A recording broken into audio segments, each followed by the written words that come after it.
The unmarried middle-aged uncle was introduced to a blind date by an acquaintance for the first time, thinking his match would surely be some beautiful girl. However, it turned out to be a 4.0 chubby girl weighing over 200 kilos who immediately demanded civet-flavored coffee and gold leaf cake upon meeting. Her graceful eating posture made people think she was a Liangshan hero who just came down the mountain. She is 39 years old this year and only likes to hunt for red boy, younger boys, so guys over 30 should automatically step aside. In the end, she said the two of them were not suitable, causing Sung Min to lose 2 million MND for the cake. Sung Min was completely speechless at the auntie who introduced such a masterpiece to him. He bitterly thought to himself that, although he was older, he still looked quite fine. Dressed up, wearing perfume, and styling his hair with wax, he was no less than a Korean guy. However, that was only his imagination before he looked in the mirror. Sung Min is now a U50 uncle with a double chin and a fat belly, just like in those NTR mangas. The harsh reality broke his heart, so he decided to go drinking to relieve his mood. But with terrible luck, wherever he went, the staff informed him that there were no slots left. The reason was that today there were many dating couples who had reserved tables in advance. It was truly bullying. Did single people eat up your family's fortune or what? Fortunately, Sung Min still found a pub at the end of the street. He reached out, pulled the door, and walked in. The boss greeted him warmly. "Are you alone? Just sit wherever you feel comfortable."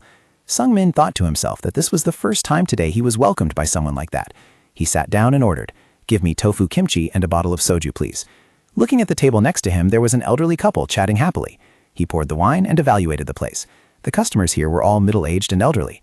It turned out this was exactly the right place for him. He raised his cup and bottomed up, thinking to himself that if he had known earlier, he would have just gone home. But since he had already ordered, he couldn't leave. Better drink quickly and leave. It's been a while since he sat at a pub, and just a few drinks in, he already felt a buzz. Very quickly, the boss served the dishes. "Here are your tofu kimchi and seafood pancake, sir." Seeing this, he wondered, "I didn't order the seafood pancake." The boss explained, "A customer over there invited you to share it." He turned to look. Who is it? They probably saw me drinking alone and felt sorry for me. Seeing no one, he ignored it and picked up the food. Well, if it's a gift, I might as well eat it. However, he suddenly remembered something, and the food in his mouth couldn't be swallowed. He carefully evaluated the entire space of the pub again and discovered that the customers here were all older people. Could this be a flirting pub for the middle-aged? Thinking so, he immediately stood up, ready to slip away quickly. Why did I eat this seafood pancake?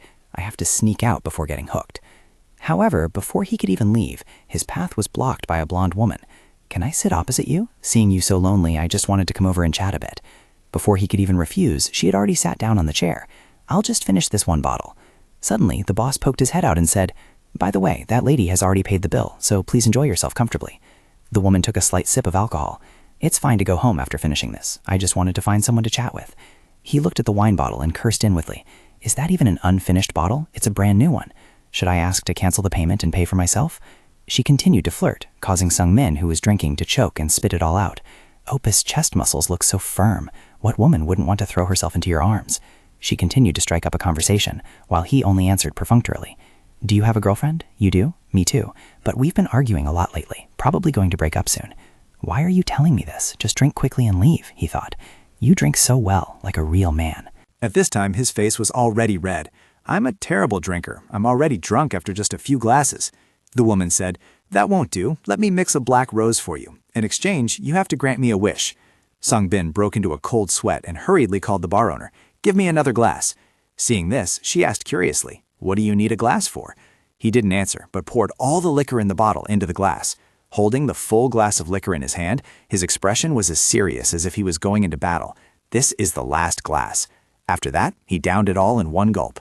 Immediately, an extremely uncomfortable feeling hit him. His guts felt like they were burning, and he was about to throw up. Even the woman sitting opposite him was startled seeing him drink like that. The liquor was gone. He was about to go home, but suddenly felt his eyelids drooping. His vision ahead also started to blur, and then he suddenly passed out amidst the panicked voices of her and the bar owner. "Oh my God, what's wrong with you? Sir, what happened to you?" An unknown amount of time passed. Sung Bin suddenly opened his eyes and woke up. He found himself lying on a bed. Looking around, it wasn't his house. It looked like a motel. He sat up in shock. "Why am I in a motel?" Suddenly, the voice of that woman echoed from the bathroom. "Are you awake? I'll be right out." He turned pale, thinking to himself, "I'm screwed this time. It's that lady. I have to slip away right now. But why are my pants wet? I wonder if anything happened." At this moment, a frantic knocking sound rang out from outside the door, accompanied by a man's voice. "Open the door right now! I know you're in there! "What bastard are you with? If you don't open up, I'll break the door down." At this moment, Songbin had fallen into a dilemma. A tiger in front, a wolf behind. He was screwed either way. What the hell is going on here? The noise quickly attracted the tenants in other rooms. What is this? Goodness, I thought my husband was coming to catch me cheating. Meanwhile, Sung-min was panicking, not knowing how to handle the situation, while the woman remained silent in the bathroom. If I show my face now, I'll probably be beaten to death. Then there's only this way. He looked out the window. Oh man, will this be okay? What floor am I on again? But thinking about it, why should I risk my life when I haven't done anything wrong? Thinking so, he opened the door and said to the person outside, "Excuse me, there must be some misunderstanding here." The other party was a large middle-aged man who angrily interrogated Sung-min. "Were you having fun with my wife?" He hastily explained. "Boss, please calm down and listen to me. I was unconscious too. I just opened my eyes and found myself here." The man glared. "Then what is that down there?" It turned out to be a wet stain on Sung-min's crotch, but he himself didn't know what had happened. Before he could even explain, he was physically assaulted by the man. The motel staff hurriedly stopped him.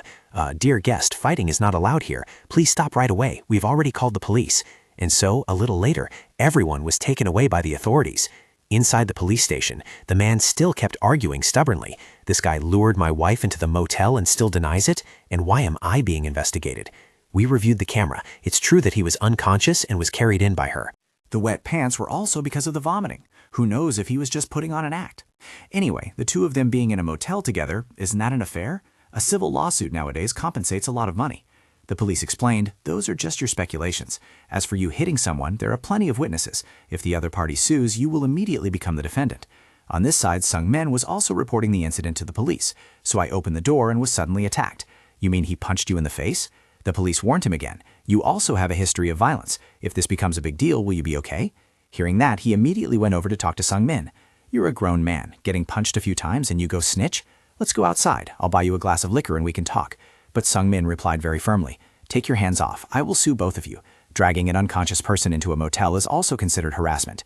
Then he said to the police, "If the investigation is done, I'll leave first." Seeing that he had already pressed his fingerprint, the other guy hurriedly panicked. "Hey, wait, come out here and talk for a bit, little brother. To be honest, I was also in an easily misunderstood situation. They even chased him all the way outside. You're not suing, right? My wife, I will properly educate her again." In the end, Sung-min still decided to let it go. Even though he got punched a few times, nothing had happened anyway. "Don't get involved with each other anymore. If you chase after me one more time, you won't be left in peace." Afterwards, he took a cab home. "Take me to the apartment." Today, Sung-min also hoped for something new, but this kind of drama wasn't on his wish list. The blind date was ruined. Everything was a mess. Is it because I'm old and want to find a life partner that I'm this unlucky? The car stopped in front of the apartment building. He paid and stepped out. Exhausted to the point of passing out, he just wanted to go home and sleep. If I were married, things would probably be different now. In Sung-min's imagination, when he returned home, his wife and daughter would come out to greet him, welcoming him back. "Have you had dinner? Dad, did you buy me fried chicken?" But in reality, there was only cold darkness and terrifying silence. All I can do is go to bed early to end the day. Even too lazy to shower. Whatever, just sleep. No one sees it anyway. Tomorrow is Sunday. I will sleep in all day.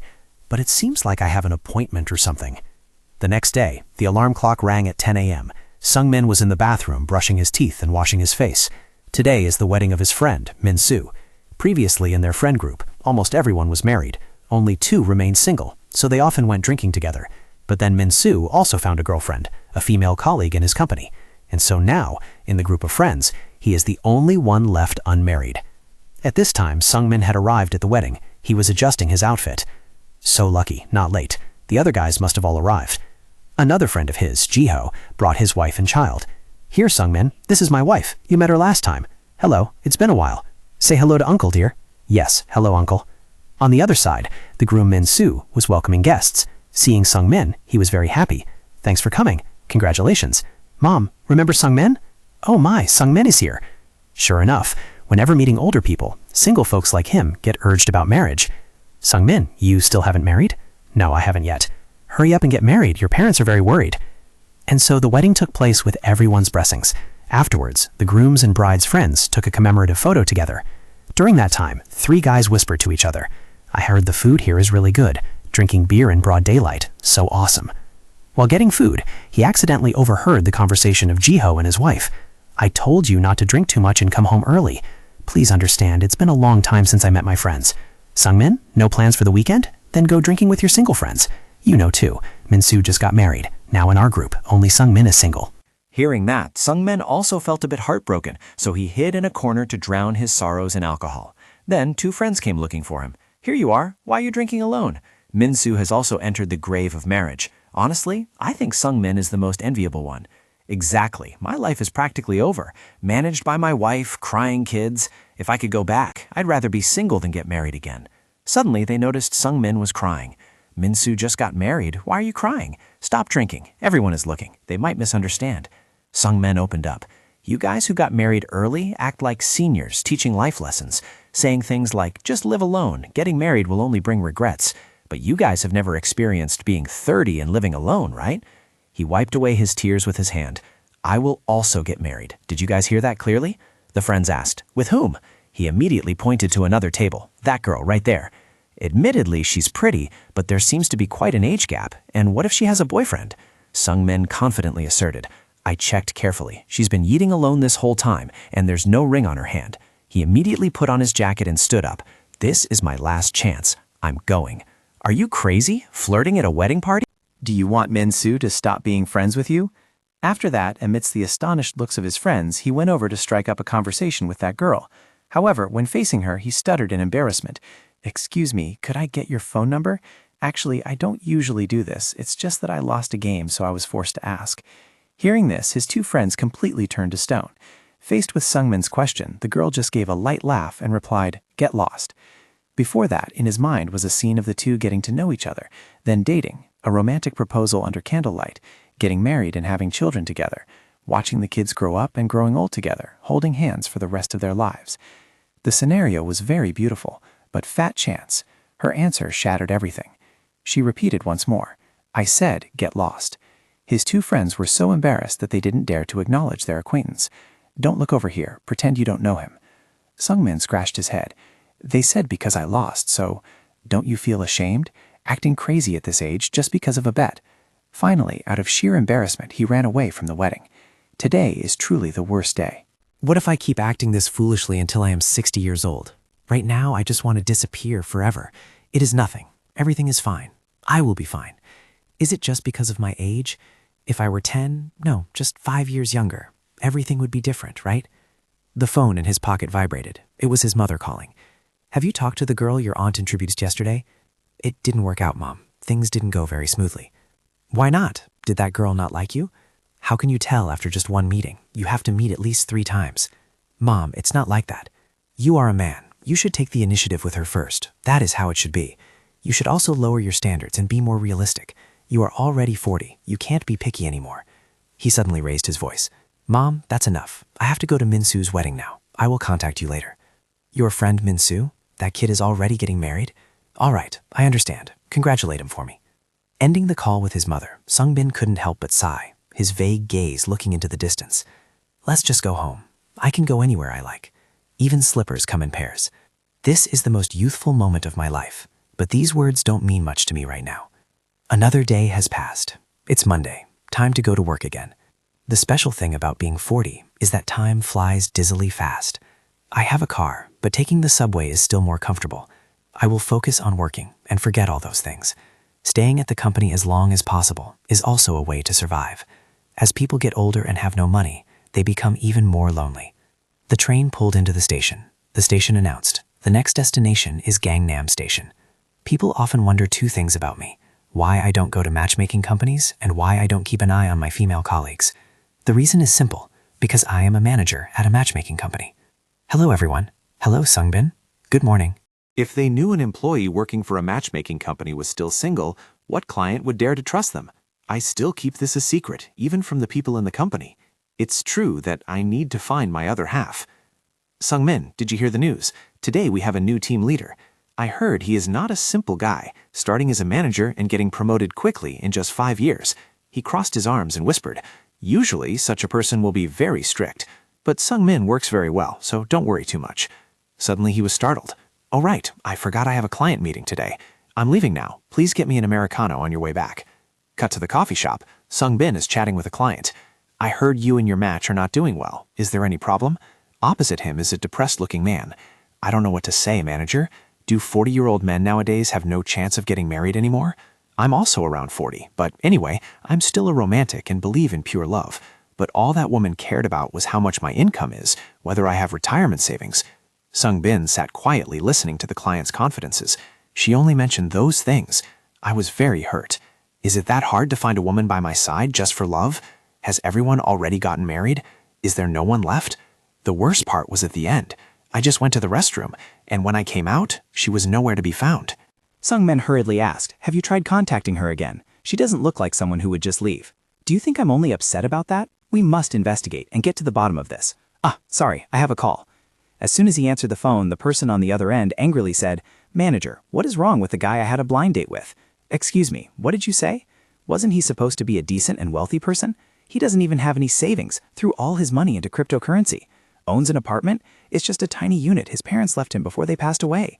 Sung Min tried to speak softly so the man opposite him wouldn't hear. "Really, I will check again." The woman on the phone grew angrier as she spoke. "I tried to be very polite, but he said he was going to the restroom and then didn't show up for over an hour. Did he run away?" Sung Min could only lower his voice. "We apologize. I will contact you back later." The call ended. He turned to ask the older man, "Were you in the restroom for a very long time that day?" The man explained with a bit of embarrassment. I was feeling a bit unwell that day, but you will cancel the investigation, right? In cases like this, there is usually only one reason. Could it be you didn't like her appearance?" "Indeed, she is not the type of woman I like." Sung Min felt helpless. "Sir, you cannot expect someone to match your taste 100%. You want women in their 20s to 30s as beautiful as supermodels and with high standards. For high-class women like that, men are lining up behind them. Manager, since you are married, you wouldn't understand how I feel about myself," he said in a worried tone. "I can't give up. I've waited so long for this." Ending the meeting with the client, Sung Min returned feeling helpless. Why wouldn't he understand that the things I said were also me talking to myself? Do I have any right to tell the client to lower their expectations and live more realistically? Or could I say that it's still not too late? There are still many good people out there. No, first I have to see if I am worthy of such people. As soon as Sung Min returned to the company, he heard his colleagues talking and learned that the new team leader had arrived. The boss clapped his hands and announced, "All right, everyone, let's gather at the team leader's office." Sung Min also went into the room right at the moment the new team leader was giving a speech. "Hello everyone, I am Min Ah-young, and from today I will be the team leader." When he saw the team leader's face, he was extremely panicked, because she was the girl he had asked for a phone number at the wedding. Min Ah-young continued, "I will try my best to bring about 100% successful marriages." Sung Min worriedly thought to himself, "Why is she here?" At this time, she had also spotted him in the crowd. "Why is he here? Is he someone who used to work in our company?" Although a bit displeased, she then calmly said, "It is rare to see a male manager working here. Anyway, the client's trust is the top priority. Let me reiterate the rules handed down by the headquarters. Couple managers will be responsible for the client's marriages. To do so, you must have exemplary behavior. By the way, for any managers who are still unmarried, from now on their performance evaluation will be affected." The colleagues started gossiping. Does that mean no salary raise or promotion if you are not married? But is there anyone here who isn't married yet? He felt angry inside. What is she talking about? She's not married either. But very quickly he noticed that today she was wearing a wedding ring. Is that a wedding ring? Does that mean I asked for the number of a married woman? Afterward, he returned to his desk in a restless mood. Society is already hard enough, and now I'm being treated like this in my own company? Should I report this to the HR department? What if I can't handle the pressure and give up? At this age, what else can I do? His hand moved the mouse while he's secretly worried. I don't even dream of being able to work in this industry anymore. Will they let me work as a security guard or delivery man or something? While thinking, he was suddenly attracted by the content on his computer. Seeing this, a female colleague quickly explained, that is the company's collaboration invitation letter this time. They want us to promote it to customers. A matchmaking program for lonely people, calling all singles." At that moment, Sung Min saw a ray of hope. If it is just a one-on-one introduction, the chance of success is very slim. But if it is a meeting among a group of 5, there must be at least one decent person among them. What if it's expanded to a group of 10? The chances of becoming a couple would be much higher. And this time, it was a date with 30 participants with the following details. The largest matchmaking program for 30 young men and 30 young women, 3 p.m. on Saturday at the Grand Wedding Banquet Hall. Target audience, single people. Event details, self-introduction, talent show, chatting. No way! It's impossible that among 30 people no one will like me, right? If it works out, I might even be able to get married. But then he worried again. Coming to think of it, usually events like this are only for people in their 20s to 30s. Luckily, this time was a bit different, as the target participants were single men and women aged 27 to 43. Document requirements: certificate of residence registration, copy of citizen identification card, marital status certificate. Submitted documents will not be returned and will be destroyed after the event. Sungmin immediately clicked register right away. At this moment, he was so happy that he didn't notice the department head looking at him. Even at work, they still considered him a pathetic loser. How can he still smile? I guess we won't be seeing each other for much longer. 6 p.m. It was time to leave work. Thank you for your hard work today. See you tomorrow. Are you going to the welcome dinner for the new team leader tonight? I'm busy. Sungmin refused. How could I feel comfortable going there? Whoever is busy should go home quickly. Anyway, there probably won't be enough seats there. What a pity. Then have a safe trip home, Sungmin. On the way home, he thought to himself, I should keep a low profile for a while. If my colleagues find out about yesterday's incident, I probably won't be able to stay at the company anymore. But what should I wear when the time comes? If I go there, I'll be compared to the younger guys. He's too old. That's why I only date younger men. Let's try dressing a bit more youthfully. As the saying goes, fine feathers make fine birds. He opened his closet. I still have some old clothes. Here they are. But after putting them on, he found them too tight. They used to fit perfectly, though. Then he had to take them off. The clothes are fine, but the body is not. I haven't worn these jeans much either. Who knows, I might not even be allowed to participate. Let's leave it for later. He rubbed his stomach. So hungry. Let's find something to eat. Since I live alone, I don't need to cook much. I usually just eat the side dishes my mom sends. The kimchi's spoiled. I often reheat leftovers. Eating them is fine too. After that, he brought the food to the living room table and grabbed the remote to turn on the TV. Whenever I'm home alone, the quiet space makes me a bit uncomfortable, so I always turn on programs with people talking on the TV. The man on the TV, he's about my age but lives alone very happily. He must have a lot of female friends. While watching, his phone suddenly received a message. Thank you for registering for our matchmaking program. Your application has been confirmed and a notification message will be sent. Time, Saturday, 3 p.m. Location, Grand Wedding Banquet Hall. For any inquiries, contact the hotline. Sungmin rejoiced inwardly. Finally, this time he has a real chance to find his other half. The next day, he arrived at the company in a good mood, wishing everyone a good morning. Sungmin is here. If you were here yesterday, it would have been so much fun. Was the dinner fun? No kidding, we even went to karaoke for round 2. The team leader is really cute. That woman? Oh wait, the team leader? I don't know what she did, but I'm glad I didn't go. But when he saw her glance over, he immediately turned away, cursing inwardly. Why is she sitting there instead of in her office? Anyway, I already bought clothes for this weekend. This event is not the first time it has been organized. The success stories of couples from the matchmaking program make me really jealous of them. I hope I can also find a suitable person. Time passed, and the day of the gathering for 30 men and 30 women arrived. The event venue, a large wedding banquet hall. Please check your registered phone number at the lobby. Sungmin arrived on time. Is this the right place? For a place gathering a large crowd, it is a bit too quiet. Very quickly, he found the matchmaking room. He reached out to open the door, feeling inevitably nervous inside. I'm so scared. Should I just go home now? No, I've come all this way. I can't run away. Let's go in. At this time, there were already quite a lot of people inside. Seeing this, he scratched his head a bit shyly. The MC spoke up. New arrivals, please sit at your correct numbers. Sungmin's number is 45. There are so many single women, aren't there? But when I asked around, I didn't see anyone. He quickly found a seat and sat down. Hello, sorry, I'm a bit late. He greeted enthusiastically, but the two people sitting opposite remained silent, seemingly not wanting to chat. What is up with this atmosphere? Is it the same at other tables? The atmosphere at other tables is really good, isn't it? I guess it's because they are still young. The guys over there have already joined in. But then he suddenly realized that everyone sitting at his table was middle-aged. I get it now. They arranged the seating by age group. No wonder. The guy in the red shirt seemed to have prepared very thoroughly, with a pocket square, a boutonniere, and a full suit. Number 44 here seemed to want to look younger, but the marks of time were already so obvious.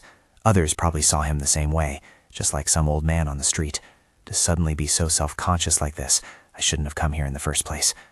All right, let's start our event now. Now, I will randomly arrange everyone together and start the conversation. Please move to your new seats according to the staff's instructions. He unconsciously clenched his fists. Well, might as well give it a try. After all, I'm not the only one in my 40s. I'll probably find someone good.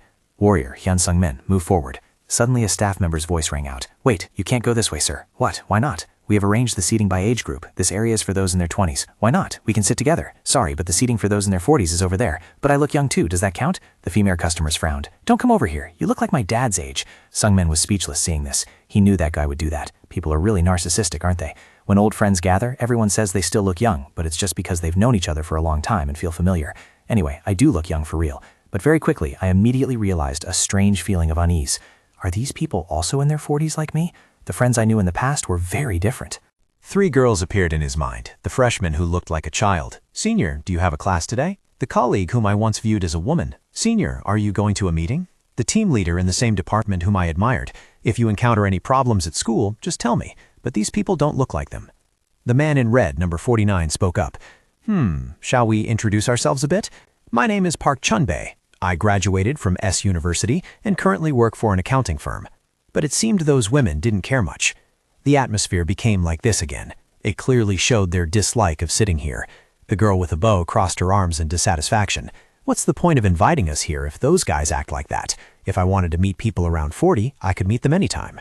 He broke a sweat. Meaning people around 40 like me aren't very popular, huh? Do I look that old? The bald uncle also spoke up. Sounds reasonable. Does anyone have any suggestions? He turned to look around. How about the other U40 tables? It seemed the adjacent middle-aged table was also gloomy. At this time, the MC held the mic and said, "All right, now that the greetings are done, everyone please change tables." The men sitting in group 5 moved to the women's table. But even after changing seats, the atmosphere didn't change at all. Eyes, what am I doing here? I got slapped in the face by reality. Suddenly, there was someone's voice outside. "Excuse me, but is the event over yet? Are you a participant too?" "Is he late? Why register if you're just going to show up at this hour?" The female staff asked. "You are in your 30s, right? Please sit over there." The man replied, "No, I am already 40 years old. May I ask where my seat is?" Sungmin was startled. "What? That face? He's around 40 years old like me? Does he use any anti-aging products? He looks unbelievably young." After that, a woman in the group spoke up for the first time. "Shall we introduce ourselves a bit?" He started, "I am Hyun Sungmin. I am 40 years old and currently working as an office worker." Next, it was the turn of the person sitting next to me. "Wait, where did he go?" Over here, the bald uncle was saying something to the staff. The female staff listened and nodded. "All right, that seems fairer. Everyone, we just received a proposal. There will be a discussion between people in the 20s, 30s, and 40s age groups." Thanks to that brave suggestion, people in their 30s and 40s were arranged to sit together. However, the atmosphere was a bit more awkward. "Where do you want to go next time? How about a drive?" Some participants had left in the middle of the event, but there was still an exception. "How do you take care of your skin? Are you lying about your age? How old are you really?" Sungmin realized one thing. With this belly fat and the lack of self-care, who would like him? The MC's voice rang out again. "Now let's proceed to the final selection round. Gentlemen, please stand behind the woman you have chosen." Sungmin just sat still in his seat. It wasn't that he didn't like anyone, but he couldn't bring himself to move. Standing behind someone else felt extremely pressuring. Among the women here, there was a beautiful girl wearing number 37. As expected, quite a few men had already lined up behind her. He thought to himself, "She looks like she's about to cry. It's a good thing I didn't go over there." Afterwards, the MC continued. "Now it's the ladies' turn to move. You guys don't have too high expectations." And exactly as predicted, the 40s age group was completely deserted. The final couples were 2 people from the 20s age group and 2 from the 30s age group. Congratulations to the couples. Only 3 couples in the 30s group? Is the probability really 1 in 18? Even that super young-looking guy couldn't escape the curse of age. Sungmin asked the bald uncle, "By the way, where did that young-looking guy go?" "Aw, him? While he was moving, the staff invited him outside, so I was actually about to ask too." "He got kicked out? Why?" Turns out he hid the fact that he was divorced. They found out when they carefully double-checked his profile. Anyway, there were still a few women interested in him, yet he chose to lie. The bald uncle asked again, "By the way, are you planning to go to the after-party? I heard it's for the people who couldn't get matched, sort of like to console the losers." "Really? I'm not sure yet. Do you think the person with number 37 will be there?" Sungmin looked back, thinking to himself, "It's that beautiful girl. Maybe I can get to know her there." After stepping outside, he realized it was raining, but he hadn't brought an umbrella. Should I go into the after-party venue to wait for the rain to stop? Is it this place? I wonder what it would be like if a lot of people gathered around. Sungbin entered the restaurant, but inside were only the older single uncles he had just met at the blind date event. There were no women at all, just guys from his own group. This couldn't be called comfort. It was just a gathering of losers. "Let's bail. There's not even a parking spot here. I think I'll only feel worse." In the end, he disappointedly walked back in the rain, not even caring if he got wet.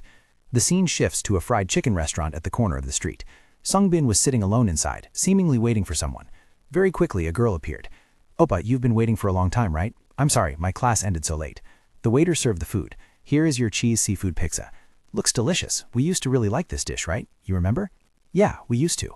The girl picked up her cutlery and said happily, "Oppa, eat a lot. It's my treat today." "What? Where did you get the money to treat me?" The girl confidently replied, "I just got paid. It's okay. Please eat and drink freely." "All right then, I won't hold back." While eating, she praised, "It's really good. By the way, do you remember the senior I told you about the other day? He still said those same things to me today." "What's wrong, Oppa?" "Nothing. It's just that I'm getting older and older, but you still look exactly the same. That's really great." "What are you talking about? I've always been like this. After finishing their meal, the two stood together waiting for the bus. I really want to hang out with you more, I'm sorry, but suddenly that senior scheduled a meetup with the group. It's all right. Then I'll walk you there today. The bus arrived. The two got on and she rested her head on his shoulder to sleep. When we were students, I used to take her on the bus, but it was still very fun. Only now do I realize I also like things like this. But I've been graduated for over 10 years. It turned out everything that just happened was only a dream. It's not the first time I've dreamed about my ex-girlfriend, but on days like this, it makes me depressed all day. Suddenly, I wonder how she is doing now. Her name is a bit unique, so it will pop up quickly. Found it. Her username is still the same. She must be living a good life now. Sungmin clicked on her profile. There were only pictures of a child and delicious food. It seems like she got married and has a happy family. While looking, he accidentally hit the like button on their family photo. I'm screwed. I accidentally hit like. Will the notification show that I liked it? But I unliked it immediately, so it should be fine, right? Because he wasn't sure, he posted online to ask if the action was canceled immediately, would the notification still show up? Afterwards, he cried bitterly when he received the answers. Of course it will show up. You probably accidentally liked your ex-girlfriend's photo. Delete your account, bro. No one will know you did it. In the end, Sungmin had to delete the social media account he had used for over 10 years. A little while later, he received a call from Minsu. Hello, is that the new groom? How was the honeymoon? I just came back to Korea yesterday. By the way, are you free today? Let's go for a drink. I brought some gifts back. I'm free, but is it okay to go out like this when you just got married? She let me go, so see you later. That evening, the two met for drinks at their usual place. Sungmin greeted the owner. Auntie, how have you been? Where has this kid been disappearing to lately? He asked Minsu. Where are the others? They are busy with work. Today I only invited you. The two raised their glasses and toasted. After drinking, Minsu suddenly asked, Sungmin, have you heard anything about my marriage? About this, I'm sorry. It's not like that. I thought you must be struggling a lot. Sometimes I wonder if I'm being thoughtless. He took a sip of liquor. That was a beautiful day. I rudely asked for the bride's friend's number. Huh? Really? You haven't heard about this? Anyway, she's already married. I didn't behave properly. Married? Who? Does he not even know what happened? So she didn't say anything at all? Minsu said, I heard you cried that day. Oh, wait, no, I heard you ran into some problems. Anyway, being single at 40 is not easy. Songbin confided. Actually, yesterday I practically went on a blind date with a group of people, but ended up going home alone. Even women in their 32s and 40s have no feelings for me. Those U40 aunts are just NPCs to me. Sometimes I wonder if I have to live like this for the rest of my life. Minsu hurriedly comforted him. Don't say that. Being single at 40 also has its good sides, like financial freedom and plenty of time. That's true, but it would still be better if there was someone to share those things with. Minsu pushed up his glasses and said, Do you know that you used to be very popular? Me? Around your 30s, you were still quite dashing. Even in gatherings, the girl I liked paid attention to you. There were also some younger girls who secretly liked you. And of course, you also used to have a girlfriend. The female restaurant owner also chimed in. That's right. Auntie was here back then, remember? Auntie even planned several blind dates because the girls kept begging Auntie to do so. He could only sigh. I used to be like that, huh? Now I'm just a fat guy. I think there's still a way. What is it? Minsu looked straight at him and said, Lose weight. Show yourself off as much as possible. If you display the goods, people will come to buy. Do you think losing weight makes any difference for me? In my company, there is a guy who is still single up to now. He tried every dating app, going from one date to another. Despite that, he was always rejected. Then one day, he started taking better care of himself. He lost weight, changed his hairstyle, and dressed better.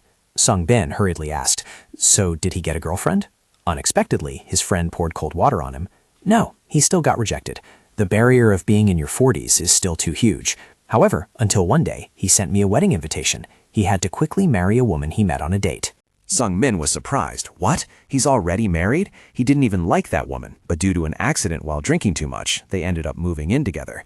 Minsu put down his alcohol glass. Just try to take care of yourself and keep going on blind dates. Otherwise, I don't have any other way either. If you lose weight and know how to dress, you will look sharp again. I think you will definitely be able to get married. Really? 100%.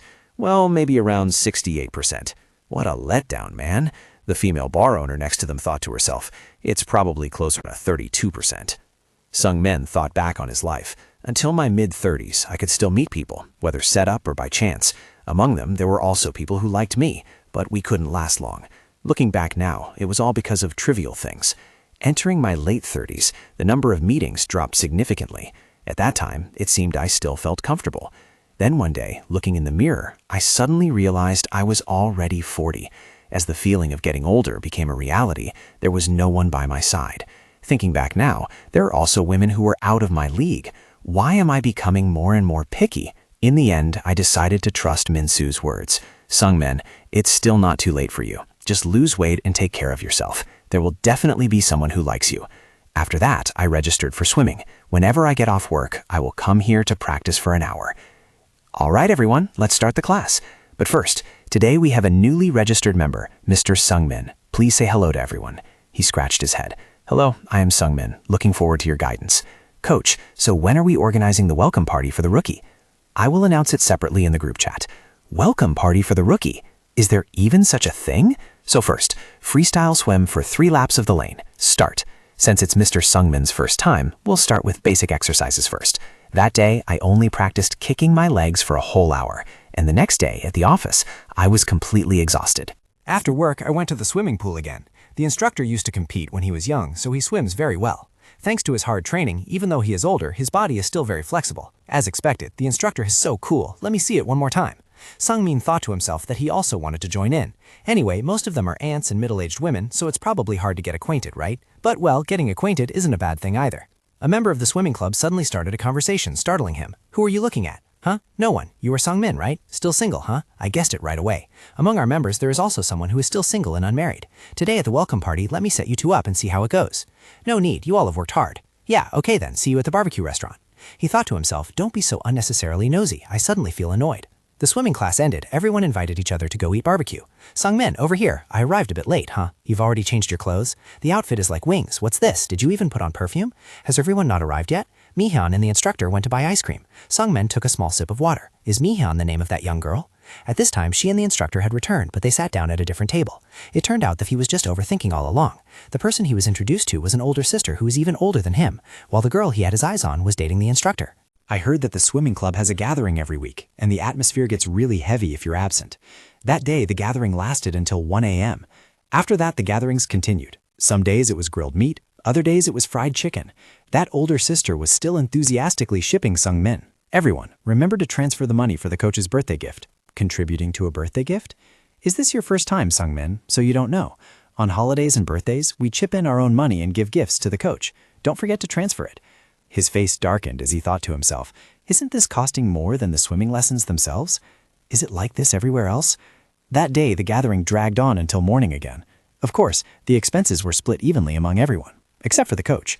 He intended to learn swimming to lose weight, but he didn't lose any. He even gained 3 kilos. Then one day, being too exhausted, he dozed off right at the company. Consequently, he was reminded by his superior. Recently, there are strict instructions regarding attendance management. Everyone please pay a little attention. Finally, he quit the swimming class and switched to the gym. Please return the training clothes when you leave. Good. The gym is an individual activity, so as long as I work hard, it'll be fine. Where should I start? Running first. While looking for a machine, he suddenly spotted a girl with a figure as beautiful as a model. He thought to himself, someone that beautiful must catch a lot of people's attention. At this moment, a guy came over to strike up a conversation with that girl. Hello, miss. I'm the PT in charge of VIP customers here. The girl asked, what is it? Since it's a promotion period, I'd like to offer you a free consultation. I'm not a VIP. Yes, this is a special service exclusively for you. The more he listened, the more familiar the voice sounded. It seemed like he had heard it somewhere before. The guy over there still hadn't given up. If you feel shy, you can just buy me a cup of coffee later. Give me your phone number, and I'll contact you after work. The girl turned around, and Sungmin immediately recognized her as team leader Ah-young. Why is she here? I deliberately chose a gym far from the company, and that guy is flirting with her? He's got some nerve. But what is the team leader saying? What did she say that made him look so panicked? She's talking with a smiling face, but it's probably not anything nice. Sure enough, the young man had to bow his head and apologize, just as he expected. What a scary girl. I need to stay away from her as discreetly as possible. I'll just go home to eat and come back later. When Sungmin left, the team leader also saw him. A few days later, he came home from work and saw the order placed in front of the door. I decided to strictly manage my diet, so I ordered whole grains, tomatoes, eggs, and olive oil. Rice is the main dish, which will be cooked with a mixture of oats and brown rice. The side dish is stir-fried tomatoes with eggs. Using olive oil will limit fat more than butter and animal fat. The effectiveness of this recipe is all over the internet when I search for it. Just adding soy sauce and salt makes the taste pretty decent. Today I had to eat first because of her, but from tomorrow on I will exercise on an empty stomach and come back to eat later. I managed it very diligently for the first few weeks. Sungbin isn't going to the after-work party today either? Yes, I have somewhere to go. Okay, the team leader is also going to the party, right?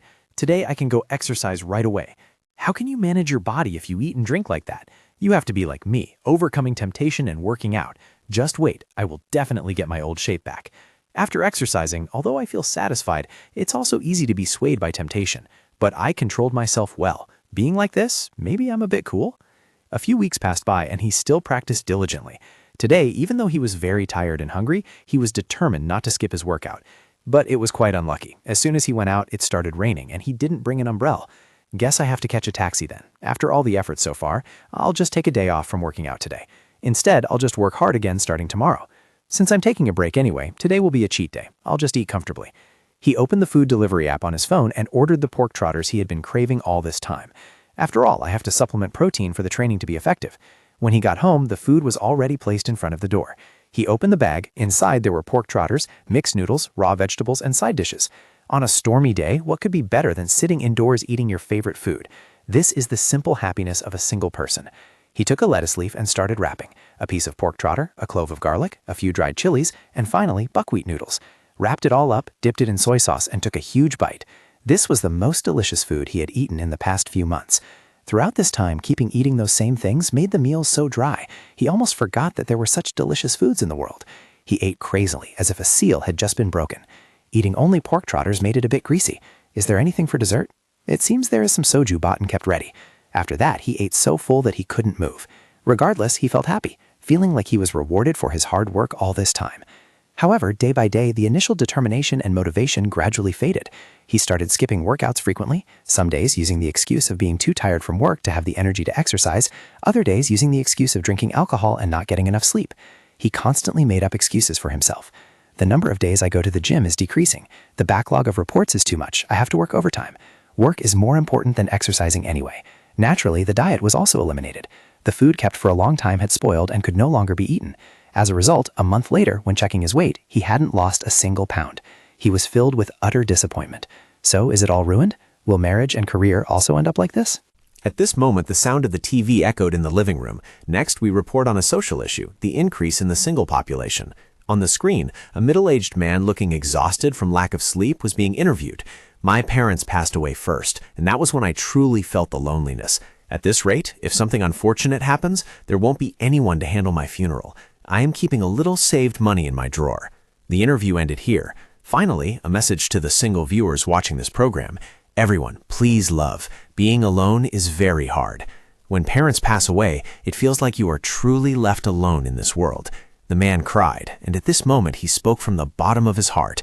If only I were in my 30s, no, even 40s, I would definitely find myself a significant other at any cost. After hearing the man's story, Sungmin also felt scared. Perhaps that uncle is a reflection of him in the future. This is not good. First, I threw away all the processed food in the refrigerator, and instead of the gym, I chose to climb stairs, which can be done anytime. This is a great exercise combining both cardio and strength training. At first, of course, it was extremely difficult. Do I really have to do this every day? It seemed like my great-grandfather was calling me from above. Sungmin, hurry up here. No matter what, I have to stay awake. Great-grandfather, please don't just call me, give me strength. And I also strictly followed a diet. Everyone, let's go have lunch. Is Sungmin not going? We are going to a ramen shop today. Sorry, I brought my packed lunch. His lunch included tomatoes, broccoli, fried egg, oats, and brown rice. To increase my determination, I even bought clothes one size smaller. Why is the price of this jacket so expensive? If I fail, this money will be considered thrown down the drain. Sungmin's time just passed by in growth. He deliberately didn't check his weight during that time. Finally, the day to check the midterm weight loss results arrived. The scale was placed in front of him, but he still didn't dare to open his eyes to look. Please, let me lose 5 kilos. After praying, he slowly stepped onto the scale. The numbers on the digital scale started to move. Will our male lead lose weight successfully? The digital scale showed the number 86. Sungmin was so happy that he shed tears. Finally, the effort he put in over the past time was not wasted. He looked at himself in the mirror. Indeed, he was much thinner than before. The ready-made clothes bought to wear after losing weight now fit perfectly, especially the stomach area, which was always tight but is now extremely comfortable. This is the result of persistent training and a scientific diet. After successfully upgrading himself, it was also time for him to focus on finding a life partner. He opened a community connection app and swiped through the list of local activity groups. Recruiting more members for the neighborhood jogging team, 3/20 people. Gathering for wine lovers, let's sip together today, 50/50 people, male quota filled. Learning to draw as a hobby, 12/30 people, male quota filled. Living alone, welcome singles, 1/20 people. We will solve your problems, free of charge only for women, 1/1 person. Exploring interesting restaurants and places, 11/20 people. However, these groups all have strict rules and restrictions. No bad behavior, no business or religious activities, and no accepting married or divorced people. Strictly for ages 25 to 35. Only for residents of Townbong-dong, Junsong-dong, and Sanchan-dong. No excessive flirting, not for students or the unemployed. He bitterly thought to himself, why does it always have to be in the 30s? Is being a little older a crime? But then he quickly found a suitable group, a beer and wine club for connoisseurs. The joining requirements were not too strict. No excessive drinking, only for adults up to 30 years old, and for wine lovers. Immediate expulsion for any misconduct due to intoxication, and married or divorced individuals are not accepted. Finally, he decided to register for the Wine Lovers Club. His request was quickly approved by the club, and a meetup was scheduled for the earliest possible time. He happily thought to himself that now that he had successfully lost weight, he must show the charm of a mature man, just like a well-aged bottle of wine. He started looking at photos in the group. Everyone was wearing formal attire, much more beautiful than he had imagined. As expected from a wine group, there were many handsome men and beautiful women. He thought he definitely had to attend that meetup. He just needed to note a few rules. Dressing too casually, like shorts or slippers, was forbidden. Semi-formal attire or a suit was recommended, and the dress code for this meetup was red. The next day, Sung-min arrived at the company, and the whole office was amazed by his spectacular transformation. He wore a dapper suit with slicked-back, gelled hair.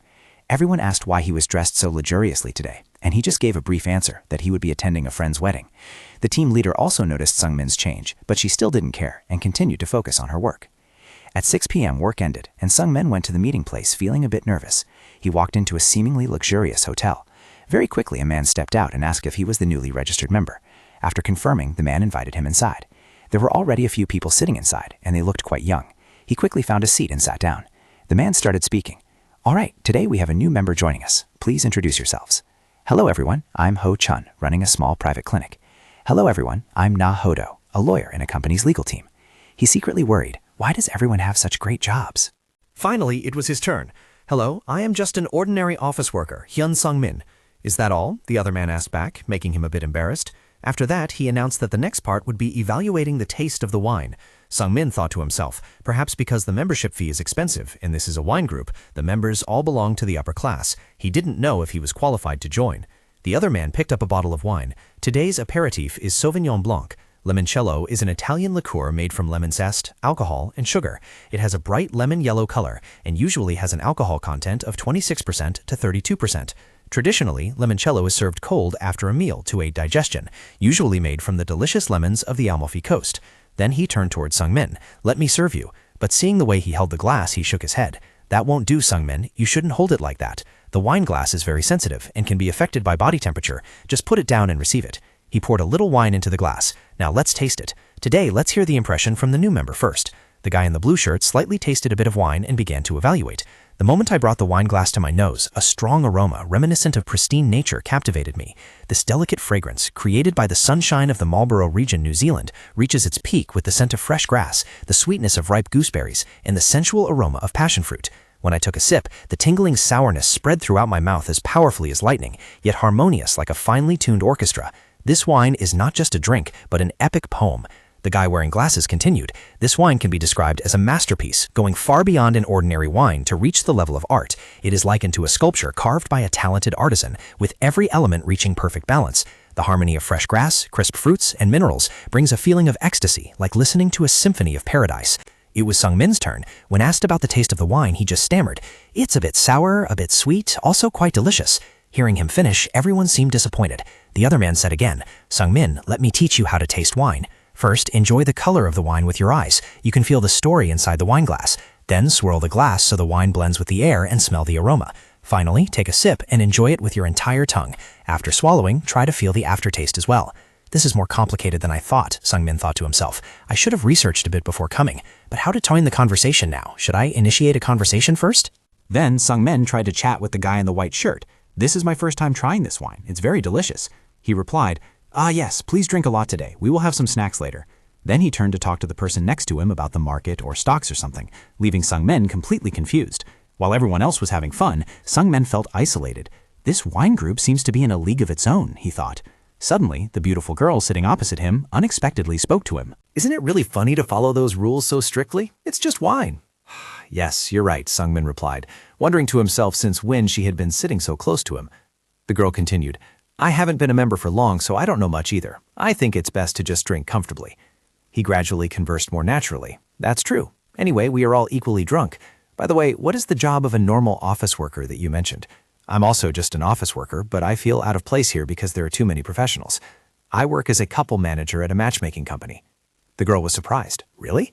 Your job sounds interesting. I actually thought about finding out about that. If you joined, the male members would go crazy. You seem like the type they would like the most. Hearing this, the girl was also a bit shy. Do you really mean it?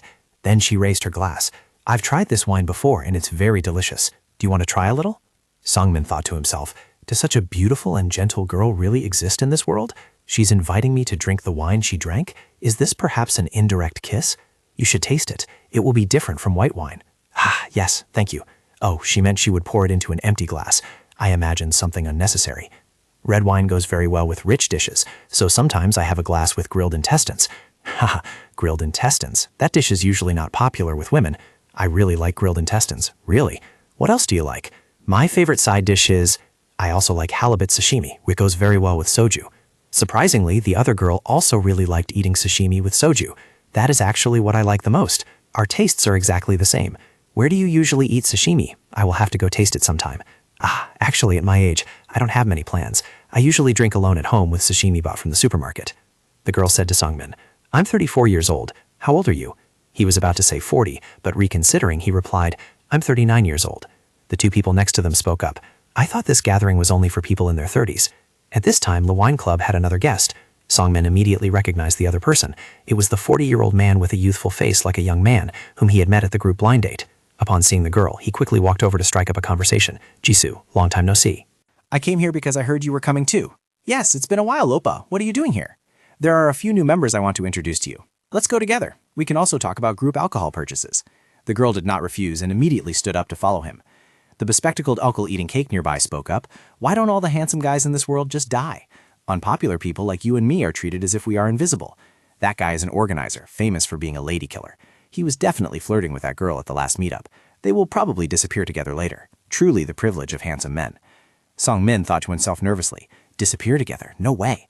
Last time that guy hid the fact that he was divorced to participate. Should I tell her the truth? I'm not sure. Then the girl named Jisoo left her seat and went outside. I lost weight and came to the meetup, but I am still treated like an NPC, and the people around me are all NPCs too. As people moved around, only the seats in front of us were empty at one point. A female member returning from the bathroom noticed and hesitated. Does anyone want ice cream? Let me go out and buy some. She also quickly made an excuse to leave. I wonder if everyone has heard about my age, or is my outfit too over the top?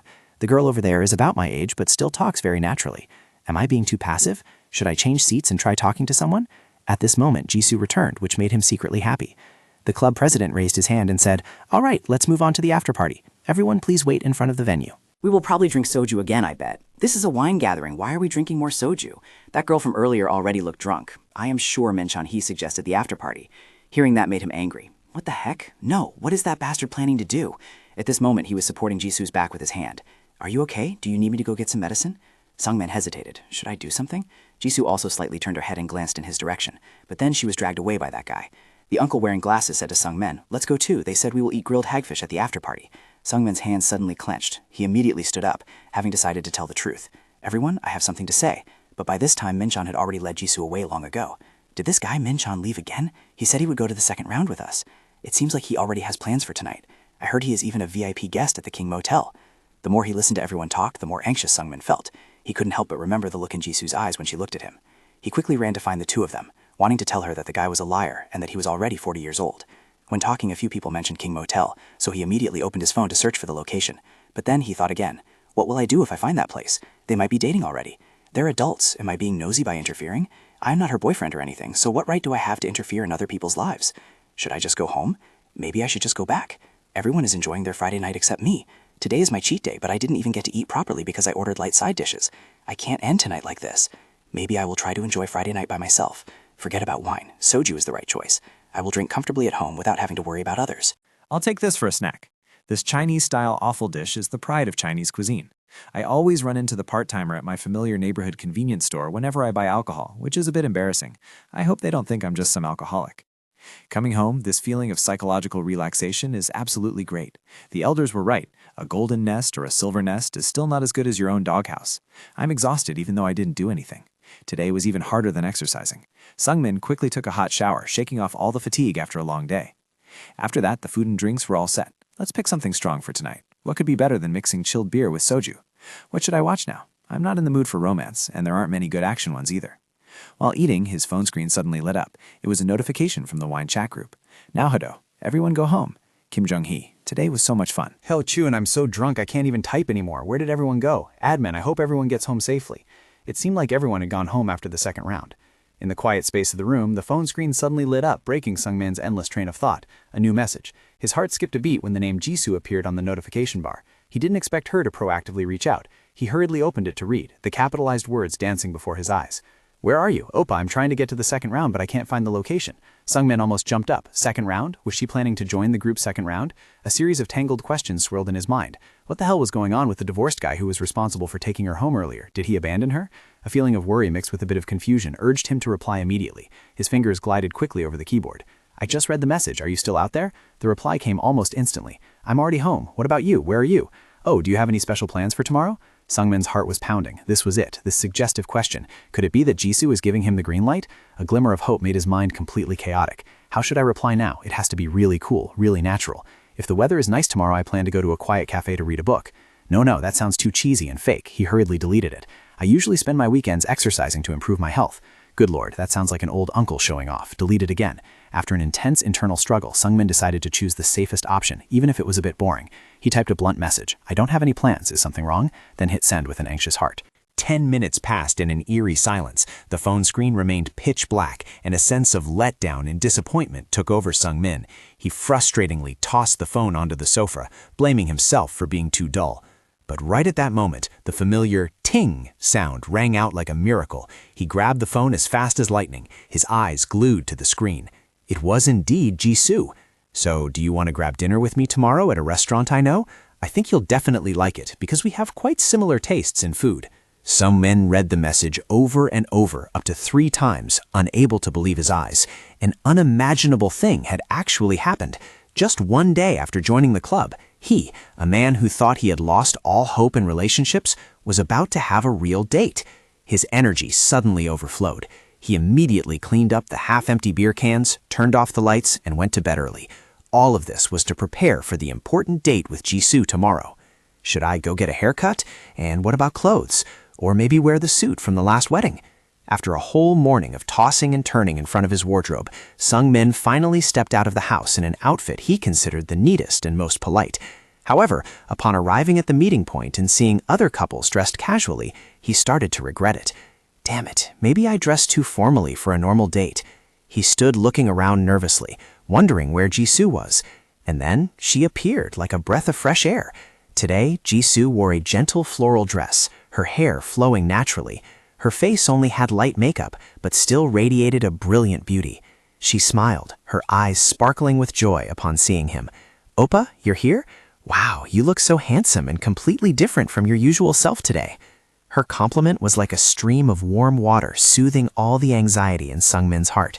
He noticed the people around starting to gaze at them with both curiosity and admiration. A magical and unprecedented feeling welled up in his chest. For the first time in years, he no longer felt like a middle-aged failure, but a real man walking alongside a wonderful girl. Jisoo playfully pulled his sleeve. I've already booked a table at the restaurant. Let's hurry up, Oppa. At the restaurant, Sungmin started wondering about her relationship with Min-chan. Jisoo was confused and didn't understand what he was talking about. What do you mean? Are you saying Min-chan and I are dating? Seeing her expression change, Sungmin frantically waved his hands and explained. Please don't misunderstand. It's just that you two seemed so close yesterday, so I was curious. Jisoo looked straight into his eyes, her tone suddenly becoming serious. You're saying he and I went out alone? Who told you that? Her harshness made Sungmin sweat profusely. He stammered while scratching his head. Well, everyone was saying so. I didn't actually come up with that myself. Looking at his awkward state, Jisoo suddenly giggled and waved her hand. That's not true. The thought of me dating him is ridiculous. Sungmin breathed a sigh of relief, a forced smile appearing on his lips. I knew it. He was smiling on the outside, but inside he was sighing. Oh God, I survived. Jisoo explained that at the time, she only followed him because he said he would buy some hangover medicine, but when she returned, everyone had already moved on, which led to the misunderstanding. Sungmin blamed his big mouth for causing trouble with his random suspicions, but suddenly stopped when he heard Jisoo look at him softly and exclaim, "You look really cute." He asked in shock, "Huh? What did you just say?" Jisoo smiled and affirmed, "I said you're cute." A simple sentence, but enough to make someone's heart completely skip a beat. Sungmin's mind exploded. He vaguely remembered people saying that if a woman compliments a man as cute, it means he has completely conquered her heart. He tried to act humble, saying that at his age he wasn't cute anymore, and then praised Min-chan for being both young and handsome. But Jisoo immediately brushed it off. That's not it. She firmly asserted that Min-chan was not her type, then looked at Sungmin with eyes full of affection. The type of person I like is... She gently confessed that she liked older men with a warm, kind appearance and a pure soul. Hearing this, Sungmin was thrilled, secretly wondering if the person she was referring to was actually him. He began to daydream about the two of them officially dating starting today. While he was on cloud 9, Jisoo suddenly asked in return, "But why are you so curious about the matter between me and Min-chan?" The sudden question left Sungmin speechless, not knowing how to answer coolly. Fortunately, the waiter brought the steak to the table just in time, helping him escape the awkward situation. Sungmin silently thanked this savior for appearing at the right moment. Looking at the fragrant plate of meat, Jisoo excitedly invited him to enjoy it together. Both temporarily put aside their conversation to start the delicious meal. How long has it been since Sungmin sat down for a private meal with a woman like this? He couldn't even remember when the last time was. He ate while constantly praising, "This dish is so delicious. This restaurant really does a great job." In his heart, he secretly thought that maybe everything became so wonderful because he was eating with Jisoo. Jisoo smiled brightly. "Right? Good thing I invited you here." Although feeling happy, Sungmin couldn't help but feel shy. As expected, Jisoo's taste is the best. Suddenly, Jisoo looked at him meaningfully. "I also have something I want to ask you." Sungmin was bewildered. "Huh? What is it?" She leaned her face closer, looking straight into his eyes and asked, "Oppa, are you currently seeing anyone?" The question made Sungmin freeze, screaming, "It's here," in his head. Sweating profusely, he awkwardly replied, No, I don't have anyone. What about you, Jisoo?" She smiled. "I don't have anyone either. Oppa must feel pretty bored on the weekends too, right?" The two single people confirmed with each other, and the atmosphere began to become peaceful. Hearing Sungmin talk about having to join clubs to feel less empty, Jisoo suddenly suggested, "Then do you want to go out for good food or watch a movie with me sometimes?" Sungmin was stunned by the lightning-fast progress, stammering, "Huh? Really?" He wondered if this was a short drama because everything was going so smoothly. Jisoo gently explained, "Because I think you are a really good person."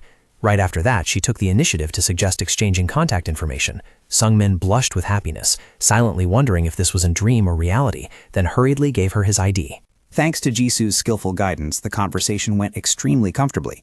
She smiled brightly. "Appa, you are really funny." Sungmin felt as if his romance cells, which he thought had died long ago, were now strongly awakening. When the meal ended, Jisoo looked at the empty plates and said, "Today's food was really delicious. We've been talking for quite a while. Should we get up now?" Just as she stood up, she smiled and invited him again. "How about we go get some coffee for dessert?" Sungmin was extremely thrilled to have a second round. He eagerly agreed immediately. Jisoo told him to go wait at the cashier counter first, saying she would go to the restroom for a moment and then come back to pay for the meal. Waiting near the cashier, Sungmin started to have a fierce internal struggle, feeling uneasy about letting a woman pay, especially when the atmosphere was so incredibly good. Right at that moment, the restaurant staff approached and asked, "Dear customer, would you like to pay?" Sungmin was startled, awkwardly sweating, and made an excuse. The person with me is in the restroom right now," trying to cover it up, but it sounded like he was about to dine and dash. However, the shame of having to wait for a woman to come out and pay became unbearable for him. He thought to himself that if he did that, the image he had built up all this time would vanish into thin air. All his effort to build up the Korean Appa image couldn't be ruined just because of one bill. Determined not to lose face, he boldly declared, "I will pay for it." As he pulled out his bank card, he smugly told himself that paying first like this definitely made him look really cool. However, the smile on his lips instantly froze when he heard the staff announce, "Your total is 125,000 won." Sungmin was so stunned that he broke into a cold sweat, unable to believe that just 2 pieces of meat could be that expensive. Just then, Jisoo stepped out of the restroom and asked in surprise, "Oh, did you pay already?" To save face, Sungmin immediately gave a thumbs up and confidently asserted, "Yeah, let a man handle this." Walking out of the restaurant while Jisoo happily waved goodbye to the staff, Sungmin bitterly calculated that the 125,000 won was equivalent to exactly 13 bowls of soup. He reassured himself that this was a worthwhile investment, because in the past, even if he had more money, he would never have had the chance to eat out with a beautiful woman like Jisoo. Suddenly, Jisoo actively linked her arm tightly with his and suggested, "Then let me treat you to coffee." The feeling of intimate physical contact from a beautiful woman made Sungmin thrilled. His mind began to dream of a perfect date, and he even thought so far ahead as to plan on looking for a kindergarten for their future children right away. He confidently affirmed in his heart that Jisoo had definitely fallen for him, a conviction so unshakable that even Na Hu-do would surrender.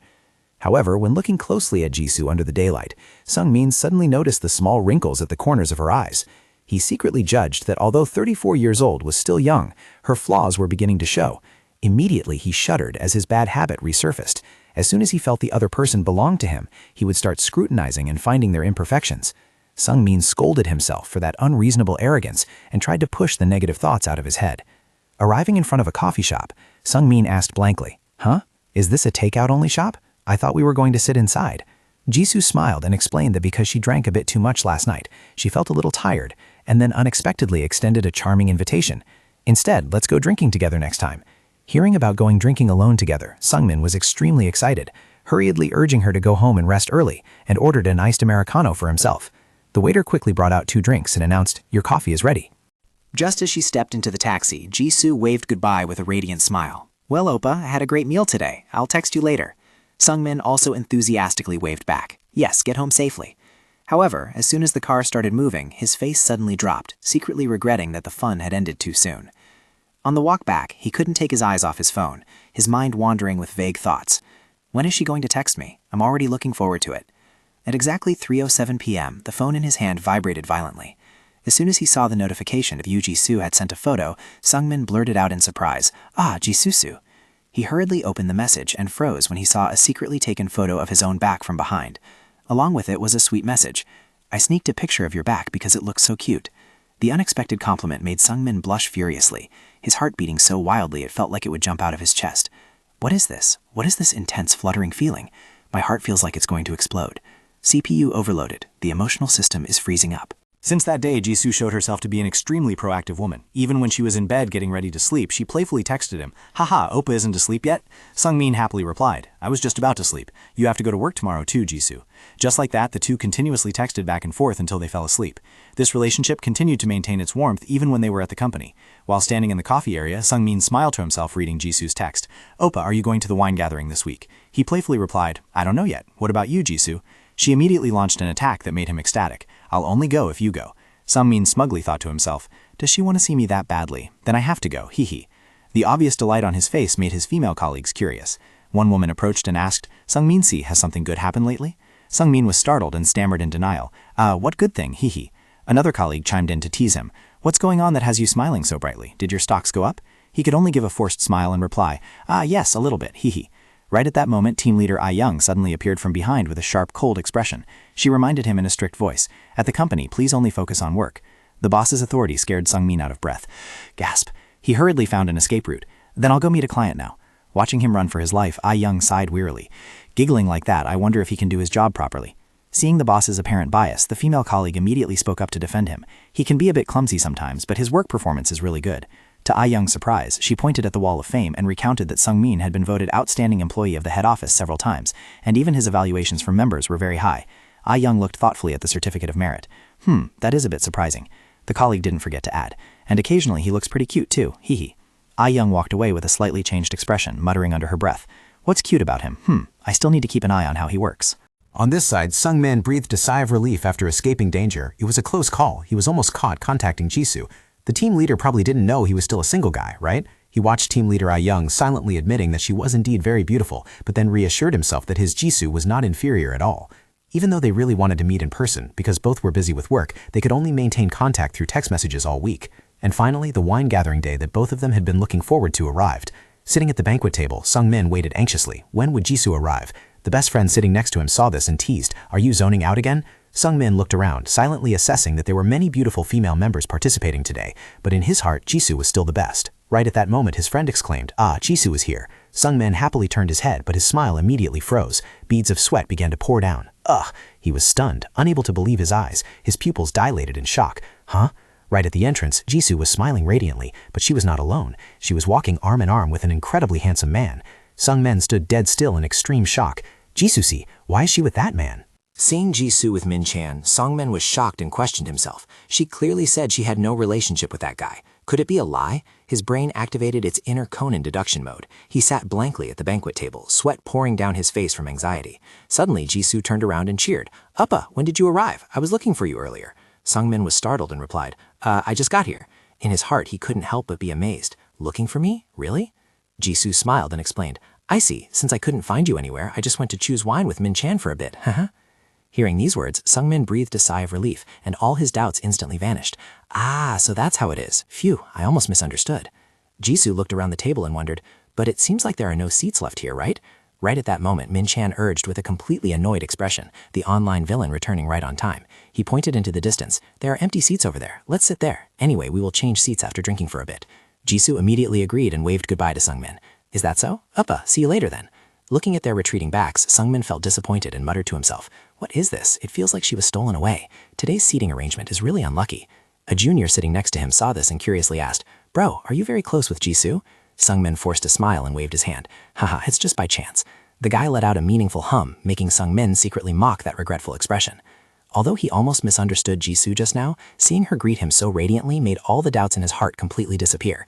At the gathering that day, Sungmin still felt out of place in the crowd as usual, but he no longer felt lonely like the first day. Solo, but not lonely because there was a private emotional Wi-Fi connection. Even though their seats were far apart, he and Jisoo still took the opportunity to text each other continuously. Jisoo complained, "It's so awkward here. Talking to you is much more comfortable and enjoyable." Sungmin also excitedly replied, "Haha, me too. Anyway, I'm really looking forward to today's wine." Looking at Jisoo from a distance as she held a glass of wine and stared intently at her phone, Sungmin felt incredibly moved.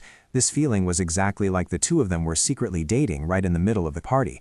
While he was absorbed in the sweet messages, a voice from the woman sitting opposite him suddenly rang out, making him jump. "Who are you texting so passionately?" Sungmin awkwardly covered his embarrassment. Yes, just a friend, hee." He was shocked to realize that his seat had been changed at some point without him even noticing. Seeing Sungmin glued to his phone, the woman in the pink coat sitting opposite him sarcastically said, "You took the effort to come to this gathering, but you're only focused on texting your friend. Isn't that a waste of the fun money?" Another older woman sitting nearby nodded in agreement. But I completely understand that feeling too." The woman in pink continued to complain. "It seems like the kids nowadays only like to gather and talk privately with each other or something." Hearing this, the woman in the yellow shirt next to her immediately responded with frustration. That's right. Are they looking down on us because we are older?" Caught up in the conversation of the older women, Sungmin could only smile awkwardly and reply, "Haha, is that so?" In his heart, he thought to himself that this feeling of being isolated was exactly what he had just experienced last week. Seeing that he seemed approachable, the woman in pink suggested, "Since it's already like this, why don't the few of us just form a group?" She even looked at him scrupulously and firmly stated, "Looking at you, I bet you are the same age as us, right?" Even though Sungmin was sweating profusely because he was grouped with the older women, he still had to force a smile and agree. "That's fine. That's great, hee." However, in his head, he was burning with anxiety because later he still had an appointment to sit with Jisoo. Just then, a woman wearing glasses sitting next to him asked, "By the way, why did you join this wine club? Are you very knowledgeable about wine?" Sungmin awkwardly explained, Not exactly. I just plan to come here to learn a bit more." The lady in the pink shirt took a sip of wine and interrupted with an experienced look. "Come on, is it really a surprise? Isn't it true that most people come here to find a date?" She casually mentioned that she usually drinks alone at home, but today she came here with a purpose. The woman in the yellow shirt also did not hesitate to admit, "Oh my, I am different. I obviously came here to find handsome guys," speaking straightforwardly without a filter. The lady in the pink shirt smirked with a hidden meaning. Men or women, they are all the same. Since it's a drinking gathering, isn't it best to use getting drunk as an excuse to make a move? Hearing this, the woman in the yellow shirt sighed wearily. "Drunk, but what's the use? Every single man here is only busy clinging to the young girls." The lady in the pink shirt immediately added a confident sentence. "Those young ones are still very immature. How could they possibly understand the mature charm of us Nunas?" The confidence level was no joke, ranking as a professional rich lady. She turned to ask for Sungmin's opinion. "Do you think I'm right?" Sungmin could only smile awkwardly to pass it off, secretly screaming inside because he didn't expect the lady's conversation to be this salty and bold. He inwardly marveled that people with life experience truly are different. Every sentence they say is a critical hit. Suddenly looking into the distance, the lady in the pink shirt pouted with contempt. By the way, doesn't that girl over there look a bit too much? The woman in yellow immediately recognized the subject. Ah, right, that girl looks decent enough. Her name is Jisoo, right? The drama raider locked onto the target instantly in 0.5 seconds. Seeing them start gossiping about Jisoo, Sungmin was startled and asked, Jisoo-si? What's wrong with her? The woman in pink crossed her arms, bitterly accusing. That kind of woman, she never bothers to open her mouth to talk to us women. She's only good at clinging to men. Seeing Jisoo smiling radiantly next to another man, Sungmin couldn't help but feel annoyed. The woman in yellow even turned to warn him with a very serious expression. Oppa, you have to be careful with that kind of woman. Sungmin broke out in a cold sweat, forcing a smile in reply. Haha, what are you saying? You don't even know our ages yet, and you're already calling me Oppa. She immediately poured cold water on him. Well, no matter how you look at it, you definitely look older than me anyway. Those words made Sungmin see stars from anger, silently cursing these women for being terrible enough to badmouth Jisoo right in front of him. Just as the atmosphere was getting tense, a horrifying sound suddenly rang out, interrupting everything. Sungmin jumped in fright and turned around with a panicked expression. Right at the banquet table behind them, a terrifying scene unfolded before everyone's eyes. A man wearing an orange shirt and glasses had thrown up all over the place, with vomit splashing everywhere on the table and his clothes. The people around screamed in terror. What is this? A panicked girl cried out. Ah, this guy threw up everything. Despite being in a pathetic state, with vomit still stuck to his chin, the man sluggishly looked up and mumbled a sentence that left everyone speechless. We have to go to round 2. Round 2, everyone. Witnessing that terrifying scene, Min-chan hurriedly spoke up. Oh, falling like this is not good. Let me take this guy home first. Seeing that the situation was too chaotic, he then turned to announce to the group, and today's gathering ends here. Since there won't be a second round, everyone should disperse and go home safely. This sudden decision left everyone stunned, and he resentfully thought to himself, what? It ends here? I haven't even had the chance to sit next to Jisoo one more time. Everyone dragged themselves home as urging voices echoed. Standing in the middle of the night street, Sungmin trudged along, looking at the silhouettes of the members. He vaguely heard whispers about the poor alcohol tolerance of the man who had just caused the scene. That guy was dead drunk last time too. His tolerance is really bad. The legend of being a weak drinker but loving to show off has officially been named and shamed. His heart was completely filled with disappointment at this moment, his eyes looking around anxiously. Where is Jisoo? I heard she had already gone out earlier. Unable to contain his curiosity, he approached and asked the guy wearing a baseball cap standing nearby, Hey, have you seen Jisoo anywhere? The guy looked bewildered and asked back, Jisoo? After thinking for a moment, he nonchalantly replied, Now that you mention it, I really haven't seen her anywhere. Could she have gone with Min-chan again? The words struck like a bolt of lightning, leaving Sungmin bewildered, sweat pouring down his face out of jealousy. What? That guy again? Could it be that those two really have a shady relationship? Trudging down the empty street, Sungmin sadly looked at his phone, a fierce mental struggle going on in his head. Has everyone really gone home? Should I try texting her? While his mind was in turmoil, a hand suddenly patted him hard on the shoulder, making him jump in surprise. Turning around, Sungmin was stunned to see Jisoo standing right behind him with a radiant smile. She playfully asked, Oppa, did you have fun today? Completely taken by surprise, he could only blurt out, Jisoo-si. Sungmin looked around anxiously, wondering to himself if everyone had already left, thinking that guy Min-chan should have been the one to witness this scene. Jisoo gently explained, Everyone has already left. A second round would be a bit much, so how about I buy you an ice cream? Hearing the sweet invitation, all of Sungmin's worries suddenly vanished. He excitedly told himself that he really could trust her after all. He enthusiastically replied, Whoever buys it is fine. Let's go eat something refreshing. The two strolled together under the streetlights, each holding a cool green popsicle. The date budget was low, but the romance level was maxed out. Jisoo stole a glance at Sungmin and gently spoke up. Oppa, since we didn't get to talk much today, you feel a lot of regret, right? Sungmin leisurely nibbled on his ice cream, telling himself that getting to eat ice cream together like this was already good enough. On the outside, he looked very chill, but inside, his heart was writing 10 statuses about simple happiness. Suddenly, Jisoo turned and made a proposal that left him frozen in astonishment. Next week, should the two of us go grab a drink? Sungmin was overjoyed, inward and marveling that this decisive, unexpected personality was exactly Jisoo's irresistible charm. He immediately replied with great enthusiasm, I am more than willing. As Jisoo hailed a taxi to go home and set a promise for their next meeting, Sungmin suddenly paused in doubt. He vaguely remembered Jisoo saying she lived in Bangmyeong-dong, but the direction the taxi took was completely the opposite. He clicked his tongue, telling himself she probably had other business, then eagerly headed home to quickly text the beauty. True to her promise, the two had a deeply romantic private date at a luxurious bar. The more they interacted, the more Sung-min realized that Jisoo was an incredibly sophisticated and profound woman. She took the initiative to suggest, "I think setting up a joint account to pay for our dating expenses is a good idea. If we are seriously dating, shouldn't we manage our finances together right from the start?" Hearing these words, Sung-min was overjoyed, wondering to himself where such a good woman had been hiding all this time before finally appearing now. Subsequent dates happened continuously, and the destinations were always high-end bars perfectly suited to Jisoo's aura. Even though Jisoo repeatedly offered to pay because she felt bad, Sung-min still firmly pulled out his card to cover all the bills. He told himself he couldn't let a girl 6 years younger than him worry about money matters. Although his wallet was emptying quickly, in return Sung-min felt incredibly happy and fulfilled, thinking that burning a little cash was worth it for a smiling heart. Besides private dates, he still diligently attended the wine club's gatherings. Now, Sung-min was no longer left out, but had made friends with many members of the same age. Even though Jisoo was so outstanding and constantly surrounded by men, making it impossible for him to sit next to her, he still smiled confidently because he knew he could meet her privately at any time.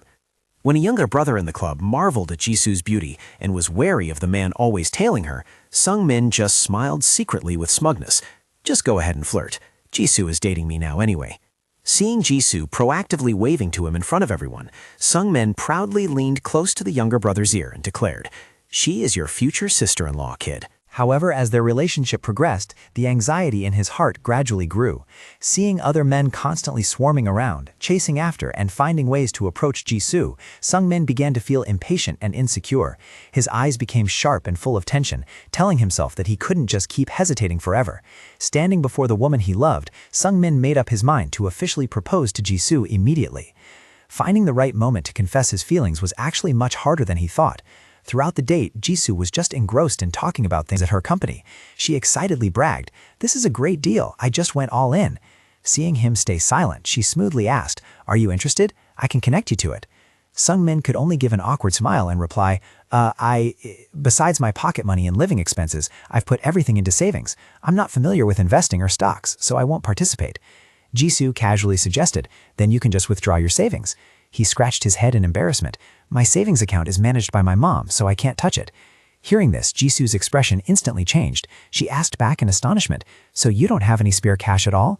To save face, he hastily affirmed, "But I can still treat Jisoo to delicious food anytime." Sung-min felt smug inside, thinking he had just pulled off a very cool act. Just as Jisoo was about to reply, his phone buzzed. Opening the message, he was stunned to see that his credit card debt for this month had reached over 1 million won. He broke out in a cold sweat, secretly thinking that he had overspent on their dates lately, causing a severe deficit in this month's budget. Seeing that they had finished their meal, Jisoo stood up and said, "We're done eating, let's go." Reaching the door, she politely said, "The food was really good. I should be the one treating you this time." Hearing this, she took a risk and suggested, "How about you pay today? After all, my money will be your money in the future anyway." Jisoo froze, only managing to exclaim, "Huh?" She awkwardly checked her handbag and replied, "But it seems I forgot to bring my card." Seeing the situation going south, he hastily waved his hands to cover his embarrassment. Let's leave it for next time then. I was just joking." Holding the 245,000 won bill in his hand, he bitterly handed over his credit card, his heart aching. In the end, he still couldn't grasp the right moment to confess his feelings today. Looking at Jisoo's retreating back, he told himself that he definitely had to succeed next time. As soon as he got home, Sung-min immediately sent a message to check on Jisoo. However, even though more than an hour had passed, she still hadn't read the message, making him start to feel restless. He worriedly asked himself, did something happen? Or did she get into an accident on her way home? Looking at the clock striking 11:38 p.m., he reassured himself that it was too late to call now, and Jisoo must have gone to sleep right after getting home. He tried to lie down to calm his mind and muttered to himself, "She's asleep, definitely asleep, but how can she sleep so deeply?" However, even until 3 a.m., he still tossed and turned, unable to close his eyes, continuously picking up his phone to check in despair. The next morning at the office, his mind was still up in the clouds. Seeing that the message was still unread, he panicked. Still unread? Or did she lose her phone? For the whole day, he couldn't focus on anything. When a colleague asked, "Mr. Sung-min, have you sent the documents I asked for earlier?" he was startled and flustered. "Huh? I'm sorry, I'll send them right away." Until he got off work, there was absolutely no news from Jisoo. Walking down the street with a heavy heart, he began to doubt himself. Did I do something wrong yesterday? The atmosphere was clearly very good at that time. Right at this moment, the phone in his pocket suddenly vibrated, filling him with hope. Huh? Is it Jisoo? However, the smile on his lips immediately faded when he saw that it was just an indecent spam message from a stranger. He irritably swore inwardly out of disappointment. "Oh, ads? You're way too rude. Shortly after, another notification popped up from the YDC group about a new post. He suddenly remembered that tomorrow was the wine club's gathering. He wondered if Jisoo would show up there.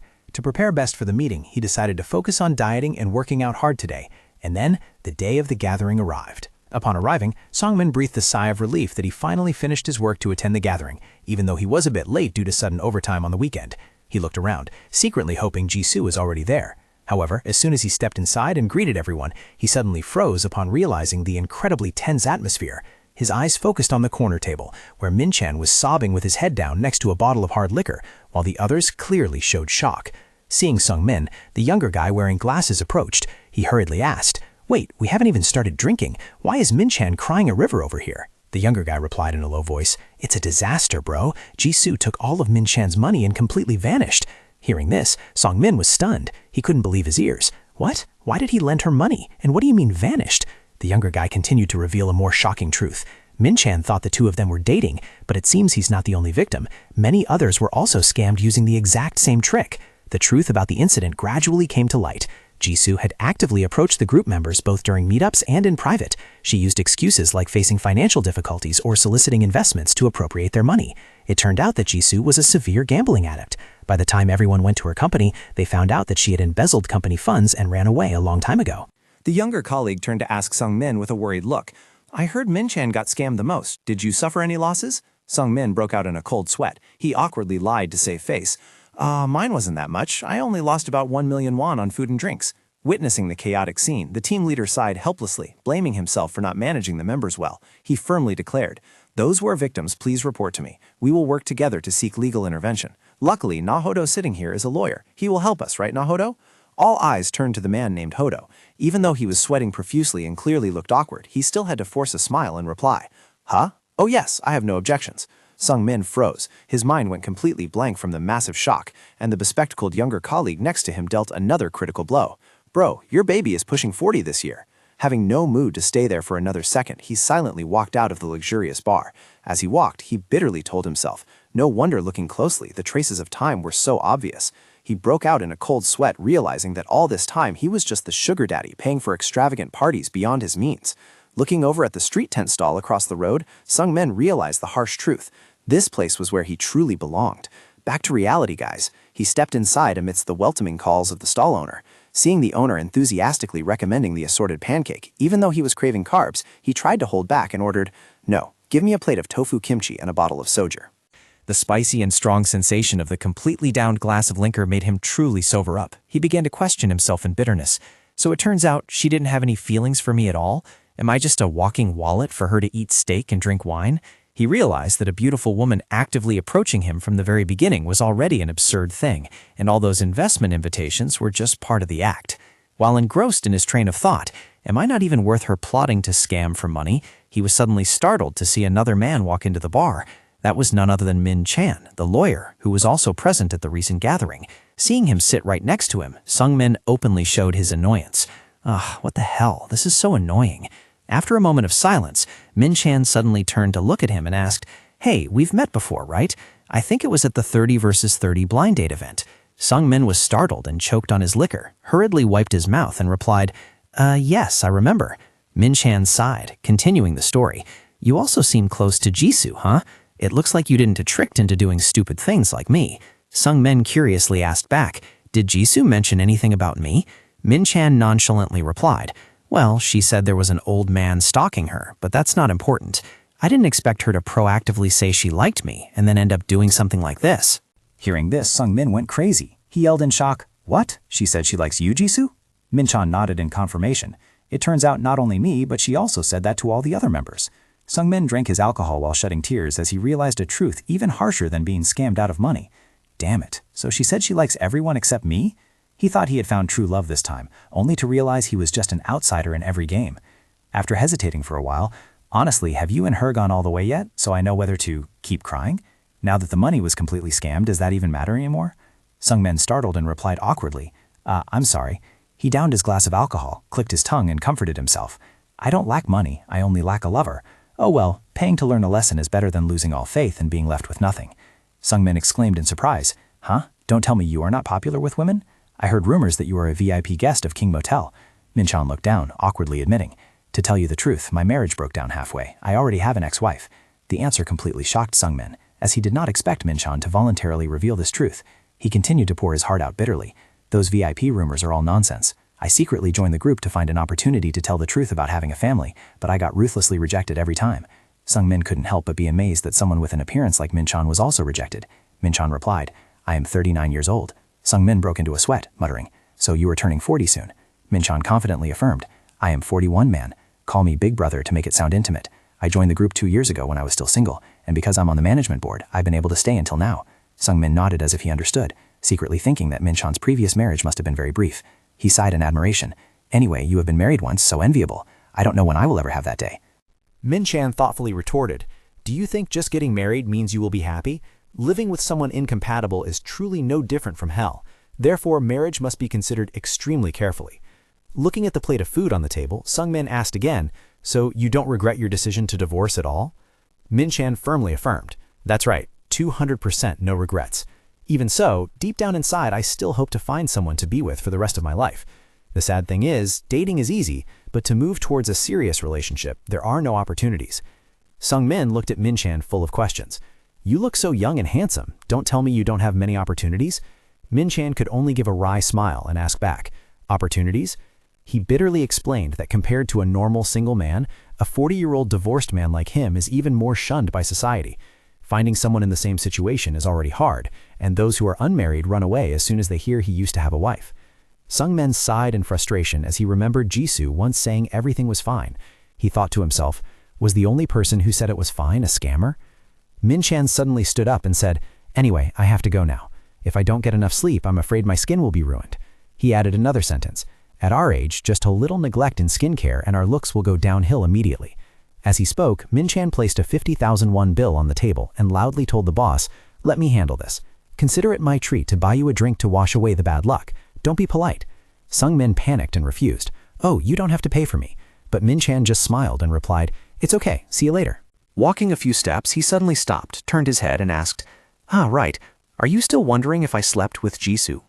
Seeing Sungmin blushingly deny it, he felt relieved and said, it's a good thing you're not involved with that kind of woman. Don't lose your confidence. Cheer up. Looking at Minchan's fading back, Sungmin silently exclaimed, so even that kind of person has to work so hard to manage himself? Sungmin asked himself, but what the hell am I doing here? He also decided to stand up and leave. Late at night, Sungmin trudged with his briefcase into the lobby of his apartment building. He tiredly headed towards the elevator to go up to his house. After the elevator doors opened, the elevator went up, but his mood went down. Stepping out of the elevator, Sungmin slowly climbed the final stairs to return to his apartment. Sunday morning at the apartment, Sungmin stretched and woke up after a long sleep. He muttered, it's Sunday, so it's been a long time since I got to sleep in so comfortably like this. Holding his phone in his hand, he pondered, if it were normal, I would probably be busy texting right now. He opened his friend list, finding the profile of Jisoo, the woman who had just broken his heart after the scam. Without a moment of hesitation, Sungmin clicked on the options and selected block. The screen popped up a confirmation message, blocked successfully. Done. From now on, we go our separate ways. Keep our own money, get lost, and save me the trouble. Just as he was about to enjoy the peace and quiet, the doorbell suddenly rang. Sungmin was bewildered. Huh? Who could it be? Immediately after, there was a flurry of frantic knocking, accompanied by a voice calling from outside. Sungmin, it's me. Recognizing a familiar voice, he muttered, isn't that Minsu's voice? As soon as he opened the door, he was questioned by his friend. Why didn't you answer your phone? Sungmin awkwardly replied, I just woke up from a nap. Besides, why is a newlywed like you coming here on a weekend like this? Seeing the plastic bag full of liquor bottles in his friend's hand, Sungmin panicked. Huh? Liquor too? Is something wrong? Minsu, with a devastated face, slowly announced, I ran away from home. Sungmin couldn't believe his ears. He exclaimed, you are already 40 years old. What do you mean running away from home? It turned out that Minsu had just had a heated argument with his wife and, in a moment of anger, decided to leave. He pleaded, can I sleep here tonight? Once inside, Minsu immediately set the liquor out on the table and excitedly invited, come on, let's get high together. We won't go home until we're drunk today. Oh wait, I don't even have a home to go back to. Sungmin hesitantly refused. You go ahead and drink. I just had some drinks yesterday. Seeing his friend being so intense, Sungmin tried to advise him. You're newly married. What could possibly happen to make you argue? Go home quickly. But Minsu was resolute. I'm not going back. I'm really mad this time. Sungmin pressed him. What exactly happened? Minsu poured the liquor sullenly and complained. I feel so frustrated. He filled a glass of liquor and started listing his wife's faults. Hey, does it make any sense to tell a man like me to sit down on the toilet to pee? While pouring more liquor, he grumbled, a little splash of water is no big deal. Min-soo drained his glass of liquor to the dismay of Sung-min. She even said that if he intended to use the restroom like that, he should go outside. Sung-min sweated profusely and hurriedly intervened, saying that while drinking beer, they shouldn't talk about going to the restroom anymore. He tried to mediate, saying, come on, calm down, let each yield a little. After all, you guys just moved in together. Min-soo took another big gulp, his face clearly showing fatigue. You're not married yet, so you don't understand. Just try living together and see. People don't argue over major issues, but entirely over trivial things like this. Seeing the atmosphere become a bit heavy, Sung-min hurriedly spoke up to break the silence. I'm sorry. To lift the spirits, he began showing off his bartending skills, and then cheered excitedly. Anyway, let's just drink for now. Long live freedom. Yahoo! Seeing his friend being a bit overly enthusiastic, Min-soo could only gently remind him, drink slowly. Watching Sung-min's enthusiasm, Min-soo thought to himself, having a friend over to hang out after such a long time does make it less lonely after all. He looked down at the pile of food and said, I also bought some instant noodles. Please cook them for me later. Drinking on an empty stomach like this really hurts. Even though he said that, Min-soo's heart was still restless. Taking a sip of liquor, by the way, how have you been lately? Have you met anyone yet? Why are you rubbing salt into my wound, my friend? He looked down at his glass and mocked himself. I used to think I would, but with my level, what can I even expect?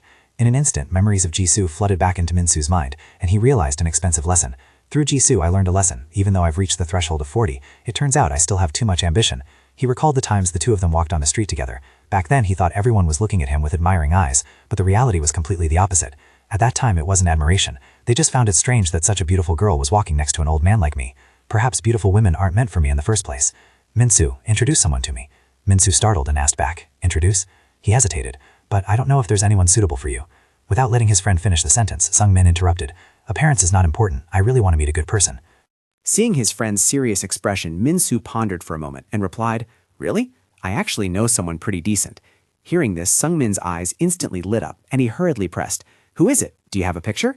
Min-soo smirked knowingly. Oh, come on, you just said personality is what matters. Why are you so quick to check her looks? Caught red-handed, Sung-min scratched his head and laughed awkwardly. Haha, right. If she's really a good person, introduce her to me.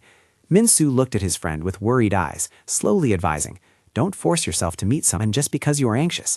Doing so will only make you or the other person easily hurt. Hearing his friend's sincere words, Sung-min didn't dare to ask for any more favors. He muttered, you're right, and blamed himself inwardly. Turns out I haven't really come to my senses yet? Perhaps because he was too upset, Sung-min started drinking like there was no tomorrow. Min-soo also chimed in to cheer him up. Put women aside. Today it's just us brothers. Yahoo! Zazoo! And then, after a wild time fooling around, Min-soo fell dead asleep on the bed, his snoring echoing steadily.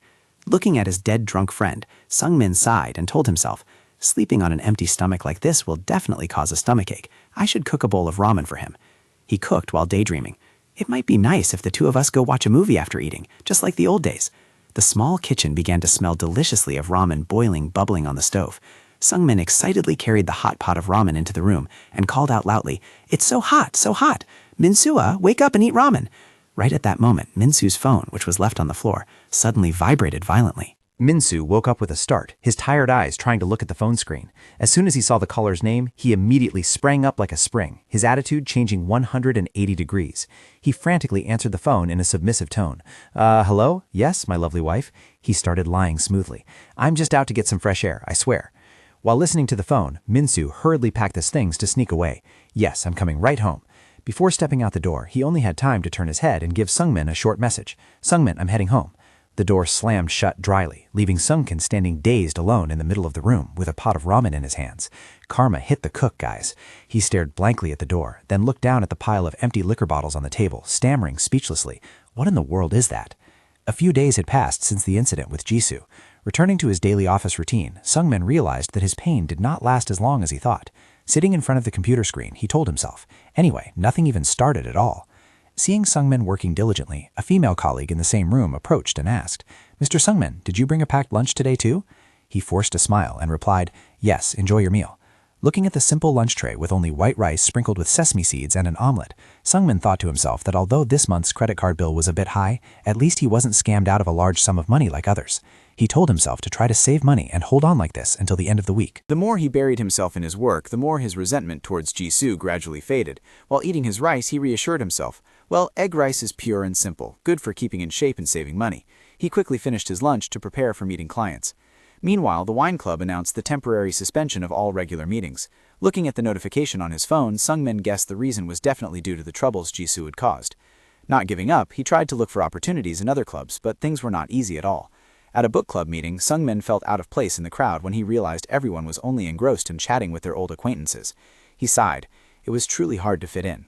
At the end of the meeting, the group leader excitedly shouted, "Come on, round 2 will be at the beer pub right out front." Sungmin wearily realized that people here also ended up inviting each other out for drinks. When everyone started to stand up and move, he hurriedly excused himself. Please excuse me to go to the restroom for a bit. I'll be right out." However, after stepping out of the restroom with the thought of not making everyone wait long, Sungmin looked around in bewilderment. He awkwardly asked the staff, "Excuse me, where did that whole army of people just go? Don't tell me they left me behind." Answering him was only an empty space. Everyone had left at some point without him knowing. Standing amidst the empty rows of tables and chairs, he bitterly realized he had been abandoned. From then on, Sungmin decided not to join any clubs ever again. Back at the office, he pensively admitted that those types of gatherings really didn't suit him. He started to daydream, thinking it would be better to just wait for a natural encounter. But then he closed his eyes tightly and sighed. "Oh, love, where are you? Do I really have to wait until my next life?" Just then, a sharp female voice rang out. "Mr. Sungmin." He startled, stammering in reply. Yes. It turned out he was in an important meeting. The female department head with short, edgy hair looked at him sternly and questioned, "What the hell are you thinking about during the meeting?" Sungmin sweated profusely, bowing his head repeatedly. I'm sorry." The female department head coldly continued. "Anyway, to continue our discussion, our performance this month has been quite good, so everyone please keep it up." Hearing this, Sungmin finally breathed a sigh of relief. The female colleague sitting next to him also smiled and praised, as expected of Sungmin. However, while his work was progressing smoothly, Sungmin could only bitterly tell himself that his love life was still a total mess. The meeting ended, and the manager announced, "Then let's stop here for today." Sungmin breathed a soft sigh of relief. Right at this moment, his phone suddenly vibrated continuously. Looking at the screen, he was surprised. Is it Junsu? That was a younger brother he had known from the wine club. As soon as he picked up the phone, the other end was already excited. "Brother, have you seen the Kakao Talk message I sent earlier?" Sungmin wondered. "I saw it, but why did you suddenly invite me to go on a trip?" Junsu enthusiastically persuaded. "The weather is so beautiful. Let's go for a change of pace, brother. There are no club meetings, so staying at home on the weekend is boring to death. Sweet temptation. Do you see that, guys?" Sungmin muttered in reply. "Just order some food and watch Netflix. That's it." But Junsu was faster. "I've already booked all the accommodations. Are you really not going?" Faced with his younger brother's determination, he clicked his tongue. "It's not that I'm not going. All right, if we go, we go." On the way back, Sungmin pondered deeply about the upcoming 2-day, 1-night trip. He told himself that since his pocket money was now abundant, maybe he should go somewhere to clear his mind. Even though he was no longer part of the wine club, he kept in touch with these close younger brothers because they were all decent people of similar age. And then the weekend arrived. As soon as he reached the meeting point, Junsu and another friend waved and called out loudly, "Hyung, have you been waiting long?" Sungmin calmly replied, "No, I also just arrived." Junsu, the younger brother who was a dermatologist, immediately complained upon seeing him, "Hyung, why didn't you dress up a bit?" He was actually very handsome if he knew how to hide his forehead.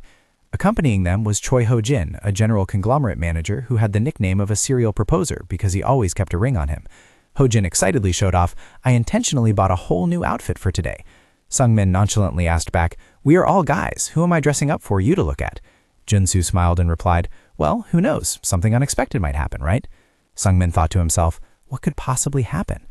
Just as he was about to ask more, he suddenly froze when he saw an uninvited character sitting in the car. He frowned and asked, "Hey, why is that guy Min-chan here?" Min-chan urged from inside the car, "Get in quickly, bosses. The driver has been waiting for a while." Junsu awkwardly explained, "Well, when I asked in the group chat who wanted to go on a trip, he said he wanted to join too. I originally planned to invite some girls along. Who would have thought?" Ho-jin, however, didn't see it as a problem. Anyway, he is driving us himself, so that's good. And he even booked all the accommodations. Watching Ho-jin eagerly climb into the back seat, Sungmin suddenly felt a jolt of electricity run down his spine. He looked at Min-chan with highly suspicious eyes, muttering to himself, "Tsk, I suddenly have a bad premonition. Getting involved with this guy definitely won't bring anything good." Min-chan took the wheel and excitedly announced, "All right, if everyone is in the car, let's set off." The car quickly rolled forward, taking the whole group out of the city to begin their journey. Sitting in the back seat, Ho-jin asked curiously, "Bro, have they caught that scammer woman yet?" The question made Min-chan pause for a moment, then he replied in a deep voice, "If it's gone, it's gone. Consider it spending money to avert disaster. Now just focus on having fun, straight to West House." "Huh? So we can't get the money back?" Contrary to his junior's worry, Min-chan calmly said, "It's fine." This made Ho-jin shudder and think to himself, "Wow, what a terrifying woman." Suddenly remembering something, By the way, where did you book our accommodation? Min Chan smiled meaningfully and replied, Accommodation? The place we are going to today is... Before he could finish his sentence, the group's shocked scream rang out. West House. No way, going to a place like that at our age? That place is only for young kids. However, Jin-Soo was extremely excited. You worry too much. Going there to socialize and mingle, who knows, we might find a good catch? Everyone knows about that. It's just that you only focused on studying, so you've never been there. For old uncles like us, going there will only get us treated like trash. He sighed heavily, looking out the window in total frustration. I don't want to go at all. I can already imagine that scenario. Finally, the car stopped in front of a traditional-style antique house. Min Chan smugly said, We're here. Seeing the beautiful scenery, Jin-Soo quickly changed his attitude. Bro, now that we're here, it actually looks pretty decent, doesn't it? Sung-min, however, still kept a skeptical look. Yeah, it's okay. Just as they stepped through the gate, a bald man wearing a camouflage outfit with a fierce look approached and asked, Are you the ones who booked the room today? Sung-min quickly replied, Yes. The host coldly announced, Room arrangements are on a first-come, first-served basis. Just take your keys and go put your luggage away.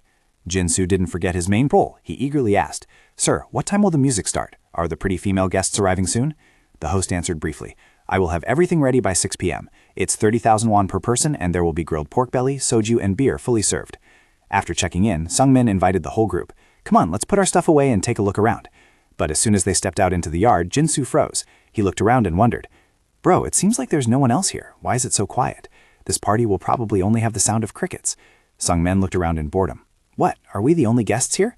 Contrary to that worry, Min Chan appeared quite optimistic. He smiled awkwardly and said, Maybe they just haven't arrived yet. Let's just hang out with each other first. Who knows, they might show up when the party starts. The group began their journey to explore nature by taking a walk along the tree-lined trails. When they stopped by a majestic waterfall, Jin-Soo excitedly took out his phone to take pictures and marveled. The scenery here is absolutely amazing. While Hojin was busy posing in the distance, Min Chan stood watching with a thoughtful expression. Even though he still yelled cheese to take pictures with the group, he began to feel bored and thought to himself, There's nothing fun at all. Maybe I'll try going over there this time. The further he walked, the more his disappointment grew, and he asked himself, Being in my 40s hits different, hanging out, but my heart feels as heavy as a stone. Am I really past my prime? Min Chan recalled previous trips. Back then, just going with friends was enough to be happy. He glanced at his companions and secretly noted that although everyone seemed to be enjoying the trip, in reality, they were all just waiting for the party to start. As the sunset dyed the sky red, Min Chan broke the silence. It's getting dark, shouldn't we head back?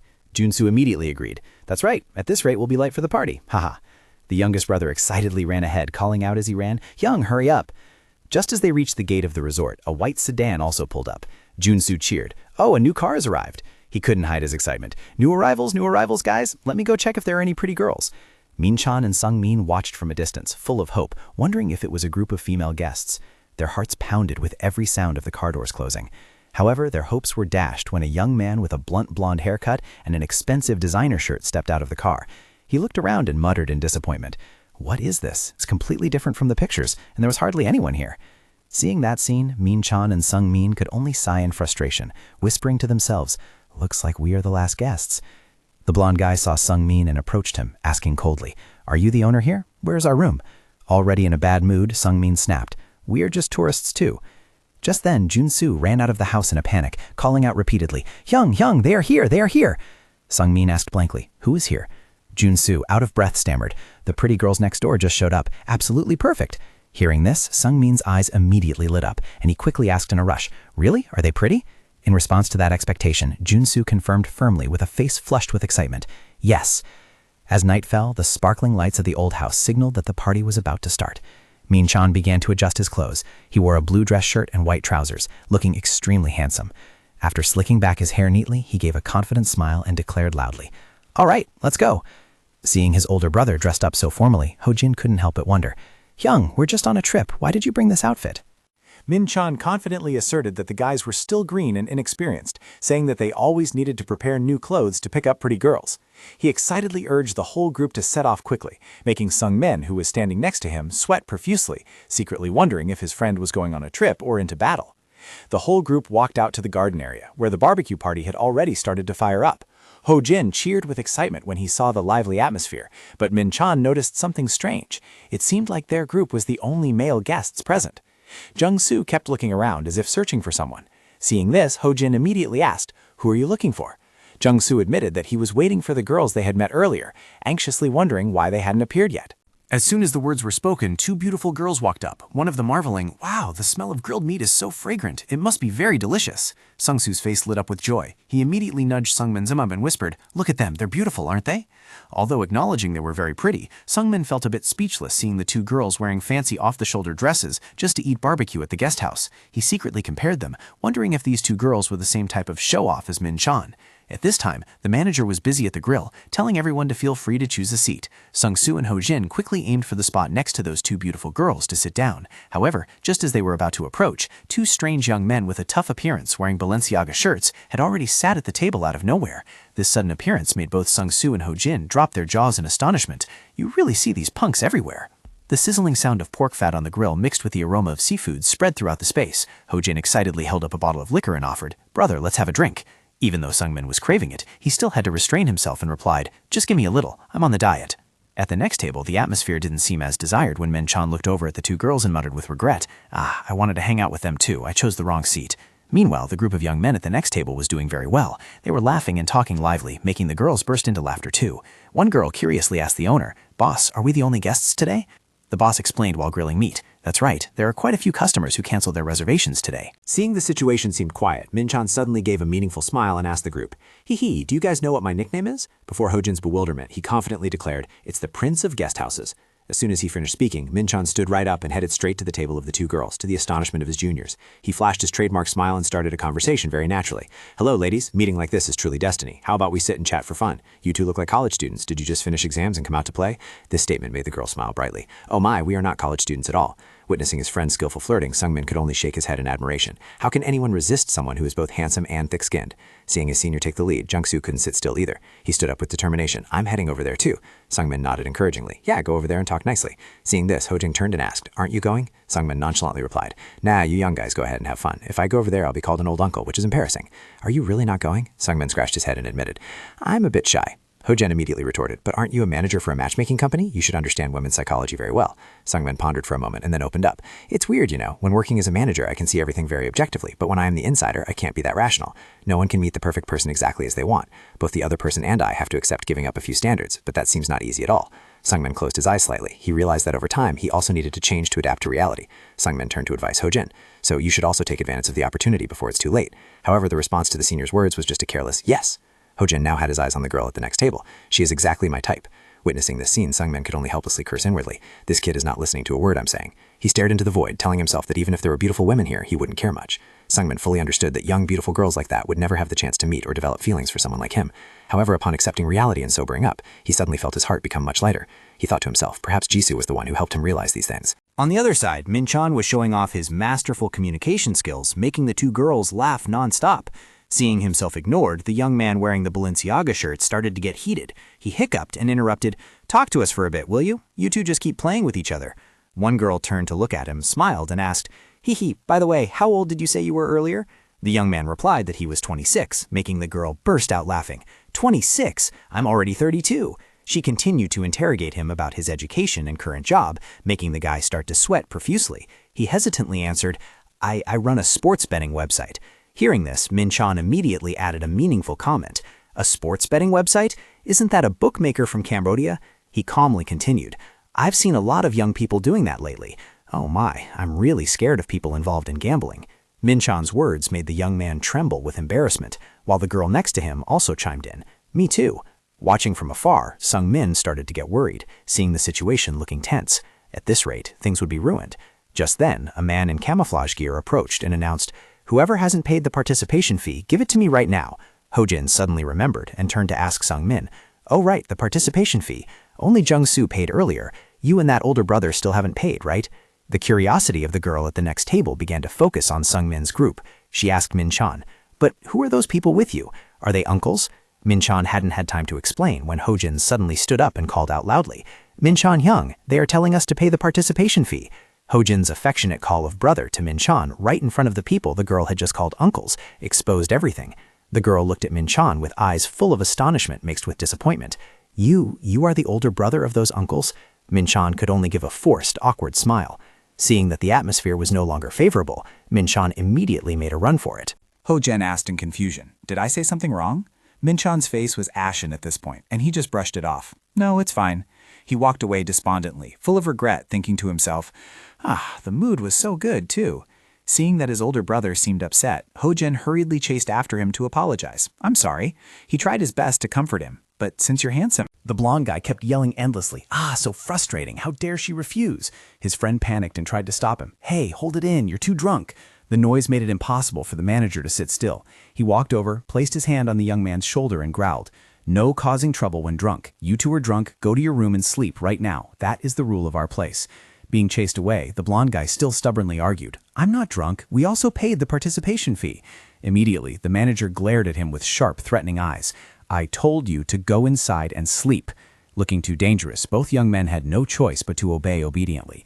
Nearby, Sungman couldn't help but shiver and say to himself, that's really scary. The manager turned to ask for his help. I have to keep an eye on these guys for a bit. Can you go find the girls and bring them back here to help me? Sungmen replied, yes. Meanwhile, Jung-soo was also quick to say, I will search the back. Walking alone down the wooden corridor, Sungmen silently sympathized with the two girls. Those girls are having a hard time too. They must have been looking forward to this trip a lot, yet they only met old uncles and people like that.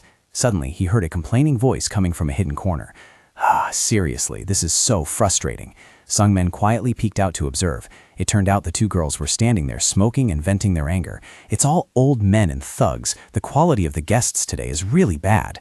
The brunette replied, but that uncle wearing the shirt looks handsome too, doesn't he? The girl in the black dress immediately retorted, even if he's handsome, I still hate old men. He looks young on the outside, but he definitely smells like an old person. Coming to places like this, he's probably trying to find a way to approach young kids, right? So filthy. Every bitter word made Sungmin freeze, his face clearly showing hurt and disappointment. He pondered for a moment, then stepped out and called out, Hey, you guys! Unexpectedly caught red-handed while talking bad behind someone's back, the two girls turned around, startled, with looks of complete astonishment. Sungmin maintained a calm but stern expression as he announced, The boss told you two to go inside. Those young men from earlier have already gone to their rooms to sleep. Hearing this, the girl in the black dress breathed a sigh of relief. Is that so? Thank goodness. I was a bit scared earlier. They suddenly got angry and startled me. She started complaining about the inconvenience of staying at the guest house, and her friend chimed in. That's right, we already have boyfriends anyway, right? Looking at the backs of the two girls who were about to leave, Sungmin couldn't hold back his feelings. He turned around and said in a deep, sad voice, Hey, us uncles wash up really cleanly after work too. Not everyone smells bad like you think. We weren't old from the very beginning. It's just that our souls couldn't keep up with time. Sungmin's overly philosophical statement made the two girls freeze. They looked at each other awkwardly and whispered, What is he suddenly talking about? What a weird uncle. When the group returned to the banquet table, Min Chan was full of spirit. He excitedly cheered, Oh, you're back? We have to do one more round. However, Sungmin immediately stepped forward, placed a hand on his friend's shoulder and said decisively, Never mind, let's just go to sleep. Min Chan was bewildered, not understanding what was happening. Huh? What do you mean, never mind? At this moment, the two girls also quickly said their goodbyes to retreat to their room. We'll also excuse ourselves to go sleep now. Witnessing the opportunity slip away in a split second, Min Chan could only choke out a painful sob. Sungmin looked at the mess on the table and told the group, The boss is busy. Let's clean up what we've eaten and go to sleep. Ho-jin, though filled with immense regret, reluctantly obeyed. Yes, what a pity. After a while of struggling to clean up, Sungmin looked at the large trash bags and the pile of completely empty bottles, then sighed. So we're all done cleaning, right? Looking at the aftermath of the party, Sungmin breathed a sigh of relief. After cleaning for a while, it was finally completely done. Ho-jin, standing nearby, couldn't help but complain. The cleaning time is even longer than the partying time. As night fell and enveloped the guest house, the manager announced that the lights would be turned off so everyone could rest. Ho-jin politely wished his seniors a good night before the room sank into darkness. However, even though he had lain down, Sungmin remained wide awake. He let out a soft sigh. I can't sleep at all. Immediately, answering voices from the adjacent beds rang out in full empathy. Me neither. Same here. In the quiet space, Jung-soo sat up abruptly and asked curiously, Brother, where were those girls just now? Lying down and staring at the ceiling, Sungmin replied slowly. They were in the smoking area. Jung-soo passed further to see if they said anything, but not wanting to hurt his friend, Sungmin had to lie. Nothing special, they were probably just tired from drinking. Ho-jin then changed the subject when mentioning Min-chan. I think Min-chan really fits the atmosphere there. Brother, what is your secret to staying young? Min-chan, who was wearing a facial mask at the time, leisurely replied, Secret? He then confidently listed 3 core factors, genetics, self-management, and cushion. Hearing this, Jung-soo immediately retorted, Genetics is something that cannot be changed. Meanwhile, Sungmin, lying next to them, could only sweat profusely, a big question mark appearing in his head. What the heck is cushion? The next morning, Sungmin stretched and let out a refreshing long yawn. That was a good sleep. He was about to step out when Jung-soo pushed the door open and urged, If you're awake, hurry up, wash your face, and let's go eat breakfast. Sungmin replied blankly, "Yeah?" Sungmin suddenly stopped, his eyes wide and mouth agape, when he saw a strange man in blue pajamas standing there. He stammered, Who is this?" The man casually turned around and asked, "Who is who?" Sungmin was shocked to recognize the familiar voice. He thought to himself, trembling, "Is that Min Chan?"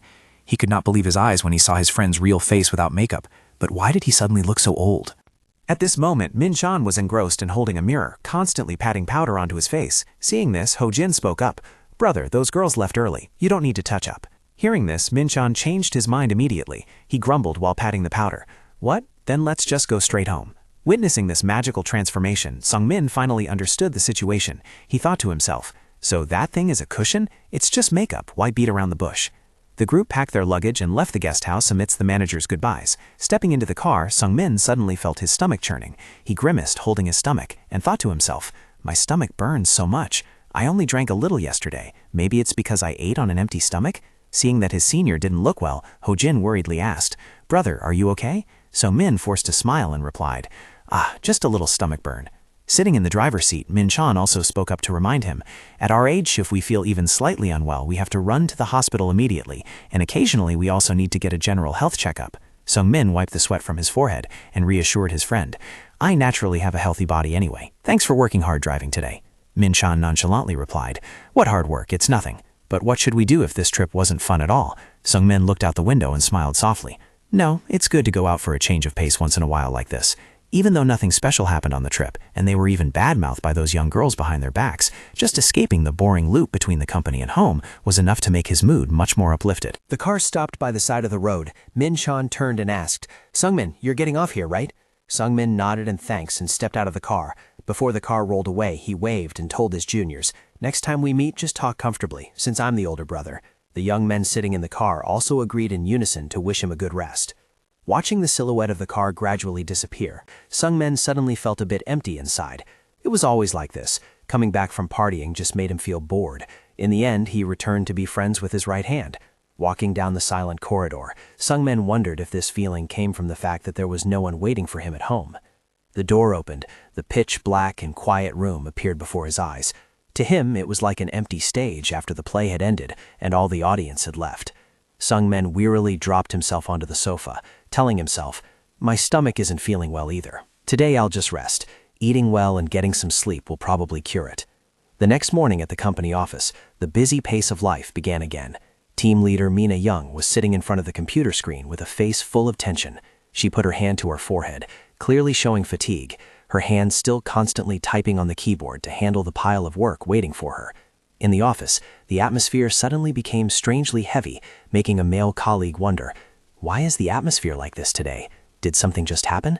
The female colleague next to him sipped her coffee and replied anxiously, "It seems our company was just surpassed by a competitor. The team leader is new here, and since I'm her subordinate, I feel even more worried." Seeing her colleague ask which company it was, she immediately held out her phone to show him. "Look at this, the netizens' response is absolutely explosive." On the screen was an advertisement for a matchmaking company named Underwent, with a promising introduction that the CEO himself, who had spent 40 million won at other matchmaking centers without success, had stepped up to establish it to fix all the shortcomings. They promised to directly manage and prevent any falsification of profiles or height, absolutely not deceiving customers just to create fake couples. Witnessing the competitor doing so well, the male colleague frustratedly let out a bitter curse. The ad also emphasized their difference in possessing a team of young managers instead of middle-aged consultants, making communication much smoother. Since the consultant is also the one directly matching the couples, their dating and marriage success rates are extremely high. Reading up to here, the male colleague couldn't help but be outraged. Is it just because couple managers are older that we have to endure this contempt? The female colleague next to him could only sigh and admit that this seemed to be what everyone had secretly been waiting for all along. Right at this moment, team leader Min Ah-young walked over and interrupted the conversation. "Everyone, pack up and let's go get lunch." Seeing the whole team getting ready to leave, Sung-min immediately tried to sneak away. "Well then, enjoy your meal, everyone." "Are you trying to slip away? Oh, Sung-min, didn't you say you didn't bring a lunchbox today?" Sung-min's face clearly showed an awkward expression, sweating profusely as he tried to find an excuse. "Yeah, my stomach is just feeling a bit uncomfortable." But the female colleague still enthusiastically pulled him along. "If you don't have any plans, come eat with us. We're all one family anyway. We should at least have a meal together." Seeing him still hesitating, team leader Min Ah-young also spoke up. It wouldn't be nice to leave you behind alone while the whole team goes to eat. If you don't mind, please come with us. Following the boss's invitation, Sungmin had no choice but to trudge along behind with a miserable face, silently complaining that his stomach was really not feeling well at all. The group stopped by a meat soup restaurant named Chungho Gukbap. As soon as they settled into their seats, the two female colleagues suddenly stood up. "We're going to the restroom for a bit." Their abrupt departure left Sungmin bewildered, sitting with his boss, not knowing what to say. Sungmin broke into a cold sweat due to the pressure. He stared at his water cup, telling himself to eat quickly so he could sneak away early. To break the suffocating atmosphere, the boss spoke up. "I heard you were the one with the highest matchmaking success rate." Seeing the boss's praise, Sungmin scratched his head in embarrassment. Yes, that's just because everyone trusted and followed me closely." Young continued with a serious expression. "It must be because you fulfilled your management role well that you receive such trust. Even though I hold the position of department head, I still have a lot to learn due to my lack of practical experience. I hope you, Sungmin, who works directly in the field, will help me more in the future." Her sudden humble attitude made Sungmin quite suspicious. He thought to himself, what's wrong with this woman? Was the shock of being surpassed by a rival really that great? He told himself this was a good opportunity to resolve their animosity. "Hey, about what happened last time, I'm truly sorry." However, Young immediately interrupted him with a cold expression. "That's enough. I will forget about personal matters and only treat you strictly on a professional level. Therefore, from now on, please just focus on your duties." Sungmin could only sweat profusely and say yes to pass the matter, silently marveling that she was indeed an extremely rational person. Right at this moment, his stomach suddenly gave him a severe case of the runs. How annoying. Sungmin panicked and stood up abruptly. I need to go to the restroom for a moment." Receiving a nod from Young, he hurriedly rushed off, full of anxiety inside, wondering why his stomach had been acting up like this since the weekend trip. Could he have contracted a serious illness? After finishing his business in the restroom, Sungmin blankly opened the door and stepped out with a pale face, drained of all blood.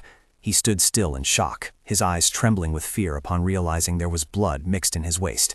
At lunch at the beef soup restaurant, the atmosphere should have been very lively, but Sungmin sat absent-mindedly, paying no attention to the hot bowl of soup in front of him. Seeing him holding back and not touching his chopsticks, the female colleague next to him couldn't help but wonder. "Huh, Sungmin, this is your favorite dish. Why are you eating like a bird today?" Sungmin could only force a smile, finding a random excuse to dodge the question. It's just that I've lost my appetite a bit."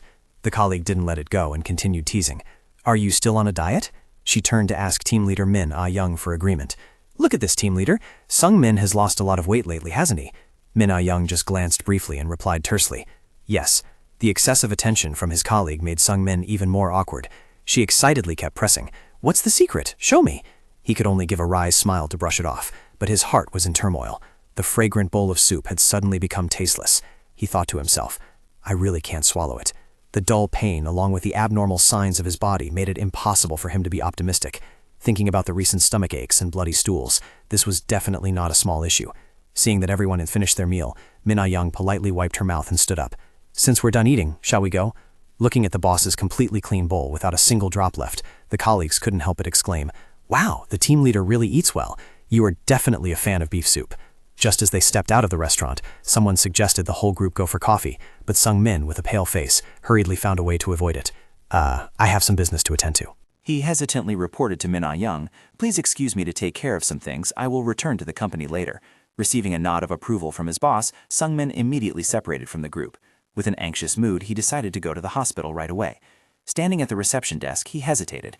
I'm here for a checkup for the first time." Everyone gets scared going to the hospital for the first time. Boo-hoo. After completing the registration procedure, Sungmin sat huddled in the waiting row, his heart heavy with negative thoughts. There's probably nothing serious, right? He tried to find a reason to reassure itself. Lately, I've been drinking on an empty stomach too. It's probably just because of that. Right at this moment, the nurse's voice rang out, interrupting his train of thought. Inviting Mr. Hyun Sung-min into the examination room. Entering the room, the doctor looked at his medical record and thoughtfully asked, "Have you had a colonoscopy recently?" Sungmin's answer was just an anxious shake of his head. "No, not even once." The doctor sternly gave advice. "Since the symptoms are clear, you should get a colonoscopy right away. Don't let it catch you by surprise again. Go outside, the nurse will schedule it for you." Holding the prep medicine bag for the checkup in his hand, Sung-min was still in shock. Even though he was lucky enough to book an appointment right away without having to wait long as usual, a sense of fear still engulfed his mind. Looking at the bowel prep medicine in his hand, Sung-min told himself, "First time in my life getting a colonoscopy. Just imagining it makes my heart break dance." To prepare for the colonoscopy, Sung-min had to start a strict diet from 3 days prior. By the final day, his menu consisted of merely white porridge with soy sauce. In his ravenous hunger, even a bland bowl of porridge tasted unusually delicious. He silently reviewed the doctor's instructions. The colonoscopy prep medicine must be taken 5 hours before the checkup, right? To be on time, Sung-min decided to go to sleep early. I have to wake up early later, so I should go to sleep now. At exactly 5 a.m., the alarm clock rang loudly, reminding him that it was time to carry out his most important mission. Just waking up with a face still heavy with sleep, Sung-min sluggishly muttered to himself, "So sleepy. Is it already time to take the medicine?" He staggered to the table, poured the powder packet into a water bottle, and started shaking it vigorously until the medicine was evenly dissolved. Looking at the milky white liquid in the bottle, he slightly frowned. The color looks a bit strange, doesn't it? Suppressing his hesitation, Sung-min closed his eyes tight and drank it all in one gulp. Just as he finished the last sip, he shivered at the indescribable taste. Ugh, what is this taste? It's like electrolyte water mixed with roasted rice water. He stood waiting for a moment, but still didn't feel any special reaction from his body. Gently rubbing his stomach, he muttered, "I don't see any effect. I just feel my stomach full of water." Sleepiness struck again. Sung-min yawned long and told himself, "I have to take another dose in a little while. So sleepy, I'll sit and rest for a bit." However, just as he laid his back on the sofa, a strange noise suddenly rang out from his stomach, startling Sung-min. Huh? Just a few seconds later, a sharp cramp hit, along with fierce noises like a storm brewing in his stomach. He jumped up in panic, his face changing color. Ugh, the toilet! I need to go to the toilet right now! This time, his legs ran faster than his brain. Sung-min frantically dashed like the wind, rushed straight into the bathroom, and locked the door swiftly. Behind the closed door, strange noises echoed continuously. Piercing screams echoed from behind the bathroom door, accompanied by the violent sounds of an unprecedented total cleanse in Sung-min's life. Stepping out with an ashen face and dark circles under his eyes from exhaustion, he clung tightly to the doorframe, out of breath. Phew, I thought I was dead. He couldn't have expected this kind of medicine to have such a terrifying effect, striking like a storm without any warning. Stumbling towards the sofa, Sung-min tiredly told himself to rest for a bit. However, as soon as his legs touched the edge of the chair, a feeling of exhaustion enveloped his entire body. He felt completely drained already. Just as he was about to lie back and find some peace, a strange noise continued to echo from his stomach, causing Sung-min's face to change color and his eyes to roll back in terror. Without a single second to think, he ran for his life back to the bathroom. He had to go to the bathroom again. He might as well register his permanent residence in there today. As soon as the door slammed shut, shocking sounds continued to echo incessantly. That day was nothing short of an endless nightmare for Sung-min, as he had loaded 1,500 milliliters of water into his body and then ruthlessly expelled exactly 1,500 milliliters back out. The next morning, Sung-min arrived at the medical center of Minguk Hospital with an anxious state of mind. As soon as the nurse called out his name, Mr. Hyun Sung-min, he trembled as he stood up and approached the registration desk. Looking at his haggard appearance, pale skin, and shivering body, the nurse gently confirmed, "You registered for an endoscopy with anesthesia, right?" Sung-min could only weakly reply, "Yes," his heart filled with an extreme sense of emptiness, feeling as if all his internal organs had been completely emptied out after a terrifying night. Guided into the locker room, the nurse handed him a specialized outfit. "Please change into this examination gown here and come out." Sung-min quietly took it, but when he looked closely at the outfit, he couldn't help but freeze with a bewildered expression. Standing in front of the mirror, he turned around to check the back and thought to himself, "Wait a minute, what kind of clothes are exposed right at the critical spot? If I turn my back, everything will be completely revealed." Despite his hesitation, Sung-min still had to step into the endoscopy room. The nurse signaled for him to lie down on the bed. "Once you're done changing, please lie on your side facing this way." The tension was clearly visible on Sung-min's sweat-drenched face as he muttered, "Gulp, I'm so nervous." To prepare for the correct posture, the nurse continued to request, "Please pull your legs higher. A little more." Sung-min frantically followed the instructions like a machine. "Yes, yes." While waiting for the doctor to arrive, the nurse started preparing the syringe to administer the anesthetic. When the doctor enters, the anesthetic will be injected immediately. A sharp pain in his arm made Sung-min wince slightly. "Ah!" After securing the IV tube, the nurse proceeded to click a heart rate monitor onto his finger and reassured him, "Please relax and lie comfortably." Looking at the cluttered medical equipment around him, from the oxygen tube placed close to his nose to the tangled wires, Sung-min lay motionless with a suspicious look in his eyes. He wondered to himself, "Wait, is it necessary to set up such a big scene? I thought I just needed to go in for a scan and it would be done." Lying on the hospital bed, Sung-min couldn't help but worry, beads of sweat rolling down his forehead. What if the anesthetic doesn't work? He was terrified that he would fall into the rare case of having to endure the entire painful endoscopy process wide awake. As soon as he saw the doctor step in, Sungmin panicked and cried out, "Oh, doctor, I'm not asleep yet." The nurse gently reassured him that the medicine was starting to be administered into his body, but he was still full of doubt because he didn't feel any signs of sleepiness at all.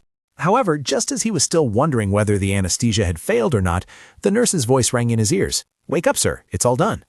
Sungmin opened his eyes in a daze, unable to believe that everything had ended in the blink of an eye like magic. Huh? Did I even do anything? A short nap and the fear just vanished? After resting for a while to fully wake up, he staggered into the doctor's office with an indescribably sharp pain in his buttocks. The doctor pointed at the screen displaying the image inside his colon and began to explain. "Here are your test results for today." Looking at the doctor's stern face and thoughtful frown, Sungmin's heart pounded with fear. He screamed inwardly. What is it? Why is he hesitating like that? Finally, the doctor slowly announced, "We found a small polyp here." Sungmin was stunned, his face turning pale with shock. He stammered with a bewildered expression. A polyp? What is that, doctor?" The doctor explained that it was a type of tumor, and although the majority are benign, there are still cases where they can develop into cancer. Even though the doctor said he had performed the removal procedure during the endoscopy and was waiting for the biopsy results, the word cancer continued to spiral deep into his mind, leaving Sungmin in utter dismay. The only haunting thought left in his head at this moment was, "Cancer? Could I really have gotten it?" All the doctor's subsequent instructions about avoiding spicy food to prevent bleeding or not engaging in vigorous exercise completely went in one ear and out the other for Sungmin. He walked out of the hospital like a soulless body, having no mind left to notice the nurse's goodbye. His mind was just swirling around a single question. Can it really turn into cancer? Amidst the bustling streets on a beautiful sunny weekend, watching the lively flow of passersby, Sungmin suddenly felt his heart become heavily burdened and strangely lonely. The brilliant sunlight out there seemed to only highlight the darkness within his soul. Looking at young couples wearing matching outfits, happily laughing and enjoying their dates, Sungmin sighed softly with bitterness. He secretly wished that at this moment he wasn't all alone, wishing there was someone by his side he could lean on and share the fear that was engulfing his mind. On the way home, Sungmin couldn't take his eyes off his phone, searching for information about colon polyps. He thought to himself, wait a minute, getting this at my age isn't as rare as I thought. Even though there were many articles online saying it wasn't a big deal, his eyes were unconsciously drawn to the worst-case scenarios, from comments about tumor metastasis to painful chemotherapy cases. Upon arriving home, negative thoughts still clung to him. Sungmin sat blankly on the bed, his heart filled with fear of a bleak future. What if I die alone? Then who should be notified? The extreme anxiety made him jump up, scratching his head and tearing his hair in panic. Should I tell my parents? No, if my mom finds out, she'll definitely faint. In his despair and excessive overthinking, Sungmin sobbed as he sat at his desk. Maybe I should just write a will to be safe, so if anything happens, my assets can be divided properly. Otherwise, it would be a waste. However, just as he was about to write his final words, he suddenly stopped, as if remembering something. At the same time, at Minsu's house, the couple was enjoying a happy and cozy atmosphere when the ringing of a phone shattered the mood. Seeing the sender's name pop up, Minsu couldn't help but be surprised. Huh? It's Sungmin. What's the matter? He curiously opened the message to look, only for his eyes to widen and his jaw to drop in astonishment. On the phone screen was Sungmin's desperate dying message. "Minsu, if anything bad happens to me, you must smash the external hard drive on my computer desk and throw it away for me." Below it was a warning postscript. "P.S. Absolutely do not look at it." If it were a normal weekend, Sungmin would probably be enjoying delicious food and relaxing. But right now, until the official results came out, he could do nothing but lie flat in one place. Complicated thoughts surrounded his mind in extreme loneliness. Even though his best friend Minsu had called to reassure him, "That polyp? I had it too. It's not a deadly thing. You made me think you were leaving your last words." Sungmin still couldn't escape the obsession with the worst-case scenarios. He lay there, sweating profusely, bitterly asking himself, if something happened to him, would anyone in this world be heartbroken over him? Thinking up to this point is a bit overthinking, guys. The sound of the heart rate monitor echoed steadily in the quiet space of the hospital room. Sungmin lay motionless on the bed with an IV tube in his arm, his face clearly showing exhaustion and surrender. Right at this moment, the room door burst open and Minsu rushed in with a worried face. "Sungmin, how did it turn out like this?" Seeing his friend, Sungmin can only smile bitterly, his voice whispering with regret. It finally turned out like this. If I had known, I should have enjoyed life a bit more." While the atmosphere was sinking, a female colleague and the team leader Min Ah-young suddenly appeared at the hospital room door. "Mr. Sungmin, are you okay?" Sungmin looked in astonishment at the colleagues he had always tried to avoid. "Everyone, how did you know I was here?" The worried colleague explained, You suddenly took sick leave when everything was fine, which made us so worried. What exactly happened? Min Ah-young approached the hospital bed, her usually cold eyes now replaced by sincere concern. How is your body feeling? Are you doing any better? Faced with the sudden appearance of his boss, Sung-min could only stammer. Department head, she sighed softly and continued. The ace of our team is not allowed to collapse like this. Recover quickly and come back. The members are all waiting for you. The unexpectedly encouraging words from Min Ah-young made Sung-min so moved that he choked up. Department head. However, the surprises did not stop there. The hospital room door swung open once again. Jisoo rushed in with a tear-stained face. Oppa, are you okay? Sung-min's eyes widened in astonishment. Jisoo, she sobbed. I just got back from Cambodia and ran straight here. Right after that, the girl who once went on a blind date with him also appeared with a highly apologetic expression. I'm sorry for leaving like that day. I didn't expect things to turn out like this. Before he could even recover his wits, Sung-min froze again when he saw the entire group of girls from the guest house the other day arriving together. We're here to visit you too. Me too. Witnessing the once empty hospital room suddenly packed with beauties, Sung-min panicked to the point of sweating profusely, his face turning bright red as he had no idea what the hell was going on. What kind of den is this? Is this a hospital room or a harem? Min-soo was holding the external hard drive in his hand, turning to ask with a very serious face. Sung-min, the hard drive you mentioned is this one, right? Standing right next to him, manager Min Ah-young curiously asked, What is that? Min-soo stammered, trying to answer. This is... Witnessing his most deeply hidden secret about to be exposed, Sung-min screamed in despair. Stop right now! No! I didn't die from the illness, but if the files are leaked, I'm dead! He woke up with a start, springing out of bed with heavy breathing, sweat rolling down his forehead. Pant. Sung-min put his hand over his face, still not completely over the terrifying nightmare. What the hell is this? Why did I dream about that? The weekend passed in suspense and a confused mind, and then the day to receive the test results finally arrived. Sung-min was present at the medical center of Minguk Hospital in a state of extreme anxiety. The doctor looked at the medical record and slowly announced, The biopsy result shows that this is a hyperplastic polyp. Seeing Sung-min's tense face, he continued to reassure him. There is almost no chance of it developing into cancer, so you don't need to worry too much. Hearing this, Sung-min felt as if a heavy burden of 1,000 pounds had been lifted off him. He stammered to confirm. So it's not my time yet, right, doctor? The doctor nodded. Yes, but since you are also getting older, you should come back for a checkup every 5 to 10 years. Still having some doubts, Sung-min asked further, But why did I bleed at that time? The doctor explained. It was just a small wound. Just make sure to eat a lot of green vegetables. I have told you this before. Sung-min burst into happiness. He clenched his fists, his face lighting up. So that's how it is. Thank goodness, I'm alive. Just as he was about to leave, the doctor added one more sentence. And since you were also slightly overweight, you should conveniently get a blood test done while you were here. Sung-min happily accepted. Yes, thank you, doctor. Goodbye, doctor. I'm leaving. Stepping out of the hospital, Sung-min felt like he was born again. The warm sunlight shone down like a new ray of hope for his life. The weather is really beautiful. Looking at the stream of people passing by, he told himself with an iron determination, From now on, I really have to take care of my health. I have to drink less alcohol and work out diligently. However, the joy was short-lived. A few days later, Sung-min received his blood test results with a diagnosis of high cholesterol. He stared in shock at the notification message on his phone. Patient Hyun Sung-min's triglyceride level was 392, a very high level compared to the normal range of under 150. Sung-min froze, unable to believe his eyes. The normal level is under 150, but mine is a whopping 392. I escaped one door just to get stuck in another. Sung-min began to throw himself into a crazy workout routine to lose weight. He struggled to jog up the towering stairs, sweating profusely, but his eyes remained full of determination. Pant. Even a 63-story building probably couldn't scare me anymore. Going through this incident, Sung-min once again realized the profound truths of life. He contemplated as he ran. Pant. I can't just live alone like this forever. In times of joy or sadness, I really want someone by my side to share it with. Images of young, beautiful girls suddenly appeared in his mind, but then he realized something more important. Beyond appearance, it must be a truly good woman who is suitable for him. After a period of high-intensity training, Sung-min stopped at the stair landing, hands on his hips, panting. Should I take a little break? Right at that moment, the phone in his pocket vibrated with a message notification. Sung-min curiously pulled it out to check. Oh, is it Min-soo? He said to himself. He must be worried about me, so he's texting to check in. Sung-min, still panting, picked up when he saw an incoming call from his best friend. Min-soo on the other end eagerly asked right away, How are the results? Wiping the sweat from his forehead, Sung-min sighed in relief and replied, Ah, it's fine. The doctor said it's just a polyp, nothing to worry about.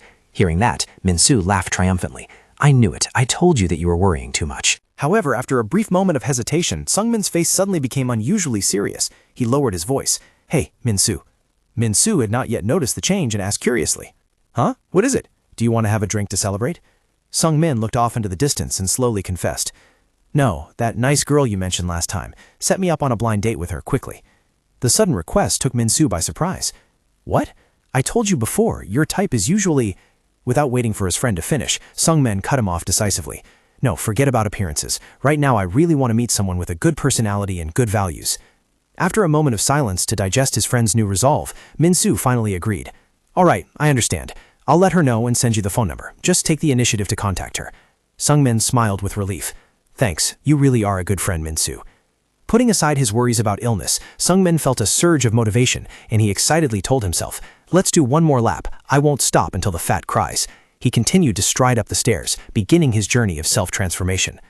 Using the contact information from Min-soo, Sungmin proactively sent a greeting to the other party.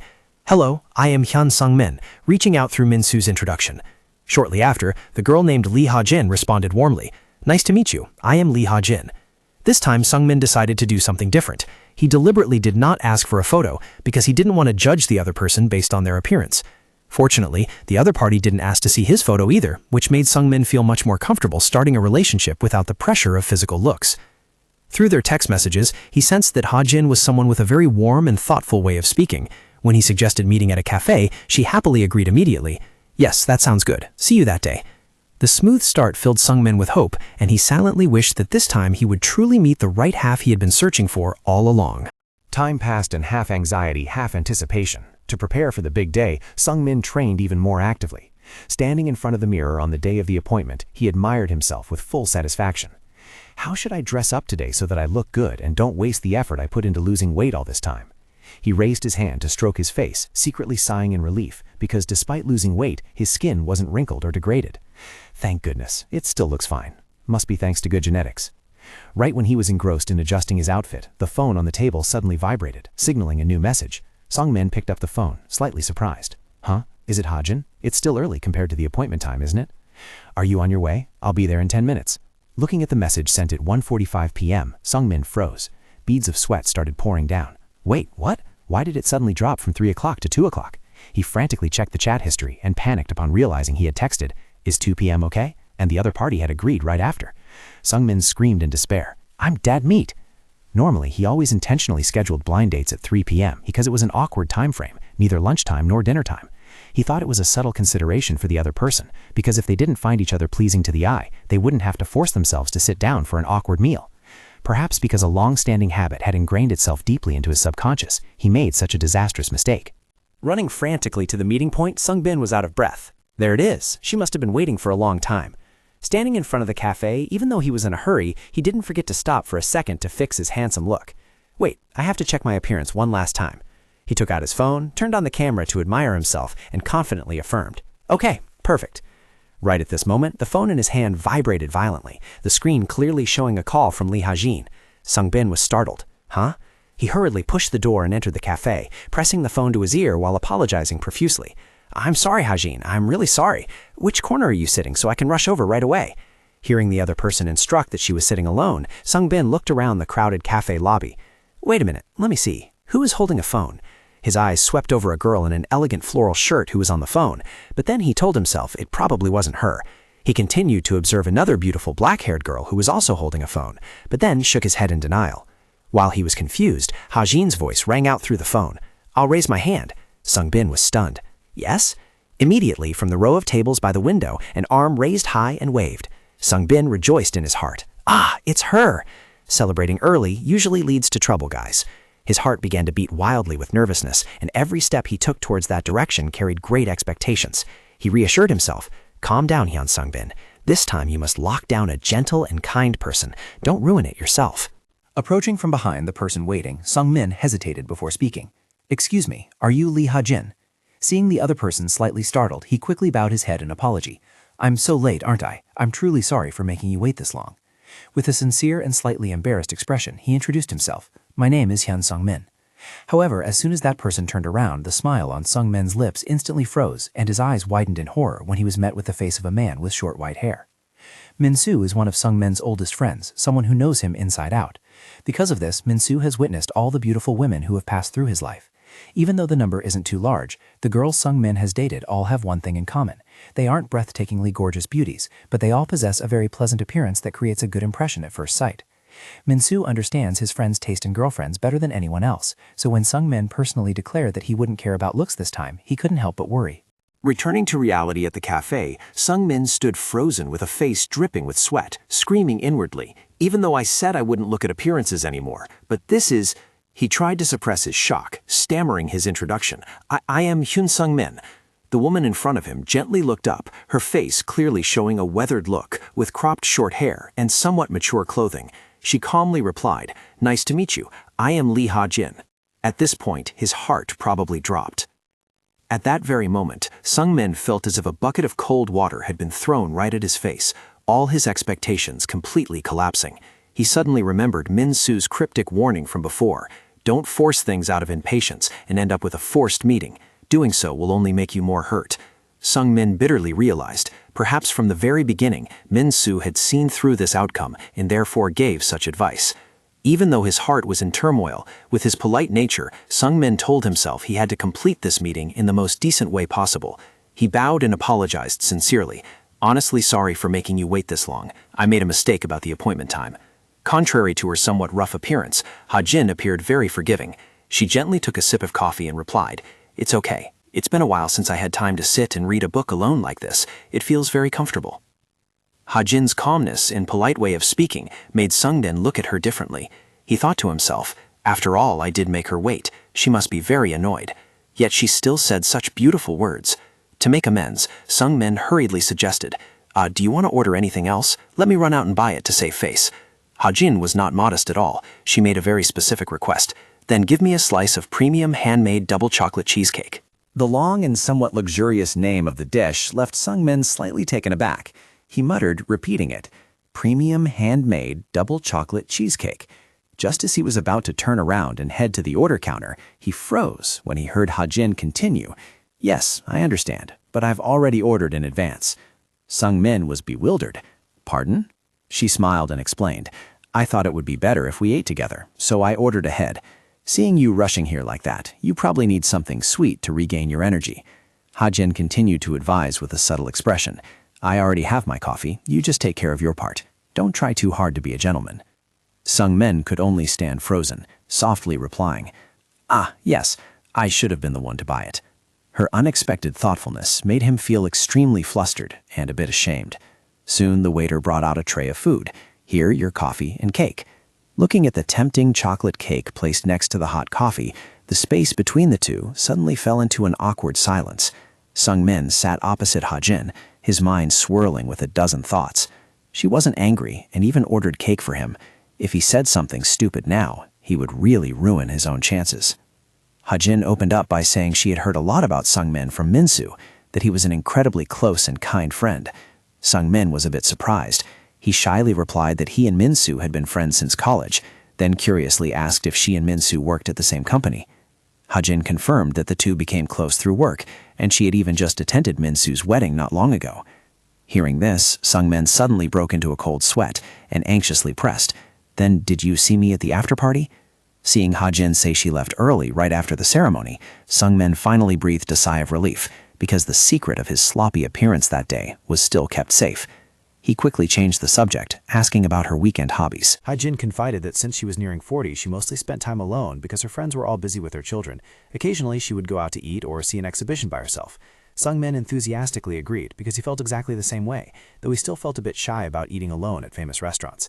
Hearing Ha-jin say she often bought food to take home to eat while watching movies comfortably, Sung Min couldn't help but exclaim, "Oh, me too." The conversation between the two suddenly became unusually close thanks to these unexpected similarities. Ha-jin expressed great admiration for his matchmaking job, making Sung Min feel that she was also truly enjoying this meeting. Through her stories, he learned that Ha-jin was very serious and had prepared thoroughly for marriage, although she had been on many blind dates but never got a second date. Taking a sip of coffee, Sung Min silently felt sorry for her, thinking that they probably only looked at appearances and let it go. It was truly a pity for such a good person to be ignored. Looking up at the clock, which pointed to almost 4 p.m., he told himself that the meeting could end here. Sung-min gently said, "Wow, it's already this late in a flash. Let's wrap up today's meeting here first."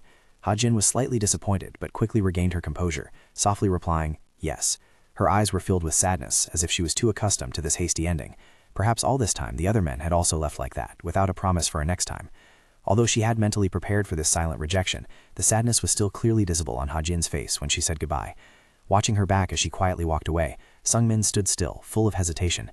He asked himself, didn't I come here today to find a kindred spirit instead of focusing on outer appearance? Just as Ha-jin was about to turn in another direction, Sung-min suddenly called out loudly, "Miss Ha-jin!" To her surprise, he gathered all his courage to make a proposal. "If you don't mind, would you like to go watch a movie with me?" Ha-jin asked in surprise. Huh? Watching a movie? Sung-min scratched his head and explained that there was a movie he really wanted to see, and today was the last screening. Seeing this, Ha-jin happily agreed. Oh really? Then let's go watch it together. I also really like watching movies. Although this was out of the plan, Sung-min felt it would be really bad to just let her go home like that. Standing in front of the CGV cinema, he silently questioned himself. Doing this, it's not too crazy, right? Looking at his phone screen after finishing booking the tickets, Sung-min announced, "There's still some time before the movie starts. How about we go to the restroom for a bit?" Ha-jin nodded. "Then let's meet in front of this door later." After washing his face to freshen up, Sung-min stepped out and waited in the lobby. Seeing that Ha-jin hadn't come out yet, he told himself, "She's probably not done yet. I'll just stand here and wait." Looking at the bustling crowd, he realized today was the weekend, so there were many couples on dates. The sight of men standing holding handbags, waiting for their girlfriends in front of the restroom, made him feel very familiar. It turned out men are still the same in any era. The surrounding atmosphere suddenly became lively with the calls of young couples. "Oppa, did you wait long? Honey, have you waited long? The movie hasn't started yet, right?" Looking at the young, beautiful girls passing by, Sung-min silently exclaimed, "Ah, youth. Everyone looks so fresh and full of life." He glanced at the young men proudly walking next to their girlfriends, thinking to himself that they looked very smug. Right at this moment, Ha-jin stepped out and gently asked, "Should we go in? If we stand here any longer, I'll die of embarrassment." Sung-min was startled and replied, "Ah, you're out?" While walking, Sung-min suddenly felt uncomfortable when he caught the scrutinizing gaze of a young man. The guy kept glaring and muttering with full contempt, which made him mad. What? What are you looking at? Do we look like a middle-aged couple having an affair?" He got self-conscious and then ended up overthinking. To dispel the heavy atmosphere, Ha-jin proactively suggested, "Let me go buy popcorn and Coke." However, Sung-min refused because he couldn't concentrate on the movie if he ate while watching. Surprisingly, Ha-jin also had the same habit. Actually, me too. The movie they chose was a story about a 40-year-old man struggling to find true love. Looking at the main character on the screen crying pitifully, "My heart is still that of a teenage boy," Sung-min couldn't help but feel emotional. Perhaps for young people, this was just a romantic comedy, but for someone of the same age as him, every detail brought a deep sense of empathy. On the screen, the man holding a bouquet of flowers tearfully confessed, "I have found true love too late, but I will love you many times more." Those cheesy lines made Sung-min unable to hold back his emotions. He sniffled, sobbed, and then secretly wiped away a rolling tear. Oh God, tears kept falling like this. He anxiously glanced to the side, secretly hoping Ha-jin wouldn't see his weak state. However, the romantic atmosphere was suddenly ruined by the crunching sound of popcorn and a highly sarcastic voice from behind. Ah, what a boring movie. The blonde, bespectacled young man mumbled with contempt while eating. So old, yet still trying to date. If I were 40, I'd probably just drop dead. The rude remarks made Sung-min's face heat up, and he thought to himself, "What is this? We're in a movie theater and they have no manners at all." The guy kept blabbering, "The acting is trash and the plot is trash too." Unable to endure it any longer, Sung-min turned around and reminded them, "Excuse me, could you keep it down a bit? This isn't your living room." The guy raised his chin defiantly. "Huh? I paid out of my own pocket to watch this movie. What does it have to do with you?" He growled, "Hey, mister, do you even know who I am?" Sung-min tried to explain, "No, that's not what I meant, but you're disturbing other people." The young man immediately yelled, "What?" He stood up abruptly, his face dark and full of killing intent. "Yeah, you shut up. I've been annoyed just looking at you for a while now." Sung-min was startled, his heart beating wildly due to the sudden aggression. Gulp. Luckily, the girlfriend who came with him intervened in time, pulling his arm to sit down. "Honey, stop it. Please be quiet. I'm dying of embarrassment because of you." The young man sat down sulkily. Fine, I'll hold it in." Sung-min breathed a sigh of relief, thinking to himself, "Whew, that almost turned into a big mess." Even so, he couldn't help but worry. I wonder if he'll pick a fight again after the movie ends? The feeling of glaring eyes piercing the back of his neck sent chills down his spine. Finally, the movie ended amidst the audience's murmurs discussing the plot. Ha-jin turned to ask, "Shall we head out?" Sungmin nodded. Yes. He quickly glanced back and saw that the troublesome couple had already left, making him truly breathe a sigh of relief. Thank goodness, they're gone. Stepping out of the theater, Sungmin asked curiously, "What did you think of the movie? Was it good?" Hajin blushed slightly and confessed, "Yes, it was great. I even secretly sniffled a few times." Sungmin froze in shock. "Huh? Really?" Seeing someone empathize, he also honestly shared. "Actually, I also..." However, a cold voice suddenly rang out from behind. "Hey, mister?" Sungmin startled and turned around, his face changing color when he saw the blonde young man from earlier standing with his arms crossed, waiting. "Come out here and have a private talk. Stop pretending." He started pouring out insulting words. "Hey, do you think you're so great, mister? Are you the only civilized citizen around here?" He looked Sungmin up and down and mocked. "At a glance, anyone can tell you're getting old, so you should just stay home and take care of your family on the weekends. What is the relationship between you two? Don't you feel ashamed looking at us young people?" Sungmin was stunned, unable to believe his ears. "What?" He added a critical blow. "If you don't have anywhere to go, then rent a room and watch a movie to stay out of sight. That mouth of yours must be used to getting slapped." Anger flared up in Sungmin's eyes. His eyes were bloodshot from being severely insulted. He gritted his teeth, staring at the arrogant young man in front of him. "You little brat." Seeing the old guy glaring at him, the blonde young man became even more arrogant. He stepped closer and yelled, "What did you just say? Do you have a death wish?" He then turned to attack the woman accompanying him. "Hey, old lady." The insolent way of addressing her made Hajin freeze for a few seconds. She asked back in disbelief, "Old lady? Not only did you speak informally, but you also called me an old lady?" However, the young man showed no respect, looking at her with mockery. "I don't know how old you are, but from the looks of it, you're about the same age as us." He even lectured her on how to dress. "It's not even summer yet, and you're already wearing shorts to show off your tattoos? Do you think that's cool?" Seeing Hajin still maintaining her calm demeanor, he began to threaten. "Ha, you really are deaf and unafraid of guns. Do you think I wouldn't dare hit a woman?" His girlfriend, seeing the tense situation, hurriedly intervened. "Appa, please stop." But right after that, she also changed her tone and scolded Hajin, "You shut up too. If my brother gets mad, he really hits women." Faced with the aggression of both, Hajin still maintained an extremely tough attitude. She looked straight into the young man's eyes and challenged, "If you're so good, try touching me. I'm not scared of you." The argument attracted the attention of the people around, but instead of helping, they looked hesitant and avoided them. "What's that? Looks like a fight. Don't look. Let's walk faster." Witnessing everyone's indifference, Sungmin shouted in frustration, "Are you all just going to leave like that? Earlier when it was dark, everyone was so eager to help." The blonde young man smiled wickedly. He clenched his fists, preparing to lunge in. "You two have lived long enough, right? Today I'll teach you a lesson." Just as he was about to attack, Hajin suddenly raised her phone to block him. He stopped and yelled, "What's this? Trying to film? Do you think I can't snatch that phone?"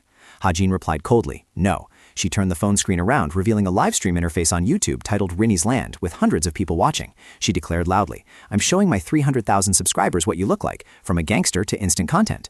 The blonde young man froze when he saw a series of sarcastic comments continuously jumping on the screen. "It's been a long time since we saw Renny. Who is that fat guy? He looks so unpleasant. What's going on, everyone? I know this guy. Let me take a screenshot first." He started to turn pale with panic. What is this? Turn it off immediately." The girlfriend accompanying him also hit her face in fear and embarrassment. I don't know anything. What should we do now?" Looking at the pathetic state of the arrogant guy from just a moment ago, Hajin only left a sentence full of killing intent. "Whether you want to smash the phone or whatever, it's up to you. Anyway, the video is already automatically uploaded. You will be mocked on the internet for the rest of your life." Witnessing the whole incident through the phone screen, the blonde boy's girlfriend flew into a rage. She yelled right in his face, "You idiot. Because of you, my face is exposed too. Let's break up."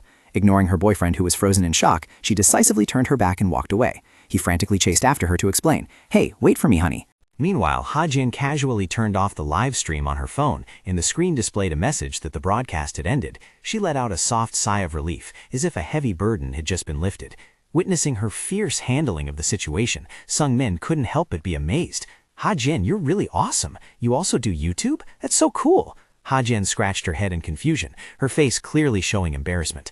"I spoke so rudely. You must be shocked, right? It's so embarrassing. It's just that the guy in the theater earlier was so impolite, so I'd the pax." Sungmin was still amazed by her influence. 300,000 subscribers is a huge number. You must be really famous, right? Rini Land? Later I will definitely hit the subscribe button. Hearing that, Hajin blushed with embarrassment and hurriedly waved her hands to stop him. "Hey, please don't. I die of embarrassment. My acquaintances don't even know I do YouTube." Looking at Hajin's petite figure, Sungmin silently marveled in his heart. Such a small, frail woman was able to drive away that big guy, while I, as a man, just stood frozen earlier and couldn't do anything to help her. Seeing the atmosphere had calmed down, Hajin took the initiative to suggest, "The troublemaker at the movie theater has been dealt with. Shall we go now?" Sungmin excitedly replied, "Yes." As they walked together, he suddenly felt that the girl in front of him was truly somewhat cool. The sunset fell, dyeing the city sky red, as Sung-min politely walked Ha-jin to the taxi stand. She smiled gratefully. "Thank you for walking me to the taxi stand." He waved his hand and replied amiably, "It's nothing. I was just heading this way anyway." Ha-jin looked regretful as she looked at him and explained, "Since you treated me to a movie, I should have treated you to dinner in return, but I already had a family gathering scheduled. What a pity. This situation smells like there will be a part 2. Sung-min quickly reassured her so she wouldn't worry. "It's okay. You told me beforehand. I didn't expect to freeload anyway." Despite that, Ha-jin still felt apologetic. "Even so, I still feel so guilty toward you." When the taxi arrived, she waved goodbye. "Well then, I'll go back first. See you later." The taxi rolled away, leaving Sung-min standing quietly alone in the middle of the bustling streets. He sighed softly, telling himself, "Well then, I should head home too." On the walk home, an indescribable feeling suddenly welled up inside him, completely different from previous blind dates. He didn't know the reason why, but his mind suddenly became extremely complicated with intertwined thoughts. Suddenly, Sung-min stopped in his tracks, as if remembering something important, blaming himself. Wait a minute, I went on a blind date and didn't even manage to secure a second date? As soon as he got home, Sung-min received a call from Min-soo. His friend anxiously asked right away, "Sung-min, how was the meeting today? Did it go well?" Wiping a sweat, Sung-min calmly replied, "Yeah, it's done. Just as you said, she seems to be a very good person." Hearing that, Min-soo became even more smug. "Right? She is extremely well liked by the female employees at my company.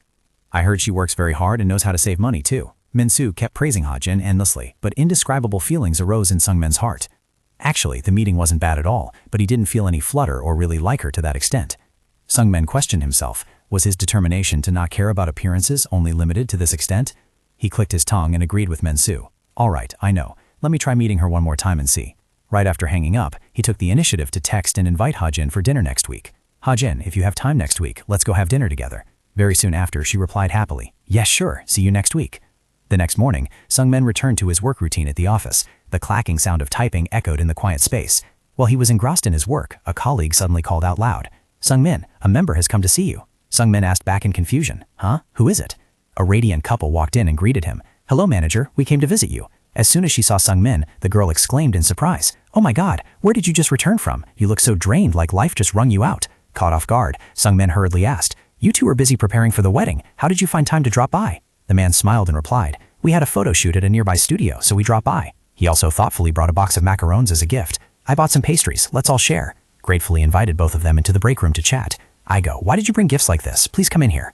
Looking at the colorful pastries on the table, Sung-min exclaimed, "Wow, just like that, you two are getting married next month. Time really flies." The man affectionately held his fiance's hand. "It's all thanks to the manager, haha.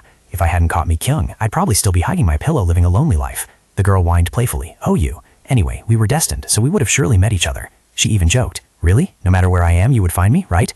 Witnessing the couple's display of affection, Sung-min could only force an awkward smile. Ha ha ha. This was the very couple he had successfully matched at the beginning of the year. Although they were both older, it was truly fortunate that this fateful connection was successfully made by him, leading to a perfect ending.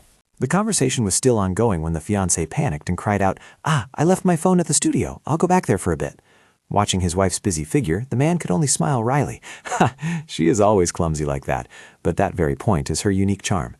Sung-min smiled and congratulated him. "Congratulations to you two once again." The guy nodded. "Getting married after 6 months sounds a bit fast, which surprised even me. My friends all asked if I was rushing it too much." He took a sip of coffee and pondered. "Actually, it's because she is completely different from the women I've met before. To be honest, the women I met in the past were pretty, but my heart didn't feel at peace. The more gorgeous a person's appearance, the more insecure I felt over trivial things."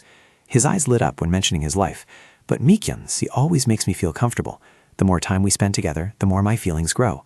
Hearing this makes me want to get married right away." The member's confidences made Sung-min freeze in thought. He realized he was the same. In front of beautiful women, he always felt an indescribable insecurity, but when talking to Ha-jin, his soul felt very relieved. The short meeting ended, and the man stood up to say goodbye. "I have to go back to the studio for the photo shoot now. Thanks for the coffee, manager. See you at the wedding. You definitely have to come." Just after seeing the guest off, the phone in Sung-min's pocket vibrated continuously. It was a message from Ha-jin. "Then let's meet at 7 tonight. I'll drop by my house after work and leave right away to be just in time." Sung-min quickly replied, "Yes, I'll contact you when I arrive." He clenched his fist to encourage himself. "Cheer up, Hyun Sung-min. You have to work hard." As night fell, Sung-min ran frantically to the entrance of the Bella Vita pasta restaurant. Out of breath, he muttered, "Huff, I got stuck in rush hour traffic again, so I'm late. I wonder if Ha-jin has arrived yet." Suddenly, a familiar voice rang out, "Sung-min!"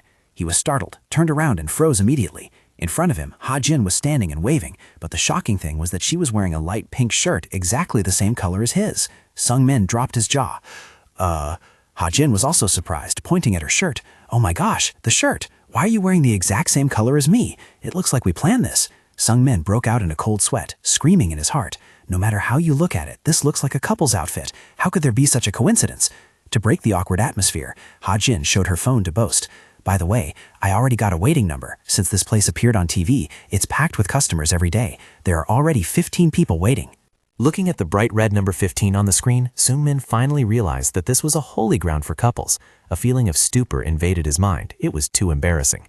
So he had to stand in line among the crowd of couples. It felt like being forced on a date without any mental preparation at all. He sneaked a glance around with a worried look on his face. Anyone walking by and seeing the scene would definitely misunderstand. He reassured himself, "Well, there probably won't be anyone I know passing by here." However, right at that moment, a voice rang out that sent shivers down his spine. "Oh, Sung-min, are you Sung-min?" Life is already awkward enough, but it loves to throw surprises. Sung-min turned around, stunned. "Huh?" Sung-min was startled and panicked. Oh, right in front of his eyes was Min-chan, walking hand in hand with an incredibly beautiful girl. Sung-min asked himself in shock, Brother Min-chan?" Seeing an acquaintance, Min-chan also cheered. "Ah, that's right." Sung-min froze, beads of sweat rolling down. Why did he have to meet him in this exact place? Min-chan happily approached. "It's so magical to meet each other here. We agreed to address each other comfortably, right?" The girl with him asked curiously, "Who is it, honey?" Min-chan quickly introduced. "Ah, let me introduce you. This is Sung-min, a younger brother I know." The girl smiled softly and greeted. "Hello." Looking at her elegant appearance, Sung-min secretly admired. "She's really beautiful. She looks like she's just in her early 30s. Min-chan asked curiously, "Why are you here? Don't tell me you found someone to date." Sung-min stammered in denial. No." Min-chan took the opportunity to tease. "Then did you come to this place for couples all by yourself?" Right at that moment, Ha-jin stepped up from behind and reminded, "Sung-min, it's almost our turn." Min-chan gasped in surprise. "Oh, what's this? Turns out you have a companion." He pointed at their outfits and laughed with delight. "Dressed exactly like you just agreed on couple outfits and you still try to deny it? Since when did you have a girlfriend?" Sung-min frantically explained, "It's not what you think." He hesitated before clarifying, "She's just an acquaintance of my friend." Min-chan paid no mind. He politely greeted Ha-jin. "Hello, I'm Min-chan, Sung-min's older brother." Ha-jin also replied respectfully, "Hello, I'm Lee Ha-jin." Min-chan still wouldn't stop teasing. "How did you two know this place is famous for couples and find your way here? Trying to score points today? Hee. Sung-min's face began to darken with annoyance. "I told you she's not my girlfriend." Min-chan went on to suggest, "The queue here is too long. We were planning to go somewhere else. How about we share a table later? Make it a double date. What do you think? Hee. Sung-min's patience hit rock bottom. He snapped, "No!" Unable to hold back any longer, he yelled, "I told you she's not my girlfriend." Sung-min's shout instantly froze the atmosphere, leaving Min-chan and the two girls standing completely stunned. Min-chan replied awkwardly, "I see." Sung-min finally snapped back to reality and panicked internally. "Oh no!" I lost my temper and yelled. To cover his embarrassment, he forced a smile and tactfully said, "Let me text you later. Let me make an exit for now." Min-chan also quickly retreated with his girlfriend. "All right, see you later then. The pasta here is great. You two should try it." Sung-min mumbled in agreement to brush it off. Min-chan waved goodbye before disappearing into the crowd. "Have a good evening, you too." Walking out of the restaurant, Min-chan sighed anxiously. Both of them probably think I'm a weirdo. The girlfriend walking beside him couldn't help but wonder. "I thought all your friends were handsome." She then delivered a critical blow. "Looking at them really makes me feel your age." Min-chan could only look bewildered. Looking at the backs of Sung-min and Ha-jin, the girl commented, "Well, whatever. That couple looks quite good together anyway." She smiled faintly with a hidden meaning and turned to tease Min-chan. "Maybe because you're getting older, your taste is dropping like a low battery or something? That's why you should know your place and treat me well." Min-chan could only remain silent in the face of his girlfriend's sarcasm, while she casually continued to ask, "What's wrong? Why are you quiet?" Feeling no longer in the mood for fancy dining, "Let's not eat at a restaurant today. Let's just go eat tripe soup and go home." Huh? Suddenly dropping from pasta to tripe soup? Meanwhile, at the pasta restaurant, the waiter started bringing the food to the table. "Here is your pasta." Sung-min was still embarrassed after his shouting episode earlier, so he mumbled an invitation to his companion to eat. Please enjoy the meal, Ha-jin." Ha-jin replied gently, "Yes." Sung-min secretly observed her expression, his heart full of guilt. "She must have been very startled because I yelled like that. It's because I denied it so fiercely." Not wanting the atmosphere to become heavy, Sung-min gathered his courage to apologize. Ha-jin, about what happened earlier." He hesitated. "You must have been startled because I suddenly raised my voice, right?" This guy knew he messed up. Surprisingly, Ha-jin calmly replied, "I understand." Faced with Sung-min's bewilderment, she continued to explain, "We've only met twice after all." She gently took a sip of water and added, "And coincidentally, wearing the exact same clothes like this, you must have felt very confused. Ha-jin smiled slightly and joked to ease the situation. I really should have hidden somewhere else more carefully. Her subtle joke left Sung-min stunned. Ah, he looked at her with admiring eyes, secretly marveling in his heart. Does this woman really have such a generous soul? Looking back at himself, he felt truly ashamed. Compared to her, he was so petty to get angry over such a small misunderstanding. Seeing Sung-min still in a daze, Ha-jin actively invited. "The spaghetti is delicious. You should try some too, Sung-min." He hurriedly replied, "Ah, yes." Just after taking a bite, Sung-min couldn't help but marvel at its wonderful taste. It's really good." He secretly admired his oldest brother.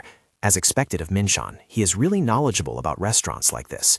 Throughout the meal, Ha-jin was always the one actively leading the conversation, making the atmosphere extremely comfortable.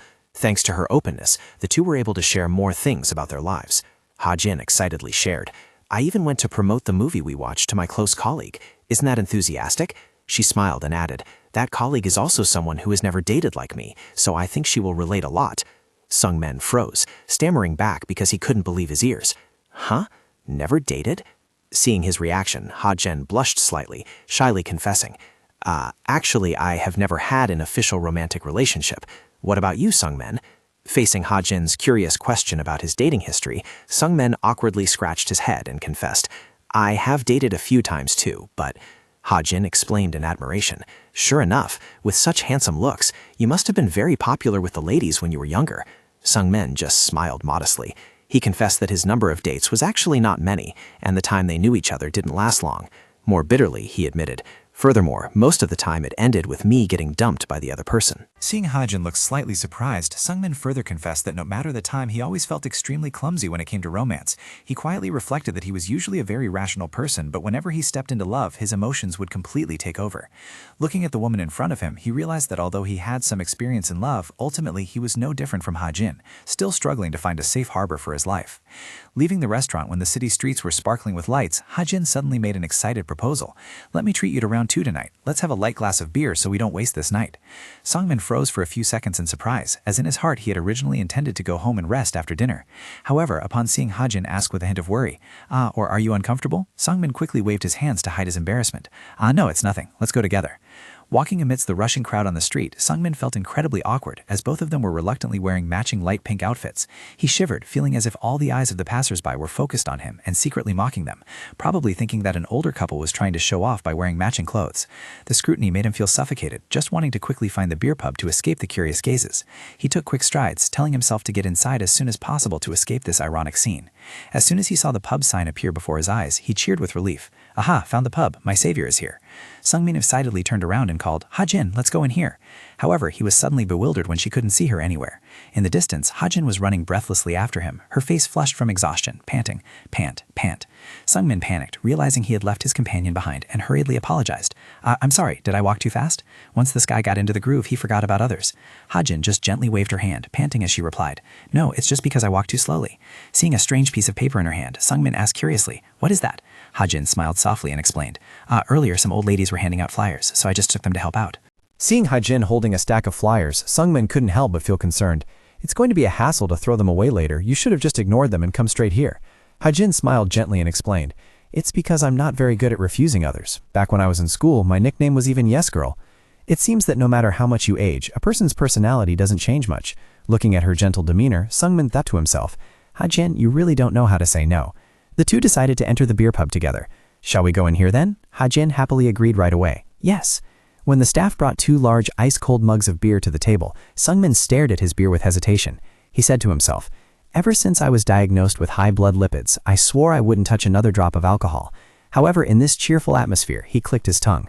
Whatever, it's rare to have a hangout like this. Taking a little sip probably won't summon the grandfather of high blood lipids, right? Sung-min excitedly raised his glass. "So, shall we have a drink?" Ha-jin also cheerfully responded. Immediately, Sung-min downed half of his beer in one gulp. The refreshing feeling made him unable to hold back an exclamation. Getting some beer in really makes a person feel decent. Putting the glass of beer down on the table with a look of complete satisfaction, Sung-min sighed softly. Ha-jin's eyes widened in amazement. "Wow, Sung-min, you drink really well. Your alcohol tolerance must be very high, right?" Sung-min scratched his head and smiled modestly. "Oh no, I used to drink quite well in the past, but lately I've gotten much weaker." He curiously asked back, "What about you, Ha-jin?" She shook her head. "I can't drink much, and I rarely have the chance to drink anyway." Sungmin nodded in sympathy. That makes sense. At our age, there aren't many drinking parties left anymore. Hajin smiled. That's very true, haha. Seeing the favorable atmosphere, Sungmin made a suggestion. Then we should grab a drink together like this from time to time, right? Hajin happily agreed. Yes, that would be great. Suddenly, Hajin looked straight into Sungmin's eyes and asked an unexpected question. By the way, what kind of women does Sungmin usually like? Oh boy, the green light is on. The sudden question made Sungmin freeze. The professional knowledge about female psychology that he always kept in mind immediately popped into his head. He cheered inwardly. This is the sign. According to his experience as a matchmaker, there are 3 things women only say when they truly have feelings for the other person. 1 is praising Oppa for being cute. 2 is asking about his ideal type. And 3 is commenting that it feels like he has a lot of women around him. Sungmin started to feel a surge of secret joy. Is Hajin really interested in me too? After a moment of confusion, Sungmin started to share honestly. Actually, when I was young, I also set a lot of standards and such. He looked thoughtfully at his beer glass and continued. But in the end, I realized that a caring and kind-hearted person is the most wonderful thing. Looking at the other person, he sincerely confided, I think Hajin is a person with a truly beautiful soul. The unexpected compliment made Hajin blush with embarrassment. She quickly waved her hands. Oh my, that's not true at all. Thank you for thinking so highly of me. Hajin did not hesitate to reply with a compliment. I think Sungmin is a pretty decent man too. Hearing this, his heart danced the cha-cha-cha.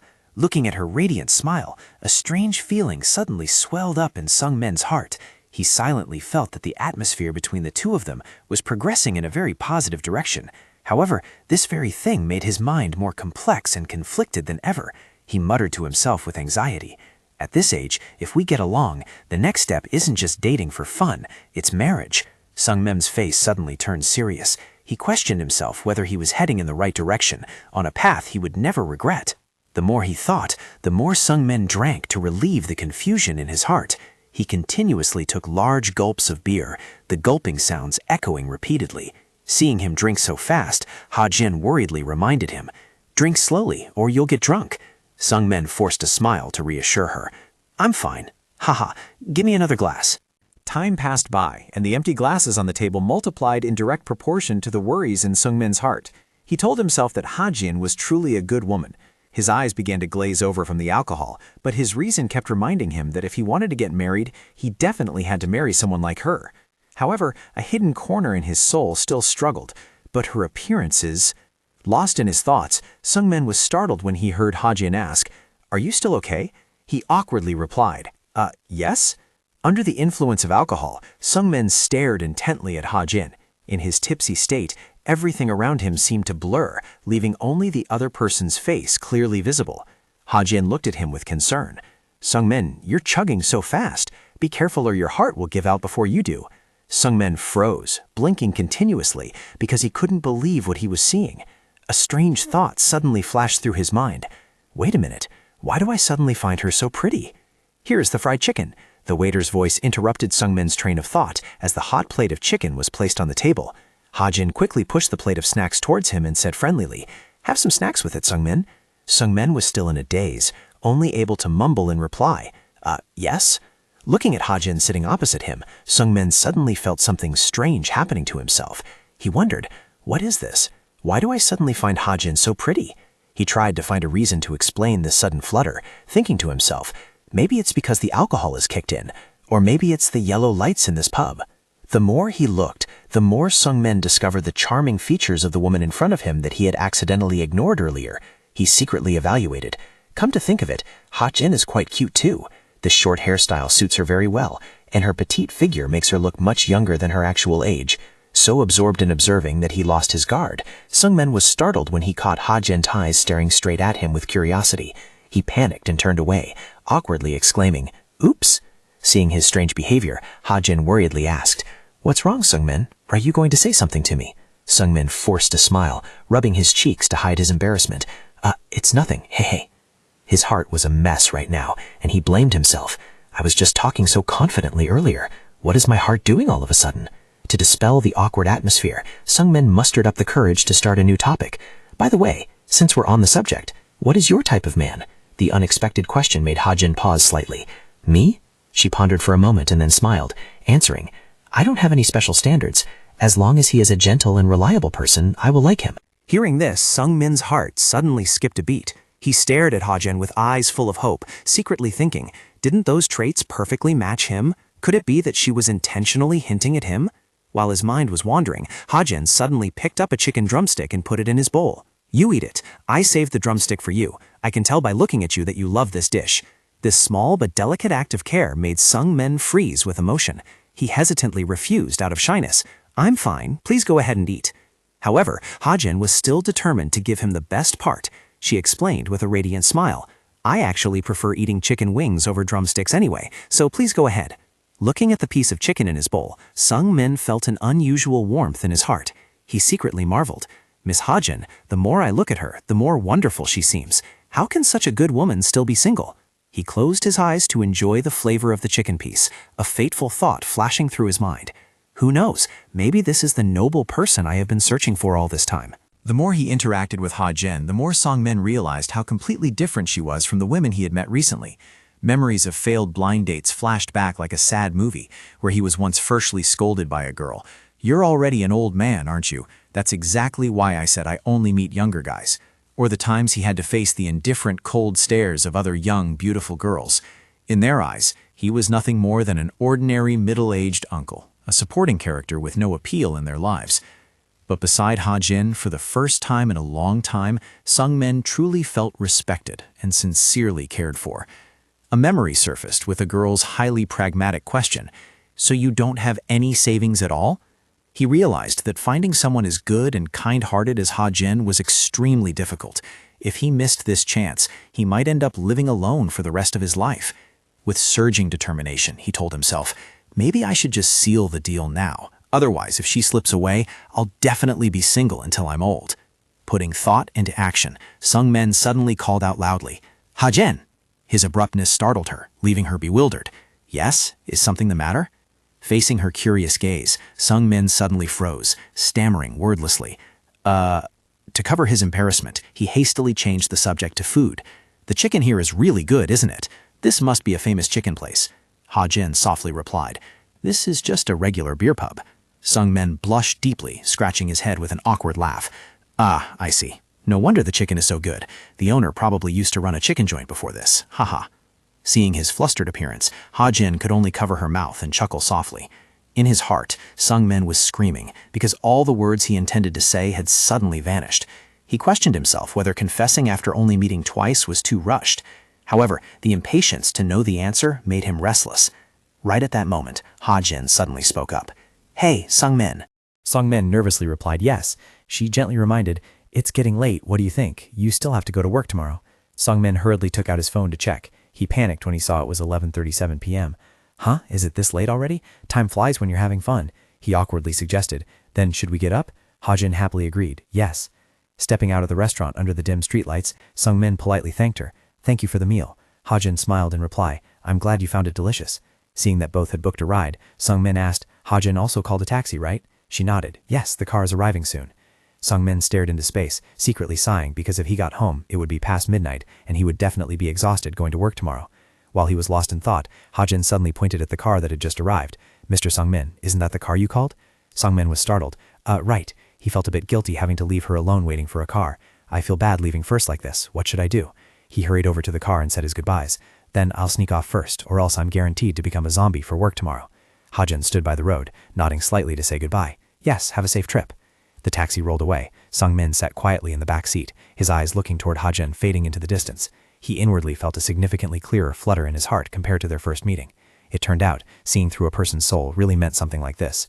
Even though he hadn't had the chance to say it directly, he had made up his mind that he wanted to date Ha-jin seriously. In a drunken haze or out of momentary impatience, Sung-min decided he couldn't delay any longer. He told himself that Ha-jin probably wouldn't like a man who kept hesitating either. With that determination, he typed out a bold message. Ha-jin, let's officially date. I'll probably lose sleep after sending this. As soon as he hit send, he sighed in self-satisfaction. Well done, young Sung-min. That night, in his quiet apartment, Sung-min tossed and turned, staring at his phone screen. Hasn't she read it yet? She must have been too tired and fallen asleep. As sleepiness washed over him, he told himself to just wait for the answer tomorrow morning. The next morning at the office, Sung-min sat among piles of documents, but his mind was solely focused on his phone. He was restless. She had read it, so why hadn't she replied yet? Just then, the phone buzzed violently, signaling a new message. It was Hajin. He nervously opened it, but the answer made him pause slightly. About this, can I think about it a little more before giving you an answer? Sung-min broke into a slight sweat, but quickly regained his composure. He reassured himself that this was a normal reaction, as no woman would easily agree right away. Based on the great atmosphere of yesterday's date, Sung-min believed there would be no unexpected variables. He silently thanked Min-soo for introducing him to such a wonderful woman. Right at that moment, the group chat with the bros started buzzing continuously.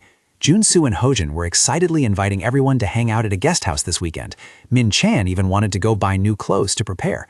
Sung-min sighed wearily at the screen. Sigh, you're all grown up but still always making plans to rush into those kinds of gigs. As for me, I've already graduated from that phase. Without hesitation, he messaged directly into the group chat. I'm out of this plan. Lately, I've been seriously getting to know someone. This news left the whole group stunned. Jun-soo and Hojin couldn't believe their eyes, while Min-chan could only send a surprising congratulatory message. Although he felt a little guilty toward his younger friends in the singles club, Sung-min felt secretly smug that since they were still young, they had plenty of chances, whereas he had to reach the finish line first. At the office, Sung-min's mind was completely in the clouds. He calculated that it would probably only take 2 to 3 days to get an answer from Hajin. He even excitedly planned that if she replied early, he would have to take her out for something really delicious this weekend. Even though the result wasn't official yet, his heart suddenly felt unusually light because he firmly believed that Hajin was a completely different woman compared to those he had met before. Then Saturday arrived, and today was also his mother's birthday. Sung-min decided to go big by booking a table at a fancy restaurant to celebrate for her. As soon as she stepped through the door, his mother couldn't help but feel sorry for the money and complained, "Why did you book a place like this? It looks expensive just at a glance." Sung-min just smiled and coaxed, "Mom, please sit down here." His father was extremely excited, happily saying, "Since our son has the heart to treat us, you should just enjoy the meal." Sung-min quickly instructed the waiter, "Please serve the dishes according to the schedule we reserved." During the meal, Sung-min suddenly wondered about his younger brother's absence. "What about Jaemin?" His mother sighed and replied, "He is too busy lately, so I told him he didn't need to come." Hearing that, Sung-min couldn't help but feel indignant. "No matter what, today is your birthday. This guy is unbelievable."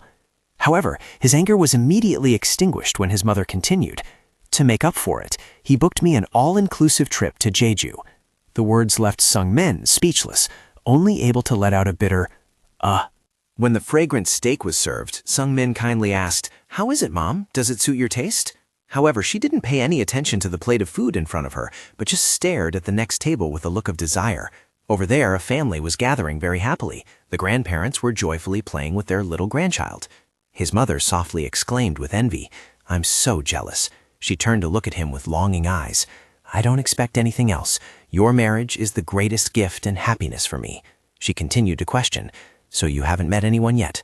Faced with his mother's pressure, Sung-min could only force an awkward laugh. Ha. However, because he was so confident in his relationship with Ha-jin, he decided to reveal a little. "Actually, I've been seeing someone lately." Hearing this, his mother probably wanted to stand up and clap her hands. This sentence was like a tonic that made his mother beam with joy. She hurriedly asked, "What? Really?" She couldn't hide her excitement, asking repeatedly, "What does that girl do for a living? Does she like you?" Sung-min shyly explained, "She is the person Min-soo introduced to me." Just as the atmosphere was reaching its climax, the phone on the table suddenly vibrated, signaling a new message. Sung-min hurriedly excused himself. "Wait a moment." However, as soon as he opened the message, his face suddenly changed color. His eyes widened in horror. It was a message from Ha-jin with a ruthless content. "I don't think we are meant for each other. I'm sorry. I hope you will meet a good person." Falling straight from the clouds into the gutter, Sung-min froze, his soul seeming to plummet into an abyss. Huh? Meanwhile, his mother was still immersed in joy, excitedly advising him, "Sometime you should introduce her to me. Tell her that I will treat her to a really delicious meal." Witnessing his mother's high expectations, Sung-min broke out in a cold sweat, his face drained of blood, as he stammered in despair. Seeing her son's strange expression, his mother asked anxiously, "What's wrong? Who texted you?" Sung-min could only lower his head, swallowing the bitterness, and painfully lied. "Yes, just a spam message, Mom. Spam that knows how to pierce the heart. Anyway, you must do well this time. Make sure to hold on tightly to her." His mother's expectant words felt like a heavy rock pressing on his shoulders, making Sung-min only able to stammer in agreement while sweating profusely. Throughout the meal, she relentlessly asked about the girl he was seeing, while he could only try every way to avoid the heartbreaking reality. When parting, his mother did not forget to encourage him. "I had a great meal today. Cheer up, son." Watching his mother's fading back, Sung-min could only choke back his tears and whisper to himself, "Mom, I'm sorry." Just arriving home, what in the world happened? Could it be that Ha-jin has no feelings for me at all? He sat there completely stuck in his feelings. He bitterly questioned himself about this humiliating failure. Even though I decided to give up looking at appearances and only care about the soul, I still got dumped. Could it be that even after working hard to diet and change, I am still not good enough? To reassure himself, he clicked his tongue and muttered, "Whatever, forget it. Even if we continued to meet, her appearance would probably just keep bothering me anyway." Although his mouth spoke in different words in a sour grapes manner, after being rejected, the feeling of disappointment and regret in Sung-min's heart became stronger than ever. In his confusion, he suddenly came up with an idea. "That's right. Let's try watching Ha-jin's broadcast. Maybe looking at her face again will help me calm down." He hurriedly picked up his phone, typing the words Rennieland into the YouTube search bar. Very quickly, her channel appeared with over 300,000 subscribers and an introduction to relationship and life counseling topics. The most prominent video on the homepage was the scene of her dealing with the rude young man at the movie theater the other day. Just as he was about to click to watch, Sung-min's eyes suddenly paused. He exclaimed in shock, "Huh?" Striking his eyes was the thumbnail of the latest video uploaded 5 hours ago with rapidly increasing views. An unexpectedly shocking confession. The illustration was Ha-jin's startled face with the text, "Huh? You're saying you like me?" Below was the deadly title, "I received a confession from a 40-year-old man." Sung-min froze, sweat pouring down in sheer panic. Wait a minute, is this exposing me? Despite his heart being filled with hesitation and fear, curiosity conquered all. Sung-min tremblingly pressed his finger on the video to find the truth. The video started playing. A cute animated character appeared instead of Ha-jin's real face. A familiar voice rang out. "Hello everyone, it's Rennie here. Is everyone doing well?" Sung-min was startled to realize it was exactly Miss Ha-jin's voice. Is this character her? It turns out she even draws the illustrations herself.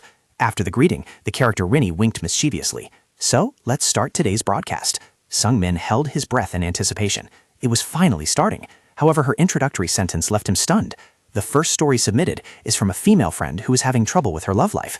Looking at the image of an unfamiliar woman on the screen, he thought to himself, "Oh, so it turns out this isn't my scandal?" According to Rennie's narration, the owner of the story was a woman in her 30s who usually only dated young and handsome guys. After a painful breakup, she had to go through extremely depressing days. Right at that moment, a 40-year-old department head who was quite a close friend invited her out for a meal on the weekend. While the two were eating without paying any mind, the man suddenly confessed his feelings, leaving the girl completely stunned. "Huh? We were just eating and he swerved right into a confession?" Although a bit surprised, since she didn't hate him at all, she promised to think more about it. The girl told herself that her previous relationships with younger men all had bad endings, so perhaps a 40-year-old man would bring a more mature and grown-up feeling. The girl in the story asked anxiously, "Sister Rennie, should I date that department head? If we get together this time, we will probably head straight to marriage, so I am so conflicted." Sung-min finally felt the burden truly lifted off him, breathing a sigh of relief. It turned out that the title was just the content of a listener's story. On the screen, the character Rennie started giving her advice. Is the listener hesitating about whether to meet a 40-year-old man? It seems you are expecting a level of maturity far greater than the younger guys from before. She skimmed through the letter and exclaimed in amazement. "Ah, here you even wrote that the previous ones were all in their 20s. Your ability is really impressive." However, Rennie's face suddenly turned serious. "The first thing I want to tell you is that just being older doesn't necessarily make someone a great man." She took a sip of tea and dropped a bombshell that sent shivers down Sung-min's spine once again. "How about I tell everyone a story that I just experienced recently myself?"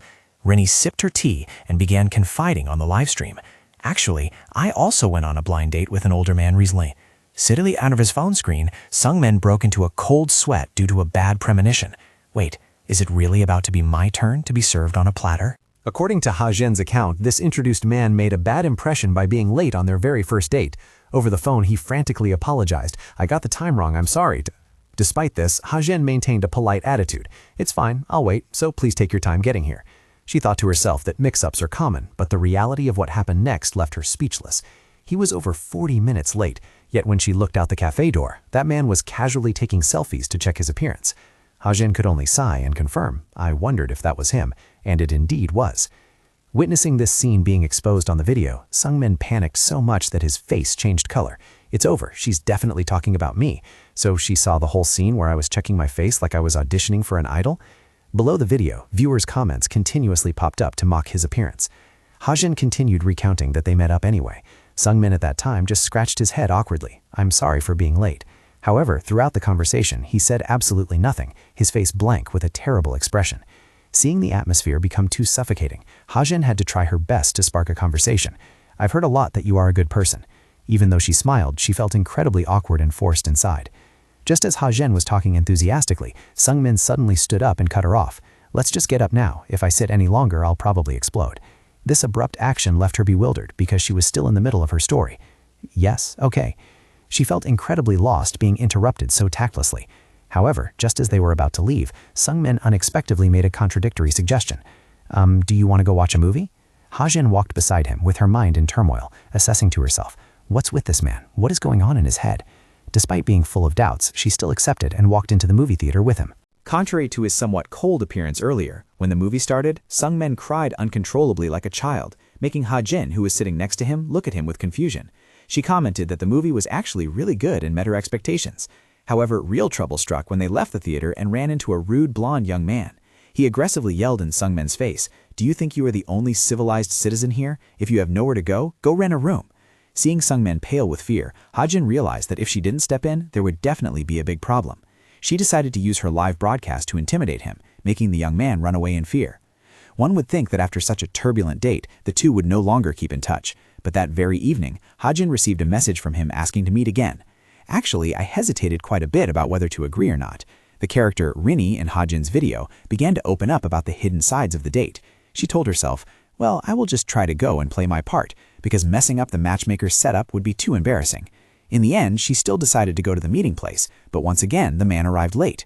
Under the video, a series of sympathetic comments appeared. Poor you, it really is hard work. As soon as she saw Sungmin's silhouette appear, Ha-jin exclaimed in astonishment, oh my, but the outfit! She recounted to the audience, half laughing and half crying. Yes, he was wearing the exact same outfit as me. Matching couple outfits dropped from the sky, guys? Looking at Sungmin's darkened and extremely annoyed face upon realizing this ironic coincidence, Ha-jin felt incredibly awkward. She remarked, even though I felt embarrassed too, looking at him, the disgust was clearly visible on his face. Just as the atmosphere was getting tense, Min-chan and his girlfriend happened to pass by. He excitedly greeted them. Oh hey, meeting here is really quite a coincidence, isn't it? Seeing the two wearing similar outfits, Min-chan winked and teased. Is she your girlfriend? Let's sit together later for fun. Ha-jin thought to herself that their outfits must have caused everyone to misunderstand. But Sungmin's reaction was what shocked her the most. He suddenly shouted in the middle of the street, "Ah, she's not my girlfriend!" His angry shout made Ha-jin freeze, while viewers of the video must have also panicked. Why did he have to get so mad? She must be really hurt. It seemed that after his moment of losing his temper, Sungmin also felt remorseful. He hesitantly asked, "Just now I made you freeze up a lot, didn't I?" Even though her heart was full of mixed feelings, Ha-jin still appeared tolerant. It's okay, I understand. She told herself that since he had bought dinner anyway, she decided to be the one to pay for the second round. I'll buy the beer. However, Sungmin's next action left her completely speechless. Instead of walking side by side, he took long, fast strides forward, as if wanting to escape. Ha-jin ran after him, calling out wearily, "Hey, slow down, I'm not a delivery rider tailing you." Looking at the retreating back of the man, she started to feel impatient. At this point, I really can't understand him. If he's going to treat me like this, then why did we even meet up again? Sungmin suddenly snapped out of it, turned around and apologized. "Ah, I'm sorry." Ha-jin sighed in disappointment inwardly. She had originally thought that an older guy like him would be more mature and caring, but the reality was completely the opposite. And arriving at the pub, Sungmin paid no attention to his partner and just kept drinking continuously. Ha-jin could only stare blankly as he guzzled down the beer all by himself. With a little alcohol in his system, Sungmin suddenly changed his tone brightly. It's nice to have a drink like this once in a while. I think Ha-jin is a very good person. To be polite, Ha-jin also smiled and replied, "You are a good person too, Sungmin." However, the joy was short-lived. Sungmin's face suddenly darkened, and he sat in a daze with a melancholic look in his eyes. Witnessing the other person's mood swing as fast as flipping rice paper, Ha-jin could only stay silent and think to herself, what is seriously wrong with this guy? Despite her worry, Sungmin picked up his beer glass again and chugged it in one gulp. Ha-jin felt helpless and reminded him, please drink slowly. Looking at Sungmin's appearance right now, he was no different from a teenage boy acting shy before his first love. Haejin continued recounting in frustration. Amidst the silent atmosphere, he suddenly called out abruptly, "Haejin." Startled, she replied, "Yes?" only to receive a completely out-of-place compliment. "The chicken is really good." The date ended in awkwardness. Sungmin walked her out to catch a car and asked, "You called a taxi, right?" Receiving a nod from her, he stood quietly waiting. But as soon as the car arrived, he left her alone in the dark night to head home first. Watching the taxi fade into the distance, Haejin couldn't help but feel a pang of sadness, asking herself, "Am I really that bad?" However, the most surprising thing was that on her way home, Haejin received a message from Sungmin at 11:50 p.m. "Haejin, let's try officially dating." Sending this in the middle of the night was a bit reckless. Sitting in the taxi, she stared at the screen with a completely bewildered expression. She thought to herself that receiving such a message right after being treated so coldly left her not knowing how to reply. Ultimately, Haejin decided to send a subtle rejection. On her broadcast, she frankly shared her perspective. Being older doesn't necessarily mean being mature, and being young doesn't necessarily mean being immature. The most important thing is the inner self of that person at that age. Look at their sincerity instead of just looking at the numbers of their age. Sungmin sat silently in front of his phone screen. Every word of Haejin seemed to strike right at his guilty conscience. The broadcast ended with her familiar farewell. That's all for today's story. The place to send your confidences is... Sungmin let his arms hang loose, the phone almost falling from his hand. He dazedly admitted that in this video, not a single word was wrong. Feelings of guilt and inferiority surrounded his mind. Looking back at myself through an objective lens, I feel truly disgusted. Perhaps I was too awful to Miss Haejin. Did I unconsciously put myself in a higher position and lose my most basic decency? He was shocked as he recalled the moral advice he always gave to his members. Even if their appearance is not your type, absolutely do not show it on your face. Do not let personal emotions affect your attitude. However, the harsh reality came back to his mind, the image of himself ruthlessly yelling in front of so many people, "I told you she's not my girlfriend." Sungmin painfully realized he couldn't do exactly as he preached. The memory of his ex-girlfriend suddenly came back. She had also said to him with a sad face, "Appa, all your thoughts are clearly shown on your face, always." He bowed his head, his breathing heavy with belated regret. "It's all my fault. Marriage? Maybe I should just give up." Late at night, the lights from the high-rise buildings were still flickering, but in the small apartment, Sungmin's expectations for a brilliant weekend had completely vanished into thin air. He sat blankly on the sofa, clutching the TV remote, letting the noisy ha-ha ho-ho sounds from the screen fill the silent space. For Sungmin at this moment, the sound of the TV was his only friend to help dispel the surrounding loneliness. On the screen, the program The Return of Superman was showing a scene of a father happily playing with his little child. Looking at those images, Sungmin sighed softly, watching TV where everyone is happily married and living a good life, while he felt like he was left behind in a parking lot by life. The memory of the conversation with Min-soo this afternoon came rushing back. When his best friend eagerly asked about the blind date, Sungmin could only bitterly reply with a text message full of self-deprecation. "We met, but I guess my operating system still has too many bugs." Min-soo intended to invite him out for a drink to drown his sorrows, but Sungmin tactfully declined because he didn't want to face the harsh reality. He told himself that he had to tell the truth to the matchmaker soon, and next time he definitely had to treat Min-soo to a meal, as he felt so guilty towards him. Returning to the present, Sungmin realized that this weekend was no different from his usual days, yet somehow he felt strangely depressed today. Looking at the TV screen broadcasting the happiness of others, he frustratingly yelled, "No wonder I'm depressed watching this stuff, just turn it off." With that, he decisively pressed the power button, returning absolute silence to the room. Right at that moment, the phone on the table suddenly buzzed violently. Seeing his mother's name appear, Sungmin was startled and picked up. "Oh, Mom, yes, I'm listening." On the other end of the line, his mother's voice rang out with suspicion. "Huh? Why did you pick up so fast? Not going on a date on a weekend night?" Sungmin stammered. About that." Not giving her son time to explain, she excitedly advised, "If there's a girl next to you, just stay quiet and listen. Mom just got 2 exhibition tickets from a friend. They are very expensive. Quickly take the girl you're seeing to go watch it together." Hearing his mother's highly expectant words, Sungmin's heart tightened. He gathered all his courage, his voice deepening with pain. "That deal fell through, Mom. I guess we really weren't on the same wavelength." The other end of the line suddenly fell silent. Then a stunned "What?" rang out, leaving Sungmin speechless. The space suddenly fell into a suffocating silence. Sungmin sat motionless on the chair, clearly feeling his mother's deeply disappointed sigh transmitting through the phone. After calming down for a moment, she finally spoke in a choked voice. "Yeah, All right then. You must be the saddest one. You've worked hard. Just get some good rest today. Sungmin muttered in reply. Yes.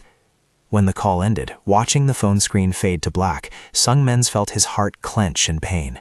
Compared to witnessing his friends getting married or seeing happy couples around him, causing his mother to worry was what hurt him the most. He tiredly stood up, staggering toward the bedroom. Guess it's time to sleep. Even though he didn't feel sleepy at all, he still quietly lay down, leaving dozens of messy thoughts to continue entangling his mind in the middle of the dark night. Tossing and turning in bed, Sungmin constantly shifted his body in the torment of chaotic thoughts. He wondered if he was like this because he still had regrets. Even though he knew having regrets was a foolish act, knowing it's foolish but still missing her was just classic. In his daze, his mind began to paint what-if scenarios. He thought to himself, what if he had arrived earlier to wait for her? In Sungmin's imagination, he appeared dashing, flashing a radiant smile to welcome Hajin. Oh, you arrived so early. It's a pleasure to meet you. He continued to daydream. If only he had known how to lead the conversation better on their first date, things would have been different. At that time, instead of an awkward silence, he would have made her exclaim in excitement, "Wow, really? You are exactly like me." Even at the movie theater, instead of being afraid, he would have calmly reminded the rude young man, "The back row is too noisy, right?" Hajin would have smiled in agreement. Yes, it is. Things might have been better if Sungmin had known how to seize the opportunity. He told himself that he should have secured the second date right then. Letting it slip away so fast like a fish out of his hands was truly stupid. Under the romantic sunset, he would have confidently invited her. "Hajin, let's go eat at a good restaurant next week." And she would have happily accepted. Yes, that's great. Even during the matching couple outfits incident, instead of getting annoyed, he would have excitedly cheered, "Oh, we are wearing the exact same shirt." Hajin would have laughed. That's strange, but so interesting. In his fantasy, even when bumping into Min Chan, Sungmin would no longer look awkward. To the question, "Is she your girlfriend?" he would confidently smile and introduce her. "This is the person my friend introduced to me." Even when going for round 2, he would be a highly sophisticated man, always walking closely to protect her from the traffic. "Hajin, please watch out for the cars." In response to that care would be a sweet "thank you, thank you." Sungmin secretly regretted it. He should have drank in moderation. In his imagination, he saw himself raising a glass politely, saying, "Thanks to you, I had a truly refreshing evening." And most importantly, instead of a soulless text message, he would look straight into her eyes and express, "Hajin, let's try officially dating." It would have been perfect to say that earlier. Hajin would blush shyly in happiness. When it was time to leave, he would thoughtfully put her in a taxi, saying, "You go home first. The fare will be automatically paid." Hajin would ask softly, "Are you sure I should leave first?" And he would smile and see her off. "It's fine." But then the harsh truth pulled him back to reality. Sungmin opened his eyes in the dark, his heart filled with bitterness. If he had done that, would things be different now? He closed his eyes gently, trying to chase away the distant illusions, thinking these were truly useless thoughts. That night, Sungmin fell into a strange dream. In the luxurious space of a large hall, the murmuring of guests echoed bustlingly.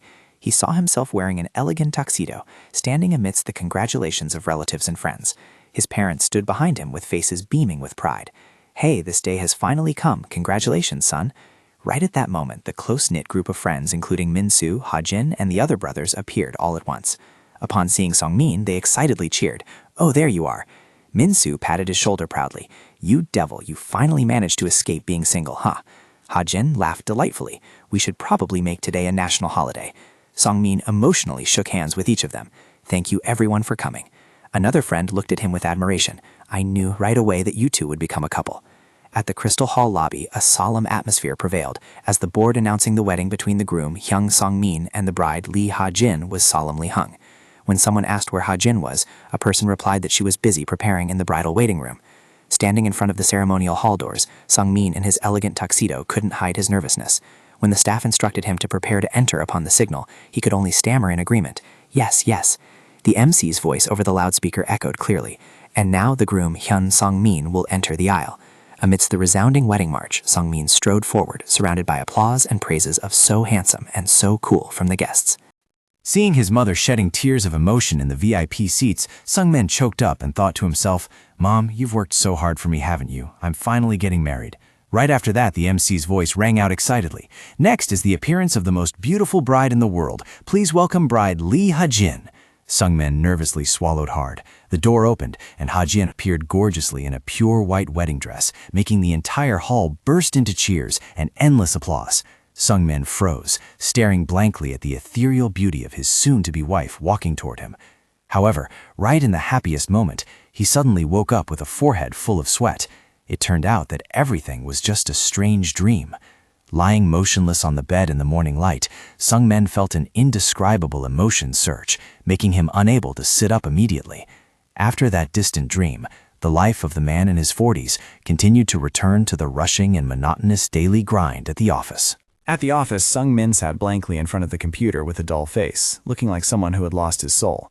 Seeing this, manager Min Ah-young walked over with a cup of coffee and asked, "Have you had lunch, or are you just going to sit there blanking out?"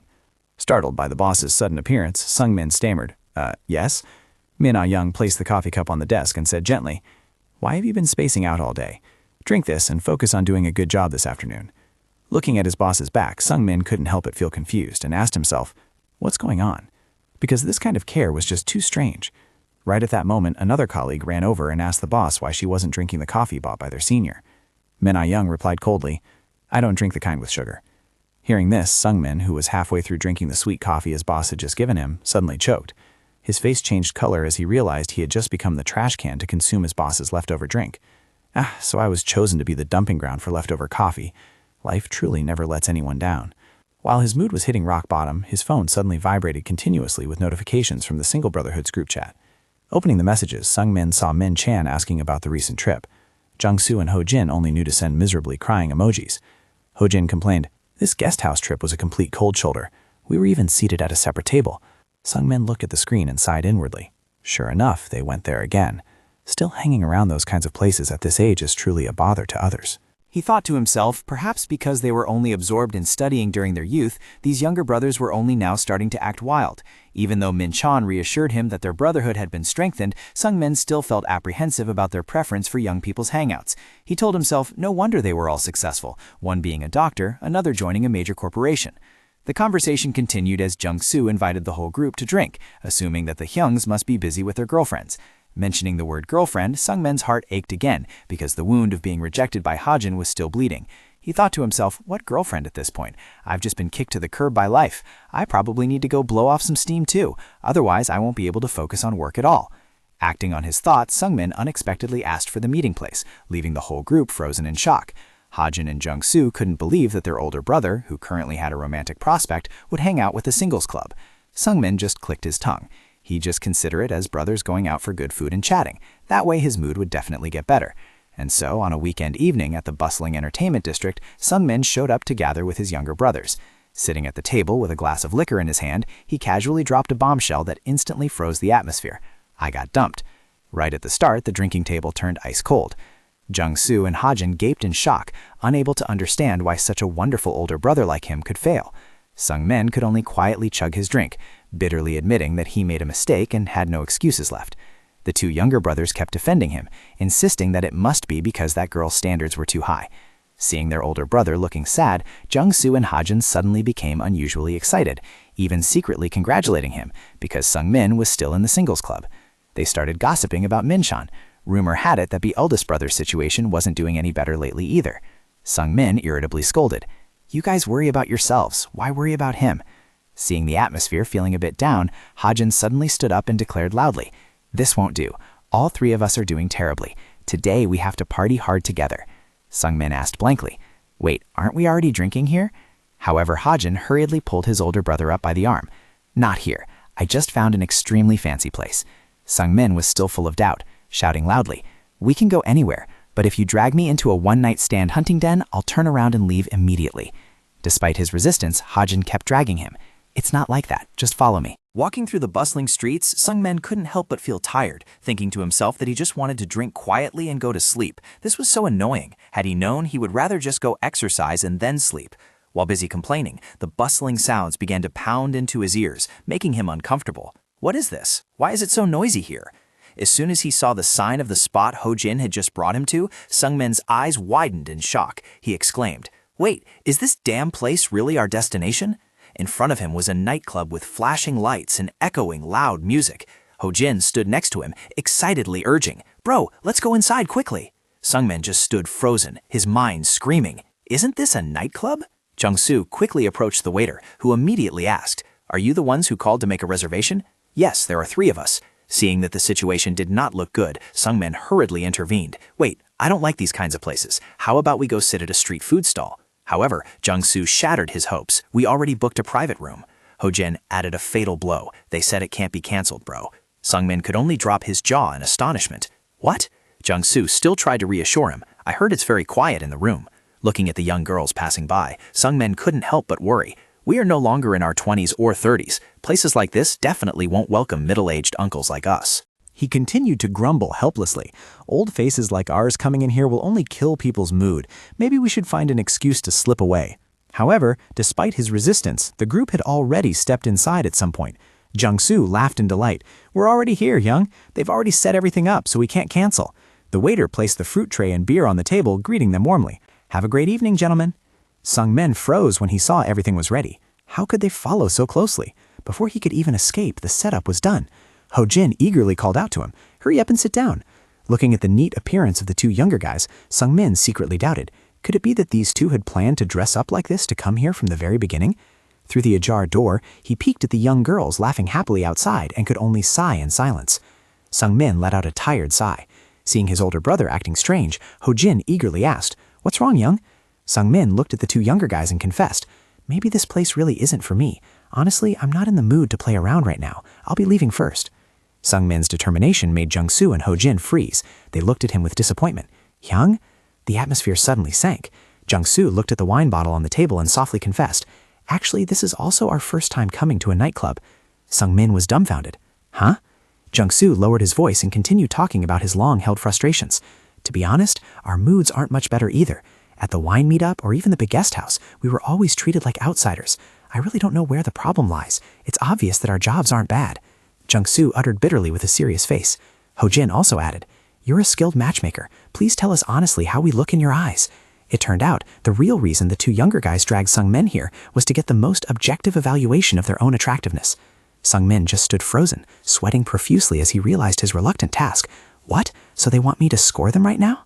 Seeing the 2 younger brothers being so desperate, Sungmin had to sigh and compromise. All right, I'll stay and back you 2 up. Otherwise, if I leave now, you guys will probably cry right here." Hearing that, Jung-soo rejoiced. "Really, brother? Thank you so much. Please come inside." Sungmin quietly stepped into the room with his heart full of confusion, secretly wondering who he could help when he himself had just been freshly dumped. Sitting in the luxurious room, Sungmin asked curiously, "Are nightclubs like this still operating these days? I thought they all went out of business." Jung-soo confirmed that this place was still doing very well, with customers coming in and out constantly. Right at this moment, the sound of high heels and flirtatious laughter echoed in the hallway, making Ho-jin excited. Gasp, they must be bringing the girls in for us now. Sungmin started to tremble, his heart pounding because he hadn't prepared himself mentally yet. However, the noise gradually faded away and then fell completely silent behind the closed door. Wiping the sweat from his forehead, "Whew, they probably went into another room. That startled me." All 3 fell back into a suffocating silence amidst the scattered liquor bottles and side dishes on the table. Time passed in an eerie stillness without a single shadow of a beauty appearing. Jung-soo began to lose his patience, his face dark as he shouted, "Why isn't anyone coming in yet? Or did they forget there are guests waiting in this room, sitting here waiting like starving people?" Sungmin, while chewing on a snack, leisurely offered an experienced suggestion. "Maybe we need to give the waiter a tip to make it faster." Jung-soo asked in astonishment, "A tip? Didn't they say earlier that once we rented the room, we wouldn't need those things anymore?"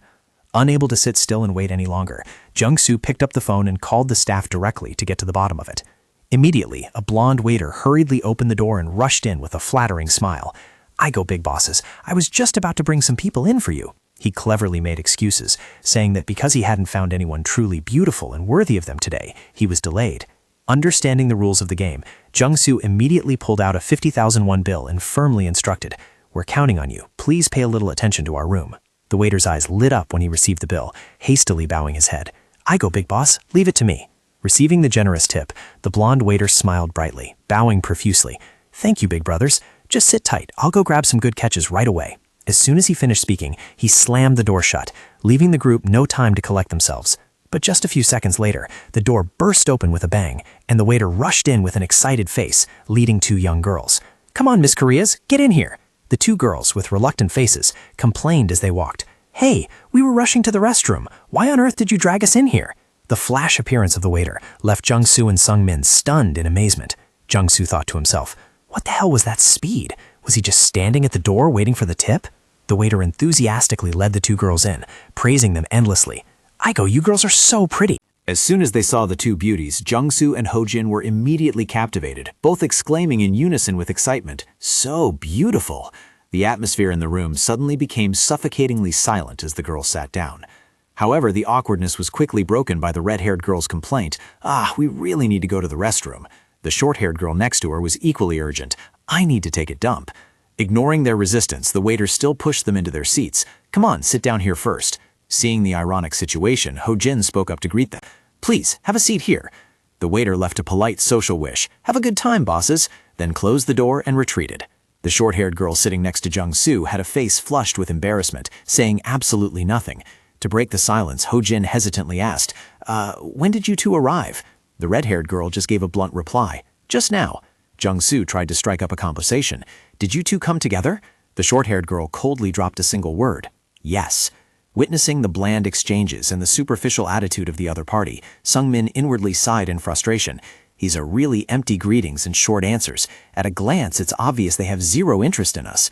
But for middle-aged men stepping into a nightclub for the first time like them, finding a topic of conversation was truly a torture. Seeing the atmosphere was too quiet, Jung-soo picked up a beer bottle and spoke up. "Let me pour you a glass." However, the short-haired girl immediately waved her hand to refuse. "No thanks, I've had enough. If you pour more, I probably won't be able to go home." Being rejected so bluntly, he offered, then have some fruit. Seeing the miserable looks on the girls' faces, Sung-min suddenly remembered the excuse from earlier and reminded them, "Hey, didn't you girls say you wanted to go to the restroom earlier?" His words were like opening a blood path. The short-haired girl's eyes lit up and she cheered, "Huh, all right." Both girls immediately stood up as if they had struck gold, and the short-haired girl hurriedly excused herself. "That's right, we'd like to excuse ourselves for a moment. Everyone just have fun." As soon as the door opened, the sisters vanished. Finishing her words, both quickly squeezed out of the room, leaving the three middle-aged uncles staring blankly at their fleeing backs. Jung-soo wondered and asked him, "What's wrong?" Sung-min calmly took a sip of water and gave an experienced observation. "Just by looking, you can tell they have absolutely no interest in us." He advised his juniors that instead of trying to hold them back, it's better to let them leave early, avoiding wasting both sides' time so they could wait for the next matching round. Facing such sharpness, Ho-jin was in awe. Sung-min only modestly replied that these were simply things he had experienced enough of during his youth. The door suddenly slammed open, and the blonde waiter rushed in with a face full of disdain. Bros, receiving guests like this is no different from a parent-teacher meeting." He began to demonstrate an enthusiastic greeting as an example. "Wow, so amazing. You look as beautiful as idols." The guy reminded the whole group to show such excitement if they wanted to successfully close the deal. He winked meaningfully before leaving. "This time, I'm bringing in some really pretty girls. You guys make sure to do well." 5 minutes later, the clacking sound of high heels echoed in the hallway, making Ho-jin's heart pound with anticipation. They were here. The door swung open, and the waiter loudly introduced the beauties he had taken the trouble to invite. A beautiful girl with long black hair and an alluring blue dress stepped in, making all three middle-aged men burst into joy at once. "Wanna." Sung-soo quickly stood up to invite her. "Oh, please have a seat. You are truly very beautiful."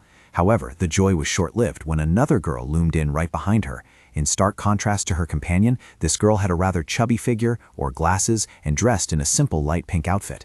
Seeing this massive disparity, Ho-jin froze, beads of sweat rolling down his face as he realized the irony of fate. The newly arrived girl casually asked, "Can we order more snacks here?" While Sung-soo was busy chatting with the beautiful girl, the chubby girl calmly took out her phone and asked for the room number to order fried chicken. Sung-min dropped his jaw in astonishment and asked, "What is this? We're at a nightclub and you're still ordering chicken like you're watching football at home?" The girl just calmly replied, "I know the waiter's here, so it's fine." Sung-min secretly sighed. This was indeed a typical situation, an extremely satisfactory person accompanied by someone who left the other party speechless. The chubby girl laughed loudly and ordered, "We already paid the entrance fee, so you guys are treating us today."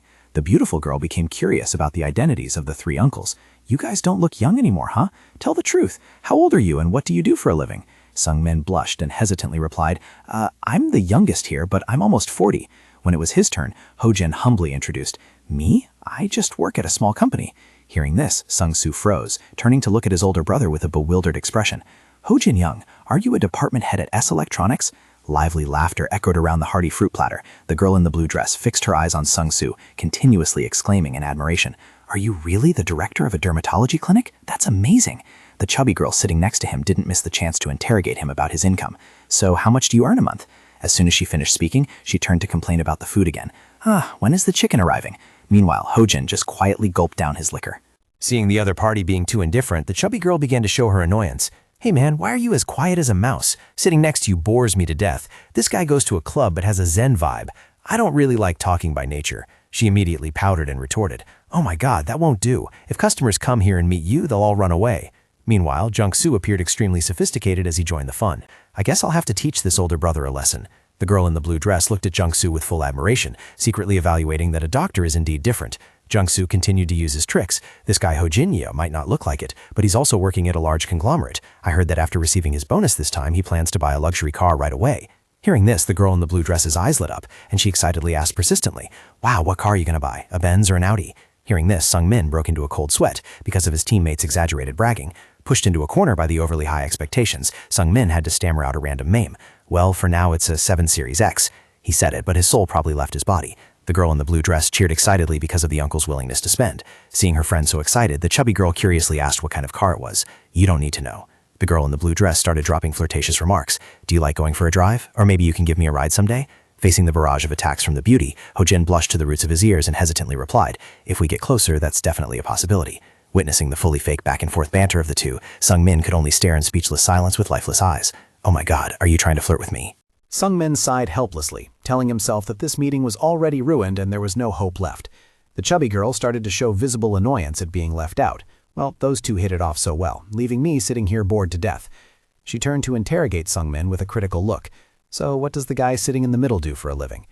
Sung-min hesitated and replied modestly, I just work in the service industry. The vague answer made her lose her temper. Saying service industry, who knows what you actually do? I hate men who are so secretive like you the most. Without any courtesy, she turned and ordered Hojin, Hey you, switch seats with this guy. I want to consult about dermatology with that doctor over there. Song-zu heard this and froze. What the heck? The appearance of the beauties hadn't even warmed up the atmosphere before a fierce verbal battle broke out. The girl in the blue dress clearly showed her displeasure. Hey, that won't do. I told you I'd get a consultation first. The chubby girl widened her eyes in astonishment. What? Seeing the situation getting tense, the uncles could only give an awkward, hollow laugh. Ah, yes, that's right. Despite the presence of strangers, the chubby girl strove the Brian of the past to mock her friend. This crazy girl, haven't you kicked that habit since school days? Don't you go to the plastic surgery clinic every day? The girl in the blue dress didn't back down, immediately retorting, Why bring that up out of nowhere? Plastic surgery and dermatology are completely different. You don't even know that. What an idiot. The unreserved argument between the two girls left Sung-men's group stunned, their faces pale with terror. What? Idiots? What is wrong with these people? Why did they suddenly get so mad? In the heat of the moment, the chubby girl suddenly stood up and casually made a request. I'm suddenly craving something fancy. Can we skip the beer and order champagne instead? What? The two younger guys panicked and turned to their oldest brother for help. Bro, what should we do now? These girls are definitely the troublemaker type. Faced with the opponent's outrageous behavior, Sung-men's face suddenly became extremely serious. He coldly spoke up. Hey, you. The chubby girl turned around in confusion. Yes? With sharp, cold eyes and a decisive tone, Sung-men declared, Actually, we have some private matters to discuss. Could you please excuse us for a moment? Being politely kicked out right in front of her friends, the chubby girl still deliberately ignored it to stay behind. Just talk. We don't mind listening. Sung-men maintained his firm attitude, not yielding a single bit. No, this is quite important. She started to change her tone in annoyance, asking back, Do you mean telling us to get out right now? Sung-men looked straight into the opponent's eyes and answered briefly, That's right. Seeing that she couldn't turn the situation around, the chubby girl started acting up to salvage things. Then let me receive my fried chicken before I leave. Sung-men showed no mercy, his voice growling as he questioned, Why are you receiving chicken here? He added a critical hit that left the opponent frozen in humiliation. If you want to eat, open your own wallet and buy it. Do we look like a free chicken delivery team to you? Feeling deeply insulted, the chubby girl angrily dragged her friend out of the room. Unbelievable. Let's go. This room is completely ruined. The girl in the blue dress followed sullenly, not forgetting to complain. What the heck? It's because you cursed at people that it came to this. The door slammed shut with a bang, returning quietness to the room. Witnessing their older brother's extremely harsh and brave handling of the situation, Hojin and Jung-soo could not help but express their admiration. Wow, you are really cool. You looked truly dashing just now. Sung-men quietly took a sip of alcohol, his face still thoughtful, as if he was calculating something. He slowly advised his juniors. This time, because they encountered weird people, he chased them away, but next time there might also be people who are not pleasing to their eyes like that. Sungmin looked at Hojin and sternly reminded him, if you keep hesitating like that, you won't be able to secure anyone until morning.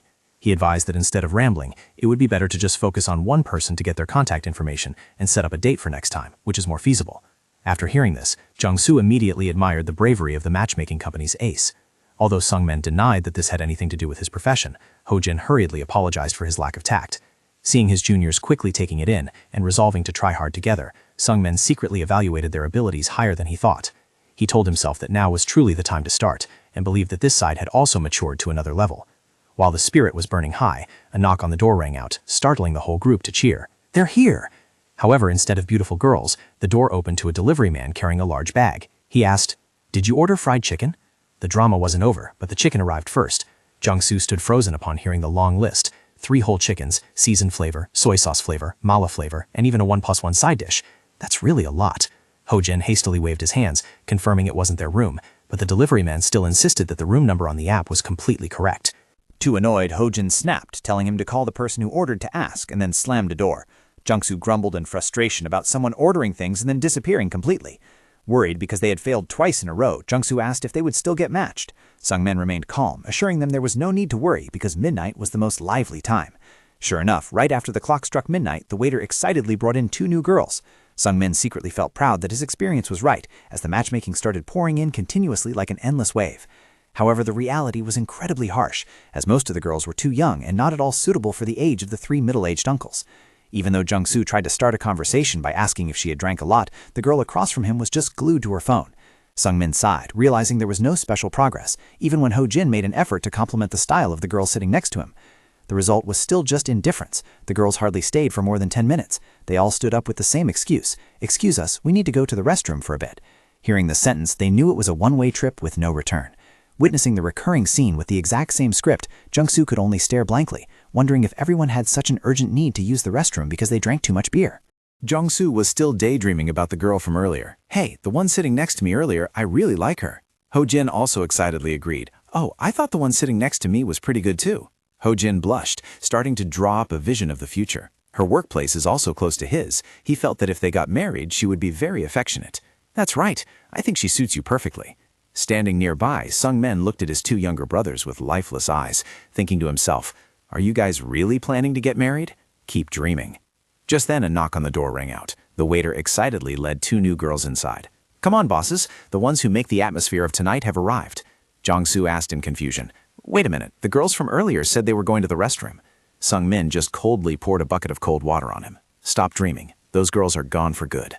While the younger brothers were still dazed, the 2 new girls didn't even pay attention to the existence of the 3 middle-aged men. They casually turned to gossip with each other. "Hey, that guy from earlier, he said that..." Hojin awkwardly tried to strike up a conversation. Excuse me?" Sungmin stood nearby, secretly worried. He understood that in this environment, the objective evaluations his juniors desired would probably only bring hurt. The 2 girls continued chatting and laughing cheerfully, ignoring Hojin's presence. "That's amazing. You actually got his phone number?" Poor Hojin still tried to salvage the situation. What about us?" Without letting the men say another word, one girl stood up and loudly announced, "It's so fun. We're leaving now." Hojin could only gape, watching their backs gradually disappear behind the door. Jung-soo complained frustratingly, "What on earth? Coming in here to gossip like a class reunion and then just leaving?" Sungmin remained calm. He thought that it's good for people who have no intention of staying to leave early. However, the real problem was that as time went by, the people left to connect with were usually the ones no one chose. Just then, the waiter brought in 2 very mature-looking women. "Come on, bosses, the hottest ladies are here." Seeing the new targets, Sung-soo and Hojin turned pale, beads of sweat rolling down their faces as they realized the situation was getting worse. The sly waiter leaned in close to Hojin's ear and whispered, "Guys, the good stuff here is almost gone. If you want to keep going, close the deal quickly or you'll miss out entirely." They screamed internally because in reality, they had no choice. A woman from the new group walked in, and upon seeing the hard liquor on the table, her eyes lit up and she cheered, "Wow, there's foreign liquor. Sitting in a private room is definitely different. I really like it." Without any politeness, she casually picked up the bottle. "Let me pour myself a glass." Hojin trembled, only managing to mumble weakly, "Yes, please, go ahead." The sound of the liquor filling the glass to the brim signaled that the evening was heading toward a dead end. The girl in the orange shirt excitedly raised her glass to toast. "You should drink too, right? Cheers!" Hojin awkwardly replied, "Yes, yes." Then he closed his eyes and downed his drink. Watching the other party drink it like plain water, he secretly worried. Drinking like this is not good at all. On the other side, Sung-soo was also caught up in the excitement, pouring drinks and responding to the girl in the blue shirt. "That's right, just drink, cheers." Perhaps because their previous unsuccessful matching attempts had made the younger guys depressed, the group just kept pouring alcohol down their throats, and before long, they had finished more than half the bottle of hard liquor with the girls. The consequences came immediately when one girl got completely drunk, holding her head and crying to Sung-min. "Sob, I actually ran into my ex-boyfriend here today." Sung-min was rendered speechless, thinking in helplessness. "Why on earth would you tell me that?" The other girl had even fallen asleep. Her steady snoring made Sung-min panic and shake her awake. "Hey, miss, wake up." Seeing that the situation was out of hand, he had to call the waiter to handle it. "Please help me take them out." The blonde waiter quickly apologized and promised, "I will bring the next batch in right away." Seeing his two younger brothers' faces flushed red from the alcohol, Sung-min worriedly asked, "Is everyone still okay?" Jung-soo staggered and replied, "It seems the alcohol is really kicking in, bro." Ho-jin also admitted that he was dead drunk. Right at this moment, a rapid knocking on the door echoed. Jung-soo was surprised by the waiter's swiftness. Sung-min calmly explained that because it was almost closing time, they were working so hastily. The door swung open, and the waiter excitedly introduced, "Brothers, I brought you the top-tier girls tonight. Please don't make me lose face." As soon as they saw the silhouettes of the girls entering, Jung-soo and Ho-jin instantly sobered up, constantly marveling. "Wow, your fashion sense is truly top-notch, really beautiful." Jung-soo eagerly stood up and invited them. Come in, welcome, ladies." Witnessing his junior's extreme excitement, Sung-min suddenly felt that something was unusual. Looking closely at the people who had just entered the room, Sung-min's face suddenly changed color, and beads of sweat rolled down due to utter shock. His eyes rolled back, and his mouth hung open, unable to believe what was happening right before his eyes. He stammered in absolute terror. In a room filled with laughter and chatting, Sung-min sat in silence, with a face full of awkwardness. Meanwhile, Jung-soo, with his cheeks flushed from the alcohol, was engrossed in a conversation with a short-haired girl. The girl marveled. "Oh my, 38 years old? You look really young." Jung-soo smiled smugly and replied, "Ha ha ha, is that so?" The girl added another joke, except for the hair, of course. In the other corner, Ho-jin was also enthusiastically striking up a conversation with a girl with long brown hair. She giggled. "You're really funny, constantly interrogating my background." Ho-jin just scratched his head defensively. "I just want us to get closer, hee. Perhaps because they drank too fast, both younger brothers were completely drunk, and Jung-soo excitedly suggested, "How about we sing a song together?" For the first time since stepping foot in here, they received a highly positive reaction that made everyone excited. The short-haired girls smiled and agreed, "All right." Perhaps the dim yellow lights of the karaoke room helped make everything look more sparkling. The brown-haired girl also excitedly urged Ho-jin, "We want to sing too, Oppa." Ho-jin was thrilled and stammered, Is that so?" A lively chorus began to ring out as the whole group stood up and danced together. Jung-soo held the mic and screamed, "Come on, let's party to forget all our worldly troubles." However, contrary to his junior's excitement, Sung-min, who had barely drunk any alcohol, remained completely sober. In his eyes, the unfolding scene took on an entirely different hue. Looking closely under realistic lighting, the looks and actions of these women left Sung-min frozen in horror. Where did these two burly sisters come from? "I'm dying of laughter," he asked himself in bewilderment. "What should I do? Should I stop them? Or is this just their type and I'm overreacting?" Ignoring his older brother's concerns, Jung-soo was still immersed in the music. He screamed out meaningless lyrics. "Listen to me, hut, beat, Jung-sooya, baby for you." Seeing Sung-min just sitting still, Jung-soo staggered over and pulled him. Bro, come outside with me for a bit." Jung-soo pulled Sung-min's arm while pleading, "You should sing with us too." Sung-min's face turned bright red from embarrassment as he tried his best to decline. "No, I'm good." Right at that moment, the short-haired woman approached Sung-min with a meaningful smile. "You feel lonely, don't you? Let me call another friend over to hang out with you." Sung-min panicked and yelled, "Don't call anyone. Absolutely do not call. One more person and I'll pass out." Despite his objections, Ho-jin was excitedly announcing that the next song was dedicated to his older brother, Sung-min. Feeling unable to endure the atmosphere any longer, Sung-min told himself he had to step away for a moment to calm down. Stepping out into the hallway by the restroom, he breathed a sigh of relief, but he couldn't help feeling anxious knowing everyone was already drunk, fearing it would be a disaster if they dragged each other to a second round later. Sungmin walked out of the restroom with a haggard face, sighing to himself. Whew, I'm already tired just from that. I really don't have the energy to party until dawn like when I was young. Intending to take advantage of the chaos to sneak home early, he thought to himself, I'll just leave the guys behind. They're all adults anyway, so they should be fine. However, as soon as he stepped out into the hallway and witnessed the scene, Sungmin couldn't help but sigh. Aren't those the people who were just set up earlier? As expected, in the end, the prettiest girls all go with the handsome guys. Right after, he caught sight of another group also getting ready to leave together. A girl in a blue dress smiled seductively. Thanks for the champagne earlier, a young man confidently declared. Don't worry, let me take care of everything tonight. But the most ironic sight appeared right before Sungmin's eyes when the chubby girl from earlier was clinging tightly to someone in the group. Oppa, you have to take responsibility for me too. The man was sweating bullets, forcing a smile as he replied, Yes, haha. Sungmin shuddered in horror, thinking to himself, these guys are real pros. Their coordination is as smooth as playing a ranked match. It's terrifying to watch. Brushing off his random thoughts, Sungmin decided to return to the room to say goodbye. Hey guys, As soon as he opened the door, he was dumbfounded to see the room suddenly empty. Huh? Where did everyone go? Right then, Jung-soo and Ho-jin stepped out from the corner of the room, their faces beaming. Young, we've been waiting for you. Sungmin hesitated, about to say his farewell. Did everyone go home? Then we should also? But Ho-jin cut him off with an excited look. No, Young, we decided to go for a second round with the girls from earlier. Sungmin shouted in shock. What? Jung-soo laughed heartily and added, They said they're going to call another friend to come hang out too. Amidst the chaos, the blonde waiter appeared again with a flattering smile. Did you bosses have a good time? Jung-soo quickly asked. How much is the bill? The waiter brought out the tray with an expectant look. It would be great if you guys paid in cash. Sungmin took the bill and immediately froze. But wait, looking at the number 421,000 won clearly shown on the paper, he asked in panic, Wait a minute, is there a mistake with this bill? How did it rack up so fast? The waiter smiled maliciously and explained, didn't you guys say you would go for a second round with the girls? Then of course, paying for their table as well is what true gentlemen would do. Sungmin was choked with resentment. What is that about? While Sungmin was so in shock, Ho-jin pulled out his phone. All right, give me the account number. Jung-soo was surprised. Are you gonna pay it all? Ho-jin confidently told them not to worry, he would take care of this. Talking big at the beginning of the evening, but ending up with an empty wallet by the end, he decisively made the bank transfer, wrapping up the eventful night at the nightclub like a true big spender. Faced with the excessive enthusiasm of his younger brother, Sungmin could only grimace and complain. Has it really come to this? Jung-soo also spoke up, saying instead, I will treat you guys to the second round.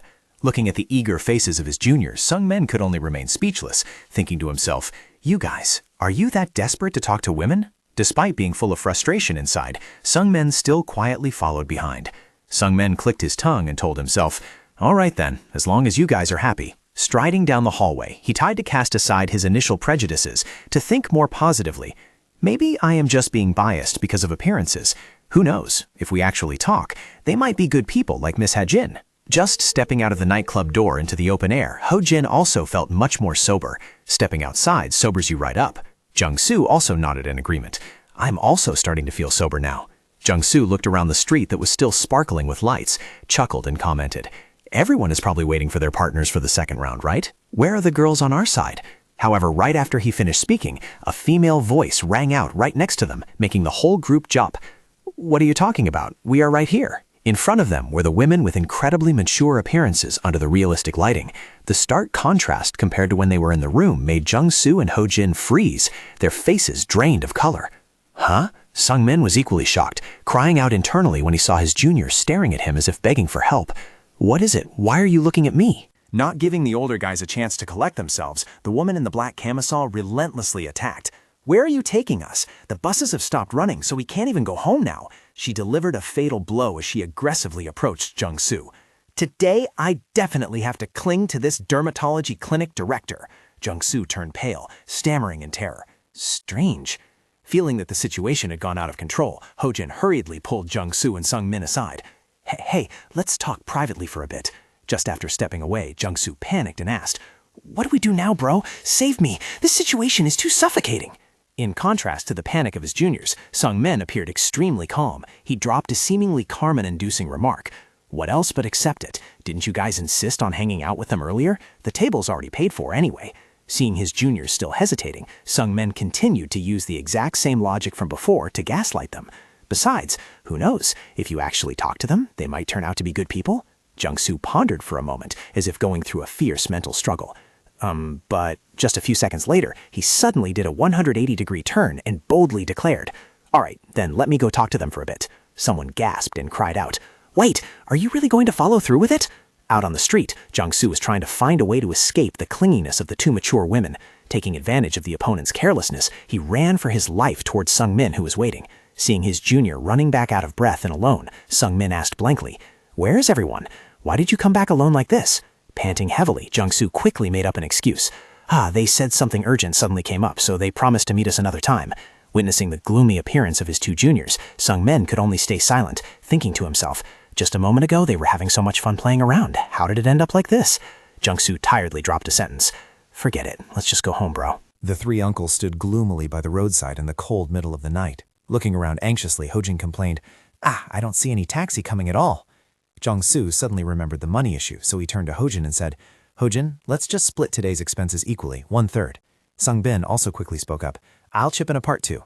However, Hojin smiled and declined. "No way, Hyung. You had to stay there and endure the whole evening just for us." He hesitated, then asked with an expectant face, "By the way, how do you think we did today? Was it that bad?" Sung-bin looked at his two juniors and sincerely comforted them. "No, you guys did great. There's nothing to criticize about your effort or your manners. It was a compliment, but it still hurt a little to hear." Hearing that, Jung-soo couldn't help but wonder, "Why did we fail so miserably today? Give it to me straight, Young." Jung-soo also muttered, repeating, "The factor?" Sung-bin suddenly fell silent, his eyes darkening with deep thought. After a moment of silence, he slowly let out some bitter but realistic words. "It's the age and the face. If those two things aren't up to par, it's only natural that tonight turned into a tragedy." A heavy, synchronized sigh echoed in the quiet space, and the three of them walked silently with heavy hearts. "But Jung Soo-hyung, why didn't you keep in touch with the girls from earlier? After all, they were the only group willing to sit and hang out with us." Jung-soo hesitantly took out his phone. "That's true. Should I try sending a text to see if they got home safely? Who knows, if we keep a friendly relationship, we might get introduced to others later." However, right as he looked at his phone screen, Jung-soo's eyes widened in horror. He exclaimed in shock, Seeing his junior's strange expression, Hojin asked curiously, "What's wrong?" Trembling, with a pale face, Jung-soo pointed at the screen. Her profile picture." Hojin leaned in close to look, and then both of them froze. On the screen was a picture of a happy family throwing a first birthday party for their firstborn child, and the woman in the photo was none other than the girl who had just been partying enthusiastically with them at the nightclub. The immense shock left both of them speechless. Unbelievable. So we've been hanging out with a married woman this whole time? These two guys are really funny. The harsh truth was like a bucket of cold water poured directly onto their last hope. A long sigh echoed again as all three continued to trudge along under the dim moonlight. Jung-soo sluggishly gave up. "Well, let's just go home." Hojin also choked up and replied, "Yes, we are going." Sung-min suddenly saw his younger brother Hojin staring at him, so he asked, "What's wrong? What are you looking at?" Hojin scratched his head and confessed, "No, it's just that I suddenly feel so hungry. It would be great to have a hot bowl of soup right now." Hearing that, Sung-min suddenly smiled brightly, brushing off all the recent troubles. Well, no matter how bitter life gets, we still have to slurp a bowl of udon before heading back. Jung-soo and Hojin instantly brightened up, as if nothing had happened. Jung-soo excitedly declared, "Great, the udon is on me." Hojin wasn't about to be left out. He cheered, "I definitely have to eat some grilled chicken skewers too." Sung-min smiled, put his arms around his two younger brothers' shoulders, and encouraged them. "That's right, let's all do our best. I believe that one day we will meet truly good relationships." On a leisurely Sunday afternoon, Sung-min decided to enjoy the beautiful weather by visiting a cafe alone. He had tried texting to invite his younger brothers, but Hojin was complaining about having an upset stomach from eating too much udon, and Jung-soo still hadn't recovered from his hangover from last night, so they couldn't come. Looking at the rejection messages, Sung-min could only sigh, secretly thinking that these kids in their 30s still have plenty of excess enthusiasm. He sat quietly by the window, sipping a cup of tea while observing the flow of people passing by on the street. Some were enjoying a romantic date, while others were busy with a backlog of work. But for a single man in his 40s, who doesn't have to work overtime and doesn't have a lover like him, this is absolute freedom and peace. Sung-min wondered, is this the ideal vacation for a stable office worker who hasn't started a family yet? Suddenly, he wondered how his married peers of the same age would spend their holidays. They were probably taking their kids to tourist attractions or busy helping their wives with housework. However, his train of thought abruptly stopped when he looked at the ironic reality right in front of him. He stared at the man sitting bulkily opposite him and snapped, "Hey, why are you sitting in front of me?" And with that serious look, too. Seeing Min-soo still silently sipping tea, Sung-min asked suspiciously, "Did you argue with your wife again? Is it about the toilet bowl this time?" Min-soo hurriedly denied. No, I came out today just to meet you. His friends sighed and complained that since getting married, the two of them hadn't had a proper outing together. Hearing that, Sungmin irritably rebutted immediately. What do you mean not even once? Haven't we met twice already? But every time you rushed home right after getting a call from your wife. Min-soo thoughtfully brought up the recent incident where Sung-min discovered a polyp. Combined with the situation involving Ha-jin, he really wanted to spend some time by his friend's side for once. Sung-min felt a little embarrassed, secretly thinking he had indeed been too sensitive and made a fuss about the polyp, which made him feel quite ashamed. While the atmosphere was settling down, Min-soo suddenly looked at his friend and asked quietly, "By the way, is Ha-jin doing well lately?" The question hit the bullseye, startling Sung-min, who could only awkwardly touch his nose. Seeing Sung-min persistently asking about Ha-jin's situation, Min-soo couldn't help but laugh and tease him. "Hey now, the way you're asking is no different from snooping on an ex-girlfriend. Are you really hooked on her?" Min-soo casually revealed that Ha-jin was still doing very well, and recently, a male colleague from the adjacent department had even confessed his feelings to her. This news left Sung-min frozen in shock. "What? Someone else sealed the deal before me?" Min-soo delivered another critical blow by revealing that Ha-jin didn't seem to dislike the guy, and the two were in a phase of cautiously getting to know each other. Even though he always told himself that her matters had nothing to do with him, Sung-min's heart suddenly tightened in pain. He questioned himself in bewilderment. What is this feeling? I didn't even like her this much in the first place. In Sungmin's mind appeared a vision of Ha-jin being happy with a man who was far more successful and sophisticated than him. He thought to himself that the person must have a great eye for women to realize her value, someone who truly knows how to cherish their partner. Seeing his best friend's gloomy and downcast appearance, Min-soo hurriedly comforted him. "Don't worry too much. You will definitely meet a good person too. Destiny is something you never know when and where it will appear." With a sincere look, Min-soo affirmed that Sung-min was actually a much more wonderful person than he thought. Even though he might be a bit clumsy or make mistakes sometimes, as a friend who had watched over him for a long time, Min-soo knew clearly that Sung-min was a very good man. Min-soo continued to list his friend's good points to help him regain confidence, from his successful weight loss effort to his proven and recognized hard work at the workplace. Min-soo's warm words of encouragement were like a great source of motivation pouring into Sung-min's wounded soul, making him extremely touched, and his face became less tense. "Thank you. Hearing that makes me want to hide under a rock a little less." To dispel the gloomy atmosphere, Min-soo excitedly suggested, with the mood hitting rock bottom like this, only stuffing food into our bodies can save us." Together with Sung-min, Min-soo loudly declared the blood sausage soup with a face full of desire. He confessed that since getting married, he hadn't been able to taste that flavor even once. The two stopped at a traditional smoking blood sausage soup restaurant. As soon as the hot bowl of soup was brought out, Min-soo rushed to eat frantically, slurping as if he had been starved for a long time. Witnessing that hurried scene, Sung-min couldn't help but anxiously remind him, "Eat slowly or you'll choke, but why haven't you eaten it for so long?" Min-soo chewed and emotionally replied that it wasn't that he didn't want to eat, but the truth was he wasn't allowed to. With a face full of resignation, holding a piece of pickled radish, he revealed a cruel truth of family life. "My wife hates the smell of blood sausage soup, so every time we eat out, I always have to bitterly eat pasta and steak according to her wishes." Sung-min pondered, staring into the void, thinking to himself that because Min-soo and his wife's companies were close, they also frequently visit fancy brunch cafes for lunch. He told himself, eating good food really makes a difference. His complexion looks much better. Seeing his friend distracted, Min-soo suddenly changed to a serious tone. "Tell me the truth. Did you fight with your wife and then sneak out here to meet me?" The spot-on question startled Sung-min. Min-soo looked straight into his friend's eyes, silent for a long time with a thoughtful expression. Suddenly he sighed and asked a question that made Sung-min freeze. "Sung-min, if I start planning to have kids now, is it a bit too late?" Sung-min absent-mindedly asked back. "Children?" Min-soo thoughtfully confided. "I originally thought it was enough for the two of us to live happily, but if I have a child now, by the time they go to high school, I'll be 60 years old." Min-soo continued to express his worries about the burden of age. Hearing that raising children is very hard, he didn't know if his physical strength could endure it. He looked into the distance and wondered if starting now was already too late. His friend's confidences left Sung-min stunned. He thought to himself, well, that sounds reasonable and truly profound. But right after that, an even greater fear struck Sung-min's mind. If calculated that way, wouldn't I be the one who is truly too late? He bitterly realized, I don't even have a girlfriend yet. A haunting future scenario suddenly appeared in Sung-min's mind. He saw himself old, with white hair, standing in front of the school gate to pick up his child. A curious little girl asked her friend, "Yesin, why does your dad look like a grandpa?"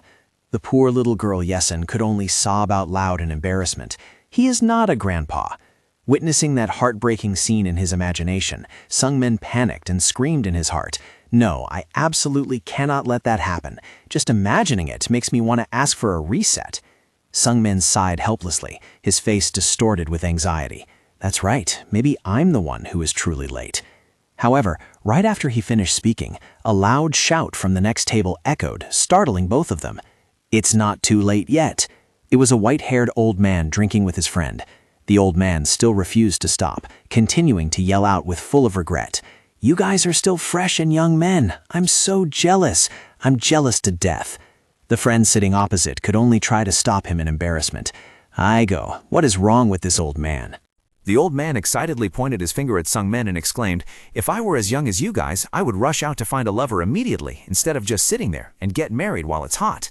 Seeing his friend getting too drunk and bothering others, the other old man hurriedly explained to Sungmin, "I'm sorry, my friend just broke up with his lover, so he's a bit agitated." He turned to scold his friend, "Stop drinking. I told you from the beginning that Mrs. Choi was not your destiny." Sungmin just stood frozen watching them, thinking to himself, "Is that so?" Looking at the miserable state of the old man, Sungmin suddenly realized a truth. From his perspective, our age must be something very enviable. The old man next to him was still frantically demanding to call someone named Kim, believing his ex-lover was there. Sungmin smiled softly, telling himself, "I had forgotten that today is the youngest day of our lives." Seeing that his friend's mood had improved, Minsu curiously asked, "By the way, what did you do over the weekend yesterday?" Sungmin hesitated and replied, "Me? I just went to meet some younger friends." Sungmin scratched his head, smiling awkwardly as he recalled his humiliating defeat. It had been a long time since he last went to a nightclub, but the result was getting ruthlessly rejected. Hehe. Hearing the words nightclub, Minsu's eyes widened in surprise. Nightclub? He suddenly recalled his youthful memories. Wow, I miss the old days so much. The udon right in the front of that place was incredibly delicious. Sungmin sighed, dropping a bitter remark. That is the final stop for losers. Yesterday we also just finished eating before we were willing to go home. Udon is the safe haven for broken hearts. Looking at his best friend, Sungmin pondered. The last time you and I hung out like this was right after we got discharged from the military. We were just in our early 20s back then, right? Back then, everything they did felt fun and exciting, completely unlike now. Minsu sighed softly, admitting that nowadays every day passed by equally monotonously, and even if they tried to go out, their bodies would quickly become exhausted. Sungmin bitterly realized that he was truly old now. He missed his 20s, feeling as if his soul was still 20, but his body could no longer keep up. Seeing his friend so melancholic, Minsu suddenly made a bold suggestion. How about we try hanging out the old way, regressing back to our youth together? That's a trend lately. Hearing this, Sungmin broke out in a cold sweat, his face changing color as he asked back, "Regressing? Are you planning to throw yourself in front of a truck or something?"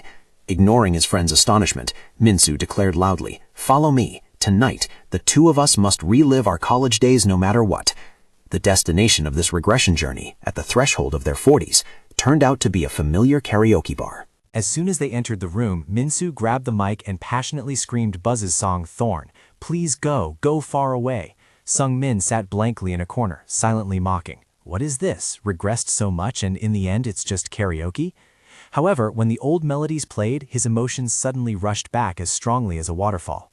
Sungmin felt as if he could smell the scent of the old days, the time when MP3 players and flip phones were still the treasures of the youth. He wondered to himself, have I really regressed to my 20s?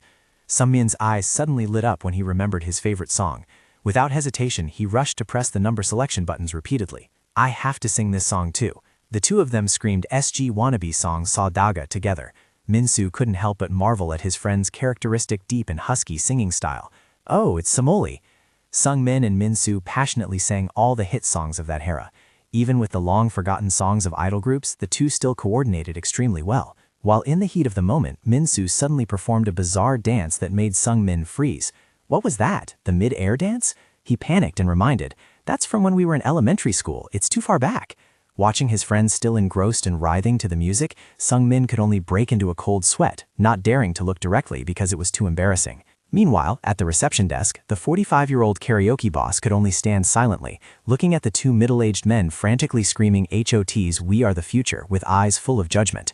Stepping out to the checkout counter after a burning performance, Sungmin sighed with satisfaction. Wow, screaming like that today was totally worth it. Minsu was equally smug, seeing that his form hadn't faded at all. My skills are still pretty good, right? However, facing the cheerful faces of the two middle-aged men, the bald boss just stared silently with a thoughtful look. When Sungmin asked how much it cost, the man suddenly made a shocking statement. Today is free for you two. The two froze, unable to believe their ears. Huh? Free? We partied and even got an emotional refund? The boss smiled slightly, his eyes distant, as if he had just found the image of his own youth. Thanks to your songs, I also had a very interesting time travel trip. Please consider this my return gift. Touched by the boss's sincerity, Sung-min and Min-soo hurriedly bowed their heads in thanks. Boss, thank you so much. We will definitely come back. Stepping out of the shop under the streetlights, Sung-min was still surprised. I didn't expect the boss to stand there listening to us sing the whole time. Min-soo laughed heartily and teased. Well, at that time, the two of us were the only customers in the shop anyway.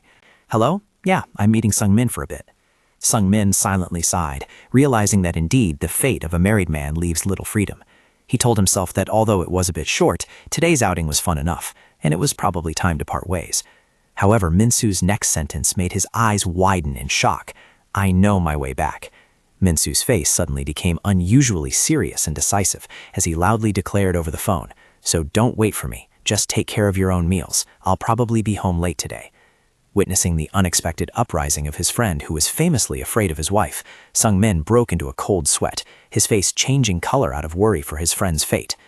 Min-soo, are you okay? Are you really okay? The phone screen showed the text ending the call with his beloved wife after more than a tense minute and a half. Sung-min looked at his friend's appearance and couldn't help but worry. Min-soo, are you really okay? Min-soo stared at his phone, sweating profusely but still trying to appear calm. I'm fine. I think right now we both need time to rethink. He looked at Sung-min and confided, hanging out with you like this makes me really happy. It feels like I've just found myself again after a long time of forgetting. Sung-min looked at his friend's moody face and thought to himself, are you finding yourself or finding the way to a divorce? However, Min-soo brushed that worry aside, excitedly inviting him, come on, let's really go back to our 20s now. The next stop for the two uncles was an instant photo booth named Photo Icon.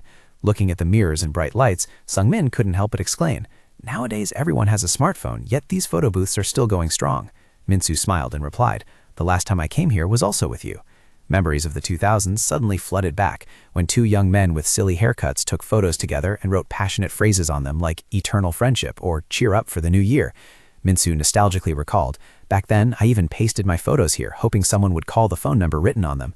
Sung-min could only chuckle inwardly at the harsh reality that no one ever bothered to call. Returning to reality, Min-soo excitedly selected beauty effects on the screen. Put in lots of effects. Let's use digital technology to rejuvenate ourselves. If our internal strength isn't enough, just rely on apps, guys. Look here. 1, 2, 3, cheese. The shutter clicked, capturing the rejuvenating moment of the two middle-aged men. However, holding the photo in his hand, Sung-min was left speechless. Even though they used all sorts of filters, their faces were still weirdly pale, looking exactly like old guys trying hard to act young. He sighed in disappointment. Indeed, modern technology couldn't hide the traces of age. Stepping out of the photo booth, Sung-min reminded him, don't stick this on the back of your phone like in the old days. It's so embarrassing. Min-soo nodded. Yeah, let's just consider this our own private memory. As they walked, Min-soo curiously asked, where to next? Do you remember the place we used to visit after school? Sung-min shuddered when he realized their next destination was S Electronics Arcade, the scene of their fierce battles from the past. Min-soo confidently stepped up to the arcade machine. Let's see if my skills are still sharp after all these years. However, reality was extremely cruel. On the screen, Min-soo's character was miserably defeated with a game over message. He screamed in despair, Gua! Sung-min stood next to him, laughing endlessly. Ha ha ha! Where is the gaming king of Junsung-dong now? Min-soo was sweating profusely, his heart aching as he realized he had lost 5 consecutive rounds without a single win, the defeat message slapping his ego hard. Min-soo bitterly told himself, the undefeated legend he had protected with all his might against the neighborhood bosses in the past had now collapsed miserably just because he hadn't touched a machine in 10 years. The miserable defeat at the arcade machine made Sung-min bitterly acknowledge reality. He pondered to himself, my eyes and limbs probably can't keep up like when I was young anymore. Age really spares no one. However, his train of thought was suddenly interrupted by the excited cheers of a young girl behind them. Wow, my man is so cool. Sung-min and Min-soo curiously turned around and saw a young man performing skillful dance moves on a pump-it-up dance machine. The girlfriend accompanying him kept cheering, you are the best. Seeing the familiar dance machine, the memories of his youth suddenly surged strongly in Sung-min's heart. He exclaimed, oh, that is... Without wasting another second, he turned to look at Min-soo with a challenging gaze. Min-soo, it's been a while since we had a match. What do you say? Min-soo smiled confidently and replied immediately, you're on. It's time to show these kids that the old masters haven't lost their spark yet. As soon as the lively melody of the song Comeback played, the young couple standing next to them couldn't help but be dumbfounded. What is this song? They couldn't believe these two middle-aged men chose a track from their grandparents' era to compete. However, ignoring the skeptical looks, Sung-min and Min-soo threw themselves into the battle with high determination. Both of them continuously stomped their feet on the directional pads at breakneck speed, sweating profusely following the intense rhythm. Witnessing the fiery performance of the two seniors, the surrounding young crowd began to gather around, unable to help but marvel in amazement. Wow, these uncles are amazing. At that age and their feet can still move so fast? However, just as everyone was expecting an explosive result, the dance machine screen suddenly flashed a bright red fail for both of them. A young man watching could only hold his head and sigh. Oh my God, what a miserable failure. Not a single beat matched the music. It turned out that even though their feet moved very fast, they didn't step on any of the notes. Exhausted after the excessive physical exertion, Sung-min and Min-soo collapsed onto the floor, out of breath. Goff. Damn it, my legs can't move anymore. A young boy standing nearby, seeing the situation looking serious, worriedly asked, "Hey, should I call an ambulance?" After lying flat for a while, Sung-min wearily wiped his sweat, thinking to himself, "As expected, I'm not what I used to be. But how long has it been since I sweat this much?" Even though his body was falling apart, he felt as if his soul had just been cleansed, becoming unusually refreshed. Min-soo forced himself up, reaching out a hand to pull his friend up. "Hey, get up, can you keep going?" Seeing Sung-min still panting, Min-soo sternly reminded him, "Don't just lie there groaning, we still have the final battle waiting ahead." Min-soo's words startled Sung-min. He looked up and asked with full suspicion, "The final battle? Are you talking about that place?" Min-soo nodded in affirmation. "Exactly, the place where we can perfectly show off our teamwork skills." Sung-min immediately understood, smiling excitedly. "Sounds good. Let's remaster our youthful memories together this time." The final stop of the two uncles was an internet cafe, a PC room. As soon as he stepped inside, Sung-min couldn't help but be surprised to see the quiet space. "Oh, that's weird. It's the weekend, but the internet cafe is completely deserted?" Min-soo calmly explained that nowadays everyone uses mobile phones, so few people are still interested in home computers or going to internet cafes anymore. Sung-min looked around blankly and asked an old-fashioned question. "Oh, so we don't need to get a number ticket? This guy updates slower than Windows." Min-soo burst out laughing at his friend's backwardness. "What air are you talking about? Now you just need to sit at the computer and log into your account." The two quickly chose two seats next to each other. Min-soo put his bag down and excitedly suggested, "Let's sit here. Do you want to order something to eat as well?" Sung-min nodded in agreement. Yeah, his heart filled with excitement for the upcoming game battle. The phone on the table suddenly buzzed violently. Sung-min glanced at it and urged, "Isn't that your wife? Answer it quickly." Min-soo hesitantly picked up the phone, keeping his voice calm. "Hello? Yeah, I'm at the PC room with Sung-min." Hearing his wife nagging on the other end of the line, he hurriedly reassured her. "I told you I'm not mad, it's just that I haven't seen Sung-min in a long time, so we just went out for a bit." Witnessing his best friend having to lie to his wife, Sung-min felt extremely uncomfortable inside. Min-soo continued to report his location. "Where am I? Near the Tom Bang Dong Food Street. Anyway, I'll be home early, so don't worry." Seeing that the situation seemed tense, Sung-min softly advised, "Min-soo, maybe you should just go home now. It seems your wife is really worried." However, Min-soo still didn't want to end this regression trip yet. He hesitated. Is that so? But let's just finish this last match before going back." Sung-min enthusiastically agreed. "All right, are you ready?" The two of them started logging into the classic game Star Crazy. Min-soo declared loudly, "Okay." Sung-min quickly created a room and called his friend. "Room created, come in." It was a 2 versus 2 match on a high-speed map. Sung-min secretly wondered if anyone still played this old-fashioned game at this hour, but he was immediately amazed. Huh? The room filled up so fast. Sure enough, classic blockbusters never go out of style. The familiar background music played, and a feeling of excitement took over his mind. Sung-min took a deep breath. "It's starting. Are you ready? It's been a long time since I went into battle, so my heart is pounding right now." As soon as they entered the match, Sung-min quickly observed the map and gave orders. "I see the enemy at 3 o'clock and 6 o'clock. I'll take care of the 3 o'clock direction." He instructed Min-soo. First, block the entrance. The more he played, the desire to win that had been forgotten for so long in him burned fiercely again. However, the opponent deployed their troops so unbelievably fast that Sung-min was stunned. They've already rushed in? The opponent KONG-22 even smugly provoked them. "Haha, try and block this." Sung-min gritted his teeth in suspicion. Are these guys using a map hack? In the heat of the moment, Min-soo panicked and called for help. "Sung-min, help me!" Sung-min immediately came to the rescue. "I just sent 2 squads over." Looking at the screen, he suddenly fell into deep thought. Lately, he had continuously failed in his encounters with women, causing his inherent confidence to gradually fade away. Min-soo cheered when he received the reinforcements. "Good thing you carried me in time. Your skills haven't completely faded away, huh?" Sung-min said to himself. It had been a long time since he felt this strong. He told himself that if he won here, perhaps he would regain a little courage for his real life. With intense concentration, Sungmin loudly announced, "The base at 6 o'clock is clear. Get ready to attack 3 o'clock." Min-soo was astonished by his friend's speed. "Already done? I haven't even gathered enough troops yet." He anxiously continued asking, "Sungmin, breaking the 6 o'clock gate isn't easy, you know." Right at the climax of the battle, a cold female voice suddenly rang out right behind their backs. "Brother?" Both of them jumped in startle, cold sweat pouring down as they saw Se-yeon standing with her arms crossed and a face full of murderous intent. "What are you two doing here?" Hearing this voice meant it was endgame. Min-soo froze, stuttering in extreme terror. "Se-yeon, why are you here?" She just coldly replied, "This is the only PC room around here." Just when the atmosphere was tense, Se-yeon suddenly gave a polite smile and spoke up. "Hello, I've heard a lot about you, Sungmin." Faced with the sudden appearance of his friend's wife, Sungmin could only force an awkward smile and reply, "Ah, hello." Haha, seeing her husband still glued to the screen, Se-yeon started to apply pressure. "Oppa, how much longer are you going to play games?" Min-soo broke into a cold sweat and stammered out an explanation that the two of them had just started. Witnessing the domestic dispute right before his eyes, Sungmin felt extremely awkward. He said to himself, "This is so embarrassing. I'll just pretend I don't know anything and focus on playing the game." He quickly analyzed the match situation and noticed that Min-soo's flank had completely collapsed, leaving only him to fight a one-on-one battle. Seeing her husband still being stubborn, Se-yeon decisively declared, "Fine, then I'll sit here and watch you two put on a show."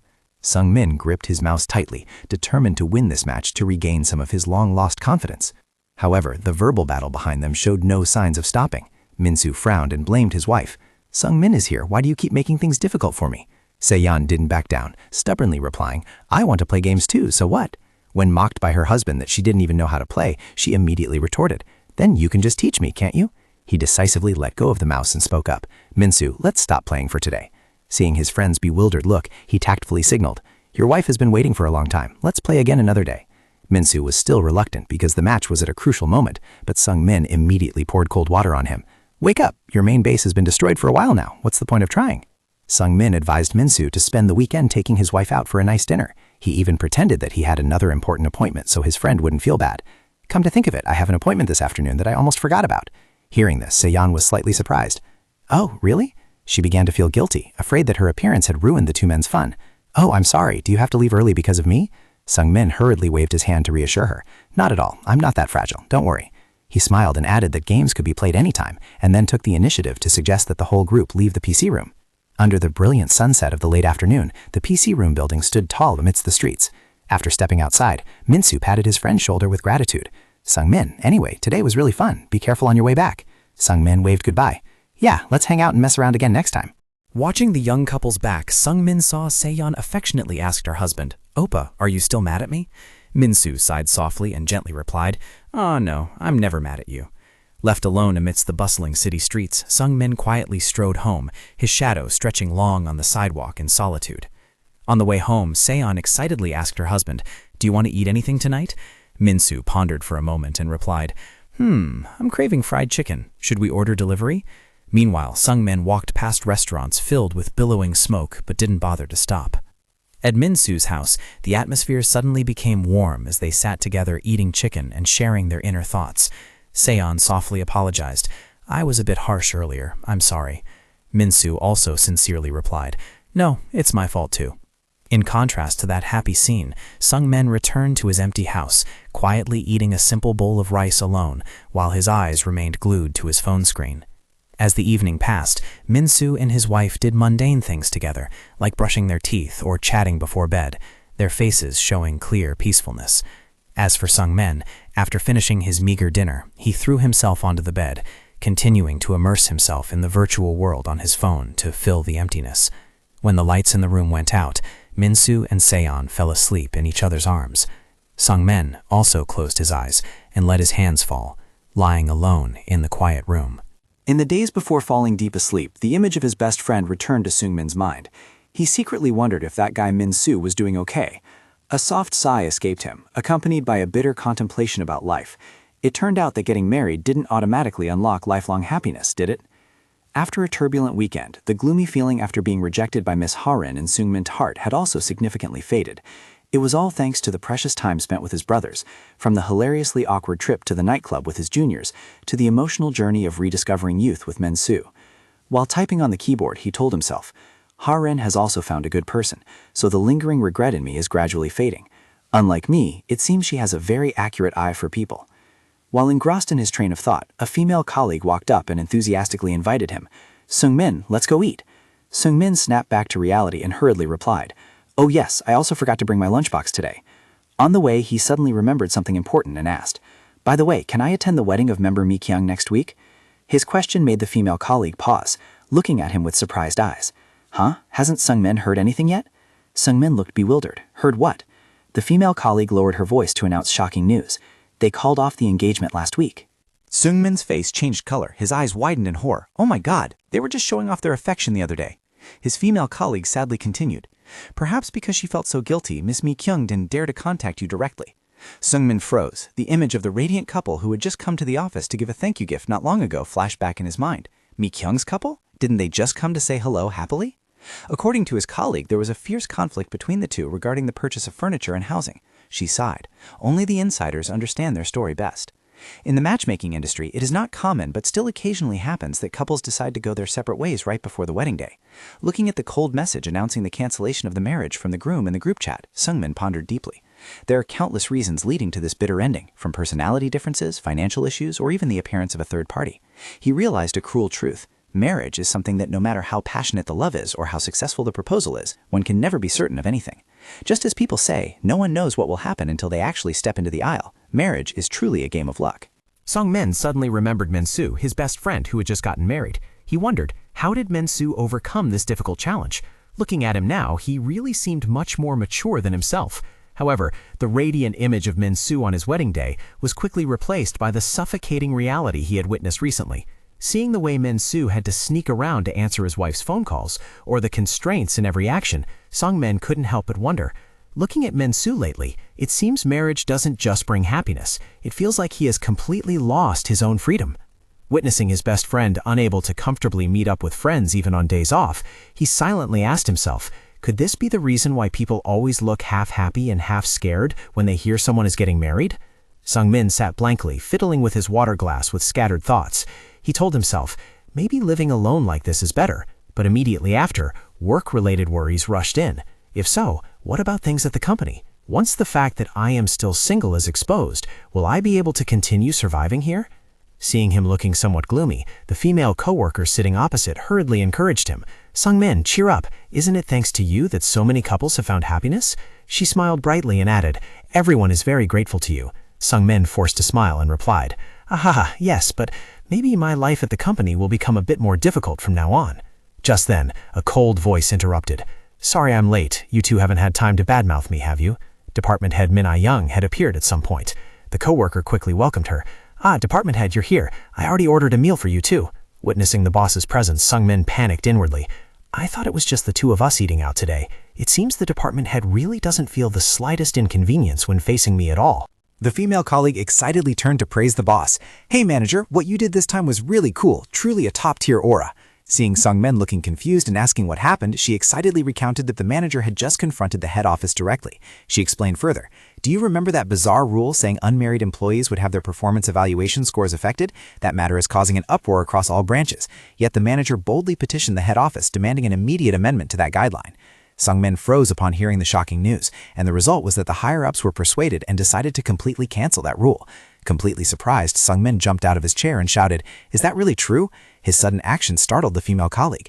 "Oh my, you scared the life out of me." She curiously asked why he was so surprised. Sung-min could only scratch his head to hide his embarrassment. It's just that I find it hard to believe that the manager would dare to confront the head office directly like that." Min Ah-young maintained her calm demeanor, explaining composedly, "If this matter reaches the ears of the Ministry of Labor, it will be very troublesome. The company also needs to be more careful with these kinds of rules." Looking at the usually cold boss, Sung-min was so touched that his eyes welled up with tears. He thought to himself, "Manager, could it be that you did this because of me? Even if it might not be the case. Anyway, thank you so much from the bottom of my heart." This guy is getting ready to direct his own movie in his head. Seeing Sung-min looking worried, the female colleague asked curiously, "By the way, what did you mean by saying office life will become difficult?" Sung-min startled, sweat pouring down, and forced a smile while trying to find a random excuse to cover it up. "Well, it's just that I'm worried the number of members will decrease as the number of singles increases." The female colleague nodded in agreement. That's actually true. To score points with the boss, Sung-min immediately declared loudly with determined eyes, "Even so, I will work hard to recruit members diligently. I plan to dedicate myself to the company." Witnessing her junior's sudden boasting, the female colleague could only force an awkward smile. Yeah, is that so? Right at this moment, the waiter brought out a hot bowl of soup to save the day. The beef soup is here. Sungmin excitedly enjoyed his lunch, praising it as he ate. Why does it taste so incredibly good today? If I knew, I would have ordered the special portion to make it worth it. In the middle of enjoying the meal, the phone vibrated vigorously on the table. The female colleague quickly noticed. It seems like a customer is calling. She picked up the phone and answered professionally. Hello? Yes, dear customer, what's the matter? However, right after that, her face suddenly changed color due to shock. Huh? You are at the office right now? Sungmin looked on in confusion as she continued to explain with a difficult expression. But it's lunch break right now, so... After exchanging words over the phone for a while, the female colleague just said yes and hung up. Seeing this, manager Mina Young asked, What's going on? The female colleague hurriedly stood up and reported, I think I have to leave first. I heard there's a customer waiting directly at the office to meet. Mina Young frowned and reminded her, It's lunch break, just tell them to wait. However, the female colleague still looked worried. Well, I heard they've been waiting for a long time. Unable to delay any longer, she hurriedly said goodbye. I'm leaving first. You two take your time and enjoy your meal. Bon appetit? Having said that, she ran off, leaving Sungmin and Mina Young sitting across from each other in suffocating silence. This sister totally sold out her teammates so smoothly. The atmosphere suddenly became extremely awkward. Sungmin could only lower his head into his soup bowl, thinking to himself that being alone with just the two of them was indeed too uncomfortable. He began to fall into a train of anxious thoughts about the boss sitting in front of him. Thanks to the team leader, he had overcome the crisis at the company, but she was the only one who knew the truth that he was still single. Would she tell others about this? While he was engrossed in negative speculations, Mina Young suddenly broke the silence with a cold tone. I won't tell anyone. Sungmin was startled and almost choked on his food. Huh? Mina Young calmly chewed her food and repeated it once more to affirm. I said I won't tell anyone about that matter of yours. Mina Young gently wiped her mouth. She looked straight at Sungmin and casually said, Whenever it's just the two of us, you clearly show that expression on your face. Stop scaring yourself and just live comfortably, please. Seeing that her boss had seen right through his mind, Sungmin could only scratch his head in embarrassment. Actually, it's not quite like that. Mina Young stood up, looking impatient. Anyway, we have to get up. I'm a bit worried about the female colleague from earlier. Do you want to go back to the office together? As soon as they stepped into the company lobby, Sungmin and Mina Young heard loud shouting. A man wearing a colorful floral shirt was aggressively pointing his finger at the female colleague's face. So you mean you're not going to give me my money back, right? Then in the end, I'm the idiot here, huh? He yelled unreasonably. From the beginning, you guys introduced me to terrible candidates, so of course it should be free, and you must refund my money. The poor colleague, with a pale face and sweating profusely, tried to explain. Dear member, it's not like that. We cannot refund the times you have already used the service. The male customer still wouldn't let it go, shouting loudly.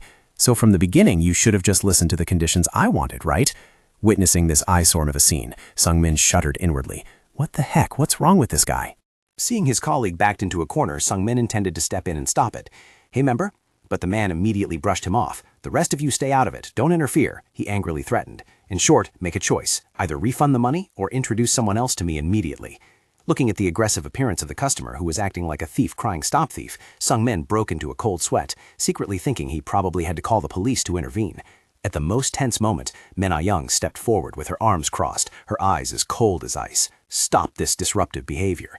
Being scolded right to his face, the man in the floral shirt glared and shouted back, What? Disruptive behavior?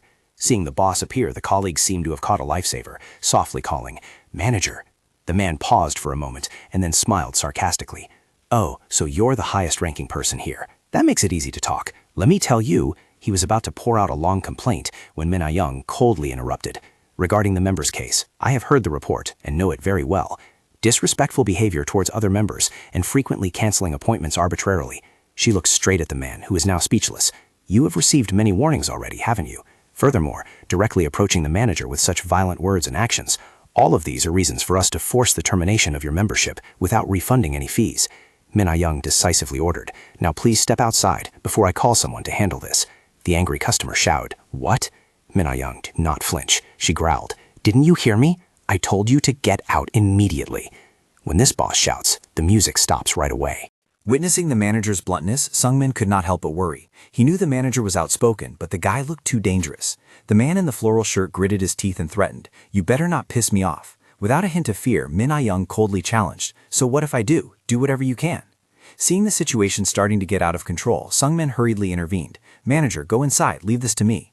However, Min Young ignored him. She turned to instruct her female colleague. Give free compensation to the female members who were involved with this man. Consider it the company cleansing its karma. Min Young affirmed that the fault lay with the company for not thoroughly checking the members' qualifications from the beginning. The words added fuel to the fire as the man roared in anger. How dare you be insolent to me? He frantically swung his arm to attack the manager. In the dangerous moment, Sungmin shouted, "Manager!" Then, without hesitation, he rushed forward to block it. A dry slap rang out. Sungmin took the full blow for his boss. Min Young was shocked and called his name, while the female colleague could only scream in terror. Sungmin held his reddened cheek, thinking to himself that this guy was indeed a real madman, more so than he thought. Suppressing the pain, he stared coldly at the opponent and questioned, "You are the one who did wrong. Why turn around and blame innocent managers?" The man in the floral shirt glared and yelled, "What?" Sungmin continued to deliver firm words. "Looking at this unprovoked outburst, I know enough. If you ever manage to marry someone, their family will have no choice but to call the police." His anger reaching its peak, Sungmin glared right back into the aggressive man's face and shouted, "A person like you cannot get married, and you are absolutely not allowed to get married." Suddenly, an old memory surfaced in Sungmin's mind. Back then, a violent man had roared in his face. "What did you just say? Are you crazy?" He had even insolently called Ha-jin an old lady, leaving Sungmin rooted to the spot in fear. It was Ha-jin who stepped up to protect him, and his own cowardice at that time remained a lingering wound that constantly tormented him. But now, looking at the infuriated customer in front of him, Sungmin told himself he wouldn't run away anymore. The man in the floral shirt growled, "What, I can't get married? You look about my age, do you want to die today?" Sungmin looked straight at his opponent, replying coldly, "Try killing me, I'm not afraid of you." Burning within him was the determination to protect this place, to protect his senior female colleague who had always treated him warmly, and even the manager who, despite being cold, always silently cared for him. He gathered all his strength and yelled, "Because this is where I sweat to earn a living. A bastard like you shouldn't dirty this place anymore. Get out right now." The man was stunned and shouted back, "What nonsense are you babbling about? Are all the employees here crazy?" He started swinging his fists wildly at Sungmin, cursing incessantly. "It's because of managers like you that I always end up meeting weird hags." He cried out resentfully in his agitation. "You also look down on me because I'm old, right? Is it that ridiculous to still be lonely at over 40 years old?" Sungmin braced himself to defend while firmly retorting, "Being old isn't a crime. The crime is that you act so out of line, which is why you're still single until now." Sungmin pushed the opponent's arm away and declared, "And stop this punching around. It doesn't hurt at all, but it's making me really annoyed." While the female colleague frantically called the police, miniature Min Young was also about to rush in to intervene. However, after exactly 1 minute, the fight suddenly stopped. Both Sungmin and the floral shirt man stood panting heavily, their faces pale from exhaustion. It truly was typical of those in their 40s. Their stamina was quickly depleted after just a few minutes of intense physical exertion. The floral-shirted customer gritted his teeth, sweating profusely, and yelled, "You punk!" He suddenly shed tears, screaming frustratingly, "I have endured it to this extent!" Witnessing the opponent's emotional plot twist, Sungmin could only ask wearily, "Are you crying?" After the opponent finished the troublemaking combo and turned on the victim mode, he firmly reminded him, "Before you cry, think about what you have done." Right at this moment, 2 police officers appeared and immediately subdued the aggressive man. One of them confirmed, "Is this the person?" The floral-shirted man still tried to argue stubbornly while being dragged away. "Hey, let go. I'm a customer. I came here to make a complaint." The police officer coldly ordered, "Let's go." The police officer reminded Sungmin, "Victim, next time please come to the police station to write a report." Sungmin politely replied, "Yes, I understand." Seeing her colleague injured because of her, the older female coworker choked up and apologized. "Sungmin, I'm sorry. It's all because of my customer." Sungmin smiled reassuringly. "Ah, it's okay. The company's customers are also my business." At this moment, manager Min Young approached and asked softly, "Is this spot where you got hit okay?" Sungmin scratched his head in embarrassment at the unexpected concern. "Ah, yes, this much is nothing." Still with a cold expression, she instructed, "It will be handled as an industrial accident, so you must go to the hospital. Remember to submit the medical record to the person in charge." Sungmin could only mutter yes to get it over with. Min Young decisively turned her back and walked away without any hesitation. "Then I'm off to prepare for the meeting this afternoon." Looking at the boss's fading back, Sungmin sighed inwardly. She really is as cold as an AC set at 16 degrees. Even the coworker couldn't help but exclaim with indignation on his behalf, "Manager, you should at least say a word of thanks." The coworker completely spoke his mind. While striding down the office hallway, Min Young quietly reached out to touch the ring on her finger, her face showing a slight change in expression, full of hidden thoughts. She stood silently for a long time with a distant look in her eyes, her mind flashing back to the moment Sungmin bravely rushed out to block the punch for her without a second thought for himself. Min Young let out a long, soft sigh to dispel her confusion. Phew. Her face suddenly flushed red. She leaned against the glass door, trying to calm her racing heart after the recent events. After the noisy incidents, the company office finally returned to its normal atmosphere as if nothing had happened.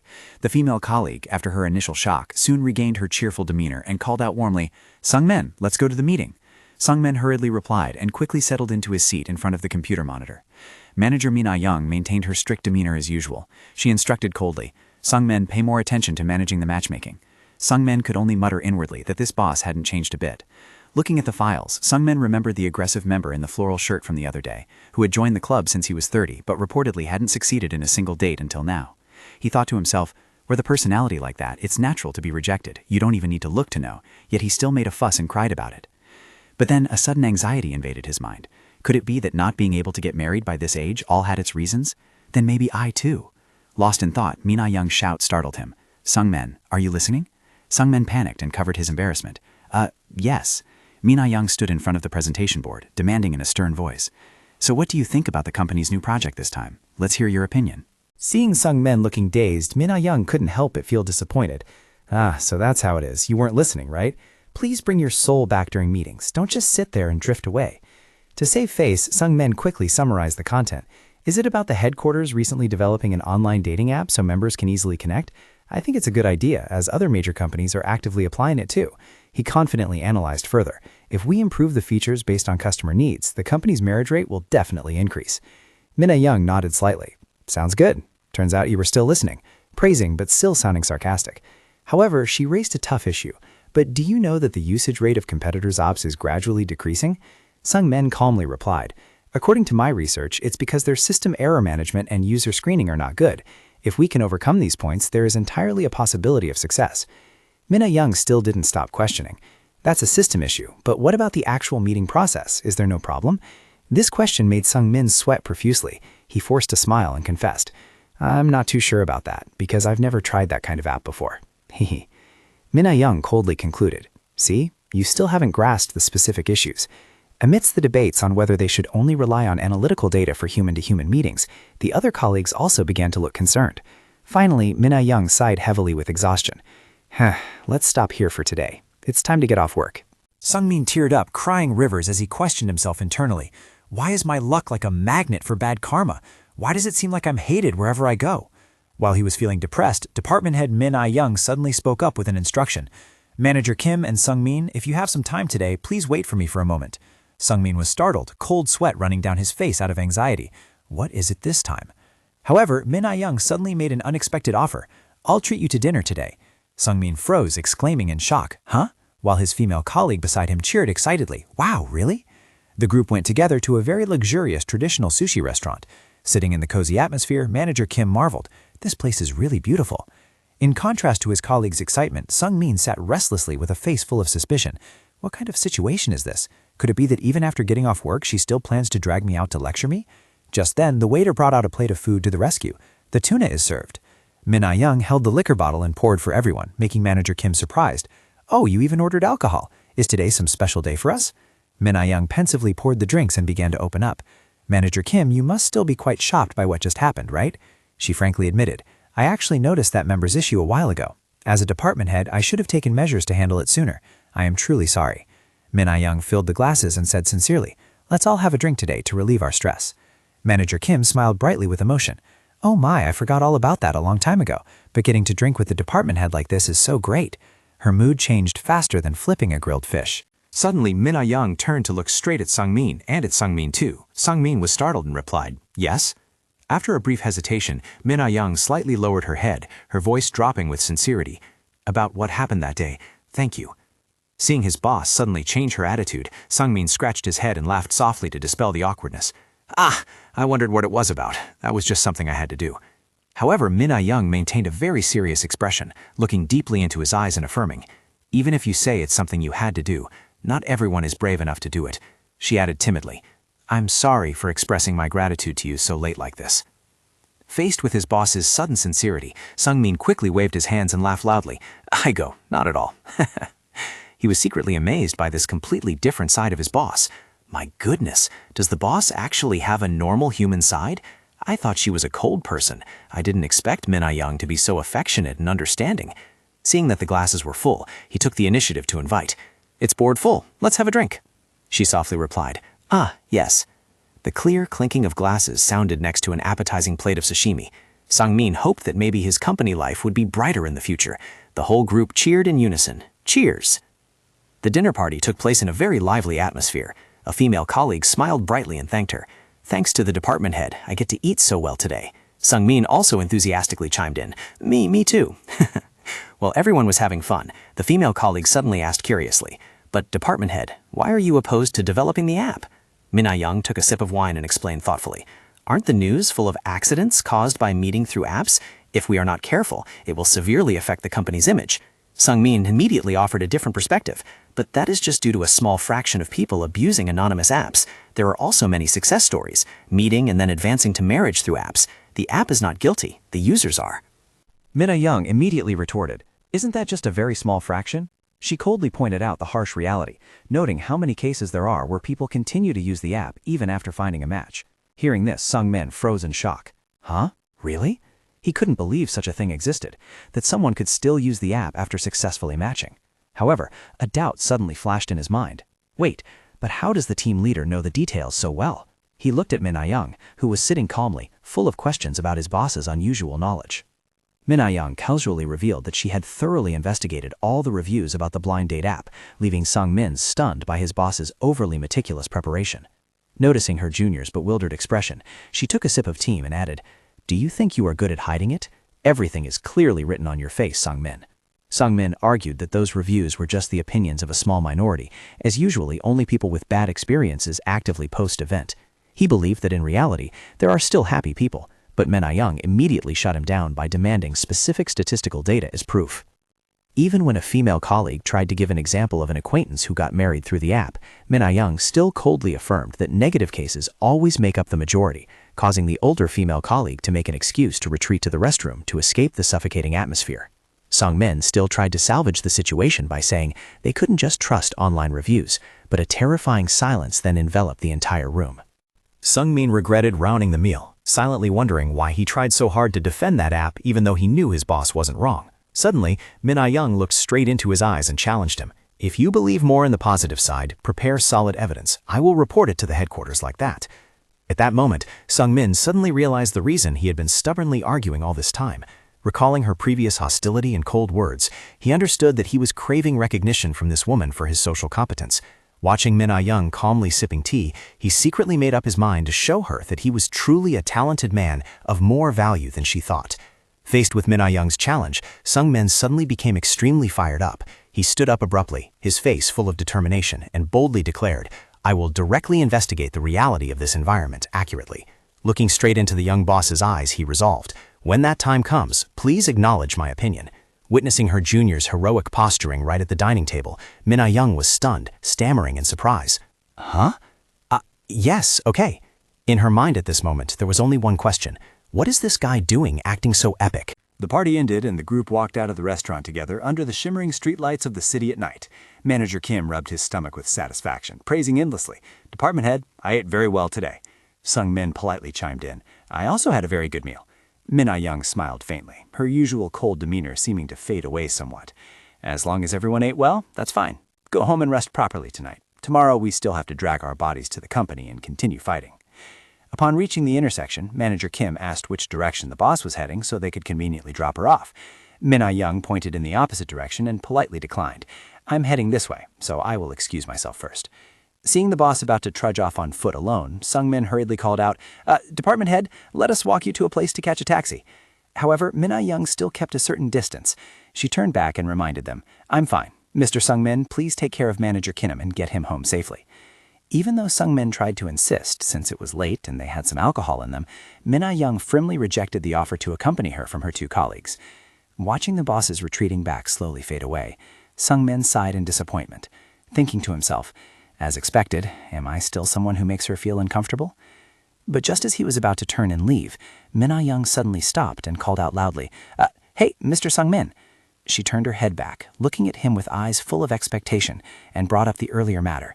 "About investigating the documents that you promised. Your boss hasn't forgotten, so don't you try to run away." Min Ah-young gave a gentle but heavy smile. "Try to do your best. I'll be waiting for your results." The boss's words made Sungmin freeze, his heart pounding because he was both happy and worried. He muttered in reply, yes. Manager Kim, standing nearby, couldn't help but be curious about the secret mission the two of them had just agreed upon. However, as soon as the excitement passed, Sung-min began to fall into a state of panic. He scratched his head in frustration, sweat pouring down as he realized he had just blurted out a promise that was beyond his capability. I was just acting tough earlier, so I talked big. But sitting down now, where on earth am I going to find a decent way to investigate? Sung-min made up his mind in despair. As expected, is the only way left to experience it myself? As soon as he got home, Sung-min hurriedly jumped right onto the bed, but not to sleep. Instead, he threw himself into searching for dating apps. Ever since the incident with Miss Ha-jin, this was the first time he really made up his mind to find his other half on his own without going through a matchmaker. Looking at the screen, Sung-min couldn't help but be dizzy at the unimaginably large number of apps, ranging from trending dating, regional matchmaking, to communities exclusively for singles. He silently exclaimed, "So there are actually this many people using apps for blind dates?" To ensure the success rate, Sung-min decided to download the top name on the download list, telling himself that wherever there were many people, the chances would definitely be higher. The initial registration process seemed quite simple, requiring only uploading at least 3 of his best photos to be done. However, the difficulties began when Sung-min had to select his birth year. He frustratingly realized that he had to swipe the screen until his hand was tired, scrolling through a long list of numbers backwards from 2005 to finally find his birth year. A feeling of melancholy washed over him as he remembered the times when a simple, light swipe was all it took. Next came the personal information section, from his occupation and service management, his height of 176 centimeters, to his physique and ideal type. Sung-min silently judged that this information could easily be faked if someone had malicious intentions. Behap hadn't scammed anyone yet, but people already wanted to scam. Right after finishing, an unexpected notification popped up, making him freeze, waiting for appraisal. It turned out the women currently using the app would directly score the photos he just uploaded. If the average score did not reach above 70, he wouldn't even have the qualification to join. Sung-min sweated bullets, his face turning pale with fright. What? Just getting on the app requires passing a grading round? If I fail, I get kicked out right at the door? Nothing is truly easy. He staggered and collapsed onto the bed, resting his hand on his forehead, full of anxiety. Well, I registered anyway. Let's wait until tomorrow to see how the result turns out. The next morning at the office, Sung-min sat in front of his computer, but his mind couldn't stop worrying about that fateful 70-point score. Seeing him looking somewhat dazed, his female colleague Kim walked over and greeted him. "Sung-min, good morning." He hastily replied in embarrassment. The female colleague caringly asked, "Is your stomach still okay? It seems I drank a bit too much yesterday." Sung-min forced a smile. "I didn't drink much, so I'm still fine, hee." His mouth answered, but his hands never left his phone, secretly wondering why the appraisal result was nowhere to be seen. He wondered if it was because he registered too late, so everyone was still busy sleeping at this hour. Exactly at 9:45, the phone on the desk suddenly vibrated along with a notification. The membership appraisal result is ready. Sung-min jumped, his heart pounding with suspense. It's here. His face was probably more tense than waiting for exam scores. He held his breath and opened the app, his eyes glued to the screen with a fragile hope. A bright notification appeared. "Congratulations, you have been accepted." However, when looking down at the average score, the smile on Sung-min's lips suddenly froze. 71 points. Out of a total of 92 women who participated in voting, he barely passed by a narrow margin. Sung-min was both furious and self-pitying to the point of wanting to burst into tears. He ground his teeth. "Damn it, how dare they give me only 71 points? Let's see how talented you all are to be so strict with me." He immediately started swiping the app to check the opponent's list with a determination full of resentment. Sung-min started browsing the app and couldn't help but marvel at the beauty of the female members. From Rosemary, a 38-year-old financial specialist, to the stylish 36-year-old happy mom, or the golf-loving 37-year-old poor sexy, they all possessed dazzling looks like famous stars. Sung-min thought to himself, what on earth is this? A dating app or a showbiz casting? Everyone looks as bright as celebrities. With the motto that you have to meet in person to really know, he decided to make his move, repeatedly pressing the like button for everyone he found attractive. Sitting in the office with his arms crossed, Sung-min was full of confidence and expectation, ready for these fateful encounters. However, time passed in a terrifying silence. 1 hour, then 2 hours went by, and the phone remained completely still, without a single movement. Sweat began to run down Sung-min's forehead as he gritted his teeth anxiously. Why hasn't anyone replied yet? Have I been scammed? While he was engrossed with his eyes glued to the screen, manager Mina Young suddenly appeared behind him, making him jump. "Sung-min, don't you have an appointment with a client today?" Sung-min panicked and covered up his embarrassment. Yes. He hastily explained that the client had canceled the appointment due to an unexpected business trip. Mina Young looked at him coldly and advised, Is that so? But during working hours, please limit the use of your personal phone. Watching his boss's back as she walked away, Sungmin couldn't help but admire her extraordinary stamina, thinking to himself that even though she drank a lot yesterday, she still looked completely fine. Suddenly, the phone vibrated, signaling a new message. Sungmin cheered with joy. Aha! Finally, a fish has taken the bait. It was a reply from Rosemary at 11:48. His heart beat fast with nervousness, his face turning red as the hope for a sweet acceptance was approaching. However, reality threw a bucket of freezing water at him. The screen clearly displayed the words, rejected. Rosemary bluntly rejected his like with a hurtful reason. Your looks are not my type. Sungmin froze, his face changing color from shock. What? Was I really dumped? Am I being ruthlessly rejected like this even online? He tried to take a deep breath to calm down, consoling himself that everyone has their own preferences and there were still many other members waiting. However, that hope quickly vanished when the response list appeared. One after another, everyone uniformly sent back a single result, leaving a long line of rejections appearing before his eyes. A series of rejection notifications kept popping up on the screen, like splashing cold water in Sungmin's face. Happy Mom rejected him because he was too old, while Poor Sexy said their MBTI types were incompatible. Some even bluntly declared that they only meet young men or criticized him for being too short. Sungmin sat slumped blankly in his office chair, his soulless eyes staring helplessly at the ceiling. He told himself bitterly, I really have no chance left. The last flicker of hope in my heart has completely gone out now. Seeing her colleague's miserable state, the older female coworker in the room worriedly asked, Sungmin, what's wrong? Does it hurt somewhere? Sungmin could only sigh bitterly and reply, It's just my life that's hurting. The vague answer left the coworker staring blankly. What do you mean? The phone on the desk kept vibrating continuously, but the results, of course, were still just ruthless rejections. After work, while everyone excitedly said goodbye to head home, Sungmin trudged onto the subway with an extremely exhausted face. Sitting amidst the rushing crowd, he made up his mind. Tomorrow, I really have to tell the manager the truth. Stubbornly pushing through with this app will only ruin the company's image. The phone in his pocket vibrated continuously again, driving him crazy. Sungmin gritted his teeth in anger. Stop it. Don't come anymore. Later when I get home, I definitely have to delete this damn app. Downloading an app takes 1 minute, but the bitterness lasts a lifetime. But just as he was about to give up, Sungmin's eyes suddenly widened in astonishment. He startled and shouted right in the middle of the subway car, causing everyone around him to panic. Huh?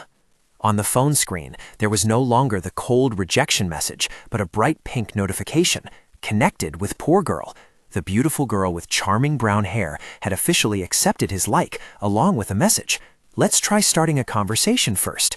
Sungmin was stunned, unable to believe his eyes, and he exclaimed in utter amazement, It actually connected? Hello, nice to meet you. I am Hyun Sungmin. Right after receiving the connection signal, Sungmin proactively sent a very polite greeting. Answering his expectation, the girl Poor Girl also quickly replied, I'm also very happy to meet you. Haha. Oppa, you are really handsome. Looking at the complimentary message, Sungmin sat on the subway feeling absolutely thrilled. Beads of sweat ran down due to nervousness, but his mouth couldn't stop smiling smugly. Wow, the atmosphere is already this smooth right at the beginning? It seems I haven't been completely eliminated by the dating market yet. Throughout the walk home under the twilight, he couldn't take his eyes off the phone screen, silently marveling that it had been a very long time since he could chat with a woman for so long. The conversation continued excitedly like that until dawn. The two seemed to find a connection in their souls through common interests. As Poor Girl asked in surprise, Oppa knows that song too? Sungmin excitedly replied, I really like that song too. I sometimes listen to it when drinking alone. The coincidence delighted her. Daebak, you're exactly like me. I also listen to it whenever I drink alone. Haha. It was such a match that even the algorithm would be startled. Through their conversation, Sungmin learned that she was a 37-year-old yoga teacher. Looking at her energetic photos, he secretly admired. As expected of someone who works out regularly, she looks really young. Unexpectedly, Poor Girl took the initiative to invite him. If you're free this weekend, let's go have tea together. Receiving a nod of confirmation for the date, Sungmin threw himself into a self-improvement makeover. He put all his effort into working out and paid more attention to his diet than ever before. Striding up the towering stairs, Sungmin panted while encouraging himself. Poor Girl is 37 but looks so young. It must be thanks to yoga. I also have to manage myself well so I don't look inferior to her. After a rigorous workout, he stood resting on the stair landing, wiping away the falling drops of sweat. Phew, this is strange. Climbing like this doesn't feel as tiring as before. Maybe I should increase the number of floors for my training. The feeling of excess fat disappearing and his stamina increasing made him extremely excited. telling himself that working out is not only good for health, but also helps with dating, killing two birds with one stone. Just then, the phone in his pocket vibrated to signal a new message. As soon as Poor Girl's name appeared, Sung-min broke into a radiant smile. "Ah, it's Poor Girl." She caringly asked, "Have you finished working out?" Sung-min quickly replied, "Just finished, haha. Did you enjoy your dinner?" Poor Girl happily shared that even though she just had a meal with a friend, she still felt a bit unsatisfied, so she was planning to buy some fried chicken and beer to take home and enjoy. Hearing this, Sung-min couldn't help but be amazed and envious. She must be the type who eats like a horse but still stays in perfect shape. So jealous. Maybe I should also take up yoga to save this belly? In the following days, even while at the office, Sung-min and Poor Girl frequently texted back and forth. The regular care gradually made both of them closer and more comfortable with each other than ever before. In the middle of working hours, Sung-min still couldn't take his eyes off his phone screen to text Poor Girl. He thoughtfully asked, "It's lunch break now. What are you eating?" She also quickly replied, "I just ordered food delivery, kkk."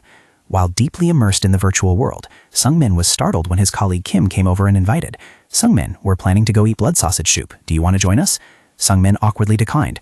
I brought a packed lunch with me." Looking at Sung-min's back as he walked away, the female colleague sighed softly to team leader Min-ah-young. He must still be trying hard to diet. While he had just refused the tripe soup, Min-ah-young simply replied coldly, "Being healthy is fine. Let's go." Sitting back in the office, Sung-min silently marveled at the magic of the CMAST app. He told himself that making friends through an app like this was really interesting, because getting introduced by acquaintances was sometimes very pressured and awkward. Suddenly, memories of his youth rushed back into Sung-min's mind. He remembered the time when he still used the Say Club app with the username FollowStar to find friends. Back then, his group of friends even actually dated girls they met online. However, the harsh reality came back when he remembered his first blind date. Instead of a beautiful girl, he was robbed by two thugs. "How much money did you bring?" When Sung-min tremblingly replied that he had no money, the guy threatened, "If I find even 10 won, remember this, I'll hit you once for every coin." Shaking his head to dispel the terrifying memory, Sung-min reassured himself, "No, stop thinking about those things. I need to think positively." Right at this moment, his phone vibrated with a notification that a user named Choco Choco Songi had just liked him. Sung-min was bewildered. Huh? Since joining the app, the list of people interested in Sung-min began to grow longer. Even though he received a lot of likes from other women, such as a 39-year-old office worker, a 42-year-old real estate agent, and even a 44-year-old housewife, Sung-min decided not to respond to anyone. He looked at Poor Girl's messages and told himself, "I've locked in my target. Now I have to keep myself decent. I can't just swipe on everyone I see." However, looking at Poor Girl's beautiful photos, Sung-min suddenly felt anxious. He thought to himself, "Wait a minute, if Poor Girl is this pretty, she must be very popular on the app. Could it be that she hadn't received dozens of likes from other guys?" His face suddenly became tense, beads of sweat running down due to insecurity. But then he reassured himself, "That's probably not the case. We hit it off so well when talking anyway." Poor Girl's end-of-day message made Sung-min's heart skip a beat. Finally, tomorrow is the weekend. He made up his mind to do his absolute best for tomorrow's meeting. Finally, the fateful date arrived. Sung-min stood in front of the mirror brushing his teeth, his heart feeling restless. Talking through text is indeed close, but meeting in person like this makes me so nervous. What if she sees me and gets disappointed? To prepare as thoroughly as possible, he also carefully browsed the app to find delicious restaurants around the meeting point. Who knows, maybe after drinking tea we'll go for dinner. I have to find some really nice places in advance. After finishing the preparations, Sung-min put on a crisp white shirt, adjusting his outfit one last time with expectant confidence. Hyun-sung-min began to adjust his clothes. He decisively tightened his belt and encouraged himself. "Hyun-sung-min, let's go. If you ruin it yourself today, you are beyond saving." With a look full of determination, he confidently strode down the bustling street to reach the meeting point. While walking, Sung-min suddenly stopped in front of a glass window to admire his appearance. He smiled softly with full satisfaction. This is good enough. Compared to a few months ago, it's definitely completely different. The positive change in his physique after rigorous training made him feel extremely proud. The rising feeling of confidence made all his tension completely disappear. Sung-min thought to himself, "If I keep up this form, I might actually escape being single tonight." As soon as he arrived in front of the meeting building, he looked around searchingly. Anyway, it was not yet time. It was clear that they were to meet in front of here. After standing and waiting for a while without seeing the other party, he took out his phone, hesitating. Should I try sending a message? Right as he touched the screen, the message notification bell rang, making him jump. Suddenly, a female voice rang out right behind him.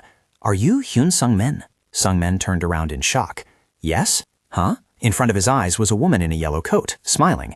"I recognized you from earlier." Sung-min froze, stammering in astonishment. "Who?" The woman squinted her eyes, smiling meaningfully.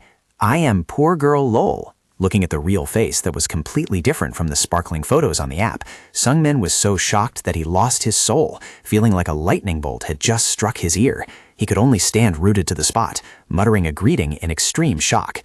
"Ah, hello. Then let's go to the cafe." Poor girl's invitation made Sungmin freeze, his hand trembling holding the phone with the sparkling profile pictures of a beauty. Looking at the real woman in front of him, he was shocked and questioned himself. How can this be the same person? Filters really have magic. Even knowing that online photos are often edited, this huge difference shocked him to the point of losing his soul. Entering the cafe, Sungmin tried to keep a calm face, but inside he was screaming. I know the photos would be edited a little bit, but this is too much. Sitting down at the table, he tried to find a topic to break the stifling atmosphere. So you don't have teaching classes on the weekend? The girl casually asked back. Oh, yoga. Taking a big sip of her smoothie, she replied. I stopped teaching 2 years ago because it was too tiring. Sungmin broke out in a cold sweat, thinking to himself, so in those 2 years of not teaching, you transformed into this?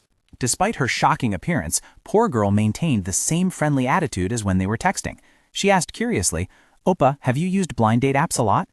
Sungmin could only force a smile and reply, No, this is my first time, haha. Inside, he felt an extreme sense of awkwardness, as if he were talking to a complete stranger. A budding sense of betrayal made him just want to leave immediately. Suddenly, the girl looked him straight in the eyes and asked, Now that you've seen the full HD version of me, what do you think? Backed into a corner, Sungmin stammered with a forced smile. I think you seem gentle. Seeing that poor girl was still not satisfied with his answer, Sungmin hastily added, Yes, and you look very radiant too, haha. He told himself that, after all, his main purpose was to conduct a field investigation for the company's project, so he had to suppress his annoyance to continue asking about the things he was curious about. Sungmin hesitated. What about you, poor girl? Have you met many good people through the app before?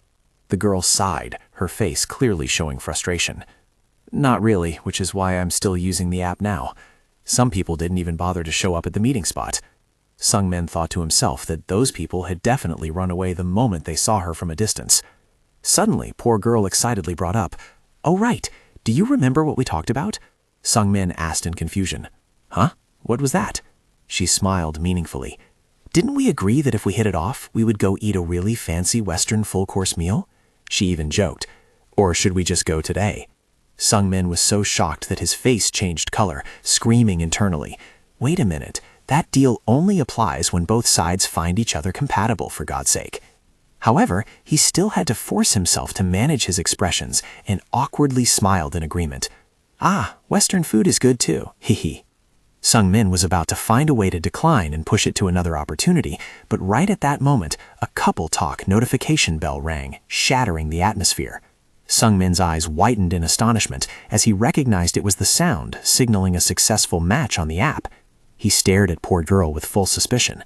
Wait, isn't that the sound of a new match on the app? The girl suddenly blushed, awkwardly looking down as she was caught red-handed still hunting for prey right in the middle of their date. Sungmin narrowed his eyes and asked suspiciously, Could that be a match message from the app? Poor girl startled, beads of sweat running down her forehead. She forced a smile to hide her embarrassment. It really is. Why did it pop up out of nowhere like this?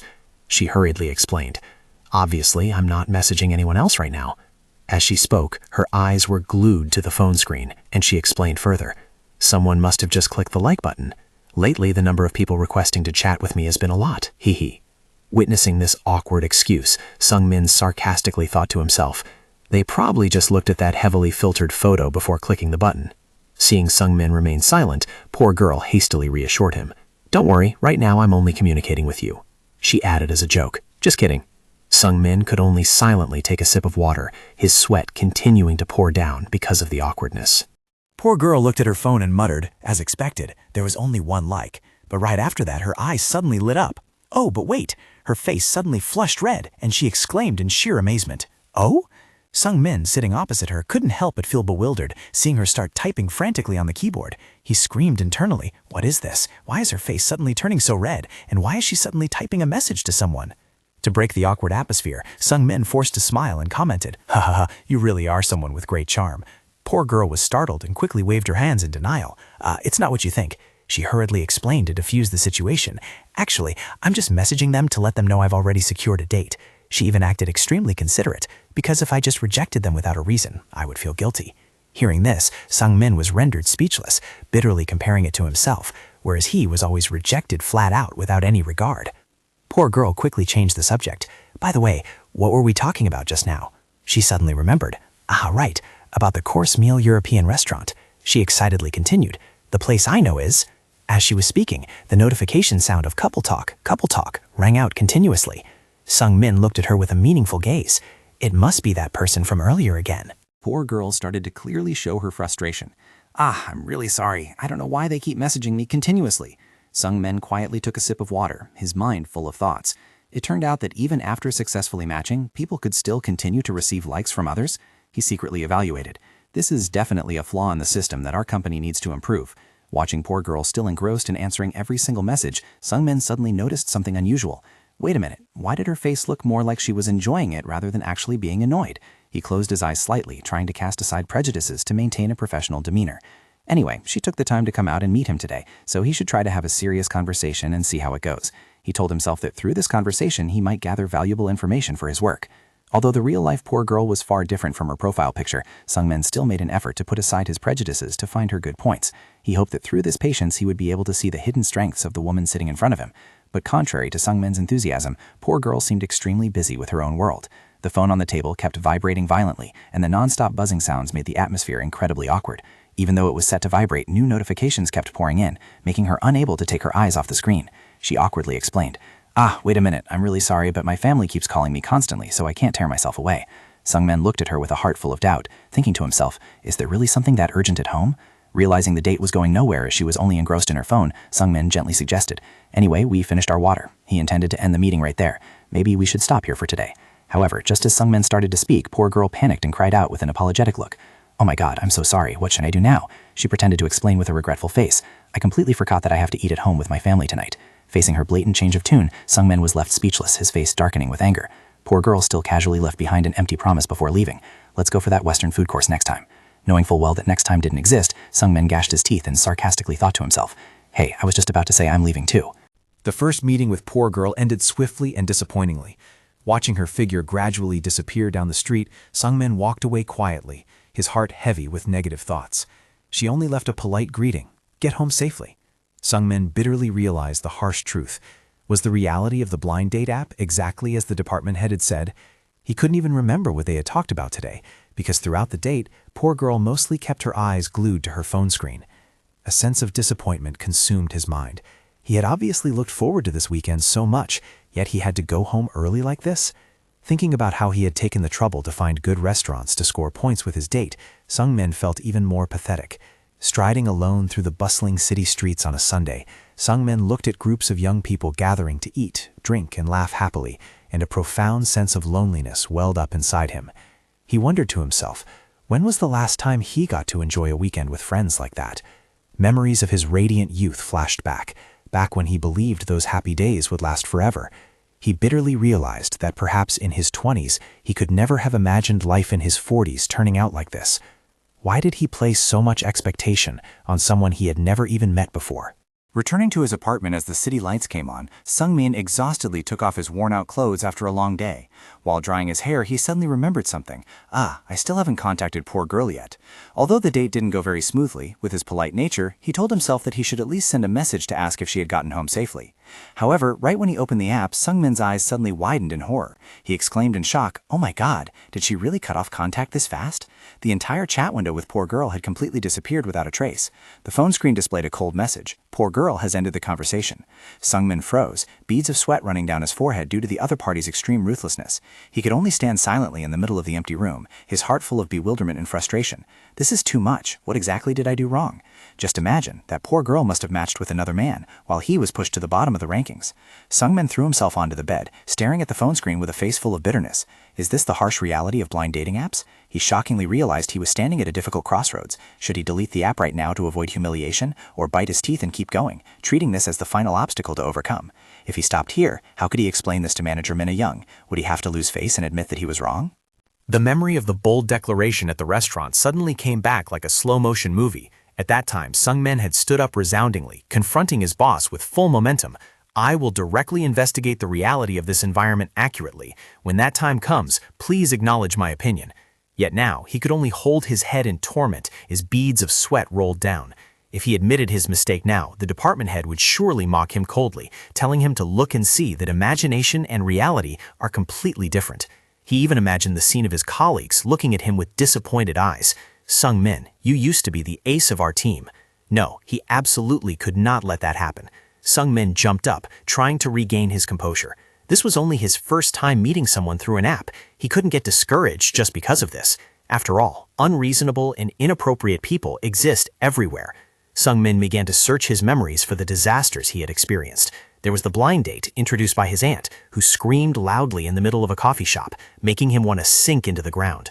Or Jisoo, who heartlessly took the members' money and disappeared without a trace. He even shuddered remembering the image of himself losing control and yelling at the movie theater right in front of his date.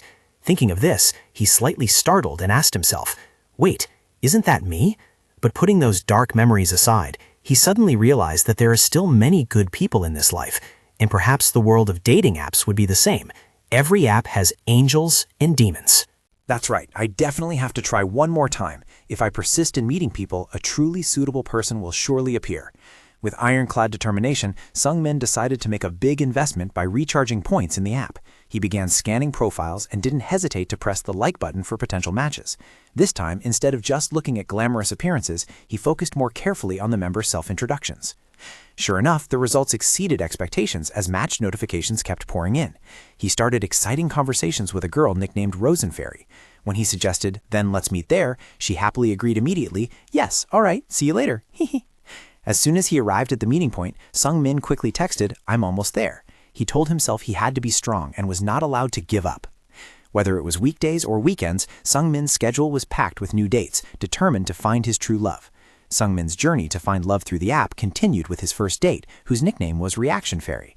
This 38-year-old woman was originally an entertainment instructor, so right from their text conversations, Sung-min was impressed by her cheerful and lively personality. As soon as he saw the figure of the girl in the pink dress appear, he enthusiastically greeted her.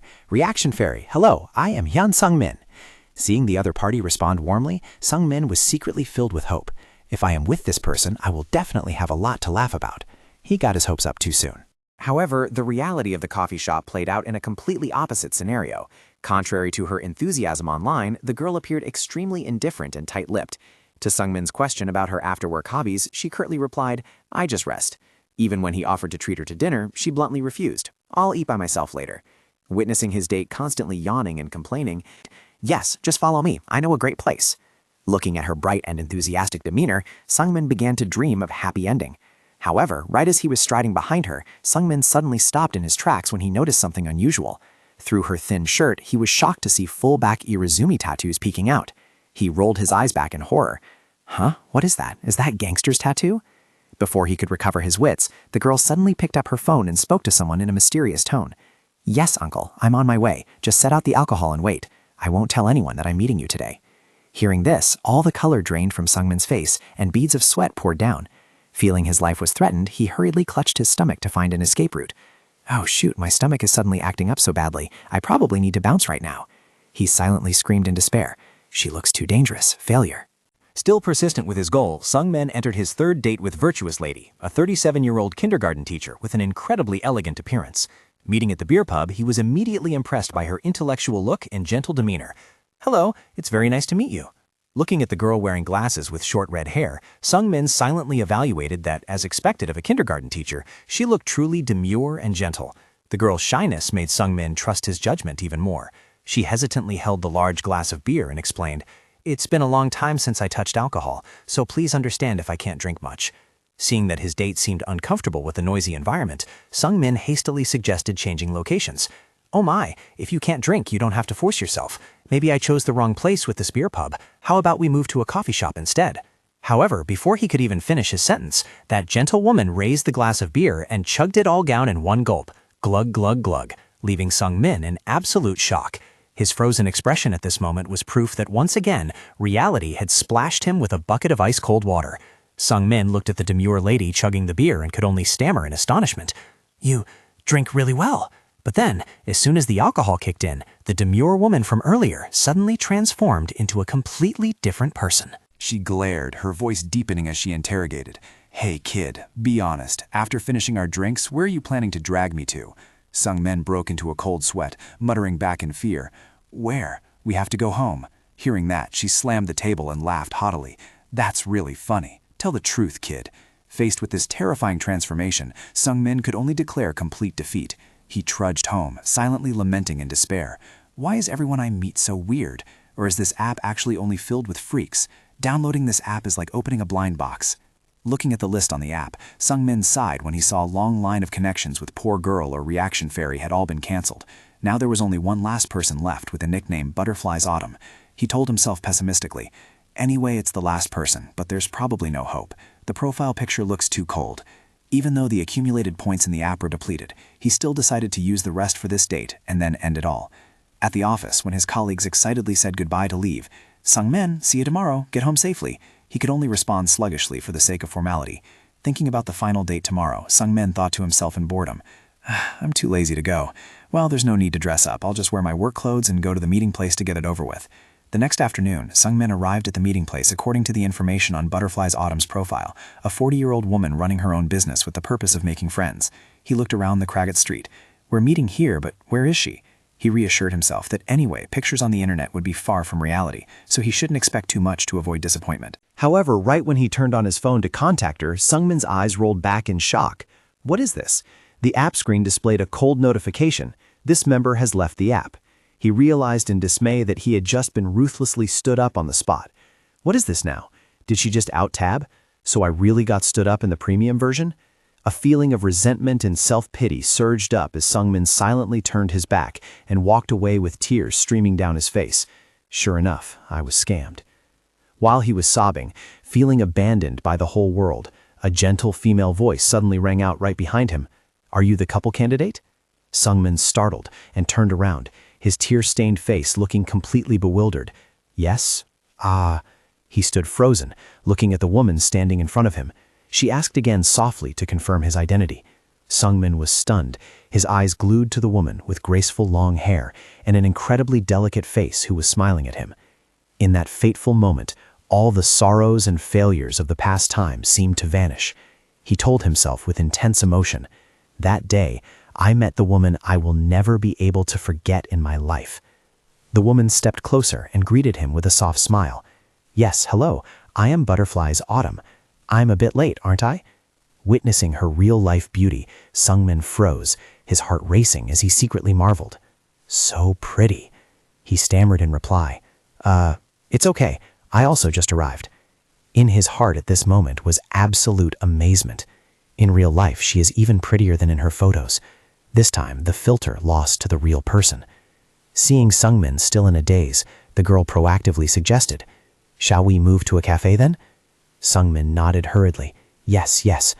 Striding beside Butterfly's Autumn, Sung-min couldn't help but admire her youthful appearance, even though they were the same age. Her dressing style exuded a high-class vibe, exactly like a successful businesswoman.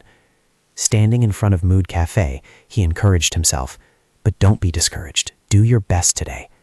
However, his confidence was quickly shaken. Can I really do this? Right when the waiter brought out the coffee, here is your coffee. The atmosphere between the two suddenly became extremely awkward. Sung-min sat blankly, beads of sweat running down his forehead due to tension. He asked himself, I thought I was used to meeting through apps. Why am I so nervous like this? Noticing his strange expression, the girl asked worriedly, have you been waiting long? Just now I saw your expression wasn't very good. Sung-min hurriedly waved his hands to hide his embarrassment. No, I'm just a little nervous. He honestly confessed, because I thought you bailed on me.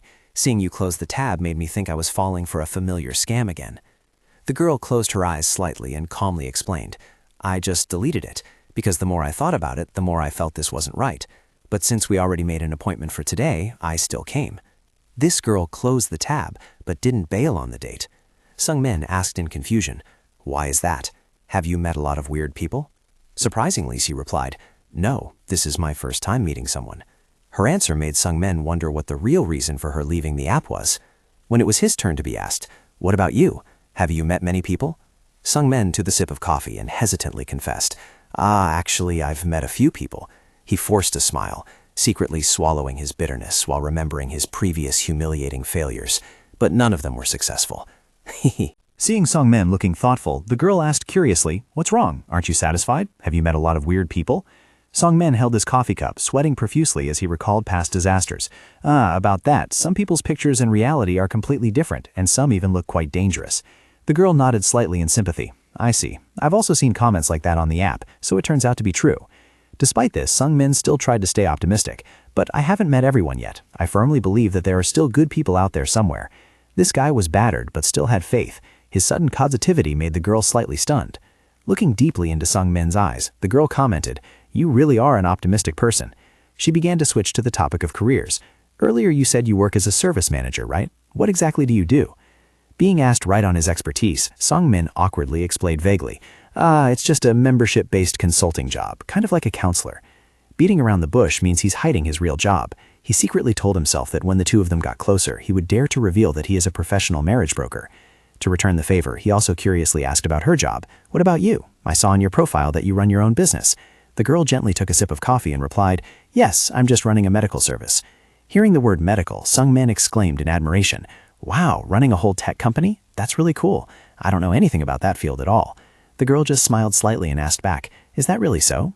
Sungmin forced a smile and chimed in, "Yes, it really is, haha." However, right after that, his face suddenly became tense, beads of sweat rolling down as he realized the conversation was falling into a dead end. Damn it. All the stories so far had been dry. He had to find a more interesting topic.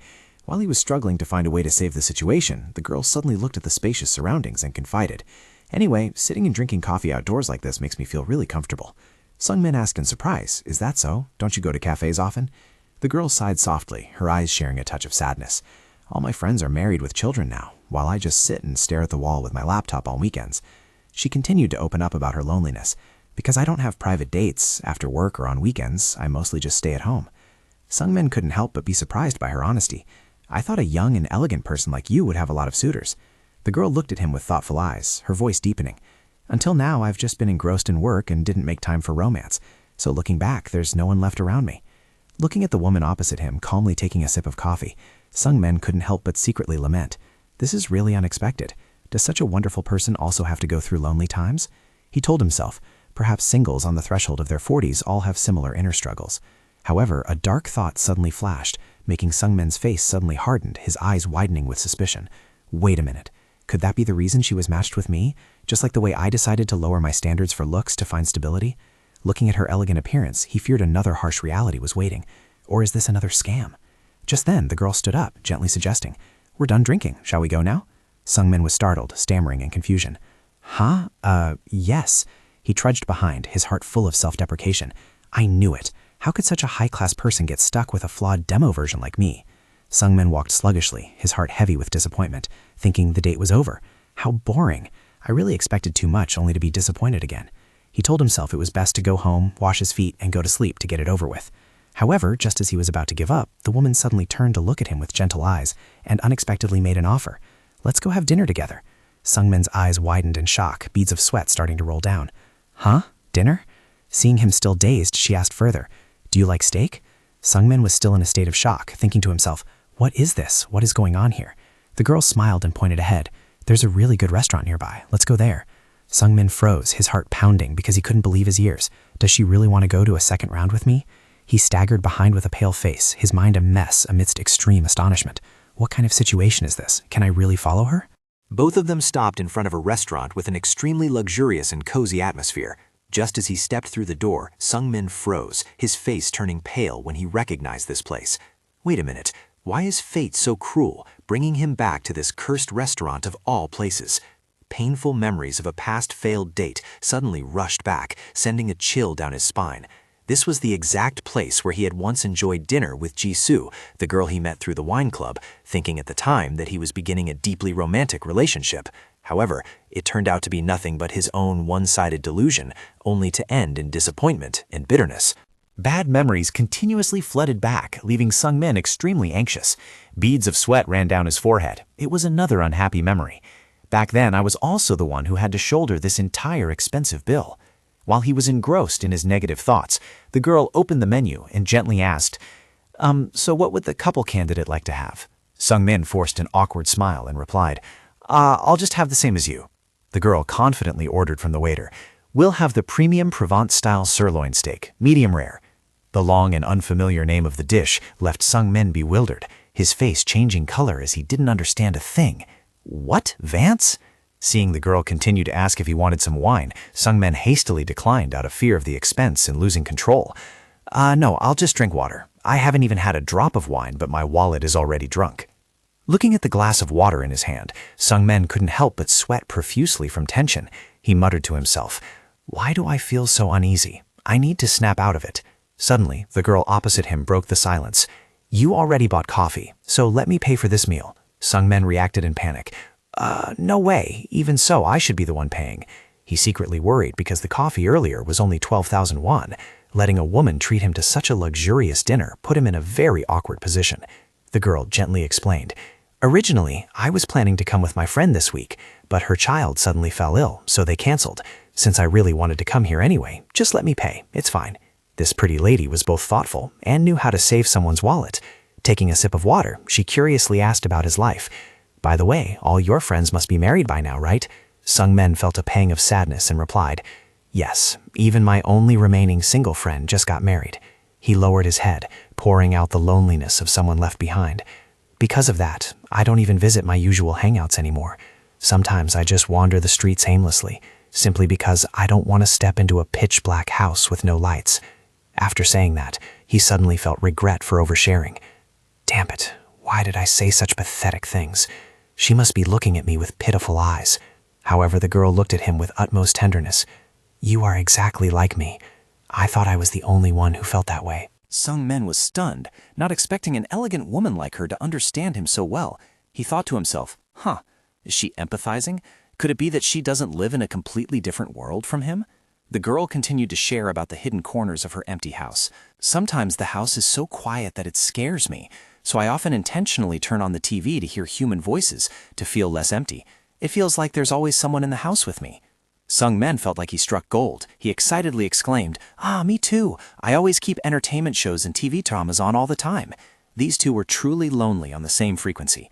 The unexpected coincidence made the girl smile brightly. "Perhaps it's because we're the same age that we have so much in common. This is the first time I've had such an open conversation like this." Seeing the atmosphere become less tense, the girl gently suggested, "By the way, what is your name? Calling you by a nickname all the time makes me a bit shy." Sung-min hurriedly introduced himself. "I'm Hyun Sung-min. We introduced our names a bit late, haven't we? Haha." The girl also smiled back warmly.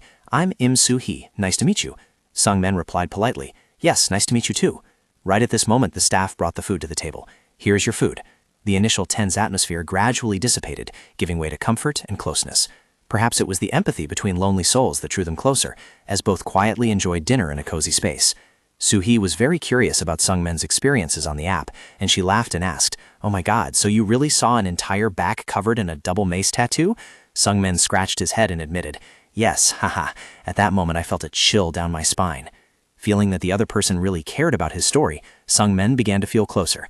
Soo-hee asked again, "So you must have a grudge against that app now, right? Because you only met weird people." Sung-min quickly waved his hand. No," he thoughtfully shared. "Actually, there are all kinds of people everywhere. What's important is whether you yourself are ready to meet someone or not." Hearing this sentence, he naturally seemed to brighten up completely. Seeing Soo-hee seemingly curious about the concept of being ready, Sung-min further explained, "Even though it's through an app, the ultimate goal is still to meet a good match. I think to meet a good person, first, I have to make myself a good person, so I always strive bit by bit to improve myself." These sincere confidences moved Soo-hee. She gently wiped her mouth and looked at him with full respect. "So that's how it is. Being able to think like that means you are already a good person." She smiled and added, "I've also learned a lot from you." Sung-min was embarrassed. "It's nothing. Anyway, I had a really delicious meal today." Soo-hee proactively suggested, "Well then, shall we get up now?" Sung-min enthusiastically replied, Yes." Walking behind Soo-hee, Sung-min suddenly felt a bit uneasy. Wait, isn't it too weird to let her treat me like this? Or is karma about to hit me? Even though the conversation went very well, a bad premonition suddenly struck him. Right at this moment, Soo-hee turned around and told him, "I'm going to the restroom for a bit. Just go wait for me in front of the restaurant." Sung-min froze in shock. He was stunned to realize how familiar this scenario was. Wait, what is this? Why does this scenario smell exactly like that haunting incident when I met Jisoo? The feeling of being abandoned once again invaded his mind. He staggered away in extreme disappointment. Ha, so the outcome of this app only amounts to this in the end? Well, let's just consider it as having a nice dinner out after a long time. Approaching the cashier with a sad face, Sungmin said sluggishly, "Please let me pay for my table." The waiter asked back in confusion, Your table, sir?" Then he announced news that made Sungmin fall backward. "That table has just been paid for. The woman who came with you already paid the bill in full." Sungmin's eyes widened in shock. Did she really pay? While he was still stunned, Soo-hee stepped up from behind and called out softly, Sungmin?" She looked at him with serious eyes and made an unbelievable request. "Before I leave, could you give me your phone number? Because I already deleted that app." Witnessing this spectacular turn of events, Sungmin could only freeze in a flustered state of mind. What is this? What's with this unexpected and bizarre development? The first meeting with Soo-hee ended in a very warm atmosphere. She gave a bright smile and said goodbye. "Then I'll contact you later." Sungmin awkwardly waved back in response. Yes, get home safely." Even though everything went smoothly, he still felt this situation was truly unfamiliar. Watching her silhouette fade away, he thought to himself, she's obviously a good person, and the atmosphere was great too, but why do I feel so awkward? He reassured himself that perhaps because he was always rejected in the past, he just wasn't used to this sudden success. Sungmin told himself that he had put a lot of effort into losing weight and taking care of his appearance, so being well received like this was only normal. He excitedly planned things out. Now that they were closer, he had to keep in touch regularly. Maybe he should text her to check in first when he got home? He decided to cast aside all his worries, to think more positively, promising himself that as soon as he got home and took a shower, he would text her immediately. However, reality did not meet his expectations. Sungmin texted, "Did you get home safely? I just got home and turned on the TV right away. Haha." The response was just a short reply from Soo-hee. "Yes, I'm home. Good night to you." Looking at the message, Sungmin sweated profusely in utter confusion. Well, that's it. What on earth should I make up to say next? He stood blankly in the middle of the room, wondering if that goodnight wish was just a polite way to end a social conversation. In the end, he made an excuse for himself, figuring she must be tired from work, and told himself he would try to contact her more actively tomorrow. But things didn't progress any further. On Wednesday morning, Sungmin took the initiative to text, "Did your commute go smoothly? It seems like summer is here, so the weather is getting too hot, haha." A long while later, Soo-hee replied very politely, "Yes, that's true. Have a good day." Sitting in the office, Sungmin pulled his hair in agony. What was going on? Did she want to keep him around, or was she politely brushing him off? He worriedly asked himself if he was lucky he didn't send any extra unnecessary messages, because it seemed Soo-hee wasn't giving him any chance for a next date. Sungmin stared at his phone, full of doubt. Was he just failing to realize this was a silent rejection? Or had his dating cells degenerated so much that he was just having solo delusions? Full of doubts, Sungmin decided to tell the story to his single bros. As soon as he texted to brag that he had just met a girl, Jung-soo and Hojin immediately pressed him, "Is she pretty?"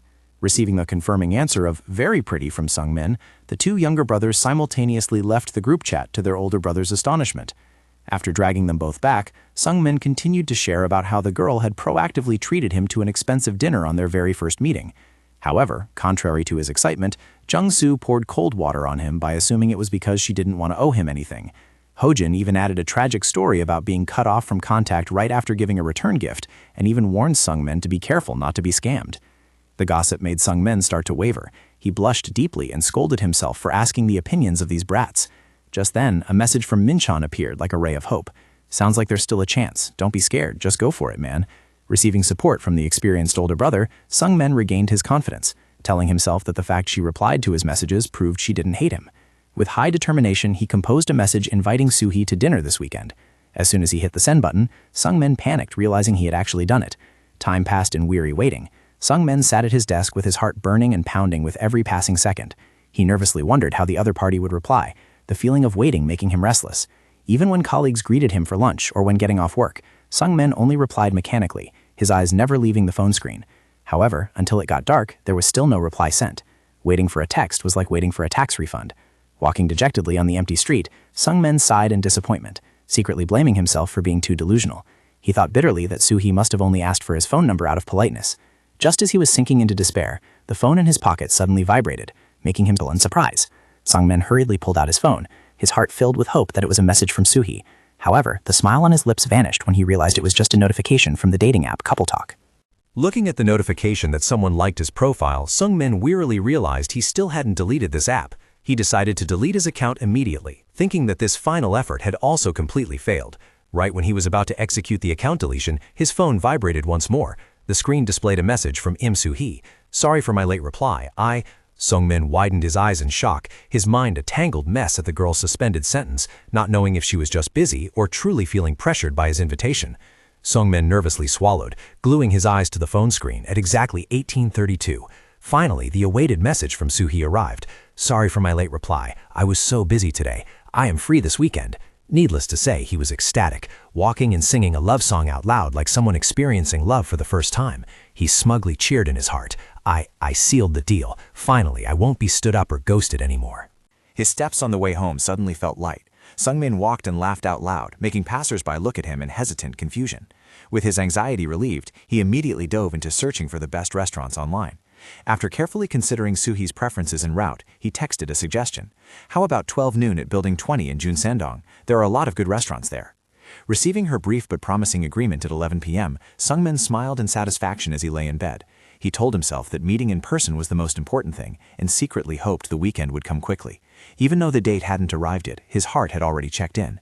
This positive energy made Sung-min work harder than ever. He excitedly greeted everyone. "I'm going to meet a client."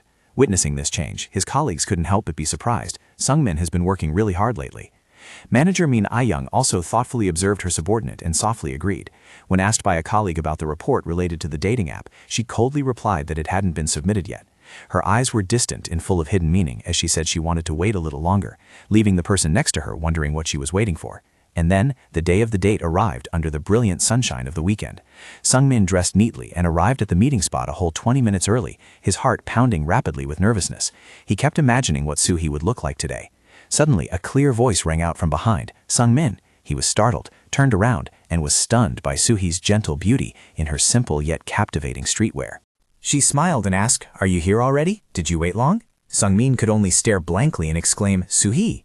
Upon seeing Soo-hee, Sung-min was amazed to realize she had just changed her hairstyle. He didn't hold back his praise. "You changed your hairstyle. You look really pretty like this." Soo-hee nervously explained that because she arrived a bit early, she hadn't prepared thoroughly, and then they both started moving towards the food street. While walking on the sidewalk, seeing a car speed by close to the edge of the road, Sung-min hurriedly stepped forward and said, "Wait a minute, you should walk on the inside. Cars swerving on this side look scary." Then he proactively switched positions to let Soo-hee walk on the inside. This sudden gallant act surprised Soo-hee, and she curiously asked, "Did you switch places because this side is the vehicle lane?" Sung-min scratched his head, smiling shyly in admission, which made her smile in praise. "You are really considerate." When Soo-hee asked about their next destination, Sung-min excitedly revealed that he had put in the effort to find a very famous pasta restaurant. Hearing this, she also seemed very interested and expectant. However, while walking, Soo-hee suddenly stopped in surprise in front of a roadside shop. "Oh wait, isn't this the place where I used to hang out all the time back in the day?" It turned out to be the Motnan spicy rice cake shop that she frequently visited when she was a student. Looking at the completely renovated shop, Soo-hee nostalgically recalled old memories and couldn't stop sighing about the days she used to eat here. Witnessing Soo-hee's lingering eyes in nostalgia, Sung-min stood beside her, quietly observing and pondering. Immediately, he made a surprising suggestion. "How about we go eat spicy rice cakes?" Although Soo-hee was a bit hesitant because of the initial pasta plan, Sung-min just smiled and said it wouldn't hurt to save that dish for next time. This thoughtfulness made her extremely touched, and she excitedly agreed right away. Just as they stepped into the shop, Sung-min quickly called out, "Auntie, table for two, please." He thoughtfully told Soo-hee to feel free to order the familiar dishes she used to like, and she immediately chose the shop's signature, cruel spicy rice cakes. Just the name alone made the way back home seem bleak. Sung-min looked at the name of the dish and tremblingly asked, "Is the name of this rice cake dish really cruel?" Soo-hee smiled brightly and affirmed, "Yes, it's extremely spicy." Seeing her excited face, Sung-min started sweating bullets, secretly feeling that a bad omen was approaching. Despite his worry, Soo-hee quickly ordered, "Give us 2 cruel portions, please." When the plate of fire-red spicy rice cakes was brought out, Sung-min could only swallow his saliva, looking at its terrifying color, and wondered why the color of food could be this horrific. Soo-hee picked up a piece and urged, "Try a bite, it's really good." Sung-min forced a smile in extreme anxiety. Trembling, he picked up his chopsticks and told himself, "Well, let's just try one piece and see." Right after putting it in his mouth, Sung-min paused for a moment to feel the taste. Initially, he sighed in relief because it wasn't as spicy as he thought. However, just a few seconds later, the hot spiciness suddenly erupted fiercely like an explosion in his mouth, making his eyes roll back and sweat pour down like rain. Seeing his strange expression, Soo-hee casually asked while eating, "How is it, Sung-min?" Even though he was screaming in pain inside, Sung-min still tried to save face and uttered, Delicious. Of course it's delicious. It's just that my tongue is getting ready to go to the emergency room. Witnessing the scene before her, Soo-hee's expression suddenly changed. She panicked and cried out, "Huh?" At this moment, Sung-min's face was as red as a mamortica fruit, his tears and snot flowing uncontrollably. Soo-hee anxiously shouted, "Sung-min, are you okay?" Looking at the pile of spicy food in front of him and his own pathetic situation, Sung-min could only bow his head in despair, with the only thought appearing in his mind, "It's over. This date burned out from my mouth to my shirt before it could even get sweet." While the female owner was busy bringing food to the next table, Sung-min was currently enduring real torture. His face was bright red and he was sweating profusely, making Soo-hee extremely worried. "Sung-min, are you okay? What should we do now?" Sung-min secretly suffered with his body constitution, where his head would turn into a water fountain whenever he ate spicy food. Soo-hee hurriedly told him to wait a moment, then searched through her handbag. "Let me help you wipe your sweat." She took out a cute pink checkered handkerchief and handed it to him. "Use this to wipe it off." Sung-min was surprised by her thoughtfulness. He was secretly touched by this kindness. He awkwardly took the handkerchief and hurriedly wiped away the sweat pouring down. "Thank you." Soo-hee looked at him apologetically and said, "I'm really sorry. I didn't know you couldn't eat spicy food. I should have asked you first." Sung-min still tried to keep a forced smile to reassure her. "It's okay. The sweat'll dry right away. Haha." Soo-hee suddenly pointed at his chest and exclaimed, "Your shirt got stained too." Sung-min panicked and looked down at the bright red sauce stains clinging to his pristine white shirt. Seeing that the situation seemed too bad, Soo-hee stood up abruptly, grabbing her handbag. "This is not good. Let's get out of here, or you'll turn into a chili pepper if we sit any longer." Sung-min was startled and stopped her, because he didn't want the date to end so quickly. "Oh no, it's okay. I just need to order something else." He tried to persuade her to continue eating, since the food had already been ordered. Sung-min quickly called out to the counter, "Auntie, please give me a portion of kimbap." Even though he was extremely embarrassed inside, he would rather endure it than let the atmosphere of the date be ruined. He turned to urge Soo-hee, "Go ahead and enjoy your food. I won't die yet. At most, it's just spicy to an inhuman level. Haha." A moment later, the female restaurant owner brought out a plate of kimbap and couldn't help but tease. "Here's the kimbap. Oh my, you look like you just came out of a shower."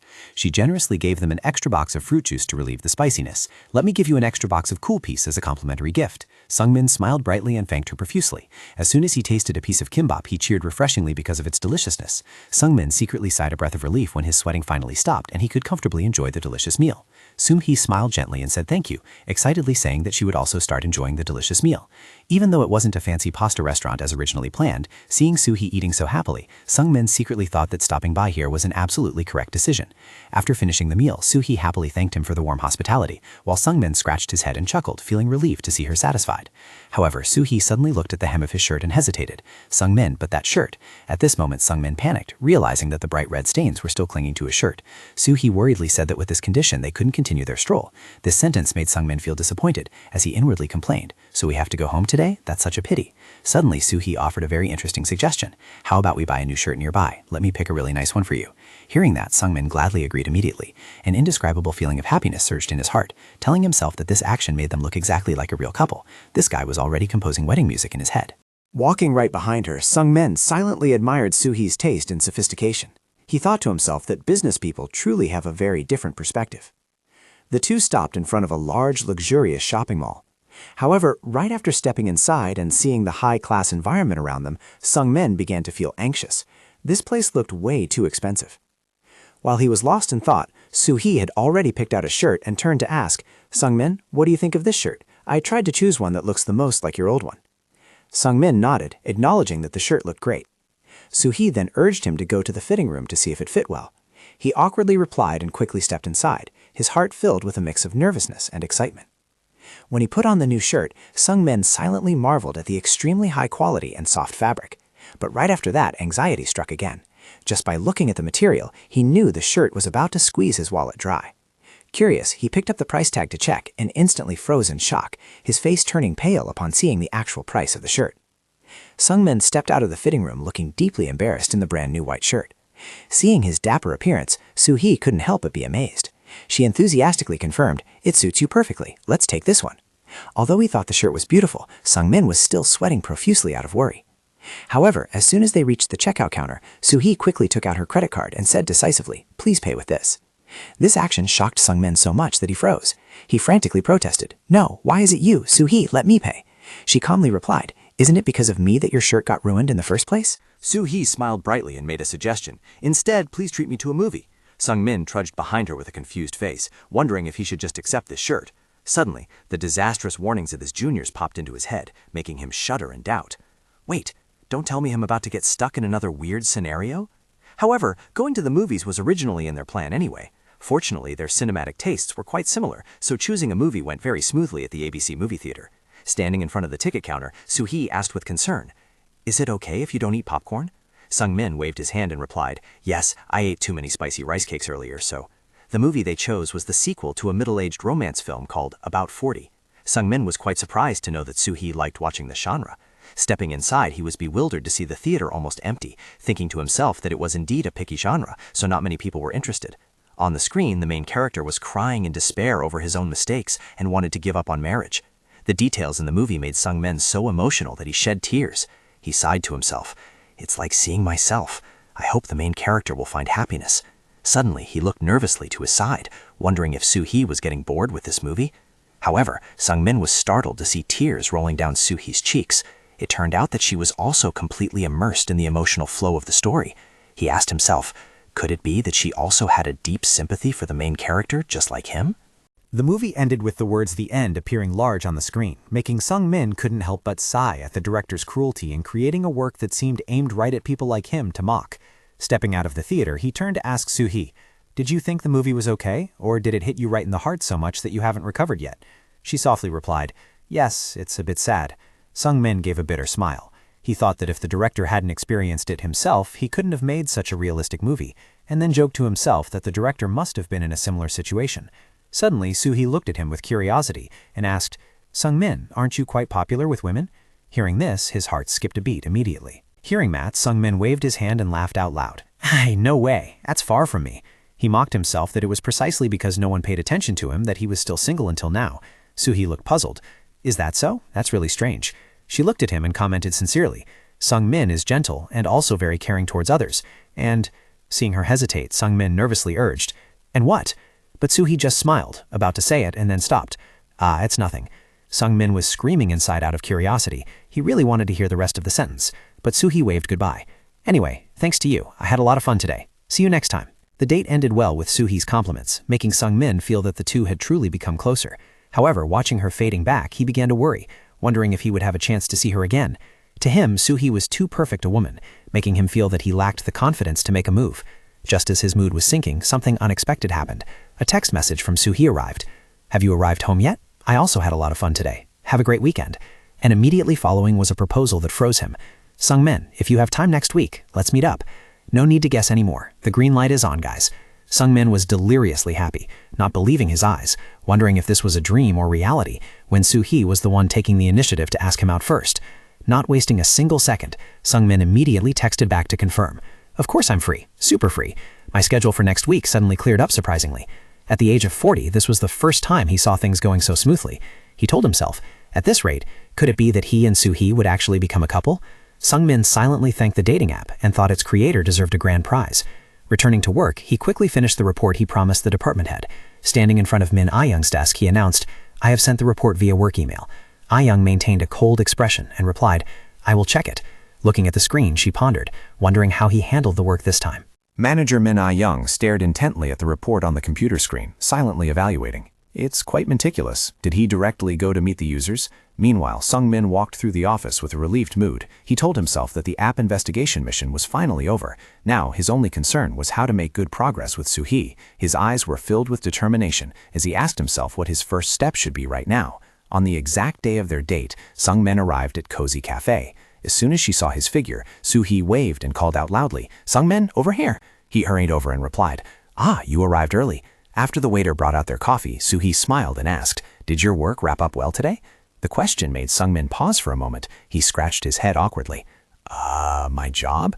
Actually, today I was planning to tell you about the work I do." Soo-hee looked surprised. "Huh? Didn't you work in the service industry?"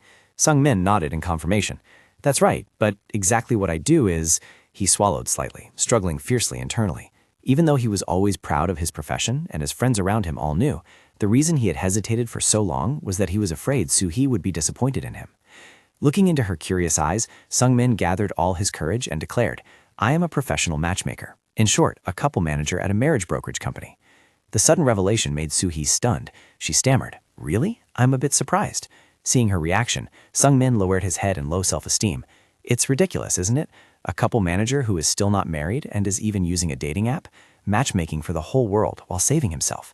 However, Soo-hee immediately denied it. "No, I'm not surprised because I find it ridiculous." She looked at him with serious eyes and hesitated. "Actually, today I arranged to meet you because I also have something to say." Sung-min nervously looked at Soo-hee and asked if she had something she wanted to say to him. Soo-hee half closed her eyes, with an apologetic expression, admitting that she should have said it earlier, but because she missed the right time, she could only speak up now. Her serious attitude made Sung-min sweat profusely. He nervously wondered what on earth it was that made him feel so uneasy. Soo-hee took a deep breath, affirming that she would also honestly share everything.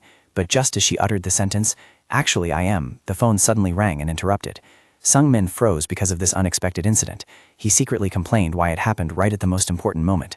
Soo-hee hurriedly apologized and picked up the phone. Her face suddenly became tense when she heard the other end reporting the situation. She panicked and asked again if the situation was really that serious, and demanded to contact the development team immediately. After confirming that she would personally step in to handle it, Soo-hee ended the call with a very anxious look. She turned to Sung-min with eyes full of guilt, announcing that she had to rush back to the company right away and that even a minute's delay would be a real disaster over there. Sung-min felt disappointed and intended to finish asking about the ongoing story, but Soo-hee hurriedly grabbed her bag and stood up, promising to talk to him next time. She hurried away to Sung-min's regret, and he could only stand there watching his beloved's back, telling her to be careful on the way. With his crush gone, half of his soul seemed to leave with her. Looking at Soo-hee's coffee cup still untouched, Sung-min secretly worried about how serious the incident at her company might be. He walked slowly down the empty street, filled with regret for missing the chance to truly open up to her.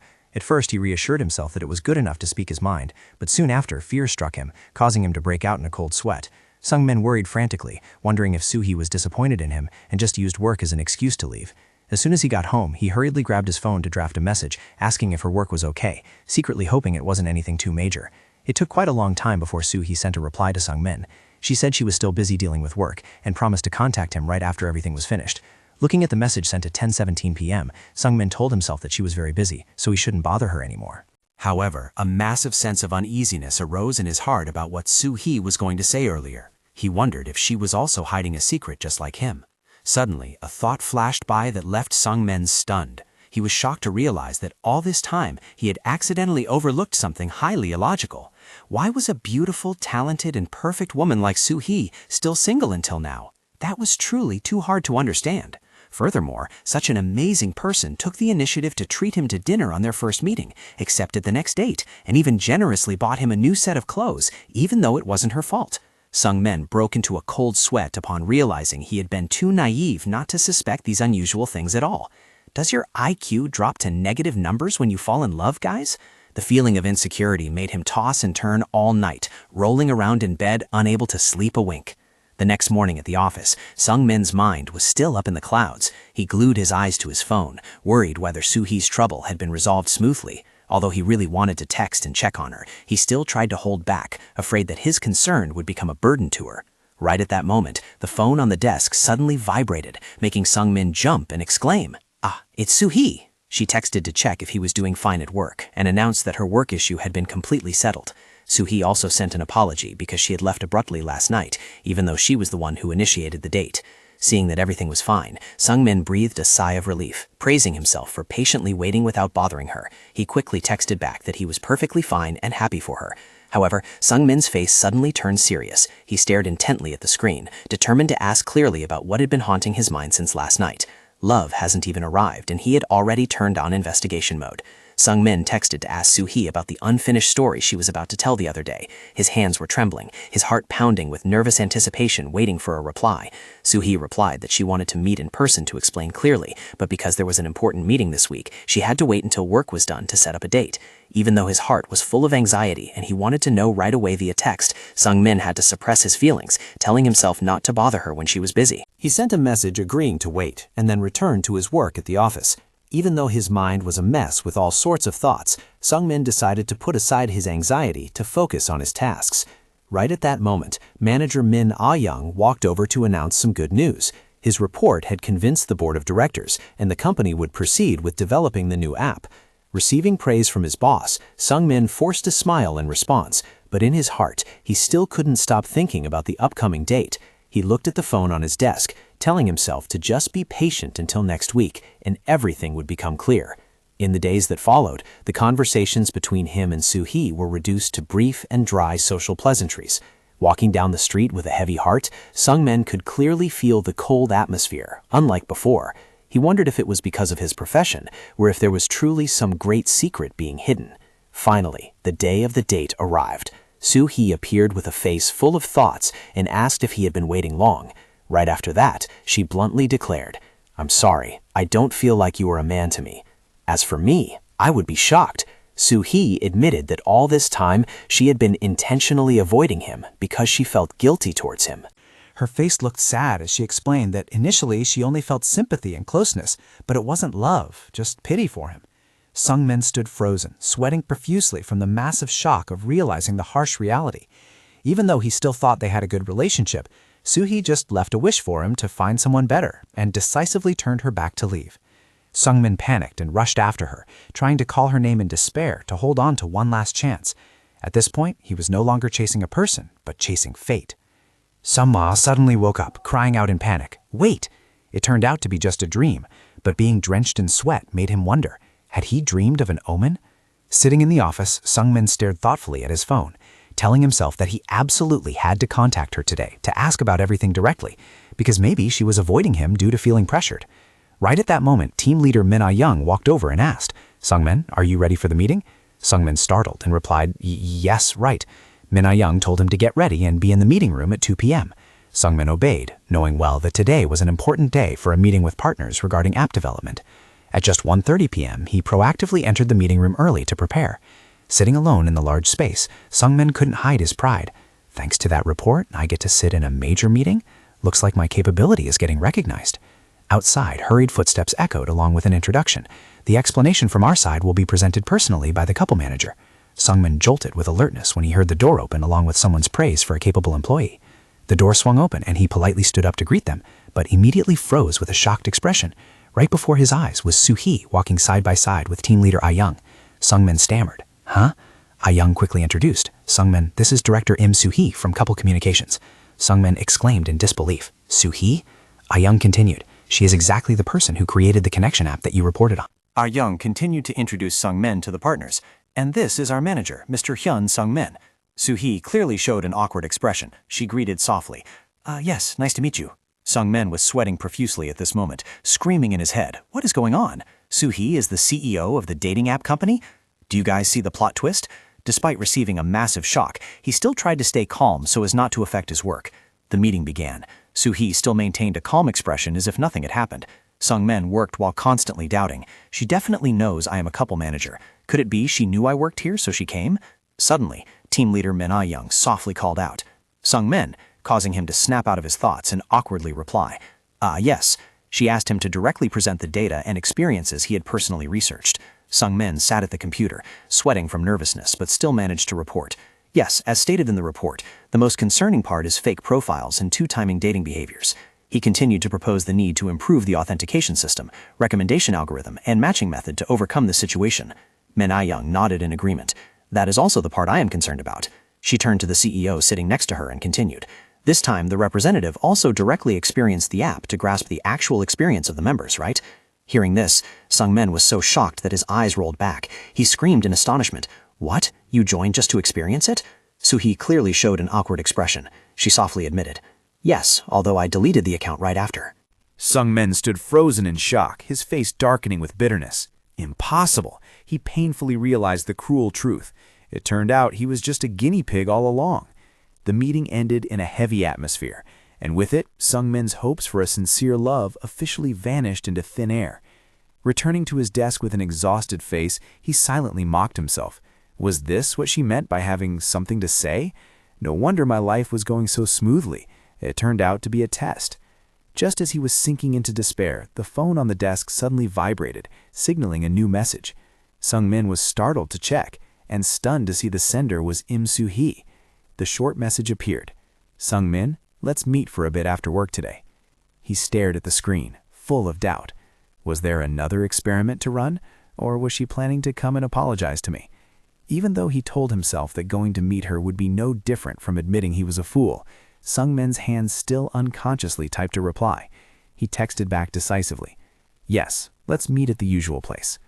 At a modern office building, on a luxurious desk lay the nameplate of Im Soo-hee, CEO of Purple Communications.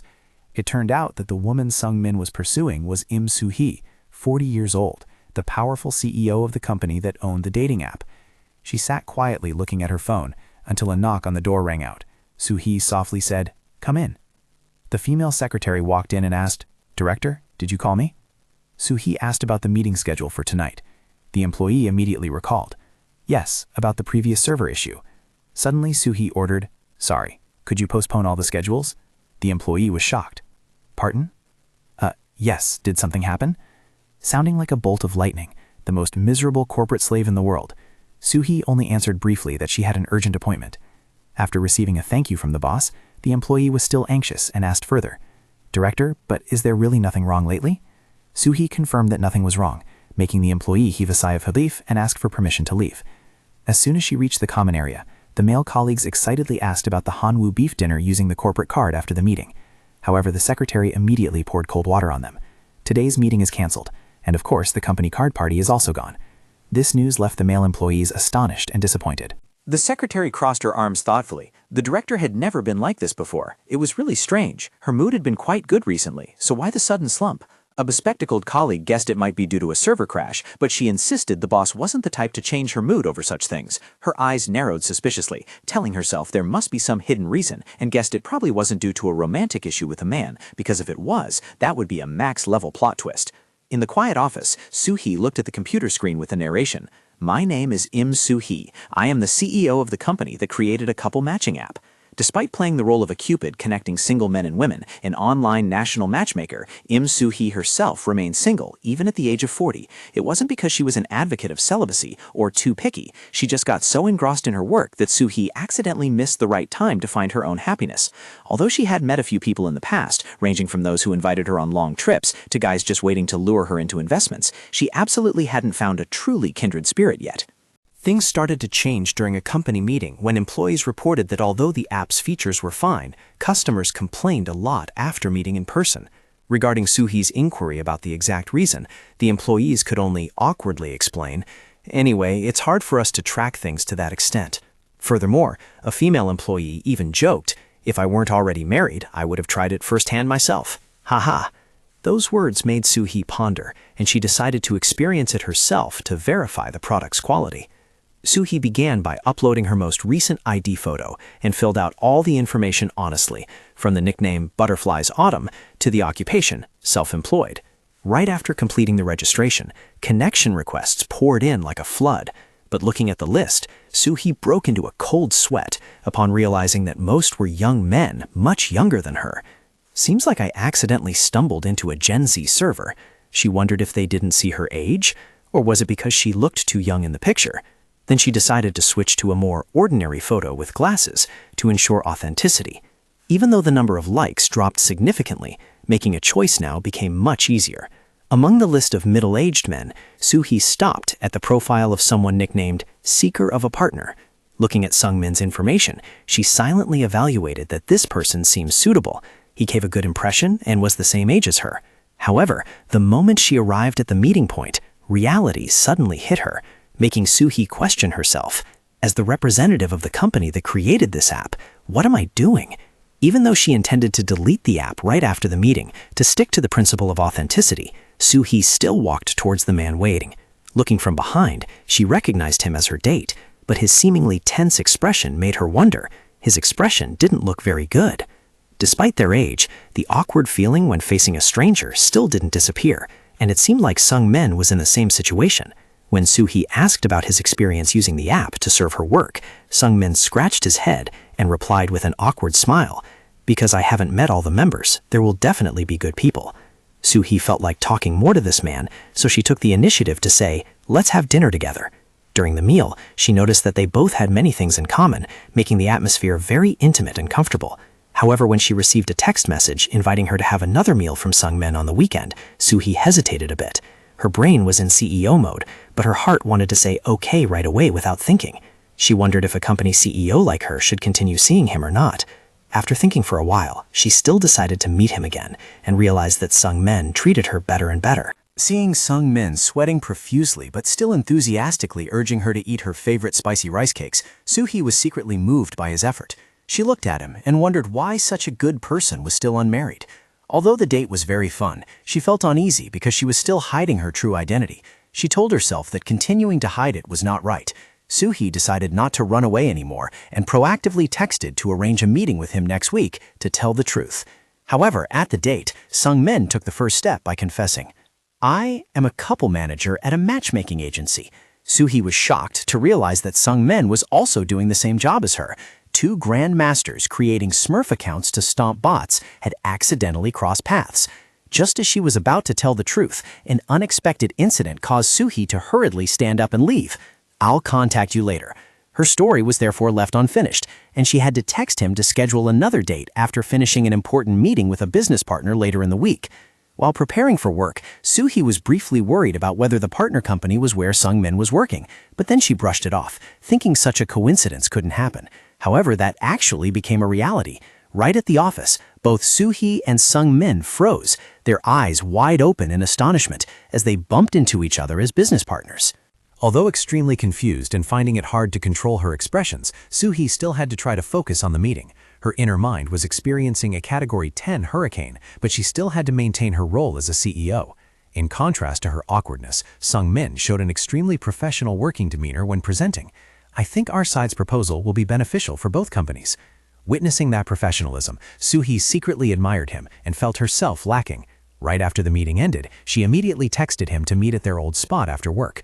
Soo-hee walked away with a determined face, telling herself that she must definitely clear things up this time, because she also had important things to express.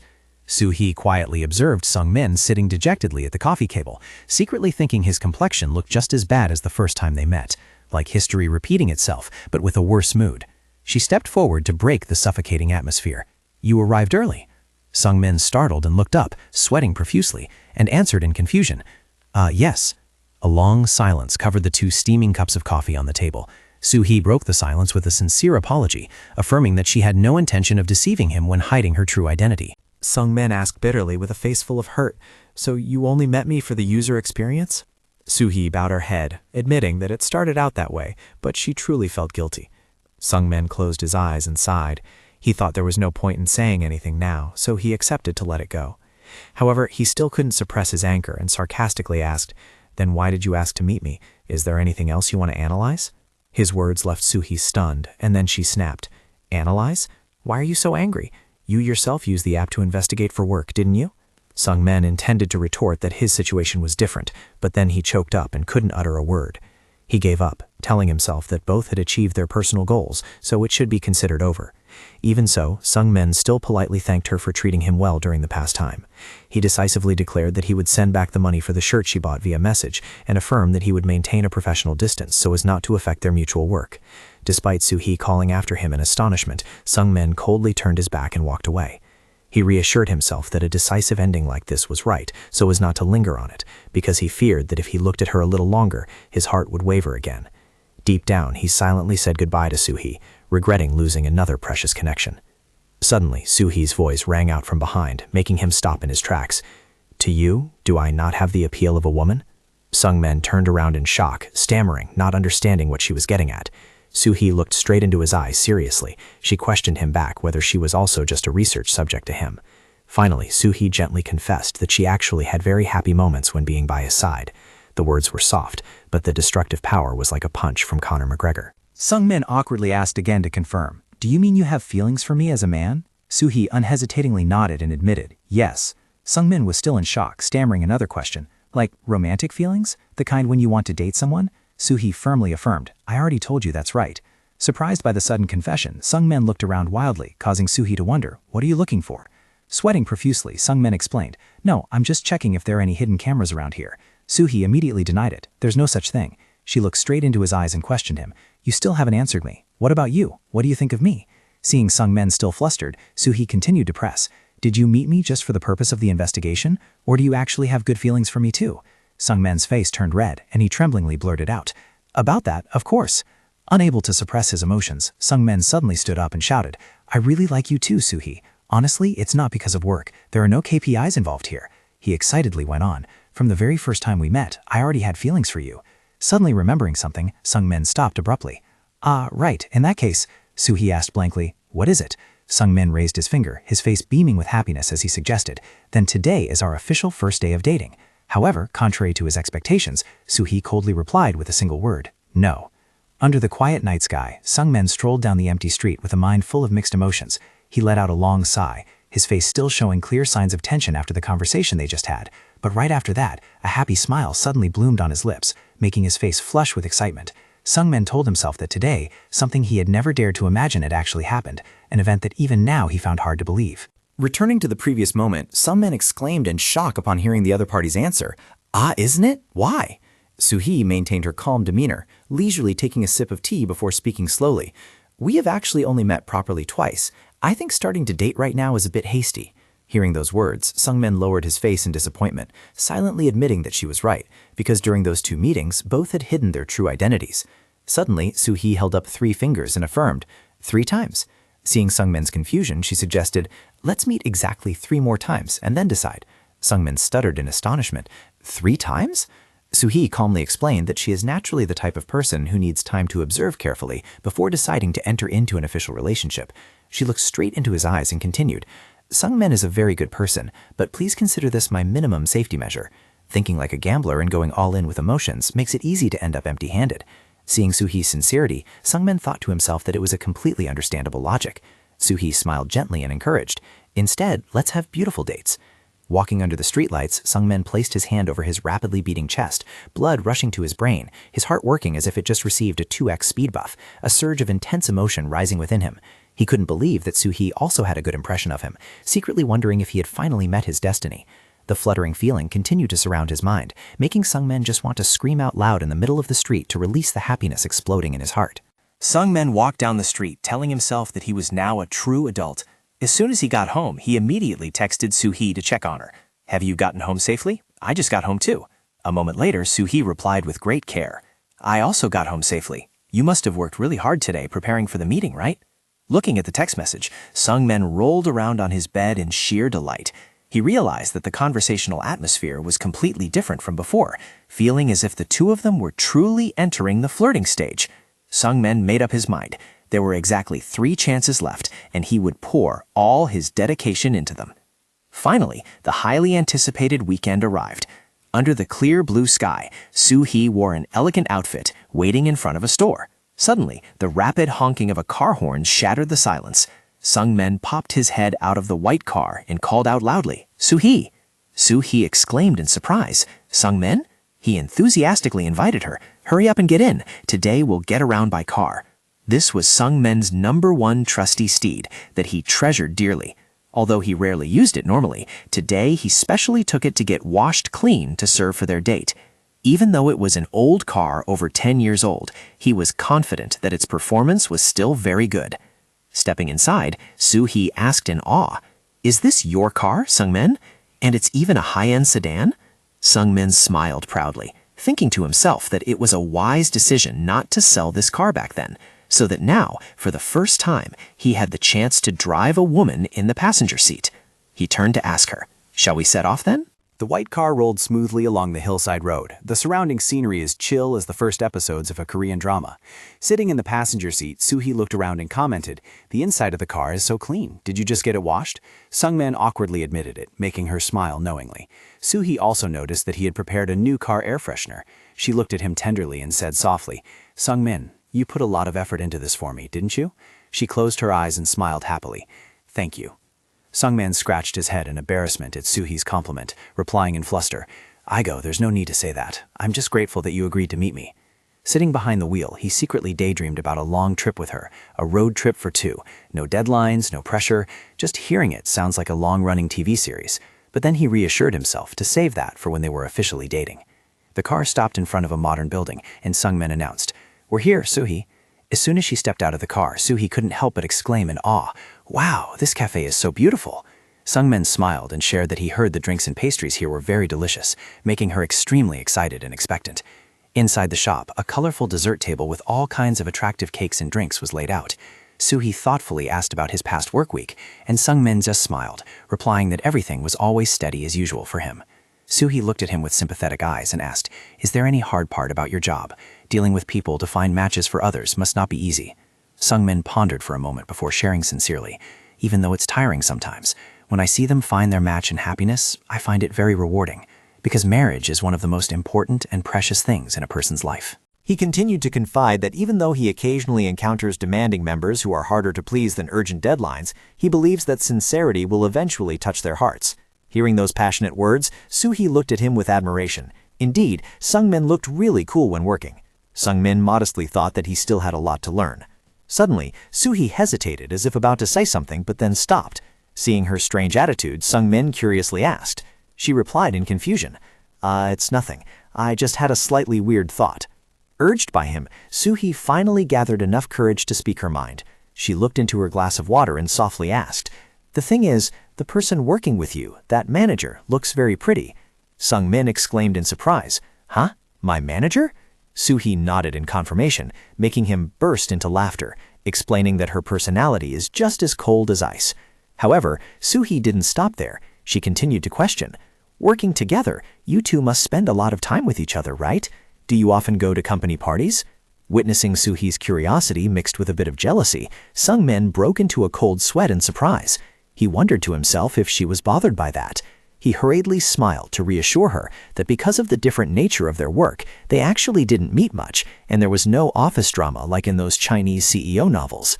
Sung-min smiled and explained that since everyone in the company was already married, they rarely went out for company parties. Feeling her mood suddenly become unusually cheerful, Soo-hee was surprised upon hearing that and exclaimed, "Oh, so the manager is also married? I see." Seeing Sung-min's face completely light up, she secretly thought he was really cute. The date continued in a sweet atmosphere. Soo-hee attentively invited him to try the cake because it was very delicious. Sung-min happily enjoyed the feeling of being a real couple and was confident that today's date would definitely be a great success. They both walked out to the parking lot. Soo-hee happily thanked him for the delicious meal, while Sung-min took the initiative to offer her a ride home. Both of them got into Sung-min's old sedan, but as soon as he turned the key, the engine made an unstable whining noise. Episode 1 passed peacefully, so in Episode 2, a little drama was added to attract the audience. He panicked. "Huh? Why is it like this?" Seeing Sung-min start to sweat profusely, Soo-hee worriedly asked what was happening. He turned pale and replied that the car couldn't start at all. Sung-min silently blamed himself for leaving the car unused for too long. He closed his eyes and prayed, "Please start." The engine noise faded and then completely stopped, causing Sung-min to exclaim in shock, "Huh?" He awkwardly informed Soo-hee that the car was completely broken and they had to call the insurance agent. Watching the sun gradually setting behind the mountains, Sung-min despairingly thought that everything was ruined, and the date was shifting from a Japanese rom-com straight to survival mode. A moment later, after finishing the inspection, the technician announced that despite trying to replace the battery, the car still couldn't move. Sung-min was deeply shocked and asked for the reason. The mechanic explained that because the car was too old, many parts were damaged and suggested calling a tow truck. Sung-min could only blankly let out a helpless, "Ah." Soo-hee tried to reassure him that there was no other way, they should just send the car to the repair shop first. She hoped to ask the technician for a ride into the city, but he refused because he had to immediately handle the next case. Sung-min froze when he realized that this remote area had absolutely no public transportation or passing taxis. He painfully turned to Soo-hee and said that they had no other choice but to rely on the tow truck driver. Soo-hee had to pick up her phone and call the rescue service to inform them of their location at the cafe. Under the evening sky, Sung-min's white car was quietly towed away by a rescue vehicle. Sitting in the cramped cabin, Sung-min squeezed his eyes shut in misery, only wanting to reset today immediately, while Soo-hee just looked out the window in silence. Contrary to that suffocating atmosphere, the middle-aged driver was incredibly optimistic, singing along to the music playing on the radio while driving. He turned to look at the two of them, smiled and said, "Looking at you two, I can tell you're a newly dating couple." Every word the driver said was like rubbing salt into Sung-min's heart. He agonizingly blamed himself. Why did this happen? This is so bad. The very first date is already ruined. Sung-min nervously glanced over at Soo-hee, secretly thinking she must be feeling extremely disappointed about this disastrous date. His heart was beating so fast like it was doing an upside-down hip-hop headspin, and a vague fear appeared in his mind. Would he still have a second chance? Suddenly, Soo-hee burst out laughing. Psst! Her laughter startled Sung-min, and he asked in a daze, "Soo-hee?" She turned to look at him with gentle eyes and softly said, "Isn't it fun this way too?" Soo-hee smiled radiantly, thinking that this would also be a beautiful memory for both of them to look back on later. Witnessing Soo-hee's tolerance, Sung-min couldn't help but emotionally call out her name. Even the driver had to exclaim in admiration, "Aigu, this girl has such a good personality." Sung-min looked at Soo-hee, an infinite gratitude surging in his heart. Thank you. The tow truck just kept rolling, carrying two souls that were gradually drawing closer together under the brilliant sunset. The tow truck glided through the night, the old driver muttering as he drove. Let's see, looks like we're almost there. He turned to ask the two people sitting next to him, "Can I drop you two off around here?" At this moment, Sungmin was still sleeping so soundly that he was snoring, causing Soo-hee to constantly shake him and call out, "Sungmin, Sungmin." Woken up suddenly, he was startled and shouted loudly, "I Byung," with such spirit as if he were in the military, which made Soo-hee startle as well before informing him, "We've arrived." Sungmin then came back to his senses and replied, "Ah, yes." He awkwardly scratched his head, silently blaming himself. "This is bad. How could I fall asleep like that?" Stepping out of the vehicle, Sungmin politely thanked the driver for the ride. The driver cheerfully reminded him, "The repair shop will contact you later." Seeing the two of them walking together, the old man didn't forget to tease Soo-hee. "Hey, it seems your boyfriend is too tired today. Hurry up and take him home to rest." Sungmin could only give a forced smile, hurriedly clarifying to Soo-hee, "Haha, actually, I'm not your boyfriend yet." He scratched his head, further explaining that he didn't know why he had fallen asleep like that. His voice grew quieter and quieter, feeling like his negative points were accumulating. Soo-hee looked at him with worried eyes. "Isn't it because you drove today that you're so tired?" She felt guilty, wondering if his car broke down because he took her out. Seeing her troubled, Sungmin quickly waved his hands to reassure her. "Oh no, it's not that. The car was due for maintenance anyway." He excitedly affirmed that the car would be fixed soon and look brand new, then boldly declared, "From now on, I will be responsible for picking up Soo-hee in my car." He enthusiastically told her to let him know wherever she wanted to go, his passion level ranking at the top like Jang Wan-young. Hearing that, Soo-hee chuckled. "Hee, I'll be looking forward to it, thank you." Seeing that it was getting late, Sungmin suggested, "So we should probably head back, right? Let me catch a taxi for you first, and then I'll take the subway home later." Just as Sungmin was about to turn away, Soo-hee suddenly called him back. "Excuse me?" Sungmin blankly turned around and asked, "Yes?" Soo-hee hesitated for a moment and then offered, "Sungmin, if you don't mind, let me drive you home." Her words shocked Sungmin to the core. "Huh? Soo-hee has a car? You drove here too?" She gently explained that since he had worked hard taking her out today, she couldn't bear to let him go home by himself like that. At this moment, Sungmin's face went completely pale, sweating profusely in shock. He silently screamed in his heart full of embarrassment. "It turns out she has a car, yet I didn't know anything, and kept standing there boasting about driving her around." So Min suggested taking a cab by himself. "I can manage on my own." Soo-hee anxiously reminded him that he should go home and rest early since it was getting late. Suddenly, a roaring thunder tore through the sky, and heavy raindrops began to fall, leaving So Min bewildered. "Oh, it's raining. Does even the weather want to harm the female lead, which is me?" Seeing the weather take a turn for the worse, Soo-hee firmly said, "I don't think I can let you go like this." She offered him a ride in her car because it was very hard to catch a taxi in this area, while pointing forward. "My car is right over there." Although Sungmin was still hesitant, he reluctantly nodded in agreement, secretly wondering in his heart if he could really hitch a ride in her car. The two of them headed toward a nearby paid parking lot. Soo-hee stopped in front of a car and announced, "It's this one." So Min was startled and shocked when the unlocking beep sounded. Right before his eyes was a luxury white sedan sparkling under the lights, and he murmured to himself in disbelief, "Is this car a high-end imported car?" Sungmin couldn't believe his eyes when he realized the owner of this expensive car was Soo-hee. She gently opened the door and invited him, "Please get in." Stepping into the luxurious cabin, Sungmin nervously fastened his seatbelt, inwardly marveling, "This is my first time sitting in a car like this." Soo-hee smiled and started driving. The car glided smoothly through the city's pouring rain, so smoothly that the engine sound was almost inaudible, completely opposite to the emotional roaring car from earlier. Sungmin quietly observed everything around him, from the modern dashboard to the high-class interior space, silently comparing. An expensive car really is different. Even the scent is completely different from the cheap perfume I usually use.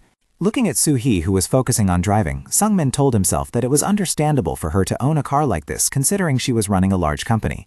He suddenly felt a twinge of guilt when he remembered the time she sat in his old, shabby car, wondering if she had felt uncomfortable then. At that very moment, Sungmin suddenly realized the harsh truth that Soo-hee completely belonged to a different world compared to an ordinary office worker like him. Seeing Sungmin looking thoughtful, Soo-hee kindly asked if he was tired and advised him to take a short nap. The smooth ride of the car made Sungmin perk up considerably. He smiled brightly and praised, "Because the car rides so smoothly, I feel totally energized. Soo-hee, your car is really great." While driving, Soo-hee smiled softly and said that she originally bought this car to commute to work, but since she rarely had any appointments, she almost never touched it. Sitting next to her, Sungmin looked at her thoughtfully, wondering if he could become a man worthy of Soo-hee. But then he brushed that thought aside, thinking it was just his past inferiority complex. He excitedly called out, "Soo-hee," and then confidently suggested that in the future, if she ever needed a substitute driver, she could call him anytime. He would always be ready and waiting for her command. Soo-hee smiled in gratitude and said that just hearing that much made her feel very reassured. Sung-men still firmly insisted that it wasn't just empty talk but the truth. She laughed and replied, "Yes, I believe you." Ho-ho, the white car stopped in the middle of the bustling city streets. Sung-men said, "Ah, you can drop me off here." He stepped out of the car, not forgetting to turn his head and remind her, "Thank you for driving me back. Get home safely." She maintained a polite demeanor, but inside she was replaying the whole day, like reviewing a total disaster. Soo-hee gave a gentle smile and said goodbye. "I had a lot of fun today. I will text you when I get home." Watching the silhouette of the car fading away, Sung-men told himself that whether Soo-hee was a company representative or anyone else, it didn't matter because what he liked was her true self. As time passed, while his relationship with Soo-hee progressed well, Sung-men's work also became extremely smooth. At the office, he was busy processing files and noticed that just this week, up to 3 couples of members had sent wedding invitations to the company. Holding the invitation card in his hand, Sung-men silently felt happy for the members because, despite their older age and many difficulties, they had finally found a happy haven. He stared into the void, wondering if there would ever be a day when he would also hand out wedding invitations like these. With high determination, he told himself that he had to seize this opportunity well. For their second date, Soo-hee was the one who actively planned the itinerary, but the location she chose took Sung-men completely by surprise. Standing in front of the bustling arcade machines, he absent-mindedly realized that this was the very arcade he had visited with Min-soo not long ago. Soo-hee smiled with excitement, saying she really wanted to come here with him. Looking around the gaming area, Soo-hee curiously asked, "Have you always liked to go into arcades?" Sung-men smiled and replied, "I used to go a lot with my friends back in the day." However, right when he saw the pump dance machine, Sung-men started sweating profusely in anxiety, secretly thinking she couldn't possibly be planning to ask him to dance on this, because if he actually danced, he might end up in the emergency room. Fortunately, Soo-hee pointed at the air hockey table and excitedly invited him. "Let's play that. The loser has to buy a meal." Sung-min breathed a sigh of relief. He told himself that since his opponent was a woman, he should go easy on her a bit. He lightly hit the puck and called out, "Hey, I'm starting now, Soo-hee." He still didn't know he had just signed an all-inclusive, non-refundable meal contract. Suddenly, a very loud noise rang out, making Sung-min startle and cry out, "Huh?"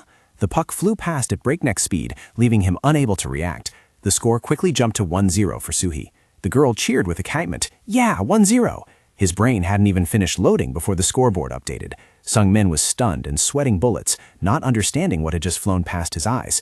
He started getting serious, telling himself that it wouldn't end well if he didn't play for real. However, even though Sung-min put all his strength into hitting back, the puck still flew back towards him with an even more terrifying force, making him exclaim in shock. The final result was 8-2, a miserable defeat for Sung-min. Soo-hee laughed gleefully and teased, "You're buying the meal, Sung-min. Ho ho ho."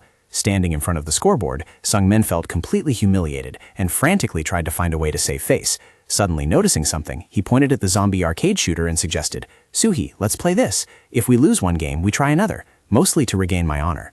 Hearing the girl seem hesitant because she was afraid of zombies, Sung-min immediately patted his chest confidently, affirming that he was a reserve sergeant from the military. He promised to use his superior shooting skills to protect her. But as soon as the game started, a horde of zombies swarmed out, leaving Sung-min unable to react. He was shocked to realize the reality was far from his advertisement, sweating profusely as he realized it had been too long since he last touched a gun. In his panic, Sung-min shouted at Soo-hee to quickly step on the dodge button to save her life. Just as Sung-min finished speaking, Soo-hee was already holding the gun firmly, firing continuously at the zombies on the screen with masterful skills. The results showed a perfect, clear notification, leaving Sung-min standing next to her with his jaw dropped in amazement, feeling completely left hanging. Soo-hee breathed a sigh of relief and exclaimed, "Whew, that zombie was so scary." She smiled brightly and excitedly suggested, "But it's really fun once you try it. Let's play it again next time." Sung-min awkwardly agreed, then quickly regained his composure. "Then let's go. I'll treat you to a meal." Looking at Soo-hee right now, he thought to himself that she was completely different from the image of a serious director at the company. The two of them strolled down the street together and ate grilled sausages. Sung-min asked apologetically, "Are you okay with eating sausages like this? I found a really good steakhouse near here." Soo-hee ate happily and replied, "I prefer this. It brings back old memories and is very delicious too." Witnessing her closeness and sincerity, Sung-min felt extremely comfortable, but deep down in his heart, he still had some doubts. He told himself that perhaps it was so comfortable because they could share old memories. Time passed quickly. Sung-min sat in the office with a thoughtful face, silently counting down to the decisive date. He found it really strange that he felt sad as the date approached. Through a message, Soo-hee happily agreed to meet on Saturday afternoon at 3:15. Sung-min stared into the void, telling himself that no matter the outcome, he must not let himself be hurt, because if it didn't work out, it simply meant they were not meant to be. He kept repeating in his head the reminder not to let his heart ache. Finally, the Saturday date arrived. This was the day everything would be decided. Sungmin arrived at the meeting point among the high-rise buildings, looking around frantically, thinking, "We agreed to meet around here. Where is she?" Suddenly, he cheered up when he saw a familiar figure standing by the fountain. "Ah, there she is, Soo-hee." He stared at her, clearly feeling the tension rising in his chest on this important day. It felt like the enemy had pushed to the base tower, but he was still trying to backdoor in hopes of a comeback. Sungmin thought to himself that this might be the last time he would get to see Soo-hee. Hearing his call, Soo-hee slowly turned around, wearing an elegant black dress with an incredibly glamorous demeanor. She smiled gently and asked, "Sungmin, you're here?" Facing that gorgeous and arrogant appearance, Sungmin was completely stunned by her mesmerizing beauty. The door to the karaoke room appeared with the words "cozy singing room." This situation started giving him a familiar feeling, like he had read this script somewhere before. Sungmin, a bit confused, turned and asked, "Do you really want to go to a karaoke room, Soo-hee?" Soo-hee excitedly replied, "Yes, hanging out at the arcade last time was a lot of fun." She smiled brightly, sharing that it had been almost 10 years since she last came back here, and she really wanted to sync with him to relieve stress. Sungmin forced a smile and agreed, "Yes, that's right." But doubts began to rise in his heart as he realized this dating routine was exactly the same as what Min-soo had told him. He silently wondered if Soo-hee simply wanted to go on a trip down memory lane to find old memories. Soo-hee quickly pointed to a small room. "This is our room." Sung-min awkwardly entered at her invitation. Although he had mentally prepared himself beforehand, when actually inside the cramped space of the singing room, he suddenly felt it was much narrower than usual. Thinking about having to sit alone, privately with Soo-hee in this room, Sung-min's heart began to race with nervousness. He felt both excited and unable to hide his trembling, secretly telling himself that with this mood, his singing voice would definitely have a very good vibrato. Soo-hee suddenly leaned in close to Sung-min and asked, "Can I sing first?" The distance right now was so close that just breathing heavily would turn it into a live-action rom-com adaptation. The initiative and the excessively close distance made him startle and stammer. "Yes," Sung-min sweated bullets, realizing that the two were extremely close to each other. When they sat down, their thighs lightly touched, causing his heart rate to increase fiercely. Sung-min couldn't stop paying attention to this contact, wondering if it was because this was the first time they sat so close together. At this moment, Soo-hee grabbed the microphone and excitedly introduced, "This was my go-to song back when I was a student." Sung-min was amazed to recognize the familiar melody echoing. Soo-hee began to immerse herself in the lyrics. "Now I will never love again, saying that I am someone just like you." Looking at the lyrics "Because we cannot meet again" appearing on the screen, Sungmin's face suddenly changed color. He anxiously wondered to himself why the lyrics of this song seemed so unusual, then secretly hoped that she wasn't hinting at anything to him.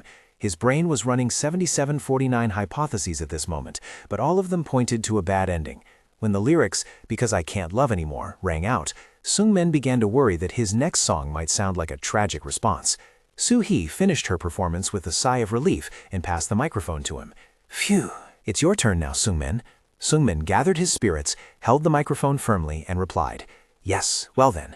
Immediately, Sungmin poured his heart and soul into the song, screaming in pain, "Guilty for loving you too much, guilty for loving you too much." Sungmin poured his whole heart out, screaming to the melody of the song, "Guilty for loving you too much, guilty for loving you too much." The vibe was definitely not going to karaoke, but going to vent all the sorrows of life. Seeing him so engrossed that he was sweating profusely, Soo-hee sitting next to him started to feel worried. She secretly wondered if she had chosen the wrong song, making him feel pressured.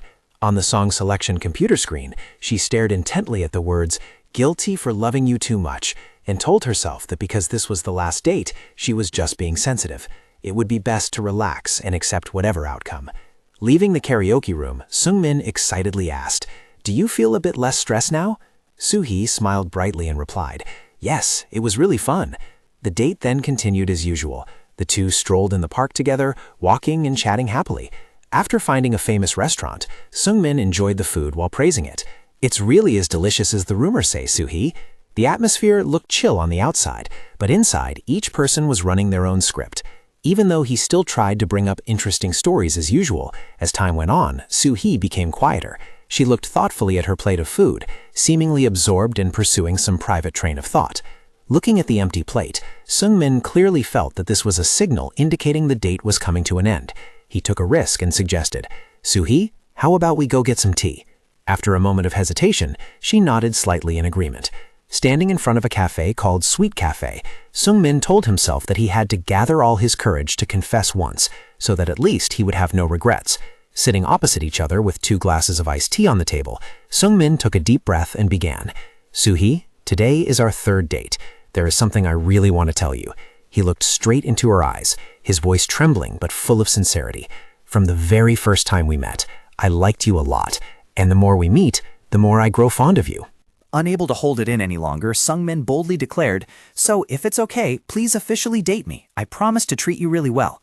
However, right at that moment, Soo-hee suddenly got a phone call and had to step out for a bit. When she returned and asked, "Did you wait long? I'm sorry for the call," Sung-min was startled and replied, "It's totally fine." Seeing her sit down and thank him for ordering drinks, Sung-min anxiously wondered if this was still the right time to continue speaking. He gathered all his courage to speak up again.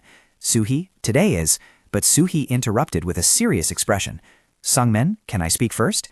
Sung-min stuttered in confusion. Yes. Soo-hee smiled faintly and replied, "Thank you. Anyway, I think I should be the one to speak first." She thoughtfully confessed that she had been agonizing all day over how to start, but eventually decided to express all her thoughts honestly. The atmosphere suddenly became heavy, causing Sung-min to break into a cold sweat. He nervously told himself, "Why has it suddenly become so serious? This isn't the atmosphere I wanted at all." At this moment, his brain could only flash one line: "Make it or break it. Just say the word." Contrary to his panic, Soo-hee gently shared, "During the time I've spent meeting you, Sung-min, I've truly felt very comfortable and happy. From the very first meeting, I had a good impression of you, and it seems my judge of character wasn't wrong." Sung-min forced a smile and replied, "Yes," but a profound sense of anxiety welled up in his heart as he realized this emotional flow was heading exactly where he feared. This was the legendary opening sequence that sounds sweet, but anyone who has stayed up all night binge-watching 100 Korean dramas knows a plot twist usually comes right at this moment. Soo-hee continued to pour her heart out, saying that their dates had helped her escape work pressure and find herself again. She looked at him sincerely. "The more we meet, the more I see that Sung-min is a truly good man." Suddenly, Soo-hee recalled her promise. "I said I would give you my final answer today, didn't I?" Sung-min panicked and screamed internally, "No, this is definitely..." He fixed his eyes on Soo-hee's lips as she started to speak. "Sung-min, I..." Terrified by the prospect of being rejected, Sung-min screamed in his mind, "No!"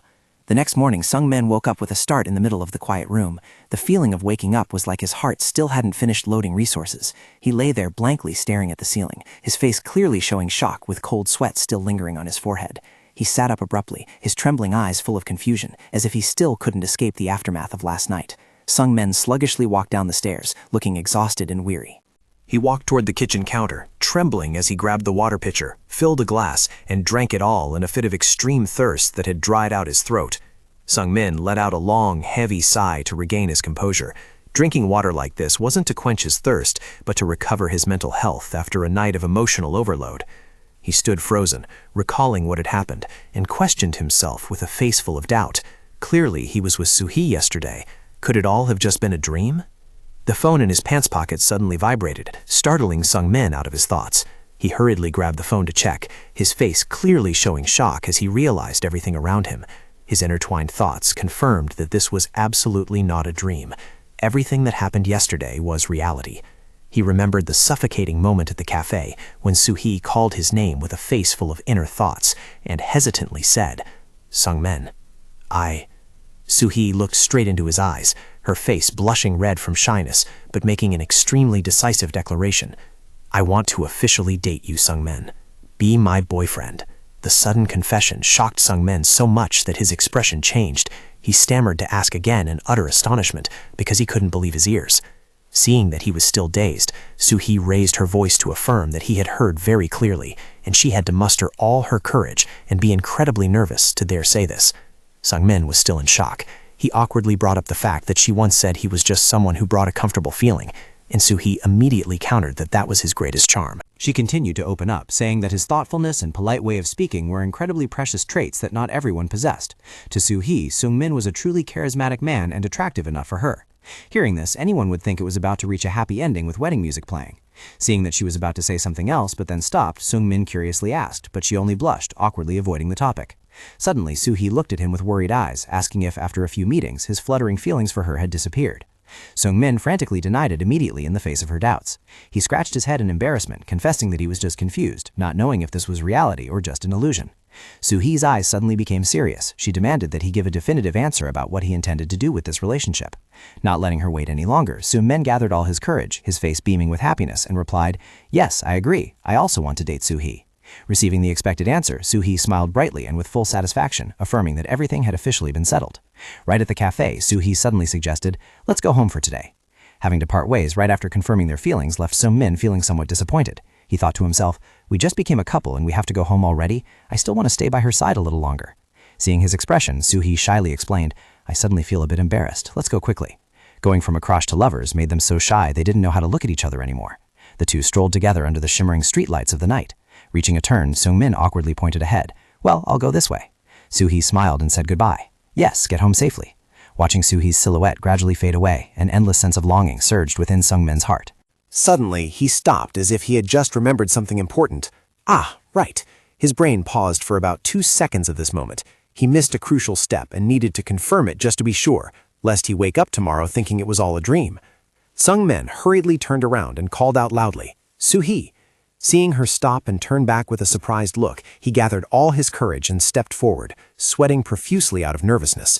Sung-min stuttered, raising a trembling finger, and asked, "So, starting from today, this is officially our first day as a couple, right?"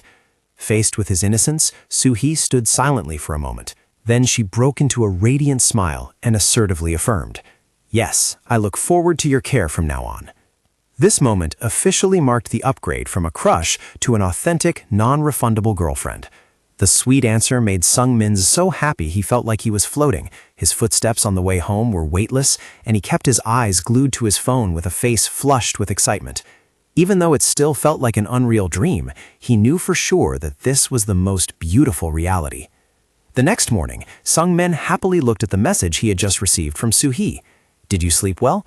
Today is our second day together." He smiled in contentment, telling himself that from now on, Soo-hee had truly become his girlfriend.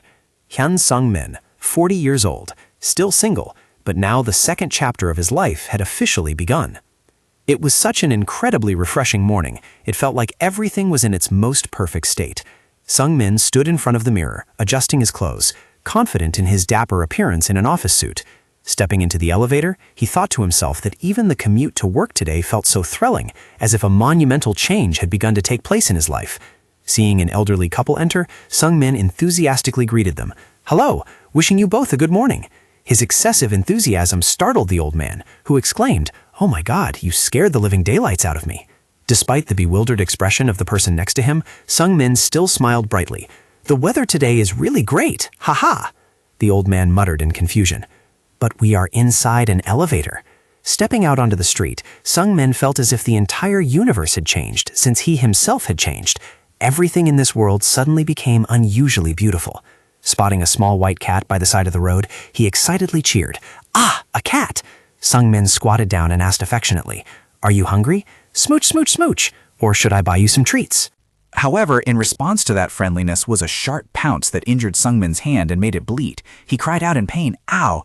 A morning that seemed rosy, but life gave him a huge slap in the face. The cat quickly ran away, leaving him standing there looking at his still bleeding wound and comforting himself. "Wow, it hurts so much. I guess this cat is just too shy." Speaking of shyness, Sung-min fondly remembered Soo-hee, who also used to have such a bashful trait. He recalled the moment she blushed, gathering all her courage to ask, "Can you become my boyfriend?" At that moment, he felt like his heart was going to explode with happiness.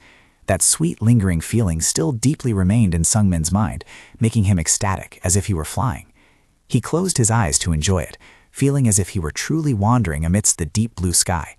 The excitement made him float along the streets, ignoring the weird looks from the people around him. He asked himself, "Wait, am I really flying?" Suddenly, a soccer ball flew out of nowhere, hitting Sung-min right in the face, making him dizzy. Reality deviated slightly. No flying, but eating a ball instead. He fell to his knees, clutching his face in pain. Ouch! Right at that moment, a little boy ran over and called out, "Please give me the ball back." Sung-min wiped the streak of blood from his nose, smiled at the little boy, and praised him. "Hey kid, your shooting technique is pretty good." He kindly returned the ball and didn't forget to remind him to be careful when playing on the street. The boy quickly replied that he had to go to school and urged him to return the ball.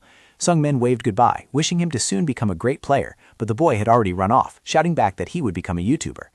Entering the office with explosive energy, Sungmin confidently greeted the whole room. "Hello everyone, have a good morning." His excessive excitement left his colleagues inevitably surprised. Min Young and a female employee curiously asked if he had some good news. Sungmin smiled brightly, thinking to himself that connecting destinies for the members always brought a wonderful feeling. Then he firmly declared that he would work really hard today. Indeed, deadlines are no longer scary when the heart is full of love for life.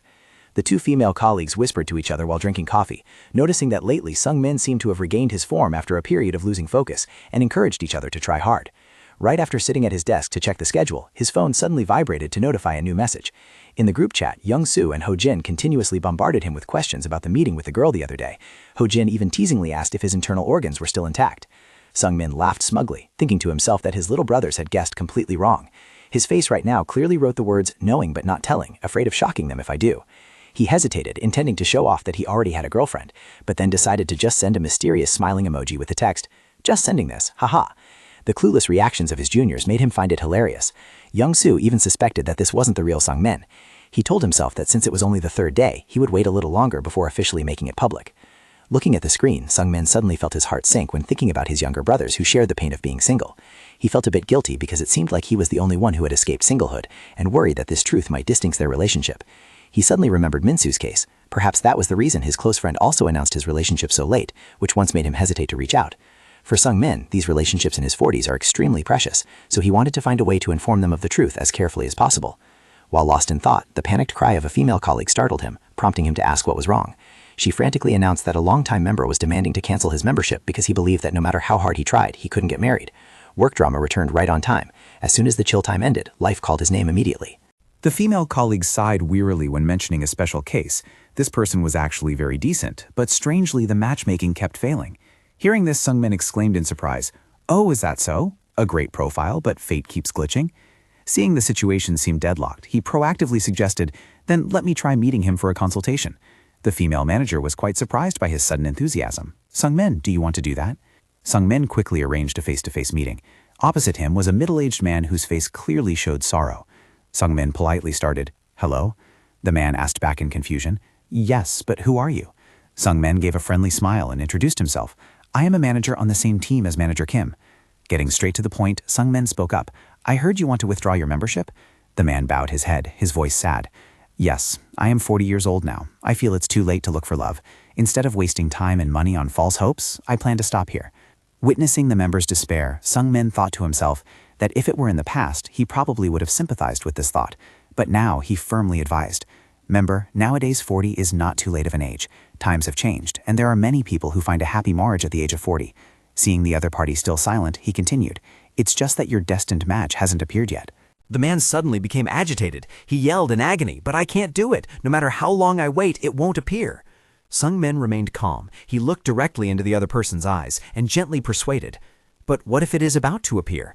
Perhaps you just haven't met your true destined connection yet." He continued to evoke hope. "Who knows? Maybe this time is exactly when you prepare for that moment, so that when your true connection actually appears, you can firmly grasp it. Until then, let's put in a little more effort together, shall we?" The man pondered for a moment and then showed skepticism. "Well, that sounds nice, but ultimately, don't you just want me to renew my membership card?" Sungmin was not flustered at all. He opened the file folder and affirmed, "I have reviewed your information. The evaluation of your behavior is very good. You are an outstanding member. In my opinion, as long as you focus on managing yourself a bit more, it is entirely possible. Hua Mi does not sell dreams. We simply sell well-founded hope." To prove his sincerity, he made an attractive offer. "I will give you 3 free matchmaking sessions. Therefore, please temporarily postpone your withdrawal for now and see how it goes." The man was stunned. His eyes lit up. "Really? You will arrange free meetings for me? From despair to hope in just a single note." Sungmin smiled to confirm, "Yes, I will do it within my scope of authority. In return, you must promise me that you will make an effort to manage yourself well." Faced with Sungmin's sincerity, the man emotionally exclaimed, "Ah, well then."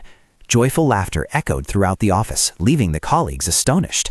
Sungmin tightly grasped the member's hands, firmly reminding him, "You must keep your promise to me, okay?" The man emotionally thanked him, because thanks to him, he had gained more courage. Witnessing the masterful persuasion, the female colleague exclaimed in amazement, Sungmin, how did you do that so well? That's truly top-notch. Sungmin scratched his head and gave a wry smile, revealing that he had given his own 3 matchmaking slots to that member. The girl asked anxiously, but is that okay? It will be deducted from your quota. Sungmin calmly replied, it's fine, because the member's marriage is the top priority. Witnessing her subordinate's dedication, Min Ah-young smiled softly in appreciation with her colleague. After all, making him change his mind was truly impressive, as expected of our team's ace. At this moment, Sungmin was immersed in happiness. He told himself that when his love life went smoothly, he suddenly felt much more confident and optimistic. He secretly exclaimed, "Ha! Is this the power of love?" Since dating Soo-hee, his daily life had completely turned upside down. Even while eating a packed lunch, he would blankly wonder what Soo-hee was having for lunch. He was eating alone, but his soul had long been sharing a table with her. On his way home from work, his mind would bump into her silhouette as he remembered that Soo-hee had to work overtime today.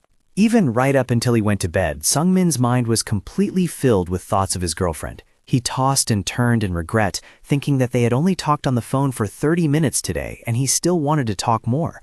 And then, what he had been waiting for the most finally happened, when Soo-hee took the initiative to text him and arrange a date for this weekend. Sungmin was thrilled, immediately replying in agreement with a barrage of excited exclamation marks. However, the wait until the weekend suddenly felt as long as a century. Sitting at the office, Sungmin was restless, his heart churning with longing. He sighed in frustration. Time passes too slowly. I really want to see Soo-hee. Sungmin wondered if Soo-hee was missing him the way he was missing her.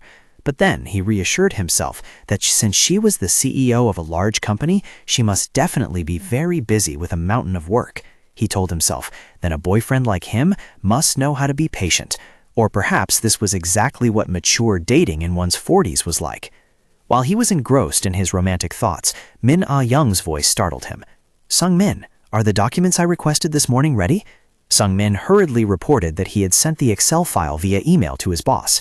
Ah-young nodded in thanks and hurried off to prepare for the upcoming meeting. Just then, a bright greeting rang out as someone stepped into the office. Min Ah-young suddenly exclaimed in astonishment, "Oh, why did you come here in person?" Sitting at his desk, Sungmin was stunned when he heard the familiar voice. Sweating profusely, he wondered to himself, whose voice is this? Immediately, Min Ah-young blurted out in surprise, Soo-hee. The female manager had thought a subordinate employee would come to meet her, but Soo-hee smiled and asserted that as a director, it was better for her to come here directly.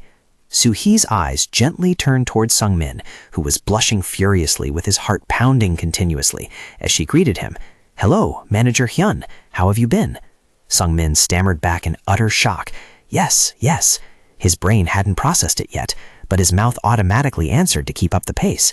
He was deliriously happy, secretly wondering if this was a dream or reality. As Min Ah-young invited Soo-hee into the meeting room, Sungmin kept his eyes glued to his sweetheart's back, his heart swelling with happiness as the person he had been longing for suddenly appeared right before his eyes. He yearned to run over and strike up an intimate conversation, but still had to hold himself back. Watching Soo-hee walk into the meeting room, Sungmin smugly assumed that she definitely came all the way to his company in person because she missed him too. Sungmin's face clearly showed emotion, wondering to himself if he could let himself be touched a little by these feelings. While he was deeply immersed in his illusions, seeing Sungmin standing blankly in front of the meeting room door, his female colleague curiously leaned in and asked, "What are you looking at so passionately?" Caught red-handed, Sungmin was startled, sweating profusely. He awkwardly justified, "It's because I prepared the documents for the meeting. I was worried if things would go well." The colleague snorted suspiciously. "Is that so?" Then she looked inside and exclaimed in admiration, "Anyway, she's an amazing person, right?" Seeing Sungmin staring blankly in response, she explained, "I'm talking about the representative. She has a gorgeous appearance and excellent capabilities, which is why she became the company's representative." She continued to marvel at Soo-hee's class. Her clothes and bags were all luxury brands, so she must definitely live in a completely different world from us.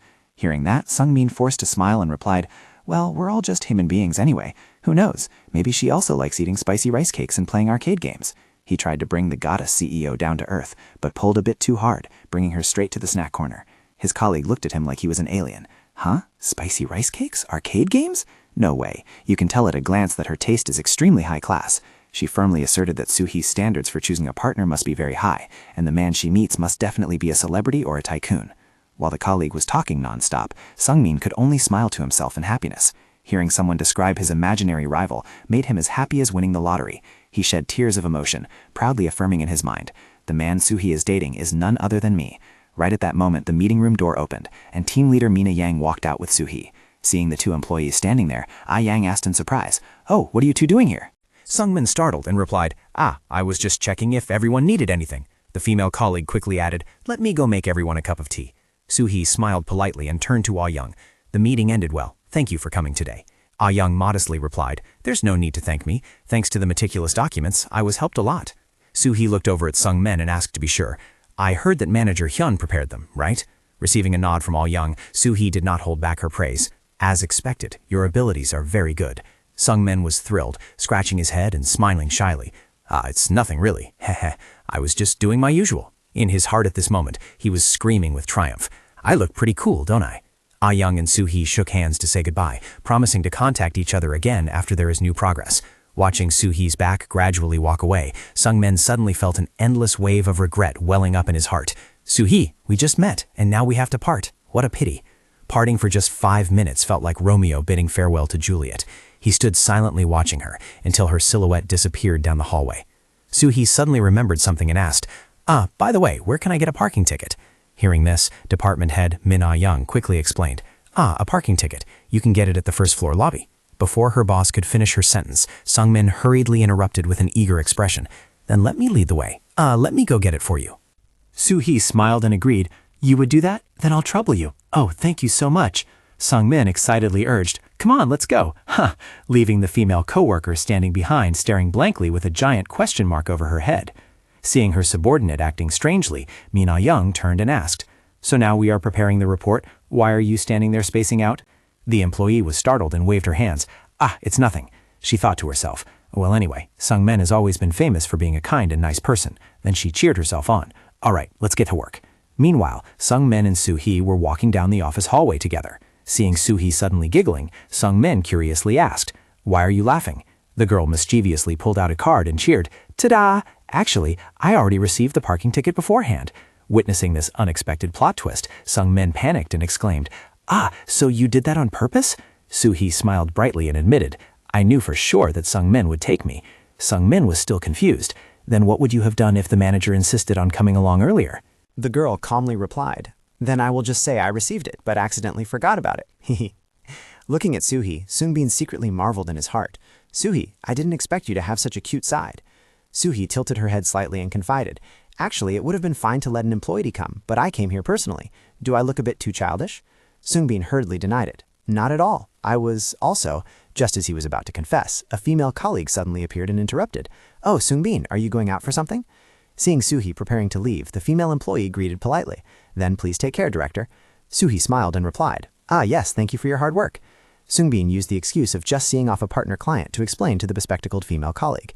His acting was okay, but anyone could see something was slightly off. Right after that, department head Min Young approached and asked, "Did you guide them well?" Sungbin could only force a smile to brush it off. Looking in the direction the client had just left, Young spared no praise. "Even though it's only our second meeting, I think she is a very wonderful person. Her enthusiasm is admirable, and her planning ability is truly outstanding." She continued to exclaim that it wasn't by chance the other party became such a successful entrepreneur. Hearing his boss praise his girlfriend to the skies, Sungbin could only stand still, sweating profusely. Young patted his shoulder to encourage him. "Let's also try to work hard." Sungbin remained silent, his heart surging with a mess of thoughts. He secretly told himself that even though Soo-hee came to see him, she still maintained a professional demeanor, while he couldn't even focus on his work just because of a little flutter. On one side is a top-tier CEO keeping a cool mood, and on the other is an adorable crybaby boyfriend. Looking at department head Young's retreating back, Sungbin made up his mind to show a more professional side in front of Soo-hee. He blamed himself because every time they met, he was always clumsy and awkward. Even though Soo-hee was already his girlfriend, he clearly understood this was still a working relationship that required seriousness. Sungbin promised himself, "On this date, I must definitely show her a more reliable side." However, all that ironclad resolve vanished into thin air the moment he set foot at the meeting place. Standing by the fountain, Soo-hee in a youthful outfit waved her hand. "Sungbin, you're here." Sungmin froze, his eyes wide and jaw dropped at her completely new appearance. He stammered, his face flushed with embarrassment. "Soo-hee, your vibe today." Seeing her boyfriend's reaction, Soo-hee shyly asked, "Do I still look awkward?" Sungmin quickly denied it, affirming that she looked completely different from usual. Soo-hee smiled softly and explained, "Isn't today our first day dating as boyfriend and girlfriend?" She confessed that she had to search online for a girlfriend style to pick out this outfit, but then felt insecure, thinking she looked really weird wearing it. Suhee lowered her face anxiously. People keep staring at me, like they're looking at me with eyes that say, this old lady is trying too hard. Witnessing his lover's insecurity, Sungmin suddenly exploded and shouted, that's not true. You look absolutely beautiful. No longer an office worker, he switched straight into protective, hardcore fan mode, his face turning red as he yelled defensively, who would dare look at you like that? You are my girlfriend. Sungmin's excessive excitement caused both of them to suddenly fall into a state of extreme embarrassment. He hurriedly bowed his head to apologize for his rude behavior, while Suhee was still in shock. However, hidden behind that surprise, Suhee smiled happily. She looked at him with affectionate eyes, thinking to herself that the word girlfriend coming from his mouth sounded so sweet to her ears. Sungmin softly called out his sweetheart's name with an emotional expression. He awkwardly suggested they head out together and received a sweet nod of agreement from Suhee. As they walked side by side on the street, Sungmin clearly felt the curious gazes of people focusing on them. He wondered if they were looking because Suhee was so beautiful or because of the awkwardness between them like she had said. But then he brushed off all his worries, telling himself that nothing mattered more now than the fact that she was the most wonderful girlfriend in his eyes. The destination for today's date was a luxurious art museum. Suhee excitedly shared that this was an exhibition of a painter she absolutely loved, so she really wanted to visit. When she asked if he knew about the painter Marcel Dunat, Sungmin unexpectedly showed off his deep knowledge.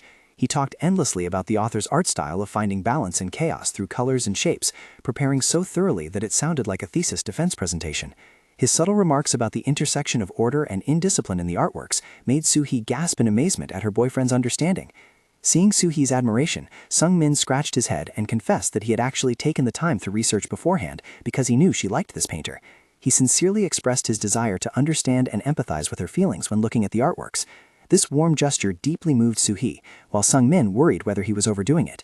Suhee smiled gently, thanked him for his sincere efforts, and promised that she would also try hard for this relationship. Just when the atmosphere was extremely romantic, a familiar voice suddenly rang out, calling his name.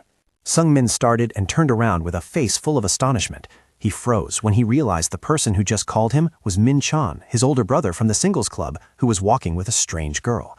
A plot twist appeared right at the climax, as if a romance movie suddenly turned into a drama. Min Chan excitedly confirmed that he hadn't mistaken the person, while Sungmin was in shock and sweating profusely at this ironic situation. Min Chan approached to ask about his coincidental appearance here, leaving Sungmin with no choice but to force a smile and brush it off. Immediately, Min Chan's eyes focused on Suhee standing nearby, with extreme curiosity. Sungmin hesitated to introduce her. This is... But Suhee took the initiative to smile and greet. Hello, I am Sungmin's girlfriend. Min Chan was startled and cheered with excitement. Wow, really? Hello! He excitedly congratulated his younger brother. That's great, Sungmin. Congratulations. Sungmin smiled back and curiously asked about his senior's new hair. Thank you, hehe. By the way, did you just dye your hair? Min Chan awkwardly scratched his head and admitted, this? He explained with a slightly forced expression. Because my girlfriend kept telling me to dye it, so... Right after that, Min Chan turned to introduce his companion. Oh right, Jian, say hello. This is my close younger brother. The short-haired girl named Jian softly said, hello. Seeing her cold expression, Sungmin suddenly felt guilty, breaking out in a sweat as he thought to himself, what's wrong? Is something wrong? Every time she speaks, her Sigma aura explodes. Min Chan quickly said goodbye to continue his date. Well then, have a good date, you two. Let's officially meet up for a meal someday. Sungmin waved back. Yes, see you later. Looking at his senior's back, he secretly admired. Min Chan is really working hard too. Suhee looked after him and exclaimed in awe, is that your older brother? He looks really young. Sungmin nodded proudly, right? He spared no praise for his older brother, who was both rich and kind-hearted. Perhaps that's why he is so popular with women. However, he secretly told himself it's best not to mention that he was once divorced. Suhee nodded, so that's why. No wonder he has such a young girlfriend. She smiled slightly with a hidden meaning. How nice. Suddenly, Suhee leaned in close to Sungmin, her eyes full of mischief mixed with scrutiny. You must also like younger and prettier girls, right, Sungmin? The sudden question made Sungmin panic and exclaim, huh? His face suddenly became tense, sweat pouring down from the pressure. Sungmin struggled fiercely in his mind. How should he answer so she could see his sincerity? He made up his mind to express his feelings strongly. Sungmin gathered all his courage and called out loudly, Suhee. Seeing her turn around and ask, yes, Sungmin widened his eyes and gathered all his courage to yell out resolutely, I love you. Sungmin used all his might to shout, I love you. The unexpected confession left Suhee stunned as she asked, huh? Immediately he panicked, realizing he had misspoken, secretly blaming himself. What did I just say? His face turned pale, sweating profusely because he didn't know how to find an excuse to justify his foolish action just now. To hide his embarrassment, Sungmin hurriedly explained that he was talking about the couple from earlier, that those two were definitely passionately in love. Trying to put out the fire quickly but accidentally pouring water on gasoline, he emphasized that it must be because they truly loved each other, regardless of age or appearance. However, Soo-hee immediately added a follow-up sentence, calling out his lie, which made Sungmin freeze in shock. He was terrified, not knowing what she was implying, whether it was about that couple or his clumsy excuse. Soo-hee coldly turned away and said it was time to go eat dinner, making him extremely anxious, thinking he had really made her angry. Sungmin quietly followed behind, secretly cursing his mouth for ruining things, because surely the impression points he had built up so far had been completely wiped out. However, contrary to his worries, Soo-hee's mood seemed to improve when they both stopped by a malatong restaurant. She excitedly cheered, "Wow, thanks to Sungmin, it's been a long time since I got to eat malatong." When asked how he found the restaurant, Sungmin honestly shared that his company frequently had to research dining spots to advise members, and he had really wanted to come here with her after seeing the good reviews. Seeing her boyfriend so enthusiastic, Soo-hee worriedly asked, "But is Sungmin okay? You usually can't eat spicy food." Sungmin still tried to force a stiff smile and affirmed, "Ah, it's okay, I like malatong," even though in reality he had secretly ordered the least spicy version meant for children. While in this joyful atmosphere, the phone in his pocket suddenly vibrated continuously. Sungmin wondered to himself, who could it be on a day off? Normally no one contacts me. He curiously took out his phone to check, his heart full of doubts about this unexpected call. Sungmin was startled and shocked to see a series of messages constantly pouring in from his bro group chat. The phone vibrated continuously like a natural disaster warning of Donald Trump's magnitude making landfall. Jung-soo and Ho-jin kept calling out to him because he hadn't bothered to reply all weekend, even threatening to call the police because they feared he had been kidnapped, while Min-chan just laughed gleefully and told everyone to just leave him alone. Too absorbed with the beauty, Sungmin broke into a cold sweat and said to himself, "I completely forgot about the existence of these guys." Seeing him awkwardly looking at his phone, Soo-hee curiously asked who it was, and he hastily gave an awkward smile and explained, "Ah, just some close younger brothers. I haven't told them yet that I have a girlfriend. We've always stuck together before, so since they haven't seen me contact them lately, they immediately got suspicious." Soo-hee smiled radiantly, excitedly expressing her curiosity about his friends and suggested, "Oh, is that so? I'm so curious about Sungmin's friends. Let's meet them together next time. I'll treat everyone to a really delicious meal." Sungmin scratched his head and smiled awkwardly, replying, yes, hee, if there is a chance, but an indescribable sense of unease suddenly arose in his heart. Smiling on the outside, he was inwardly imagining the scene of being collectively interrogated by a board of brothers. After the meal, the two strolled together under the shimmering streetlights of the night city. Soo-hee softly spoke up, "I had a lot of fun today." Sungmin also enthusiastically replied that he himself had an absolutely wonderful time too. She turned to look at him with eyes full of anticipation and asked, "What about you? How do you feel about our first date?" Soo-hee's question made Sungmin so flustered that he froze. He began to pour out a long string of exclamations about how touched he was by her preparation, from her gorgeous beauty to the exhibition viewing and the memorable malatong meal. Seeing her boyfriend too serious and somewhat breathless while explaining, Soo-hee laughed and stopped him. "Don't be so hasty like that," making Sungmin just blush and smile sheepishly. "Hee, I was really happy." Soo-hee looked ahead, gently affirming that she felt the same way, and hoped the two of them would continue to maintain this good relationship in the future. The first date officially came to a gentle close. Although there was no groundbreaking progress, it brought an incredibly comfortable feeling to both of them. Watching Soo-hee's back gradually fade into the distance, Sungmin realized that in the past, whenever they parted ways, he always felt a sense of emptiness, but this time his mood was strangely relieved. Walking alone on the familiar street, he wondered if this feeling of fulfillment was exactly because of Soo-hee's presence in his life. A question that sounded philosophical, but the answer was as clear as day. If in the past, seeing affectionate couples on the street only made him feel more lonely, now everything was completely different.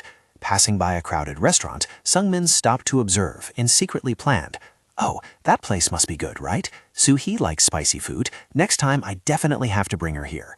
Sungmin strode under the streetlights, thinking to himself that now, whenever he saw something good, the first person he thought of was Soo-hee. He told himself that as soon as he got home, he would have to text her immediately.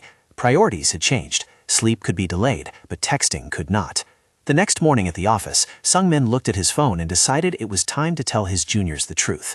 In the group chat, Jung-soo had just sent a photo taken in front of a police station with a joking remark about reporting Sungmin missing, while Ho-jin complained that he couldn't sleep a wink all night. Sungmin sighed softly and decisively typed out a message, "I have a girlfriend."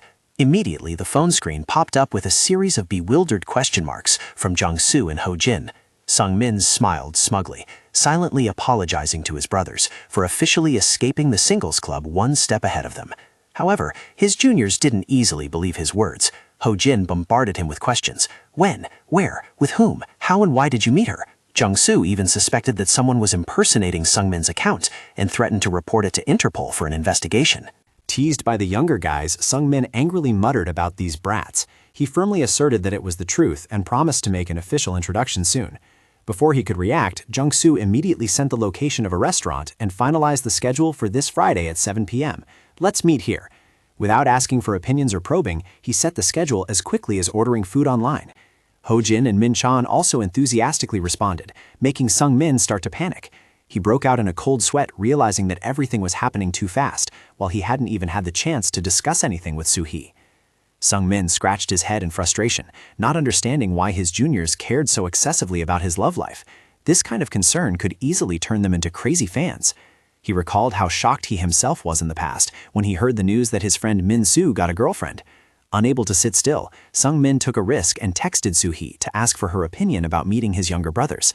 Sitting at his desk, his heart pounded continuously out of worry, not knowing if this request would put her in a difficult position. However, Soo-hee responded immediately, taking him completely by surprise. She happily agreed and expressed her curiosity to meet his friends. Sung-min was so touched that he trembled, secretly calling Soo-hee an angel for her tolerance. He fantasized about a cozy gathering where Jung-soo and Ho-jin would smile brightly and congratulate him on his happiness. However, reality seemed to be heading in a much darker direction. In a gloomy space, Jung-soo and Ho-jin revealed sinister expressions, with eyes full of murderous intent. They growled, affirming that they never wanted their older brother to become this happy. Both of them started planning to ruin things by recalling how they met Sung-min at a wine club, a place originally meant only for men looking for ways to approach women. Meanwhile, Jung-soo and Ho-jin kept gossiping about Sung-min's past. They brought up the fact that he once met an extremely beautiful woman named Jisoo, and both of them had shared very intimate gestures. These rumors made Sung-min in the office just want to hold his head and scream internally, "Ah, no way!" He was so anxious that he even considered canceling the appointment or proposing a video meeting to avoid the scrutiny of his juniors. Finally, the anxious Friday arrived. This was the day he officially introduced Soo-hee to his bros at the Tavola 21 restaurant. Sitting in the pub, Sung-min was sweating bullets from nervousness. He turned to them and whispered fiercely, "Why are you guys trembling even more than me?" The atmosphere was as tense as preparing for a graduation thesis defense. Jung-soo and Ho-jin replied with skeptical faces, "Well, we're just wondering if we are waiting for an imaginary character of yours." Seeing that Soo-hee hadn't arrived yet, they anxiously asked around, but Min-chan calmly reassured them that during rush hour, it must be due to a traffic jam, and since this location is very close, everyone should just wait comfortably. Suddenly, Jung-soo pointed to the door and cheered, "Isn't that her?" Sung-min was startled and panicked. Is she already here? However, right before their eyes was a middle-aged woman with heavy makeup, staggering from drunkenness and continuously hiccuping. I'm so drunk." Witnessing this scene, Sung-min furiously yelled at his younger brothers, "You can tell by looking that it's not her. This is hilarious. You guys are too troublesome. I told you she is the same age as me." Jung-soo awkwardly justified, "No, it's just that I imagined that image myself." Right at that moment, a clear voice rang out, "Sung-min." He was startled, turned around, and was stunned to see Soo-hee stepping forward in an elegant beige suit. She apologized for keeping everyone waiting due to the traffic jam. The appearance of a true beauty made Jung-soo and Ho-jin completely freeze. Both were dumbfounded and speechless. Soo-hee approached and whispered softly into Sung-min's ear, "I rushed straight here as soon as I got off work. I was supposed to dress up a bit more, but..." Sung-min smiled gently and reassured her, "It's okay. You are already beautiful enough today." He excitedly introduced Soo-hee to his close juniors. However, contrary to his professionalism, Jung-soo and Ho-jin suddenly burst into tears due to being overly moved. Sung-min panicked and asked, "Why are you guys crying?" Soo-hee was equally surprised by this strange reaction. She smiled brightly and formally greeted them. "Hello everyone, I am Sung-min's girlfriend, Im Soo-hee." Jung-soo and Ho-jin awkwardly bowed while wiping their tears. "Nice to meet you." Their emotions surged so much that they shed tears before they could even make a sound, overwhelmed by the visual of the wealthy goddess. Sung-min scolded, "Wipe your tears quickly." At this moment, Min-chan also stepped forward to greet Soo-hee, recalling that they had met before. He didn't forget to turn to congratulate Sung-min once more, and repeatedly praised how good they looked together. Seeing the cheerful atmosphere, Sung-min playfully teased back, "You should also bring your girlfriend to meet us. It would be great if she were here to greet us too." Min-chan's face suddenly became awkward, and he stammered, she is... Sung-min asked in shock, "Could it be that you two broke up?" Ho-jin quickly stepped in, saying that Min-chan had always been a playboy, so there was no need to worry, while also expressing his admiration for finally meeting the woman who had captured Sung-min's heart. Soo-hee listened with a smile and then curiously asked a question. "But I'm really wondering about something. How did everyone here get to know each other?" Her question made the whole group suddenly freeze in surprise. Faced with Soo-hee's curious question about how the group had met, the atmosphere suddenly became awkward. She smiled and said, "I heard that everyone is very different, so I'm genuinely curious about what serendipity brought you all together." The unexpected question made Sung-min sweat with anxiety. He screamed inwardly, "Damn it, what should I do? I hope she doesn't misunderstand. I should have synchronized our stories with these guys beforehand." 1 second of distraction, and now he had to improvise like taking an acting exam. Seeing his older brother frozen, Ho-jin quickly spoke up to the rescue. "Ah, how we met?" He casually made up a perfectly reasonable excuse, which was, "We met at a wine club." Ho-jin added to increase persuasiveness, "Because our hobbies and ages were similar, we quickly became close. Hee. Hearing his junior's fluent explanation, Sung-min breathed a sigh of relief, silently thankful that she didn't have any prejudice against clubs or social groups. Soo-hee nodded. "I see. Sung-min, so you also like wine?" Sung-min smiled awkwardly and replied, "Ah, yes, I just wanted to try learning a bit. Hee. Actually, I used to be on the executive board, but I'm taking a break these days." The young man enthusiastically invited, "If Soo-hee also likes wine, next time join us with Sung-min." Soo-hee happily agreed immediately, but then she suddenly revealed a fact that startled Sung-min. "Actually, I also used to be in a wine club before," she recalled with a nostalgic face. "At that time, I learned a lot of things and got to taste many delicious wines. It was really great." Hearing that, you know she's a hidden expert. Something feels a bit fishy. Soo-hee sighed softly with regret, "Although I no longer participate now, but..." Finding it strange, Sung-min curiously asked the reason why she quit halfway like that. Soo-hee hesitated for a moment before shyly confessing, "That's because I kept receiving too many friend requests and personal messages from other members." The girl sighed wearily. It was because of me that the atmosphere in the club suddenly became weird, and everyone started feeling uncomfortable, so I had to withdraw. Hearing this, both Jung-soo and Ho-jin froze, sweating profusely as they completely understood the situation. Sung-min looked at his girlfriend, feeling both proud and worried. As expected, wherever Soo-hee goes, she is always the center of attention. From now on, I definitely have to keep a close eye on her, he thought. 30% proud, 70% being a clingy crybaby guarding his treasure. Just then, Jung-soo suddenly came up with a tricky question. "By the way, feelings usually develop in those clubs, right? Sung-min, haven't you ever had any romantic flings there?" The direct question made Sung-min freeze, his face changing color, sweating buckets out of embarrassment. "Huh?" Jung-soo still refused to let it go, adding another teasing remark about his older brother's ambiguous romance. In a state of sheer panic, Sung-min could only stand there trembling, but Ho-jin quickly laughed out loud to break the ice. "Hey, what romance are you talking about? These guys just gathered with other men and drank wine. Because they got along so well, they stayed close friends until now." Min-chan looked at Soo-hee and flattered her. It turns out Sung-min's standards are so high, which is why he didn't just date anyone casually. Seeing it with my own eyes today, I completely understand it now. Soo-hee laughed delightedly and replied, "Oh my, you are joking so well." She turned to nudge Sung-min's shoulder and asked subtly, "So, the fact that you used to date Jisoo, does really no one know?" The question was as light as a feather, but its destructive power was like a ticking time bomb. Seeing the joyful atmosphere, Min-chan excitedly called the staff. "Come on, today is a celebration party, so everyone eat lots of delicious food. Excuse me, we'd like to order." The dining table was quickly filled with fragrant plates of steak and glasses of cold, bubbling beer, amidst lively laughter and chatting. Soo-hee excitedly recounted the story of how they met. It turned out that at that time, both of us went out to collect research data.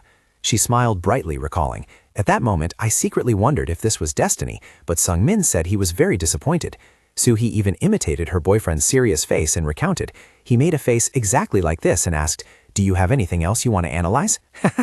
Other people's romance is a spark of destiny, but this guy started with a scientific seminar vibe. Witnessing her open-minded personality, Ho-jin exclaimed, "Brother, your girlfriend has such a great personality." Jung-soo also couldn't hide his admiration. "Beautiful, rich, and also considerate. I'm really jealous of you." Sung-min could only smile awkwardly in response. Suddenly, Ho-jin stood up abruptly and called out loudly, "Sister-in-law." The call made Soo-hee turn around in surprise and ask, "Yes?" As for Sung-min, his face turned red to the ears out of embarrassment when he was called brother-in-law. Ho-jin earnestly pleaded, "If there's anyone around you like you, sister-in-law, please introduce her to me. I am truly so lonely right now." Soo-hee pondered for a moment and replied, "An introduction? The women close to me are all just colleagues at the company." Hearing this, Ho-jin's eyes lit up as he eagerly asked, "Are they pretty?" Soo-hee smiled and affirmed, "Of course, they are both beautiful and kind-hearted." Ho-jin cheered in delight. "Oh, wow." But Soo-hee immediately added a sentence that made him freeze. But, unfortunately, they are all married women. The words struck like lightning, making Ho-jin completely collapse as he buried his face in the table, groaning in sheer despair. Seeing this, Soo-hee turned to suggest, "How about letting Sung-min help you out? I heard he's the ace at his company." Sung-min asked back in confusion, "Wait, really?" He hesitated, wondering if he should actually do it. Right at that moment, Min-chan stepped in to intervene. "You shouldn't do that, Sung-min," he earnestly advised. "Don't worry about the younger guys anymore. You two should just focus on each other now." Min-chan looked at both of them and continued, "Aren't you two just at the beginning stage anyway?" With a highly contemplative expression, he advised, "Later on, when dating, there will definitely be times when unpleasant things or misunderstandings arise." Min-chan sincerely urged, "Whenever that happens, I hope you two will be understanding and work hard for each other to have a truly beautiful love." The speech turned from a drinking session into a TED Talk before anyone realized it. Ho-jin excitedly called out, "Hey, Min-chan," while Soo-hee also smiled and expressed her sincere gratitude to the older brother. Min-chan suddenly stood up, raised his beer glass high, and declared loudly, "Come on, to that sentiment, let's cheers." Ending the lecture with an emotional bottoms up, the whole group chanted cheers in unison and sent their best wishes to the couple. Contrary to Sung-men's initial worries, the gathering turned out to be incredibly warm and joyful. Thanks to Soo-hee's friendliness and tact, the atmosphere became more and more lively. Seeing that it was getting late, Min-chan took the initiative to speak up. "All right, shall we call it a day here? You two should also spend some private time together now." Hearing the news of their imminent departure, Jung-soo and Ho-jin suddenly grimaced, pretending to cry regretfully. "Sister-in-law, I'm so sad." They didn't forget to wave and say, "See you later." Soo-hee smiled back gently. Approaching the cashier, she proactively suggested, "Sung-min, I came to greet everyone today, so let me pay." Sung-min hurriedly stopped her. "No, let me pay." Suddenly, Min-chan pulled out the receipt from behind and calmly declared, "I already paid." Sung-min exclaimed in astonishment, "Min-chan, why did you do that?" Min-chan smiled brightly, asserting that since this was the first time his younger brother introduced his girlfriend, an older brother like him had the responsibility to treat them. He patted Sung-min on the shoulder and urged, "Hurry up and go enjoy your time together." Sung-min looked at his senior with touched eyes, only able to utter a choked, "Brother." Soo-hee also politely expressed her gratitude and promised to definitely treat everyone to a meal next time. The promise sounded beautiful, but Sung-min's wallet started to feel a bit drained. As the two stepped out the door, the calls of the younger brothers rang out continuously. Sung-min. Jung-soo and Ho-jin excitedly congratulated him once again on officially escaping singlehood, while not forgetting to remind him to treat this wonderful sister-in-law very well. Looking at his close brothers waving goodbye, Sung-min smiled softly, his eyes tearing up with emotion. He silently told himself that he was so silly to have worried about nonsense before, because these friends truly always wished for his happiness. As night fell, Sung-min and Soo-hee strolled together on the street shimmering with lights. The atmosphere shifted into a romantic mode like a primetime Korean drama. Soo-hee excitedly commented, "Sung-min's friends are all really funny and kind." Sung-min smiled proudly, affirming that everyone was very gentle and always cared about him. However, Soo-hee suddenly felt apologetic, "But I feel so bad about letting Min-chan stay today. Next time we definitely have to treat them to a delicious meal." Sung-min nodded in agreement, sharing that Min-chan is someone whose deep sincerity becomes more apparent the longer you know him. He also playfully asked, "His face is also very handsome, isn't it?" Soo-hee curiously asked Sung-min if he thought he was handsome himself, making him hesitate and reply hesitantly. Regaining his composure, Sung-min asked back about her ideal type. Soo-hee replied leisurely as they walked that she liked someone gentle and caring like him. She was about to say something more but hesitated and smiled it off, making Sung-min suddenly recall her similar expressions from before. In Sung-min's memory, Soo-hee once praised him for being thoughtful and then suddenly fell silent, which made him impatiently ask her about it. At that time, she only awkwardly apologized, leaving him wondering what she was really going to say. Back in the present, Sung-min boldly asked Soo-hee about the things she had always kept hidden. He smiled and said he was very curious, making Soo-hee blush and look away. She stammered, trying to explain, but then hesitated, making Sung-min worriedly ask if it was something weird, with 7,749 different theories probably running through his head. Soo-hee's face turned bright red, and she finally gathered enough courage to confess that she found him very handsome. She also added that looking closely, he also had very cute features. Sung-min was so shocked that he broke out in a cold sweat, unable to believe that a 40-year-old middle-aged man like him could receive such compliments.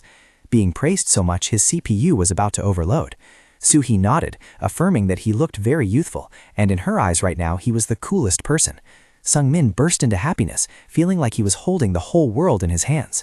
While strolling together, their hands accidentally brushed against each other.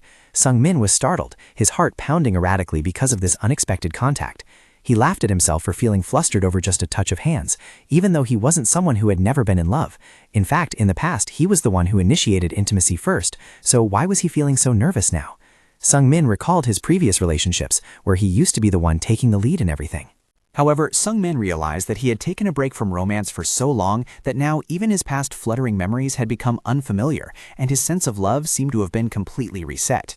Right at that moment, the surrounding scenery caught his eye. Because it was Friday night, there were many couples walking hand in hand on the street. Looking at them, Sung-min thought to himself, everyone is holding hands while walking. A desire arose, and he told himself, I want to hold hands too. Now that they were an official couple, wasn't holding hands a given? Looking at the hands that were so close, Sung-min started to feel awkward. But how should he hold it? It seemed like a simple question, but it made his brain process like he was solving calculus with only 5 minutes left on a test. He intended to ask, Suhi, excuse me, but shall we hold hands while walking? This feeling made him feel exactly like when he first experienced love in high school. He tried to remember how he had held hands back then, and then made a firm decision to be truly manly. Sung-min told himself, that's right, I have to be manly like back then, just grab it. Immediately, he reached out and tightly grasped Suhi's hand. Sung-bin tried his best to keep his expression as natural as possible. He chuckled softly. Hee. This laugh was no different from saying, I'm fine, while inside his tears were a vast ocean. However, this sudden and decisive action left Suhi completely stunned. She froze, her eyes widened in astonishment as she exclaimed, Huh? Seeing Suhi's surprised expression, Sung-bin panicked and blamed himself for being too hasty. He subconsciously held her hand too tightly, causing Suhi to cry out softly, Sung-bin, my hand hurts a little. Startled, Sung-bin quickly let go, bowing his head in a flurry and apologies. I'm sorry, I used too much force, didn't I? He awkwardly made the excuse that he thought Suhi's hand seemed too cold, but his ears immediately turned red when he realized it was the middle of a hot summer. Contrary to his embarrassment, Suhi smiled, took the initiative to link arms with Sung-bin, and affirmed, I like this better. His girlfriend's boldness shocked Sung-bin to the point of breaking a sweat, secretly marveling, is it progressing this fast? Suhi is bolder than I thought. He began to daydream, if I do well, things might progress a little further today. But Suhi keenly noticed and asked what he was thinking about. Seeing her worried, did I surprise you and make you feel awkward? Sung-bin hastily laughed it off and denied it to hide his embarrassment. He told himself to stop overthinking and focus on the present.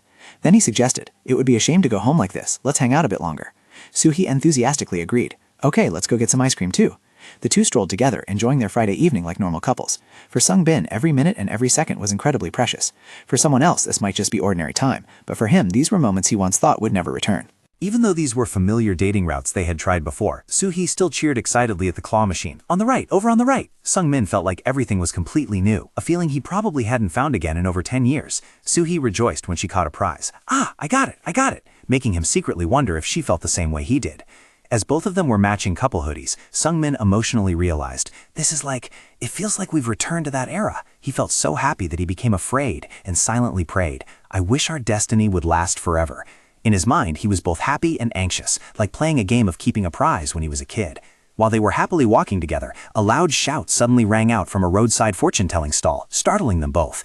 It won't last long. Sung-min broke into a cold sweat and awkwardly asked the old fortune-teller, are you talking about us? The old woman glared and affirmed. Yes, she stared at their faces and delivered a chilling verdict. You two, your physiognomy is good, but your romantic luck is currently blocked. The old woman clicked her tongue and warned with a very serious expression. At this rate, it will end up as a happy ending. Although Suhi remained calm, Sung-min started to look visibly worried. He hesitantly asked, is that true? Seeing her boyfriend wavering, Suhi immediately pulled his arm to leave and reassured him. Let's just go, Sung-min, don't mind it. Seeing her customers about to leave, the old woman hurriedly called after them. But if you have this amulet, you two can be together until your hair turns white and your teeth fall out. Hearing that, Sung-min stopped, curiously turned his head, and asked, how much is it? The old woman decisively gave the price, 100,000 won. Sung-min shouted in astonishment. 100,000 won? Witnessing her boyfriend's gullibility, Suhi decisively pulled him away, the level of credibility being on par with the news of Levi Tuk-san getting pregnant. Let's go. Sung-min trudged along behind her but kept turning his head back, his heart full of unease. I suddenly feel a bit worried. The old woman still tried to salvage the situation by enthusiastically lowering the price. 50,000, I'll leave it to you for just 50,000 won. Suhi looked at Sung-min and gently advised him that instead of listening to others, our mindset is the most important thing. She gently expressed her view. I think instead of talismans, it would be better if we just communicated to understand and adjust to each other. Suhi continued thoughtfully. Actually, hearing what Min-chan said earlier, I also thought about it a bit. Sung-min listened and nodded as if attending a crash course on love. She looked at him with sincere eyes, talking about the parts that would need tolerance and understanding from each other when they date in the future. Sung-min curiously asked, so what is that for Suhi? She hesitated for a moment and then confided, After all, I'm the representative of the company, so sometimes I will be very busy. Soo-hee sighed softly. Even if it's a bit upsetting, I hope you will respect my work. Sung-min secretly understood the pressure of a business executive and nodded in agreement. Soo-hee turned and asked back, "What about you, Sung-min?" Sung-min suddenly became shy, scratching his head awkwardly. "Me?" He hesitated for a long time before mustering up all his courage, blushing and muttering, "I just hope you will love me a lot." The naive confession of the 40-year-old uncle left Soo-hee stunned for a moment. She looked at him with fluttering eyes and whispered softly, "So cute." Sung-min startled and asked, "Huh?" But Soo-hee quickly turned her face away, pretending nothing happened. "What? I didn't say anything." Sung-min watched his girlfriend's back, silently confirming to himself that she clearly just praised him for being cute. The two walked together through the city streets shimmering with lights as night gradually fell. Standing next to the car, Soo-hee caringly asked, "I only took a sip, so I'm fine. But Sung-min, have you called the designated driver?" Sung-min scratched his head with a forced smile, pointing towards the train station. My car is still being repaired, so I came by subway. I can just catch the train nearby." Soo-hee smiled and suggested, "Then let me take you home. Get in the car." Sung-min panicked and refused. No need. That would be a detour for you." He waved goodbye and ran off. "I had a lot of fun today. I'll contact you when I get home." Soo-hee watched him with deep regret. "But—" The sound of rushing footsteps echoed as Soo-hee looked at his back and softly exclaimed, "Sung-min." Sung-min rushed down the subway stairs, thinking to himself, "It's late and she must be tired too. Am I doing the right thing?" But actually, the reason he firmly refused to get in the car had another purpose. Sung-min ran frantically down the street, sweating profusely and looking around. Where is it? It felt like the whole city was playing hide-and-seek with him. He anxiously asked himself, could she have left already? Suddenly, he cheered when he saw the familiar shop. "Found it!" Sung-min called out loudly. "Grandma!" The old fortune teller looked up in surprise. "Huh? You're back again?" Sung-min panted from exhaustion, rushing to say, "Earlier, please give me that amulet." The old woman held the 50,000 won bill and challenged the price. "You should have bought it from the start. Now it's 100,000 won." Sung-min was stunned. "Earlier you said 50. Take this 50. Finally, he was able to hold the yellow amulet with a heart shape and the words "Everlasting Mutual Love" in his hand. He breathed a sigh of relief. Whew. Sung-min looked at the talisman, telling himself, even though he didn't believe in superstitious things, he still felt somewhat uneasy and hoped it would actually work. As time passed, the title, About 40, appeared. When the sweltering summer arrived, matchmaking companies entered their off-season. Looking at this weather, Sung-min thought to himself that the old lady probably also needed a glass of iced tea to cool down. Due to the hot weather and the start of the holiday season, arranging meeting schedules became extremely difficult. However, Soo-hee had recently become unusually busy with company work. She texted him at 1:12 p.m. "Because of the new project, I will probably be busy all weekend." Sung-min secretly thought that Soo-hee was indeed a company representative. Her work was much busier than that of an ordinary employee. Working with the big boss CEO sometimes required preparing mental armor. He told himself that perhaps in the past she had to bear a lot to match her schedule with his, so now, as a boyfriend, he needed to be understanding and support her well. Sung-min told himself not to put pressure on his lover, but to focus on completing his own work well. While deep in thought, his phone suddenly buzzed with a text from Soo-hee asking about his summer vacation schedule. Sung-min replied that he could flexibly choose dates at any time. Immediately, Soo-hee suggested that they both plan a trip to the beach, making Sung-min blush with excitement. He didn't expect his girlfriend to be so proactive and bold in inviting him on a trip with just the two of them. The plan was quickly made, but when asking about the accommodation, Sung-min suddenly felt disappointed when Soo-hee announced that she had booked a hotel, but it was 2 separate rooms, accompanied by a teasing winking emoji. He was disappointed and walked away quietly, silently complaining to himself that renting 2 rooms was both expensive and pointless. This disappointment quickly vanished when Soo-hee sent a photo of a bright red bikini she had just bought for the trip. Looking at the incredibly sexy outfit, Sung-min went crazy with joy, silently exclaiming at his girlfriend's unimaginable boldness. His mind began to soar, imagining Soo-hee wearing that outfit, playing on a sunny beach and sweetly calling his name. He immersed himself in the illusion, craving the summer vacation to come so soon that it drove him crazy. However, a bucket of cold water was poured straight into his hopes when the trip was suddenly canceled. VTV dramas are probably just waiting for this exact moment. Over the phone, Soo-hee apologetically said sorry because an unexpected important meeting caused the plan to fall through. Even though he was extremely regretful, Sung-min still had to bitterly accept the reality that this was a force majeure event. To make up for it, Soo-hee promised to grant him a wish, which made Sung-min start dreaming again, even intending to ask her to marry him. However, he still acted like an understanding boyfriend by wishing her to do well at work.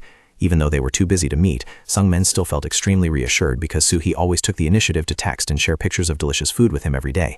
Sung-min received a text message from Soo-hee saying that she had to sit alone, so she felt a bit awkward. Looking at the screen with a heart beating like hip-hop never dies, like this is a big problem. Looking at the screen, he wondered, So everyone on the partner's side is male? He wondered why they had to meet outside, but then reassured himself. Company matters must be like that. Even when I go to company parties, I always eat with female employees. The clock struck 8:32. Sung-min decided to pack up and go home. Just as he stepped outside, his phone suddenly vibrated continuously. He exclaimed, "Ah, it's Soo-hee." The message sent at 9:32 left Sung-min stunned. The management keeps forcing he to drink. I feel a bit drunk already. He panicked and exclaimed, "What? Alcohol?" Sung-min was extremely worried because he knew Soo-hee couldn't drink alcohol, and she was also driving herself. He fell into a dilemma. Now he was busy with a meeting, so he couldn't go pick her up. Did he have to wait until he was done with work? Late at night, Sung-min sat alone at the dining table, but his mind was wandering in the clouds. He sighed, so worried that he couldn't swallow a single bite of rice. If he wasn't careful, he might unlock the skill of flying through the streets soon. Right at that moment, the phone rang, displaying a call from Soo-hee. Sung-min hurriedly answered, "Hello?" On the other end of the line, Soo-hee's voice trembled as she asked, "Sung-min, are you busy right now?" Sung-min anxiously replied, "No, I'm just resting. What's wrong? Your voice sounds strange." Soo-hee hesitated shyly. I'm sorry, but can you come pick me up?" Sung-min asked back in shock. "Huh?" He quickly confirmed. Sure, where are you?" Soo-hee struggled to provide the address. "The place I'm at is... The address is... Bongmyeong-dong." Suddenly, a long beep sounded, signaling the call had been disconnected. A highly dramatic romantic scene of primetime VTV dramas. Sung-min bewilderedly shouted loudly into the phone, "Soo-hee, Soo-hee!" He stood silently in the middle of the room, staring at the darkened phone screen with a face full of anxiety. "Soo-hee." Sung-min continuously called, but Soo-hee still didn't answer. The notification that the subscriber's phone was turned off sounded, making him guess that her phone had run out of battery. Sung-min was extremely confused because he didn't know the specific address, so he couldn't go find her immediately. He looked at the message Soo-hee sent at over 7 p.m., when she complained about being forced to drink and starting to feel drunk. Right at this moment, raindrops began to fall and quickly became a pouring rain outside the window. Unable to be patient any longer, Sung-min gripped the phone in his pants pocket tightly, decisively grabbed an umbrella and rushed out of the house. Sung-min only wished he could turn into Superman and fly away to pick up the lover of his dreams quickly. His footsteps ran hurriedly on the waterlogged street amidst the white rain. Sung-min ran while screaming inwardly, "Soo-hee, wait for me a little bit, I'm coming to pick you up right now." Going back in time to 4 hours ago, Soo-hee was still at the office finishing up her work. She had just ended a call with Sung-min, promising to contact him again after finishing her work. After hanging up, Soo-hee sighed softly in exhaustion. She secretly felt regretful that this vacation did not go as expected, and surely Sung-min was also very disappointed. Just then there was a knock on the door, and Soo-hee softly invited them in. A female employee entered the room with a worried look, asking if Soo-hee was really okay going to the meeting alone without a subordinate accompanying her. The employee also warned that rumor had it that Manager Park from the partner's side was a person with bad character. Soo-hee reassured her subordinate, "It's just work, and since this is a light meal, I will go alone." The employee said goodbye. "Yes, then I'll leave first. If anything happens, just call me." After telling her colleague to be careful on the way, Soo-hee told herself to leave early to avoid traffic jams and was determined to complete the meeting well. Her eyes stopped at the calendar with a picture of a little monkey on the desk, secretly calling the name of her loved one in her heart. "Sung-min, I will try to be a hardworking bee and bring honey back to you." The scene shifts to a luxurious izakaya restaurant, where a social networking dinner with partners has begun. Deputy O and Manager Kim from the partner's side nod in appreciation. "We have reviewed the documents you sent. With this proposed content, I believe the consumer response will be very good."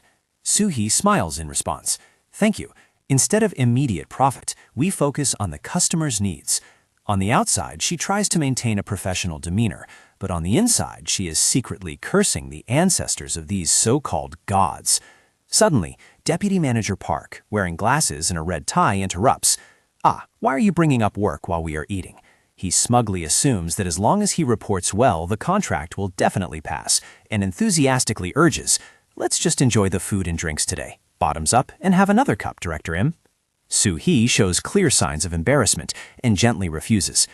"Please allow me to drink a little slower. Honestly, my alcohol tolerance isn't very good." Immediately, Deputy Manager Park's face turns sour, and he mocks. "Is that so? You don't know how to drink?" He slams the liquor bottle onto the table and grumbles. "We're discussing business, but if you can't drink, it kills the mood. Am I supposed to drink all by myself?" Seeing the partners start to cop an attitude, Soo-hee sweats bullets under the pressure. Not wanting to ruin the big deal, she forces a smile and changes her mind. "No, not at all. I will drink. Please pour me a cup, Deputy Manager." On the banquet table full of seafood, the sound of liquor trickling into the cup blends with the high-pressure atmosphere. Deputy Manager Park pours the drink while urging, That's right. When doing business together, you have to share a drink." Soo-hee reluctantly takes a sip. Deep down, she is secretly worried about the business situation, as investors are applying pressure, demanding improved growth. Because of this collaborative project is extremely important, but the biggest problem lies with this difficult deputy manager Park. He took a large gulp and gloated, "Ah, the flavor is absolutely great. I really match best with sake." Seeing Suhi still hesitating, he immediately pressured her. "Oh, isn't Director Im going to down it in one shot?" Even though she didn't want to, she still had to patiently reply, "Yes, I know." From earlier until now, this guy surnamed Park hadn't bothered to mention work matters at all, but just kept forcing her to drink. Suhi closed her eyes and drained her glass amidst his delighted applause. Truly a representative of the company, so different. Attending a party feels like participating in a drinking tournament.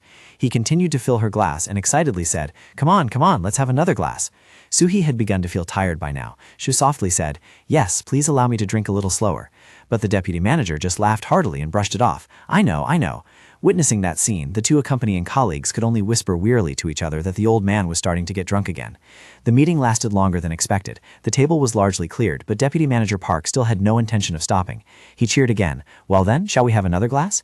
As time passed, the alcohol fumes began to rise, making the atmosphere stifling. A while later, the deputy manager and the two colleagues stood up, opened the door, and stepped outside. "We're going to smoke for a bit. Director Im, you must party all out today." The door closed, leaving only Suhi sitting in the quiet room. She let out a tired sigh, feeling her head start to spin from drinking too much. In her drunken state, Sungmin's silhouette suddenly appeared in her mind. She thought to herself, "Sungmin, I miss you so much." Suhi tremblingly grabbed her phone, her heart full of desire to hear his voice, wondering, could you come pick me up? She found her beloved's name on the screen and pressed the call button. The other end of the line quickly picked up with an expected hello. Hearing the familiar voice, Suhi asked tremblingly, "Sungmin, are you busy right now?" Sungmin anxiously noticed something unusual. "No, I'm just resting. What's wrong? Your voice." Suhi sat dazedly alone in the large room, her voice choking up from exhaustion. I'm sorry, but could you come pick me up?" As soon as she heard him ask for the address to come immediately, she struggled to reply. The address is Bongmyongdong." Suddenly, the phone in Suhi's hand died because the battery ran out, completely cutting off the call to her shock. Suhi panicked looking at the dark phone screen, anxiously asking herself, what should I do now? Right at that moment, the sound of the sliding door rang out. Deputy Manager Park suddenly walked into the room, making her startle and shock. Suhi hastily asked, "You're back already? Where are Manager Kim and Deputy O?" The guy named Park nonchalantly replied, "Ah, those guys?" He smiled sinisterly and continued, "I sent them all home. There's nothing for them to do if they stay anyway. I only need to discuss things with Director Im, so I let them leave early." "Haha," Suhi thought in shock. "Sent them all home?" Park approached, pressing close to Suhi and urged, "Come on, let's discuss more about work. Just the two of us." She shivered, seeing him sit right next to her. Just the two of them, sitting right next to each other? He looked at her with a hidden meaning and asked, "By the way, Director M, you are still single, right?" Suhi uncomfortably replied, "Yes, why are you curious about that?" He nonchalantly made an excuse. "Well, when doing business together, we need to understand each other clearly." He took a sip of his drink and continued, "Actually, I'm also single, so I really understand Director M's feelings." Suhi thought indignantly, "What the hell are you talking about? It went from drinking to a matchmaker challenge." Deputy Manager Park was still talking endlessly. "It's just that sometimes I also want someone to listen to my feelings." Suhi could only respond blankly, "Yes." The guy named Park, after getting drunk, started repeating stories about his own loneliness. He complained, "Many times when I come home from work, I step into a pitch-black house without a single soul." Suhi looked at the man in front of her, full of contempt in her heart. Why would he talk about these things during a business meeting? An hour passed in endurance. She tiredly asked herself, "It's been an hour. How long is he going to drag this out?" The drunkenness made Suhi start to feel dizzy. "I feel so dizzy. I want to go home right away." Despite her attitude, the guy named Park still smiled cheerfully. "After talking, I feel that we are really a good match." Suhi resentfully thought to herself, "You are the only one who has been talking all this time." The guy named Park suddenly leaned close and asked, "Director Im must feel very lonely too, right?" Hearing this sounded a bit sketchy. Workplace drama was about to happen again. He suddenly reached out, patted her shoulder lightly, and stroked her hair, which made Suhi stunned. He still continued to push forward. "Don't you need a friend?" Unable to endure it any longer, Suhi stood up abruptly. She made an excuse to escape. "I have to go charge my phone first." Suhi hurriedly walked out, full of anxiety. This guy is too drunk. This is not good at all. As she walked, she told herself, "I can't continue like this. I have to charge my phone and call a designated driver right away." Suhi approached the cashier counter, earnestly asking the staff, "Hello, can you let me charge my phone for a bit?" But the female staff member could only reply awkwardly, "What should we do? Currently, the customers are using all the charging ports." Soo-hee was worried when the staff informed her that if she called a driver right now, she would have to wait for more than an hour. An hour was more than enough to become the main character in a horror movie. She thought to herself that this situation was really bad, so she decided to go in to get her things, say goodbye, and leave immediately. As soon as she entered the room, Deputy Manager Park asked, "Oh, Director M, why did you take so long?" Soo-hee awkwardly replied, "Deputy Manager, I'm sorry, I think I have to go home early today too." He immediately showed his dissatisfaction. "Huh? What are you talking about? I was about to discuss an important matter." The guy named Park excitedly invited her. "Let's go to the second round. Let's go to conclude today's collaboration." He also boasted that he had already booked a room at the pub, and all she needed to do was show up. Seeing Soo-hee about to leave, he firmly grabbed her shoulder and forced her. "I've already paid the deposit. We can't cancel it." The drunkenness made Soo-hee's head spin. She felt dizzy and told herself, the alcohol has kicked in. Taking advantage of that opportunity, Deputy Manager Park rushed over and grabbed her waist. "Oh my, let me support you." Soo-hee pushed him away in a panic. Let go of me." He still stubbornly hugged her tightly from behind and made an excuse. "It's dangerous if you fall, so I just did that." Soo-hee shouted in despair, "Deputy Manager." Suddenly, the room door burst open. Sung-min, soaking wet from the rain, rushed straight in and called out, "Soo-hee?" Witnessing the sudden appearance of her boyfriend, Soo-hee exclaimed in astonishment, "Sung-min?" Sung-min panted, looked around and asked back in confusion, "Soo-hee? Huh?" She was still in shock and asked, "Sung-min, how did you get here?" Seeing his girlfriend being touched by a strange man, Sung-min's eyes became bloodshot with anger. He gritted his teeth and thought to himself, "I can't hold it back anymore now." Sung-min let out an earth-shattering roar. "What the hell are you doing?" His face was distorted with rage, his eyes widening and glaring straight at Deputy Manager Park. Sung-min rushed forward and roared angrily, "Take that hand off her right now." Oh boy, his blood was boiling. He called Soo-hee to his side with burning momentum, glaring at the man in front of him. "How dare you do that to Soo-hee?" The partner's manager panicked and explained, "Hey, wait, I'm the partner's manager of Director M. We are having a business meeting." Sung-min froze in confusion. "Partner? Manager?" Only then did Soo-hee softly speak up to confirm that he was indeed someone from the partner's portal. Even knowing he was a partner, Sung-min still couldn't keep his calm. So what if he was a manager? Why did he touch Soo-hee? The guy angrily retorted that he was just catching her when she almost fell, then yelled back, "And who are you to suddenly barge in here and cause trouble?" Sung-min was tongue-tied, looking at his sweaty state in embarrassment. I am... He secretly worried about how to introduce himself in such a pathetic state. Right at that moment, Soo-hee confidently declared, "He is my boyfriend." Guys, isn't that shocking? Both Sung-min and the partner froze in astonishment. "What? Boyfriend?" The guy screamed. "Director M, did you invite your boyfriend to a business meeting?" Soo-hee coldly fired back. "I didn't invite him, but what exactly are you doing at a business meeting? Is touching my shoulder or forcing me to go for a second round appropriate?" Hearing this, Sung-min's blood boiled. "Touching your shoulder and forcing you to go for a second round?" The manager stuttered, making excuses that the work wasn't finished, but Soo-hee was decisive. "Looking at your attitude, I don't think you are qualified to cooperate. Let's just pretend this never happened." Sung-min was stunned because he knew Soo-hee had poured a lot of heart and soul into this project. However, she remained extremely firm. "Yes, I also cannot work with your side. I am the one rejecting you." She decisively pulled his hand to leave. "Mr. Sung-min, let's go." The partner yelled angrily from behind. "Huh? How unreasonable. Do you know how wide my network is? I will spread this rumor all over the industry. Just you wait." Ignoring the threats, Soo-hee quietly pulled Sung-min away, leaving the man raging in humiliation. After rescuing Soo-hee from the perverted manager, Sung-min anxiously asked if she was okay and if anything else terrible had happened. Soo-hee gently replied that it was lucky he rushed in time, otherwise she would have been in real trouble. Despite this, Sung-min was still restlessly worried about the collaborative project that had just been cancelled, but Soo-hee reassured him not to worry because there were still many other options. She was curious and couldn't understand how he managed to find her in the middle of this crowded neighborhood.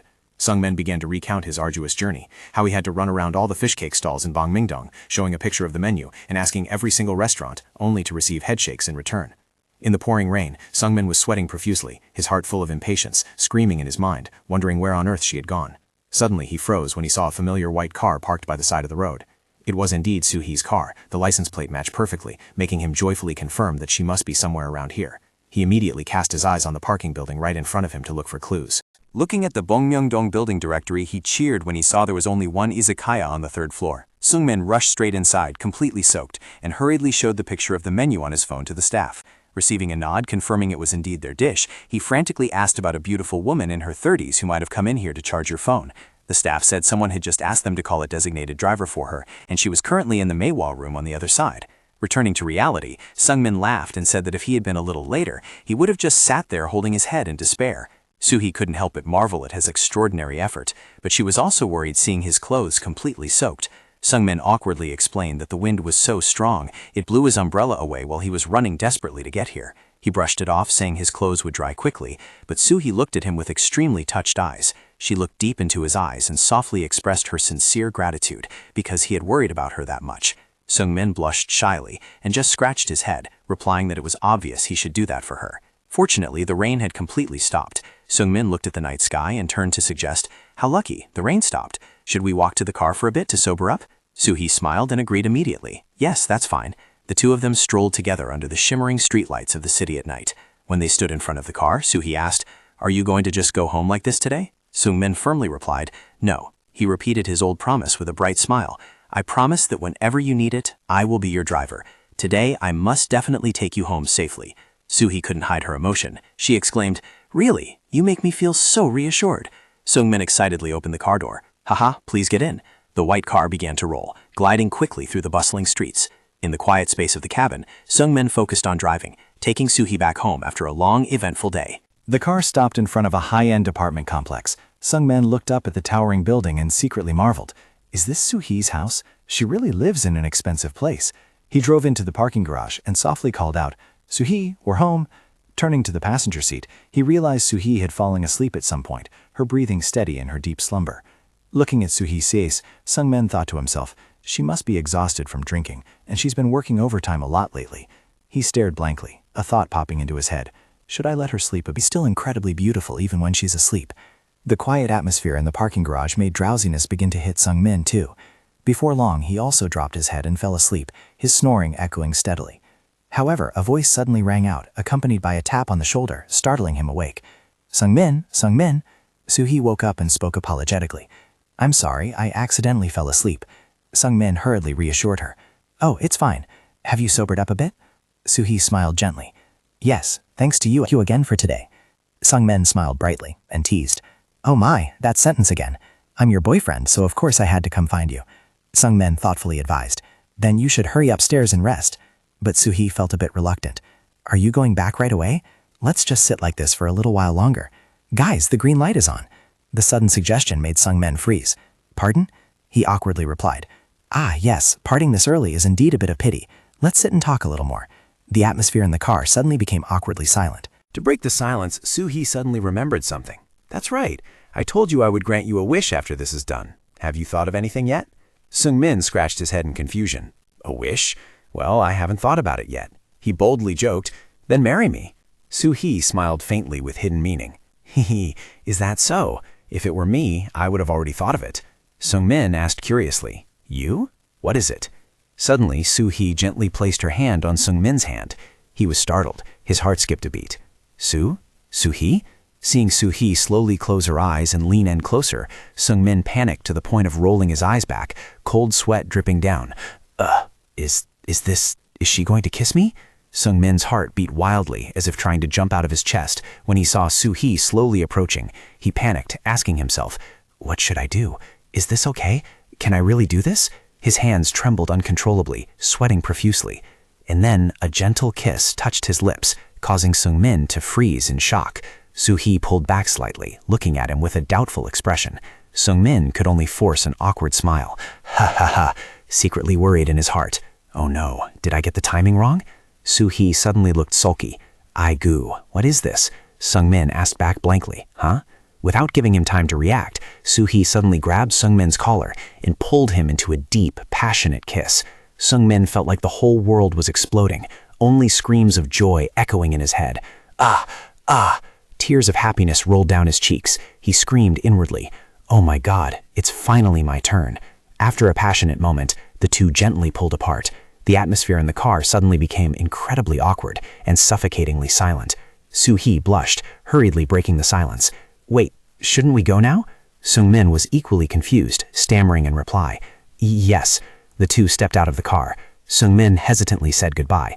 "Then I'll take my leave first." Soo-hee nodded slightly. "Drive safely." However, after taking just a few steps, Soo-hee suddenly stopped. She turned her head and called out loudly, "Sungmin!" Sungmin was startled and turned around. "Yes?" Soo-hee looked at him with eyes full of determination, mixed with a bit of shyness. She hesitantly offered a classic invitation. Do you want to come in and have some ramen before you leave?" Sungmin waved his hand to decline Soo-hee's invitation. No, I'm too full. Going up there would be the end of me. You must be very tired. Hurry inside and rest." Soo-hee hesitantly replied. "Huh? I took a short nap earlier, so I'm fine. But you still have to go to work tomorrow." Sungmin still caringly advised, "Even if you are a little hungry, you should drink a glass of warm water or milk before sleeping. Going to sleep right after drinking alcohol is not good for your health." Facing his thoughtful care, Soo-hee slightly bowed her head and muttered, "Ah, yes, I know." Sungmin smiled and said goodbye. "Then go inside carefully." Just as he turned to walk away, he didn't forget to wave and add, "I will contact you when I get home. Remember to eat hangover soup tomorrow." Soo-hee smiled and replied, "Yes, thank you." The clacking sound of high heels echoed in the quiet hallway as Soo-hee walked towards her apartment. She entered the elevator and pressed the button for the 14th floor. The bell chimed to signal the elevator had arrived. Soo-hee stepped out and strode along the corridor. Standing in front of her door, she quickly entered the passcode to get inside. A soft sigh escaped as Soo-hee looked around her luxurious but quiet apartment. Dragging her exhausted legs across the living room, she wearily threw her handbag onto the bed and collapsed face down. The feeling of exhaustion after a long, turbulent day enveloped her entire body as Soo-hee lay motionless on the large bed, sinking into absolute silence. Soo-hee buried her face in the pillow, her heart screaming in regret. "I'm crazy. I'm really crazy." She blamed herself for why she had a slip of the tongue and invited Sungmin inside for some ramen in that situation. A feeling of embarrassment surrounded her, making her kick her legs wildly on the bed. "It's so embarrassing. What if he thinks I gave him the green light too early?" She worriedly scratched her head, thinking she would die if he misunderstood. But then, the memory of her first kiss with Sungmin rushed back, making her heart tremble slightly. Her first kiss with Sungmin. Recalling the passionate moment in the car, Soo-hee couldn't help but feel moved. It was so sweet. You guys understand. The intoxicating feeling still lingered, making her whisper to herself that it had been so long she had even forgotten what that felt like. The excitement made her toss and turn restlessly. She definitely wouldn't be able to sleep tonight. Maybe she should just text Sungmin all night later. Meanwhile, under the dim streetlights, Sungmin was strolling home with a face still full of disbelief. Today, I kissed Soo-hee. Every pounding beat in his chest left him astonished. What is this feeling? Sungmin put his hand over his wildly beating heart, feeling nervous and restless inside. He questioned himself in ecstasy. Is this the fluttering feeling I've lost for over 10 years? Sungmin admitted that he had completely fallen for Soo-hee's boldness and still couldn't stop trembling. Soo-hee, I'm really going crazy over Soo-hee's boldness. Suddenly, an instinctual version of himself appeared and screamed. "Hey, you idiot!" Sungmin was startled and exclaimed, "Ah, are you the instinct within my heart?" The instinct furiously yelled, "She invited you in for ramen! Ramen!" He roared with deep regret. "Do you not know what that means?" Sungmin frustratedly argued back. "At this age, how could I not know? But she was drunk, for heaven's sake." The instinct angrily scolded, "Damn it, that's why you've had to live alone until now." Right at that moment, a calm, rational version appeared to reassure him. No, handling it this way was the right move. Sungmin was bewildered. "Are you the reason in my heart?" The reason gently explained. "Soo-hee's drunk, and it's already too late. Didn't you see her dozing off in the car? Letting her rest is for the best." Sungmin nodded repeatedly in agreement. Yeah, that's right. I thought so too, which is why..." The reason in Sungmin's heart thought to itself that going into her house with such soaking wet clothes would cause a stench and dirty all of Soo-hee's bedding. However, the instinct refused to let it go. It lunged forward, grabbed his collar, and screamed, "You idiot! This was a once-in-a-lifetime opportunity. I'm sure that when you close your eyes for the last time, you will regret what happened today." Sungmin still tried to stand his ground. "We're getting married anyway. What's the rush?" The instinct continued to point out negative hypotheticals. "It's because of the marriage that you had to seal the deal right now. What if she is currently disappointed, thinking she was ignored by you?" Those words made Sungmin start to waver. He panicked and asked himself, "What? Is that true? Did I make a mistake?" Witnessing a man standing alone, talking to himself in the middle of the street, passers-by could only look at him with sympathetic and awkward eyes. Sungmin still tried his best to protect his beloved's image. Soo-hee was not that kind of woman. The instinct guy landed another critical blow, arguing that it was precisely because of this stubbornness that he had to suffer being single until now. Right when the internal debate was at its peak, the phone in his pocket suddenly vibrated continuously, signaling an incoming call. Sung-men hurriedly signaled his instinct to be quiet so he could answer. Looking at the screen, he exclaimed in surprise, "Huh? Is it Mom calling?" As soon as he picked up, he immediately received a barrage of complaints from the other end of the line. His mother was so worried that she couldn't sleep a wink because she kept thinking about her son's situation. Sung-men could only force a smile and coax her, advising her to go to bed early to preserve her health. Noticing that her son's tone was somewhat brighter than usual, his mother curiously asked if there was any good news. Sung-men's face turned red, awkwardly finding a random excuse to cover it up. I just came back from hanging out with friends." Immediately, he was scolded by his mother again for the fact that he was already a grown adult but only knew how to gather with friends all day, while they had probably all settled down and started families. Sung-men smiled softly, confidently asserting to his mother that this time he would definitely meet a good person to soon plan for a lifelong marriage. Seeing her son making empty promises time and time again, she anxiously pressed him to see if he currently had someone or not. Under the intense questioning, Sung-men could only mumble an admission that he still didn't have anyone, making the instant guy standing next to him also look at him with a look full of boredom, turning away after hearing it. After telling her son to eat properly and hanging up, Sung-men sighed in relief. The instant guy standing next to him still couldn't stop wondering, "Hey, are you not going to tell the truth? Are you sure it's okay?" Sung-men pondered while looking at his phone screen. He confided that because the incident with Miss Han Ji-yoon last time had disappointed his mother too much, this time he had to be absolutely sure before daring to announce it. Otherwise, announcing it early would be embarrassing again. He dreamily thought of the day he would officially introduce Soo-hee to his family with pride. Putting aside all worries, Sung-men excitedly strode home to continue contacting his beloved. Looking at his excited back, the instant guy could only stand with crossed arms and watch helplessly, silently lamenting the defensive instinct of a beast that had suffered too much trauma like him. A few days passed, and although Soo-hee was still incredibly busy, good news began to arrive. The cooperation contract she had been longing for was finally signed smoothly. Even Manager Park, who used to be arrogant and caused so much trouble, now received his deserved ending. After a series of internal denunciations and lawsuits from partners, he was officially kicked out of his position. In a sweet phone call, Soo-hee couldn't hide her happiness and whispered, "It seems like you're sharing positive energy with me, Sung-min. Since I met you, I feel like everything has been going strangely smoothly." Sung-min just smiled and replied, "I didn't do anything amazing. It's probably just because you're already talented. So go ahead and have a delicious lunch. We'll keep in touch later." Hanging up the phone with the name Im Soo-hee on the screen, his heart was filled with emotion. "I'm the one who should be thanking you, Soo-hee." Sung-min's change surprised the colleagues in the office as well. Seeing him continue his habit of bringing a packed lunch, everyone cheerfully greeted him and then went to have lunch together. Looking at Sung-min's energetic back, his female colleagues couldn't help but gossip.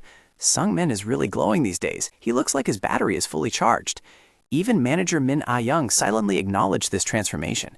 She recalled the image of a gloomy, unconfident Sung-min from the early days and saw that he had turned into a completely different person. Although they still enjoyed delicious food when dating, when alone, Sung-min absolutely did not neglect his body management. To him, a healthy body is the foundation for a lasting love. While chewing a piece of broccoli, he told himself, "After eating, I have to take advantage of the time to climb a flight of stairs." Even though the vacation plan for mid-July was canceled, that sadness couldn't last long. Waiting at the meeting point, Sung-min waved excitedly. "Oh, over here." Soo-hee ran up breathlessly with an apologetic smile. "I'm sorry, I'm a little late, right?" It was Soo-hee's effort and sincerity, always trying to make time for him despite her tight work schedule, that made all regrets disappear. The two walked side by side, feeling the bond of affection growing deeper and stronger than ever.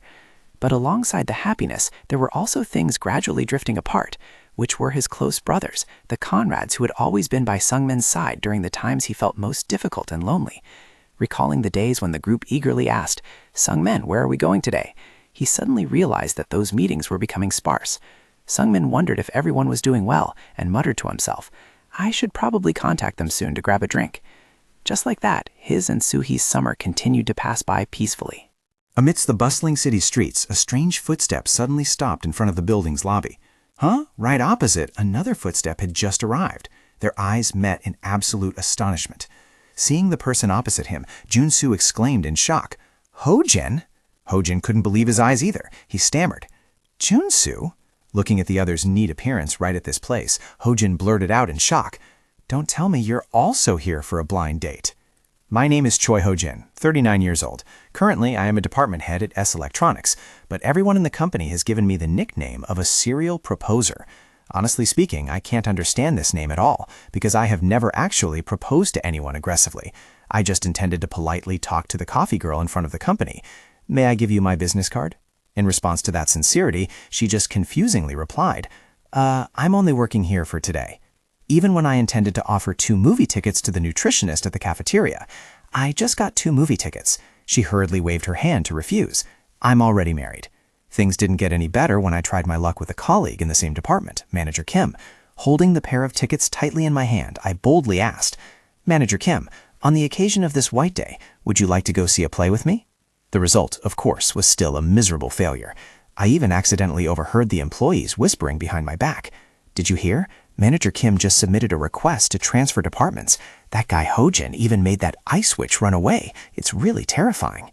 I absent-mindedly asked myself, could treating my superiors well cause such a huge misunderstanding? My presence seems to have become an obsession for my female colleagues. As soon as she saw me approaching and calling, Hey, Assistant Kim, she jumped up, her face pale with fear. Yes, I'm fine, I asked back in bewilderment. Huh? What's fine? She could only stammer in panic. I don't know what it is, but in short, I'm totally fine. The harsh reality is that I only intended to give her the company card so the whole team could go to a party. I only intended to give the corporate card so everyone could go out for dinner today. Seeing the card, she finally breathed a sigh of relief. So that's it. I don't know since when the distance between me and the employees has become increasingly estranged. Watching the subordinates excitedly inviting each other to eat, today is a party day, right? I realized that I was completely left out at the company. I was already lonely at home, and now even at the company I feel like an outcast. Looking in the mirror, I was shocked to realize that next year I would reach the age of 40. This is the last year of my 30s youth.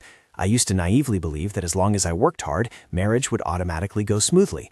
But after so many years of dedication, all I received was the title of department head at a large corporation and a belly that was getting bigger and bigger. I was afraid that once I entered my 40s, my value on the marriage market would plummet. In desperation, I told myself I had to win this year at all costs. I decided to put aside my pride and ask for help in the chat group of colleagues from the same cohort. Brothers, save me. Introduce me to a blind date. However, the actual blind dates were not as rosy as I thought. As soon as we sat down, the other party looked at me critically and poured out practical questions. I heard that employees of large corporations nowadays are all forced to retire after 50, right? So what have you prepared for your life after retirement? Indeed, the standards and conditions they set for a man of my age are extremely strict. Ho-jin continued his journey to find his other half, but things didn't seem to be going smoothly. During a blind date, he excitedly showed off his savings. I am trying hard to save, enough to open a fried chicken restaurant later. The brothers were disappointed upon hearing it, and the girl opposite him was shocked. A fried chicken restaurant? Seeing the other party's reaction, Ho-jin began to worry. He thought to himself that he originally wanted to focus on taking care of his family and children after marriage, but if he married this girl, would they both have to fry chicken together? In the end, he bitterly realized that finding a woman with a kindred spirit is truly not easy at all. Walking alone under the streetlights, Ho-jin sighed in disappointment. It seemed that blind dates were not meant for him. Was there any place to meet someone more naturally? To change his luck, he decided to join a wine club that was currently trending. The sound of welcoming applause rang out joyfully. Welcome new members to the wine club. Ho-jin walked in shyly. Hello, everyone. However, the harsh reality struck. This place was no different from a fierce battlefield of the dating market. While everyone excitedly invited each other, have you tried this wine yet? Or asked to go for a second round, Ho-jin was left abandoned in a corner. The feeling of being lost and lonely increasingly surrounded him. He bitterly realized that he was experiencing a completely different sense of despair compared to when going on blind dates. Just as he was about to give up and regretted coming, a man named Jung-soo suddenly approached and started a conversation. Are you Ho-jin? Why are you sitting all alone? Ho-jin forced a smile and explained, because today is my first day joining. I don't know anyone yet, so I feel a bit shy. Jung-soo also sighed in sympathy. Actually, I am the same. This place seems too hard to blend in. Ho-jin was stunned to know that even a handsome, talented-looking person like Jung-soo found it difficult. Jung-soo continued to complain. I came here hoping for something, but as expected, I still feel very out of place. This is probably the last time I will join this club. Ho-jin was also discouraged and intended to withdraw as well, but right at that moment, a beautiful woman suddenly appeared. Hello, everyone. The whole room suddenly buzzed. Oh, Jisoo is here. The appearance of the girl named Jisoo made Ho-jin and Jung-soo freeze because of her ultimate beauty. She smiled radiantly. There are so many new members today, huh? As soon as Jisoo greeted, hello everyone, Jung-soo immediately changed his attitude 180 degrees. I think I will participate a bit more regularly. You guys get it. The motivation to attend the meeting today is obvious at first glance. Ho-jin also frantically chimed in. Then me too, Jung-soo excitedly invited. How about we also take the initiative to move? She already greeted us so enthusiastically. Although Ho-jin was still confused, he quickly agreed. Okay, let's go out and greet her naturally and see. The two of them determinedly moved forward, starting their journey to conquer a new relationship. At the wine club, Min-chan excitedly brought a bottle of wine to Jisoo. Jisoo, here is the bottle of wine you mentioned last time. She couldn't help but be surprised. Oh, you actually found it? Min-chan smiled elegantly. It's a gift for you. Don't feel too pressured. Standing nearby, Ho-jin and Jong-soo blushed with jealousy. Who is that guy? Why is he so handsome? He looks younger than us, but is really good with girls. Right at this moment, Sung-min appeared, dispelling the tense atmosphere. Hello, everyone. It's so great to meet people of the same age after being lonely for so long. The group quickly became close, and Sung-min excitedly said, "Ha ha, let's be really close from now on." Jung-soo and Ho-jin also enthusiastically responded, "If that's the case, we brothers must gather together." Looking at Sung-min's open-hearted appearance, Jung-soo began to feel fond of this older brother. However, every time he saw Sung-min's lonely back waving goodbye after work, "Everyone get home safely," Jung-soo couldn't help but worry about his own future. Even though they were only a year apart in age, the threshold of 40 really brought an invisible pressure. Sung-min used to decline outings out of self-deprecation. "I'll pass. If I tag along, I'll just be a buzzkill bonus uncle." Yet suddenly, that usually solitary older brother appeared in front of everyone holding hands with an incredibly beautiful and attractive girlfriend. Witnessing that scene, Jung-soo was deeply shocked and secretly admired him. He really is a genuine trump card. But wait, what is the secret? At that moment, Jung-soo decided to place his last hope on Sung-min. My name is Lee Jung-soo, 38 years old, currently the director of a dermatology clinic. Looking at himself in the mirror, he always confidently affirmed that he not only had a handsome appearance, but also earned a lot of money. Back in his school days, Jung-soo was also a male god who made many girls turn their heads. But for the future of his career, he pushed romance aside to bury his head in books. He believed that once he became a doctor, all his efforts would be properly rewarded with a happy family beside the person of his dreams. Ironically, just as he achieved career success, his hair started showing signs of protesting. Jung-soo panicked, looking in the mirror. Wait, hold on, where is my hair? Why is the receding hairline expanding so fast? The sudden nightmare of hair loss hitting at age 30 completely turned his life upside down. Looking at the handful of fallen hair in his hand, he screamed in despair. Why does it keep falling out? Why is this happening? Jung-soo's distress over his hair grew increasingly severe. Due to his body's characteristics, neither hair transplant surgery nor medication treatments were effective for me. Even wearing a wig became difficult because his constitution didn't allow him to use it for a long time. Despite having an unsatisfactory appearance, there were still women who proactively approached him because of his reputation. "Oppa, let's date with the goal of marriage." But as it turned out, they were only really looking at his job title. During a gathering, his ex-girlfriend excitedly introduced, "Say hi to everyone. This is my boyfriend, the director of dermatology." Another friend immediately added, "Oh, my boyfriend is also the director of plastic surgery." Jung-soo awkwardly greeted, "Hello," while deep down starting to clearly feel the malicious comparison from the people around. That relationship quickly shattered in bitterness. Sitting in the car, she cried and confessed, "Oppa, I'm sorry. My heart has automatically turned towards the department head." Looking in the mirror at his thinning hair, Jung-soo painfully realized that those women only desired a doctor who was perfect in both talent and appearance. He wondered to himself who exactly was the right woman for him.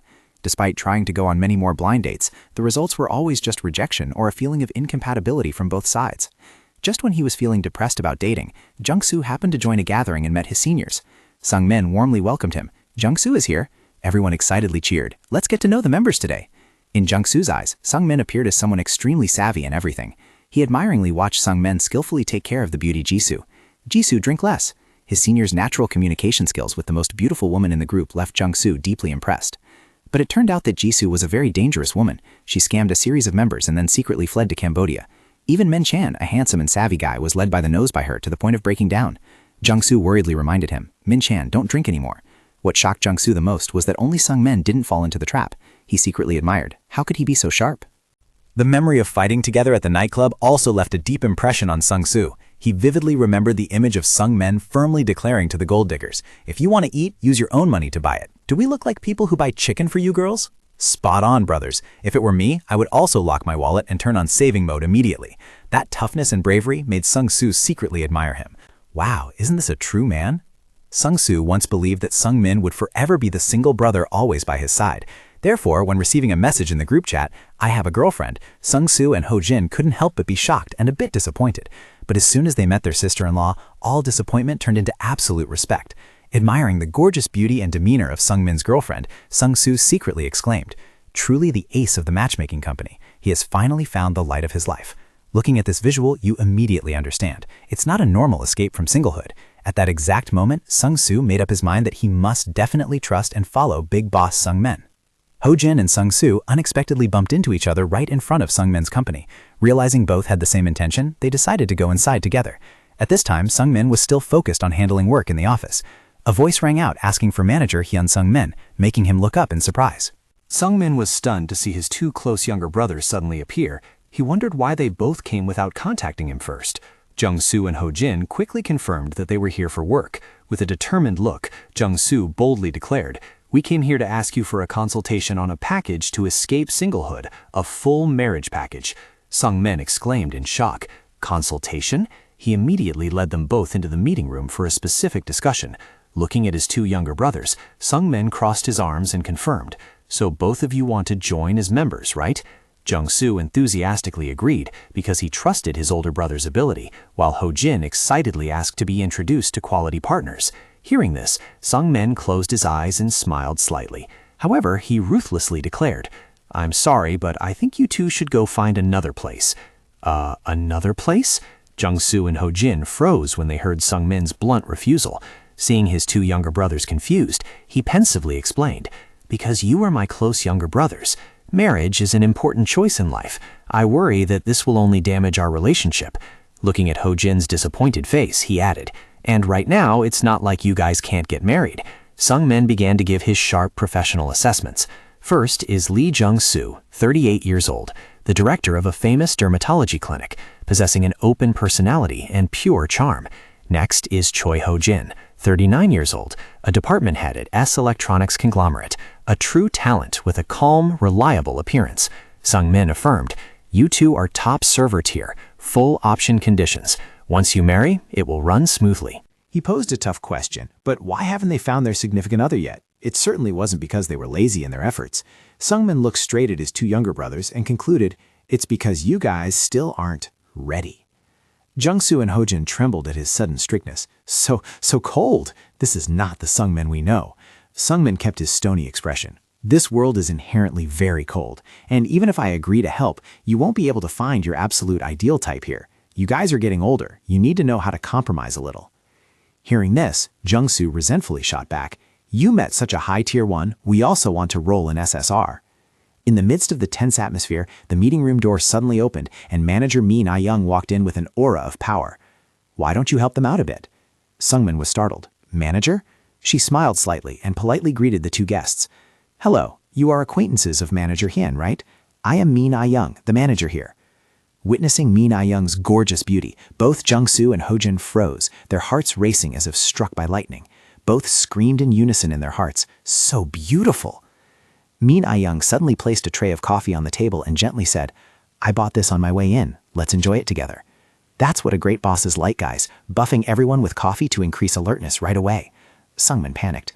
"Oh my, why did you do that?" The manager calmly replied that finding connections and bringing happiness to people is inherently their job, so for precious acquaintances, they should try even harder to help. Sungmin broke out in a cold sweat, secretly wondering if she had heard the whole conversation earlier. Min Ah-young politely said goodbye so the two sides could continue talking, leaving Jung-soo and Ho-jin profusely thanking her. Watching the boss's back as she left, Jung-soo couldn't help but marvel. "Wow, your manager is a true beauty." Ho-jin also nodded in admiration because she managed herself so well, while also wondering what her actual age was. Sungmin irritably cut in, "Hey, drop that nonsense." He declared that if the younger brothers wanted, he would introduce them to a few other matchmaking agencies, but both immediately screamed in protest. They affirmed that they came here because they trusted Sungmin as a person, not because of the company's reputation. Faced with that earnestness, Sungmin sighed softly, closed his eyes, and thought, all right, then tell me." He leaned back in his chair and asked sternly, "What kind of women do you want to meet?" Ho-jin excitedly raised his hand. "I want someone who is both beautiful and gentle." Jung-soo was not to be outdone when setting his standards. "And I want someone who is beautiful and has a stable career." Sungmin wanted to explode after hearing this. He shouted, "Are you two still dreaming of the full option? Life is not a shop where you can get whatever you want." He affirmed that all such perfect women were already married. Seeing that his junior still hadn't given up hope, Sungmin thoughtfully made a proposal. "All right, I will introduce you to someone, but on one condition." Seeing them both curious, he firmly declared, You must meet the other person without knowing any prior information. No photos, no occupation. That is my condition. Meet without even knowing what they look like? Noticing their hesitation, Sungmin coldly turned his back to leave. Still hesitating, right? Then the conversation ends here. Afraid of losing their last chance, Ho-jin and Jung-soo frantically called him back. I'll do it. Me too. Sungmin instructed the two juniors to send their profiles via email and promised to contact them as soon as he found a match. He generously waived the joining fee, only charging a fee if they became a couple, but didn't forget to warn them both to do their best. Jung-soo and Ho-jin thanked him profusely, promising never to forget this favor. Sungmin brushed it off, reminding them one last time not to expect a perfect ideal type, but to know how to compromise to create a relationship. The two younger brothers left full of trust, leaving Sungmin with tangled thoughts. Looking at their backs, he silently reviewed their standards. One wanted a virtuous and dutiful wife, while the other liked successful beauties. Although he knew it was hard to meet them perfectly, a few possible names had already begun to appear in Sungmin's head. A few days later, at the S Corporation office, Ho-jin sat restlessly glued to his phone, secretly longing for news from his broker brother. Right at this moment, the phone vibrated violently, and Sungmin's name appeared clearly on the screen, making Ho-jin visibly overjoyed. As soon as he picked up, he received good news. Ho-jin, I've got a great match for you. Sungmin quickly sent the time, location, and phone number for his younger brother to check. Ho-jin mumbled his thanks in extreme nervousness, his heart pounding as he wondered what kind of person the woman he was about to meet would be. The fateful Saturday had also arrived. Following Sungmin's suggestion, Ho-jin arrived at a highly famous croissant cafe. Looking around at the bustling couples affectionately enjoying their day off, he suddenly felt his heart flutter. Sitting alone in the romantic space, Ho-jin caught his glass of water with trembling hands, beads of sweat rolling down his forehead. At the age of 39, he was holding his breath, waiting for the most important blind date of his life. Bros, a win means changing his life forever. Ho-jin sat blankly at the cafe, holding a teacup while sweating profusely. Although Sungmin had told him not to expect too much, going on a blind date without any information about the other person made him undeniably anxious, secretly telling himself that the greatest fear is the unknown. Looking out the window and seeing beautiful girls passing by on the street, Ho-jin secretly wished that one of them was the person he was about to meet. Suddenly, the doorbell rang clearly, making him jump, his heart pounding. Is she here? Walking in was a rather plump woman with a weather-beaten face. Ho-jin held his breath, screaming internally in panic. Could it be this person? His intuition told him it was her. The clacking sound of her footsteps approaching made him even more unsettled. As soon as the woman greeted him, Ho-jin hurriedly stood up, stuttering his introduction. Hello, I'm Choi Ho-jin. The woman also smiled and replied, Hello, I'm Lee Mija. However, right after that, a friend of hers at another table called out, Mija, over here, do you know that guy? Mija casually waved her hand and replied, No, I guess he was just trying to hit on me. Ho-jin flushed red with embarrassment, internally screaming over this disastrous misunderstanding. Just as he wanted to dig a hole and hide, the doorbell rang once again. A girl with jet black short hair, wearing a highly elegant blazer, walked in, but Ho-jin immediately dismissed the thought. Stop guessing. A beauty of that level is definitely out of my league. He tried to sit still, taking a sip of coffee to regain his composure and telling himself to just wait patiently. Suddenly, the beautiful girl from earlier walked up and stood right behind him, asking, Mr. Choi Ho-jin? Ho-jin turned around in a daze, and she smiled gently. Hello, I'm Selun-ju, the person scheduled to meet you today. Ho-jin's eyes widened in astonishment, unable to believe his eyes. Oh my God, is this for real? Seeing her awkwardly apologizing for being late, he frantically sprang up like a coiled spring. Oh, it's okay, I just arrived too. What would you like to have? Let me go buy it. Unju stopped Ho-jin as he was about to go buy drinks. No, it's okay, we're going out to eat soon anyway. You just finish your drink and then we'll go. Ho-jin was stunned, secretly assessing her as someone with a very straightforward personality. Looking at the beauty in front of him, he was overjoyed, secretly thanking his matchmaker brother in his heart. Sungmin Hyung, I love you. I didn't expect you to introduce me to someone this beautiful.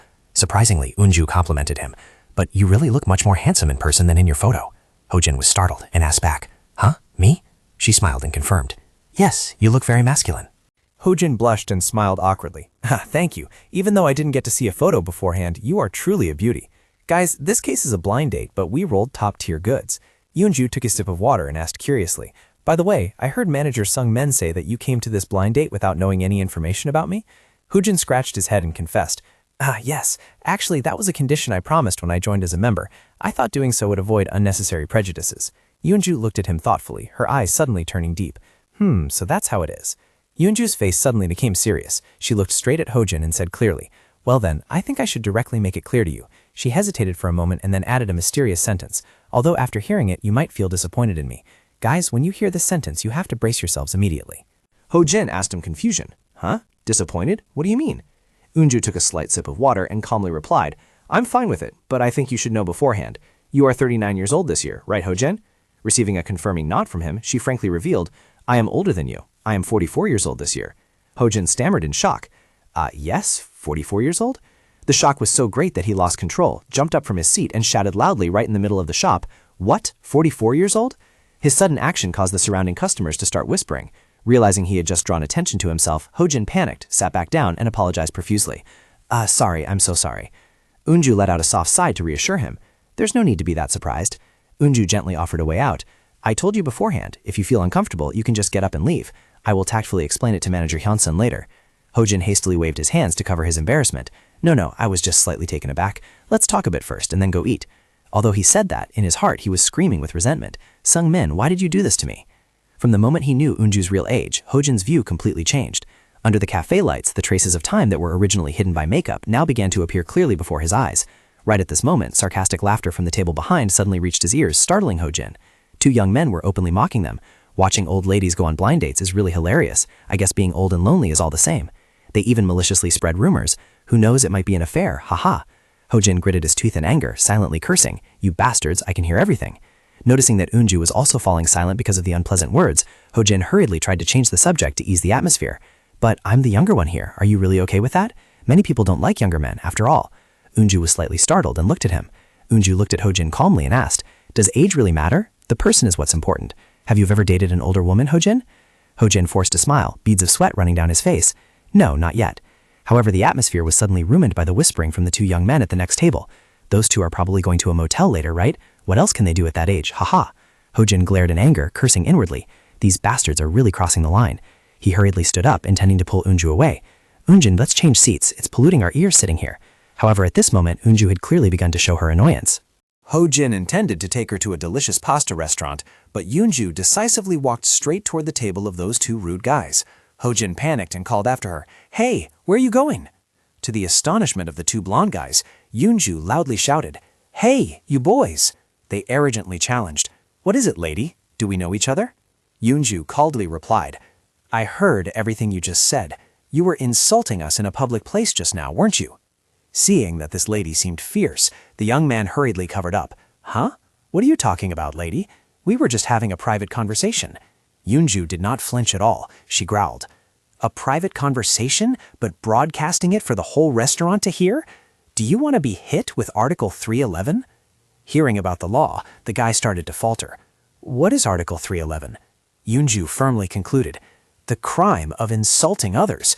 She crossed her arms, exuding an intimidating aura. You guys are probably still young, so you don't know how scary the law is, right? Do you want the police to contact your parents directly?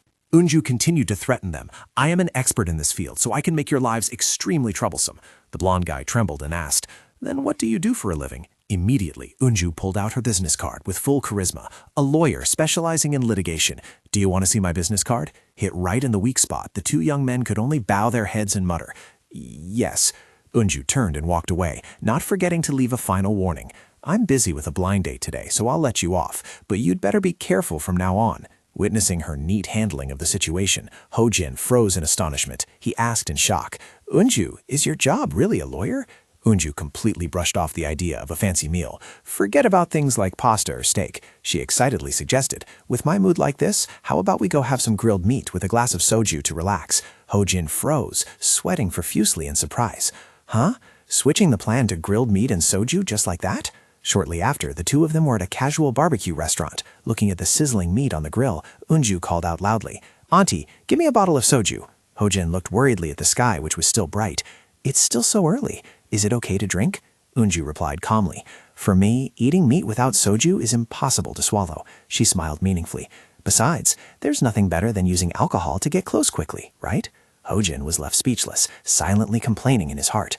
Oh my God, inviting someone to drink in broad daylight on the very first blind date? Seeing him hesitate, Unju pressed on. You'll drink with me, right? Ho-jin was about to refuse. But Unju quickly signaled the owner. 2 glasses, please. She added a decisive sentence. If you can't drink, just raising a glass with me for fun is fine. Sitting by the smoky barbecue table, Unju excitedly raised her glass. Well then, it's very nice to meet you. Ho-jin also smiled awkwardly and replied, Yes, nice to meet you. Watching Eunju refreshingly down her glass of alcohol, Hojin silently screamed in despair. Sung Min-hyung, is this really okay? But then, facing her enthusiasm, he clicked his tongue and told himself, whatever, let's just go with the flow. I'll just drink and eat the meat first. Just as he put the glass down, Eunju suddenly looked straight at him and asked, Are you very disappointed? Hojin asked back in confusion. Huh? Yunju pondered. I thought you would be disappointed because your blind date is an older woman. Hojin hurriedly denied it. No, that's not true at all. Yunju gave a bitter smile. I heard that men are always intimidated by older women. She stared piercingly at him. You're the same, aren't you, Hojin? Hojin awkwardly scratched his head and forced a laugh. Well, hee. However, deep down, he bitterly admitted the truth. In fact, he was no different from them. All this time, he had always defaulted to eliminating older women from his list of dating prospects. The reason Hojin always longed for a large family stemmed from the fact that he was the only grandson of the Choi family for 3 generations. Ever since he was little, he received special care and constantly had to hear his grandfather's reminders. Aigu, the eldest grandson of our Choi family is here. You must definitely carry on the family line. Although modern society had changed, Hojin still always felt an invisible pressure weighing on his shoulders. Being an only child, he truly wanted to have many children in the future, so that his home would always be filled with laughter. Returning to reality, Yunju took a sip of wine and remarked, It seems you really don't like older women. Hojin was startled, cold sweat dripping down. That's not true.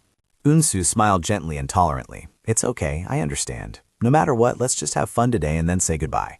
You see, guys, her psychological understanding is at max level. Hojin looked at the woman opposite him, thinking to himself that if he ignored her age, she was truly a talented beauty, and there was no reason for him to hate her. He nervously wondered if his facial expression had revealed his true feelings. To break the ice, Hojin curiously asked, But Eunsu, why are you still single? I think you must be sought after by many people. Eunsu suddenly lowered her voice, her eyes becoming profound. You want to know why I can't get married? The counter-question startled Hojin, making him afraid he had just made an inappropriate slip of the tongue. Was it an impolite question? Eunsu slowly poured more liquor into the glass and said boldly, If you really want to hear about it. She raised her glass to him with a radiant but sad smile. Bottoms up, and then I'll tell you. I can't talk about this without alcohol. Seeing the other party so determined, Hojin could only mutter in response.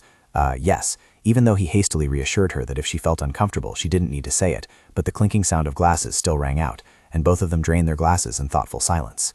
Eunju's story turned out to be a rather familiar but bitter script. Her first love was a fellow law student, and the two had a very long relationship. However, the reason they couldn't get married was that the man continuously failed the bar exam. He always used the excuse of not being ready without passing to delay the wedding time and again. Over time, the relationship gradually cooled down, as both passed the prime age to start a family. Finally, right after he passed the bar exam, what Eunju received was a brutal breakup notice. What hurt even more was that just half a year later, that man rushed into marriage with a girl much younger than him. By the time I realized I was left all alone, I was already too old. Eunju sighed softly, admitting that even though she belatedly went searching for love, things weren't easy at all. Taking a sip of her drink filled with mixed feelings, she bitterly realized that young guys nowadays only date a few times and then disappear, while older men ultimately only look for young and beautiful girls. Seeing the atmosphere becoming too gloomy, Hojin hurriedly spoke up. Even so, I think Sung Min must have introduced you to many good people. Eunju nodded slightly in agreement. Of course, Manager Hyun introduced me to a lot of good people. I was also very satisfied with them. However, their conversation was constantly interrupted by the shouting and insolent laughter of the young men at the next table. The guy in the leopard print shirt kept boasting about his flirting exploits. I really took that chick down, haha. Hojin, sweating profusely, tried to steer back to the main topic. Is that so? Then why didn't you end up with the ones you were satisfied with? Eunju started to clearly show her annoyance as those guys became increasingly outrageous, muttering in reply. Well, it's just due to personality differences. Immediately, the loud guffaw from the guy next table pounded in her ears again. This brat's personality is like shit, haha. Unable to endure it any longer, Eunju yelled out right in the middle of the pub. Hello, can you keep it down? It's giving me a headache. The whole pub suddenly fell silent.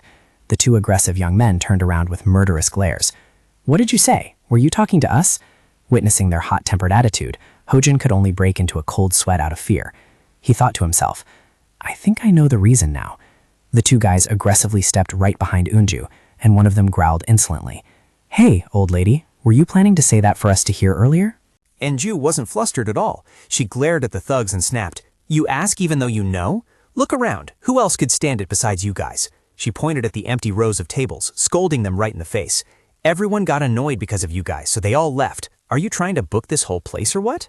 The thugs were stunned. The buzz-cut guy in the blue shirt stammered, "Huh?" As for the guy wearing glasses, he was speechless, truly speechless, not knowing what to say at all. The blue shirt guy turned to look at Ho-jin, who was standing pale in the back, and mocked. "Hey lady, let me see. You think you can be so insolent just because you have this big guy backing you up?" He approached Ho-jin and asked in a low, threatening voice, "Is that guy your boyfriend? Looks like he knows how to combat." Ho-jin was sweating profusely, screaming internally, "I already said I'm not her boyfriend." The guy with glasses observed closely and commented, "Looking at this guy's build and face, he is not someone to be trifled with." He suspiciously interrogated, "Are you a gangster? Which team do you belong to? Confess now." Ho-jin trembled and replied, "Me? I'm just an employee at S Electronics." The thugs looked at each other in confusion. S Electronics? Has the gangster world expanded into that field recently? The blue shirt guy started cracking his knuckles, threatening, "Whatever, I don't care which gang you belong to. You have to take a beating first. Because of your girlfriend, my mood is extremely terrible right now." Seeing Ho-jin being threatened, Eunju immediately stepped in front of him and shouted, "Cut the nonsense. Why are you picking a fight with an innocent person?" She boldly challenged, "If you have a problem, say it to my face." The guy in the blue shirt smirked. "You think I won't lay a hand on you just because you're a woman?" He lightly closed his eyes and muttered, "Lord, today I have to send another pitiful soul back to you." He turned to his accomplices and ordered, "Hey, roll down the shop's shutters." Then he turned back to look at Ho-jin with murderous intent. "Hey you'd better close your eyes right now." Just as the guy in the blue shirt was about to strike, the guy with glasses suddenly rushed over to stop him. "Wait, hold on." The guy in the blue shirt was dumbfounded. "Huh? What is it?" The guy with glasses stared at Eunju with a panicked expression. "Could you be Lawyer Soul?" Eunju asked in surprise. "You know me." The guy broke into a cold sweat and frantically confirmed, "Yes, it really is you." The guy in the blue shirt still didn't understand what was going on and asked, "Who is it? An acquaintance?" The guy with glasses tremblingly explained, "This is the very person who defended Boss Yaksu in the recent case." "What? Really?" Thanks to her, the first instance trial ended well. Hearing the guy with glasses blurt this out, Eunju casually realized, "Ah, so you're the underlings who came along during the prison visit." The thugs hurriedly confirmed, "Yes, that's right." Witnessing the ironic scene, Eunju chuckled. "I was going to say hello, but look how we meet. Ha ha ha." However, right after that, her tone suddenly became fierce. "What's there to say hello about? Your boss is rotting in jail right now and you guys are out here drinking?" The underlings went pale, desperately pleading, "We have nothing to say. Please keep this a secret from Boss Yaksu." Standing nearby, Ho-jin could only drop his jaw, sweating profusely at her terrifying transformation. Eunju decisively shooed them away. "I'm on a blind date. Don't ruin it. Get lost." The thugs were terrified and hastily retreated. "Aigu, no, we were just about to go to our second round anyway. Have a good time. Let's go." She asked apologetically, "Whew, I'm sorry. You must have been very shocked because of me." Ho-jin was still in a daze, only stammering in response, "No, Right after that, Ho-jin couldn't stop praising her. "You are so cool. You didn't even flinch facing guys like that." Eunju calmly took another sip of her drink. "Due to the nature of my work, I have to meet them often."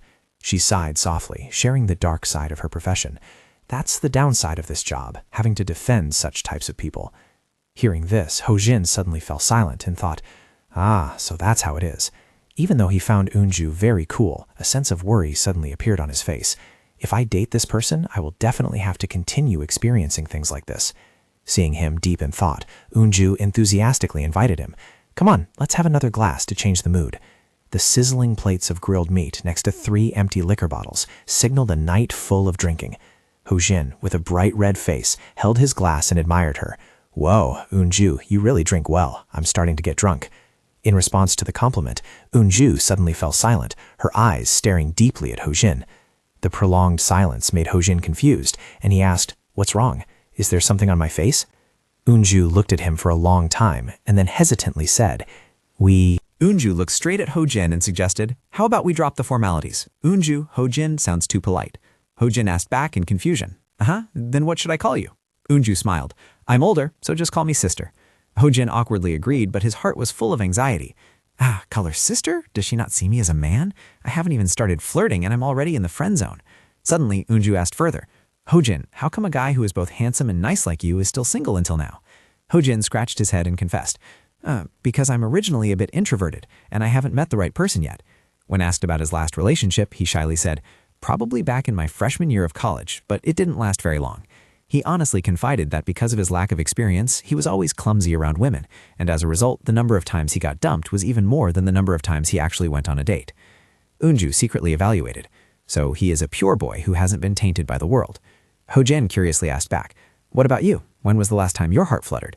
She was about to answer when Unju's phone suddenly vibrated continuously. She panicked. Wait a minute, there's an urgent work email. However, her face suddenly changed color when the phone screen suddenly froze. Why is it suddenly like this? Why did it freeze right at this moment? Unju was frantic because she had to reply to the email immediately. Seeing this, Hojin immediately suggested, "Let me take a look at it for you." Hojin took the phone and concentrated on checking it. He guessed. It seems like the device has been heating up since noon, right? Seeing Yoonju nod in confirmation, he explained that this was a resource conflict error. Hojin quickly performed the technical steps. In this case, he just needed to enter recovery mode and clear the cache. After restarting, the phone worked normally again. Hojin smiled confidently. Done. Problem solved. Thought I was going on a date. Who would have thought I'd conveniently provide on-site medical service? Hojin handed the phone back and affirmed that it would be fine now. Yoonju looked at the screen and exclaimed in amazement, "Wow, how do you know these things so well? It's amazing." Hojin scratched his head, explaining that this was originally a product manufactured by his own company, but inwardly he smugly told himself, "It's not for nothing that I climbed up to the department head position. He. Seeing that the other party was so talented, Yoonju marveled, "That's really cool. I'm totally tech illiterate." She excitedly announced, "Great, I'm so happy today. I'll treat you. Do you want to eat anything else? Just order more." Hojin quickly waved his hand. "I go. I'm really full now." Noticing that both of them had drank quite a lot, Hojin proactively suggested, "Let's stop here for today. If you drink any more, you'll be very tired tomorrow." Hearing that, Yoonju pouted and teased, "What, are you calling me old?" Hojin forced a smile to hide his embarrassment. "No, I'm drunk too. He. Yoonju smiled softly and agreed. "All right, let's call it a day." When standing up, Hojin considerately told her to take her time dealing with work when she got back, then suddenly declared loudly, "I'll pay for this. Don't argue with me." Yoonju panicked and tried to stop him. "No, let me pay." But Hojin quickly walked towards the cashier. "It's okay, I've got this covered." Looking at her junior's gallant back, Yoonju's eyes suddenly became unusually gentle. Stepping out of the pub under the city's brilliant sunset, Hojin politely asked, "How are you getting home?" Yoonju replied softly, "I just need to go to the main road to catch the taxi." Hojin hesitated, about to say goodbye. "Then I will," but Yoonju quickly interrupted him playfully. "Are you really going to let someone who's tipsy go home alone?" Hojin was startled back to reality. Let me walk you to where you can catch a taxi." Yoonju smiled in satisfaction. "That's more like it." The two walked side by side amidst the bustling city streets, but inside Hojin, complex emotions were welling up. He walked silently, sighing inwardly with deep regret. "I had high expectations when I came out, but I didn't expect my date to be an older sister who was 5 years older than me." Although Yoonju's appearance and profession perfectly matched the standards Hojin had always hoped for, the age gap and her strong personality made him feel it was hard to keep up. He walked silently, thinking that perhaps in her eyes, he didn't have the slightest appeal of a man. While he was absorbed in his negative thoughts, Yoonju's call suddenly interrupted. "Hojin!" He turned around blankly to see her looking at him with sincere eyes. Yoonju gently shared, "I met you today and saw that you are truly a very decent person. You are doing great. Just be a little less timid and women will fall for you right away." The unexpected encouragement made Hojin blush with embarrassment, and he mumbled in reply, Thank you. I also think you are a very good person." The two stopped at the intersection to say goodbye. Yoonju waved brightly. "Thank you. I'll just catch a car on the other side. Go home safely. Bye." Hojin also waved back, telling himself that this fate would probably just end here. He was certain that this would be the last time he met this older lawyer sister with a strong personality. However, reality always falls outside of all expectations. Upon returning home, while he was quietly sitting and eating a bowl of ramen to get by, the phone on Hojin's desk suddenly vibrated violently. Seeing the caller's name was Sung-min, he hurriedly picked up. "Yes, Young, I was just about to call and report to you." On the other end of the line, Sung-min's voice rang out, full of panic and urgency. "Hojin, what on earth happened today?" Hojin was bewildered, not yet understanding what was going on, when Sung-min continued in an unbelievable tone. "Yoonju is usually incredibly picky. She doesn't just fancy anyone." Sung-min shouted so loudly into the phone that Hojin almost dropped it. "Yoonju said she really likes you." Hojin froze, his eyes rolling back in shock, and stammered in absolute bewilderment. "What, she likes me?" On the other end, Sung-min excitedly announced that Yoonju Junimi wanted to keep seeing him because the date went so well. Hearing this, Hojin broke out in a cold sweat, stammering that it was good, but internally he was completely baffled, wondering what on earth she found interesting about him. Noticing his friend's silence, Sung-min pressed Hojin about his intentions and whether he wanted to keep moving forward. Hojin hesitated. "Me? Looking at the lonely bowl of ramen in front of him, Hojin suddenly felt a pang of sadness, wondering if he would really have to spend his weekends all alone like this forever. Hearing Sung-min ask if he wasn't satisfied, he hurriedly denied it and affirmed that as long as Yoonju was okay with it, he was ready. Sung-min smugly praised this as a wise decision, because despite her cold exterior, Yoonju was actually a very warm person. He promised to pass the message on right away, leaving Hojin with a forced yes. After hanging up, Ho-jin still couldn't stop agonizing over whether he was doing the right thing, especially since it was clear Yoonju didn't see him as a real man at all. But then he reassured himself that going on a few more dates wouldn't hurt, and he shouldn't overcomplicate things and exhaust himself. Meanwhile, at a campsite, Sung-min had just ended the call with a triumphant look on his face, muttering to himself, "Just as I thought." Seeing Sung-min still engrossed in his phone, Soo-hee stepped up from behind and teased that he worked hard even when going out for the weekend. Sung-min excitedly showed up that Ho-jin had just finished his first meeting. Soo-hee suddenly remembered that it was the poised man they had met together the other day. She sincerely wished Ho-jin would soon meet a good person and have a happy ending. Sung-min smiled in agreement. Although he thought they looked like a great couple, the final result still had to be decided by the insiders themselves. Soo-hee smiled, looked at Sung-min, and said softly, "Your taste in people is top-notch. Every pick is a hit." Sung-min asked blankly, "What does Soo-hee mean?" The mischievous girl replied, "What else? You hit the jackpot by catching me." They both burst into happy laughter amidst the quiet space of the campsite. Suddenly, Soo-hee shivered slightly and moved closer to him. It's so cold. Even though it's summer, the nights are still a bit chilly. The sudden intimate action startled Sung-min, his heart beating rapidly. He looked at Soo-hee and hesitantly asked, "Soo-hee? But here, are the tents well soundproofed?" Soo-hee turned in surprise. "Soundproofed for what? How can a tent be soundproofed? Everyone will hear everything. That's really troublesome." Sung-min awkwardly explained, "No, I just wanted to have a heart-to-heart talk with you all night." Soo-hee reminded him strictly, "There are a lot of people here, so we will definitely be heard, which will cause trouble for everyone. Everyone at the campsite sleeps early, so we have to keep quiet." Sung-min sighed softly. "That's why you said we should have rented a villa." Soo-hee smiled meaningfully, leaning her head on his shoulder. "Let's go next time, to a villa." Meanwhile, at the S Corporation office, Ho-jin was glued to his phone screen. Yoonju texted, "Ho-jin, good morning. Is work going smoothly?" He quickly replied, "Yes, Nuna. Is your work going well too?" Yoonju sighed, "Yeah, I have 5 trials today, so I'll probably be up to my neck in work." Ho-jin thought to himself, "She really is busy. It will be hard to schedule our next meeting." He texted back with concern, "You're working so hard, but please remember to eat properly." Suddenly, Yoonju took the initiative to invite him. "I still owe you a good meal for fixing my phone. Keep your weekend open for me." Ho-jin's eyes widened in shock at the abrupt proposal. Did she just take the initiative to ask me out first? As a man, I should have been the one to ask. Yoonju quickly followed up, "I'm heading into court now. We'll discuss the time and place tonight." Ho-jin held his phone, feeling flustered as he realized this woman was completely taking the lead. While he was deep in thought, the noisy chatter of his colleagues startled him. "Hey, did you hear about Deputy Manager Park?" The other person excitedly replied, "I heard. It's really amazing." Ho-jin curiously asked, "What is it? What happened to Deputy Manager Park?" The employee turned around and informed him, "You haven't heard yet, Manager? Deputy Manager Park has finally become a father." At the office, Ho-jin couldn't help but be amazed to hear that a colleague's wife had just gotten pregnant at an older age. He excitedly joined the conversation. "So that's why our whole department is celebrating like a festival." Deep down, Ho-jin marveled. This is truly a miracle worth celebrating. He told himself that having a child at a late age wasn't as impossible as he had thought. The colleague next to him nodded in agreement, admitting that this was almost a miracle because it was usually very difficult for this to happen. Hearing that the colleague's whole family was going out for beef tonight to celebrate, Ho-jin forced a wry smile, but deep inside his mind began to weigh heavily with thoughts about the beautiful Yoonju's age. Time passed quickly amid Ho-jin's tangled thoughts, and soon the weekend date arrived. Sitting alone at a roadside pub, Ho-jin nervously asked himself, "Usually blind dates are at bright cafes. Why did she drag me to a pub at this hour?" Watching the bustling crowd under the city lights, he felt a bit melancholy, seeing many young people happily enjoying their weekend evening. Ho-jin sighed softly, full of envy at their youthfulness and vibrant energy. However, right after that, he reassured himself that in terms of appearance, perhaps Yoonju was still much more beautiful and attractive. While lost in thought, a hard pat on the back made Ho-jin jump, almost spitting out his water. He panicked and cried out, "Oops, you startled me." Right behind him, Yoonju had appeared with a very youthful and stylish look. She squinted and teased, "Looking at young girls, huh? Waiting for me, but your eyes are so busy." Ho-jin's face turned red, stammering an explanation. "Sister, you're here? No, it's not like that. I was just looking to see when you would arrive." Yoonju laughed, reminding him not to do that while waiting for her. In Ho-jin's eyes at this moment, the woman in front of him still exuded an alluring beauty and strong aura, just like their first meeting. Seeing that he still hadn't ordered, she asked, "So, have you ordered anything yet?" Ho-jin hurriedly replied, "No, not yet. I plan to wait for you to arrive before ordering." Unju quickly called the waiter, "Give us a portion of spicy stir-fried pork and a bottle of soju."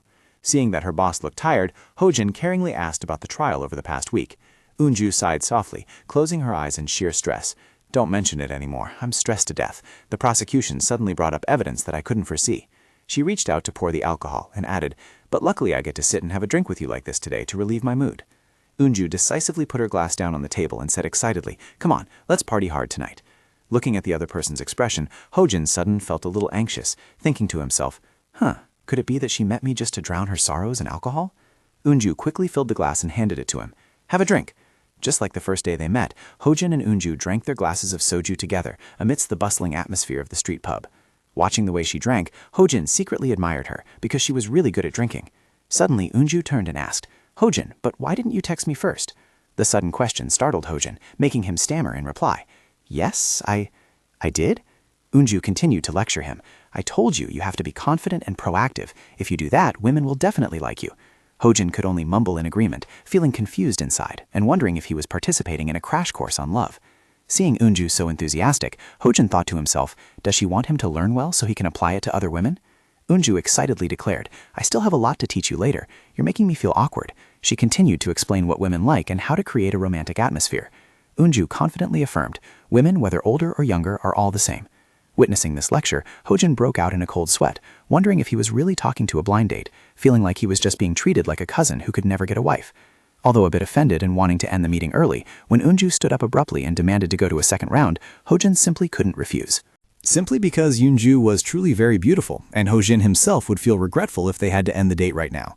Unju smiled and suggested, how about drinking beer for dessert this time? The second round of drinking went on like that until late at night. Unju excitedly raised her glass. My mood is really good today. Sure enough, meeting you makes my heart feel relaxed and happy. Facing the beautiful sister's enthusiasm, Hojin could only force a smile and reply, Me too, haha. While they were having fun, the owner approached and announced, Dear customers, sorry, but we are about to close. Unju asked in confusion, Is it time already? The owner apologetically explained that it was due to the pub's own situation, so he hoped the customers would understand. Unju sighed softly. I guess we have to accept it. She turned to look at Hojin and suggested having one last glass before leaving. Hojin quickly responded, Yes, okay, and the two decisively raised their glasses. Cheers. Stepping out of the pub when the sky was gradually dawning, Unju stretched refreshingly. It's dawn now, so the air is really cool. Hojin walked beside her and hesitantly asked, Are we going home now? Unju excitedly pulled Hojin's hand, saying nothing more than heading straight for round 3. Hojin's face drained of color as he stammered back, Are you really planning to go for round 3? Unju decisively pointed forward, Let's go over there. Looking at her staggering figure, Hojin thought to himself, She's really drunk. He looked around the quiet streets at midnight, full of anxiety. What places would still be open at this hour? All he saw were strange signboards. What caught Hojin's eyes right now were rows of motels packed closely together with flashing neon lights. He panicked and asked himself, Wait a minute, why is this whole area full of motels? This vibe is way off. Suddenly, Unju stared thoughtfully at the rows of rooms and confided, I suddenly miss the old days. Seeing Hojin looking bewildered, she explained that she used to rent rooms with her friends to gather and drink. She smiled and asked, You have memories like that too, right? Hojin forced a smile and replied, Yes, when I was a student, I also used to. Unju excitedly suggested, So how about it? It's been a long time since we did it. She gave a thumbs up with an alluring smile. How about we rent a room and go in there to continue drinking? Hojin rolled his eyes back and screamed in horror. Huh? Even though his mind was screaming that he absolutely shouldn't go, the reality was completely the opposite. Just a few minutes later, both of them were standing in front of Sky Motel. Hojin sat blankly on the edge of the bed in the dimly lit room, his heart pounding wildly as if it wanted to jump out of his chest. Looking at the plate of fried chicken and the bottle of liquor on the table, he silently asked himself, Who am I and where is this? With beads of sweat pouring down his forehead, Hojin was extremely panicked. I finally entered here. Is there still time to run back home now? Right at this moment, the sound of the bathroom door opening echoed along with Unju's voice. Hojin, have you waited long? He startled, stammering in embarrassment. Yes, no, I haven't. Unju walked out with her face freshly touched up with makeup, casually remarking, Why are you so tense? I told you we were just coming here for a drink and then going home. Can you guys believe that? Looking at the seductive woman in front of him, Hojin could only stand frozen, his heart racing. No, Nuna.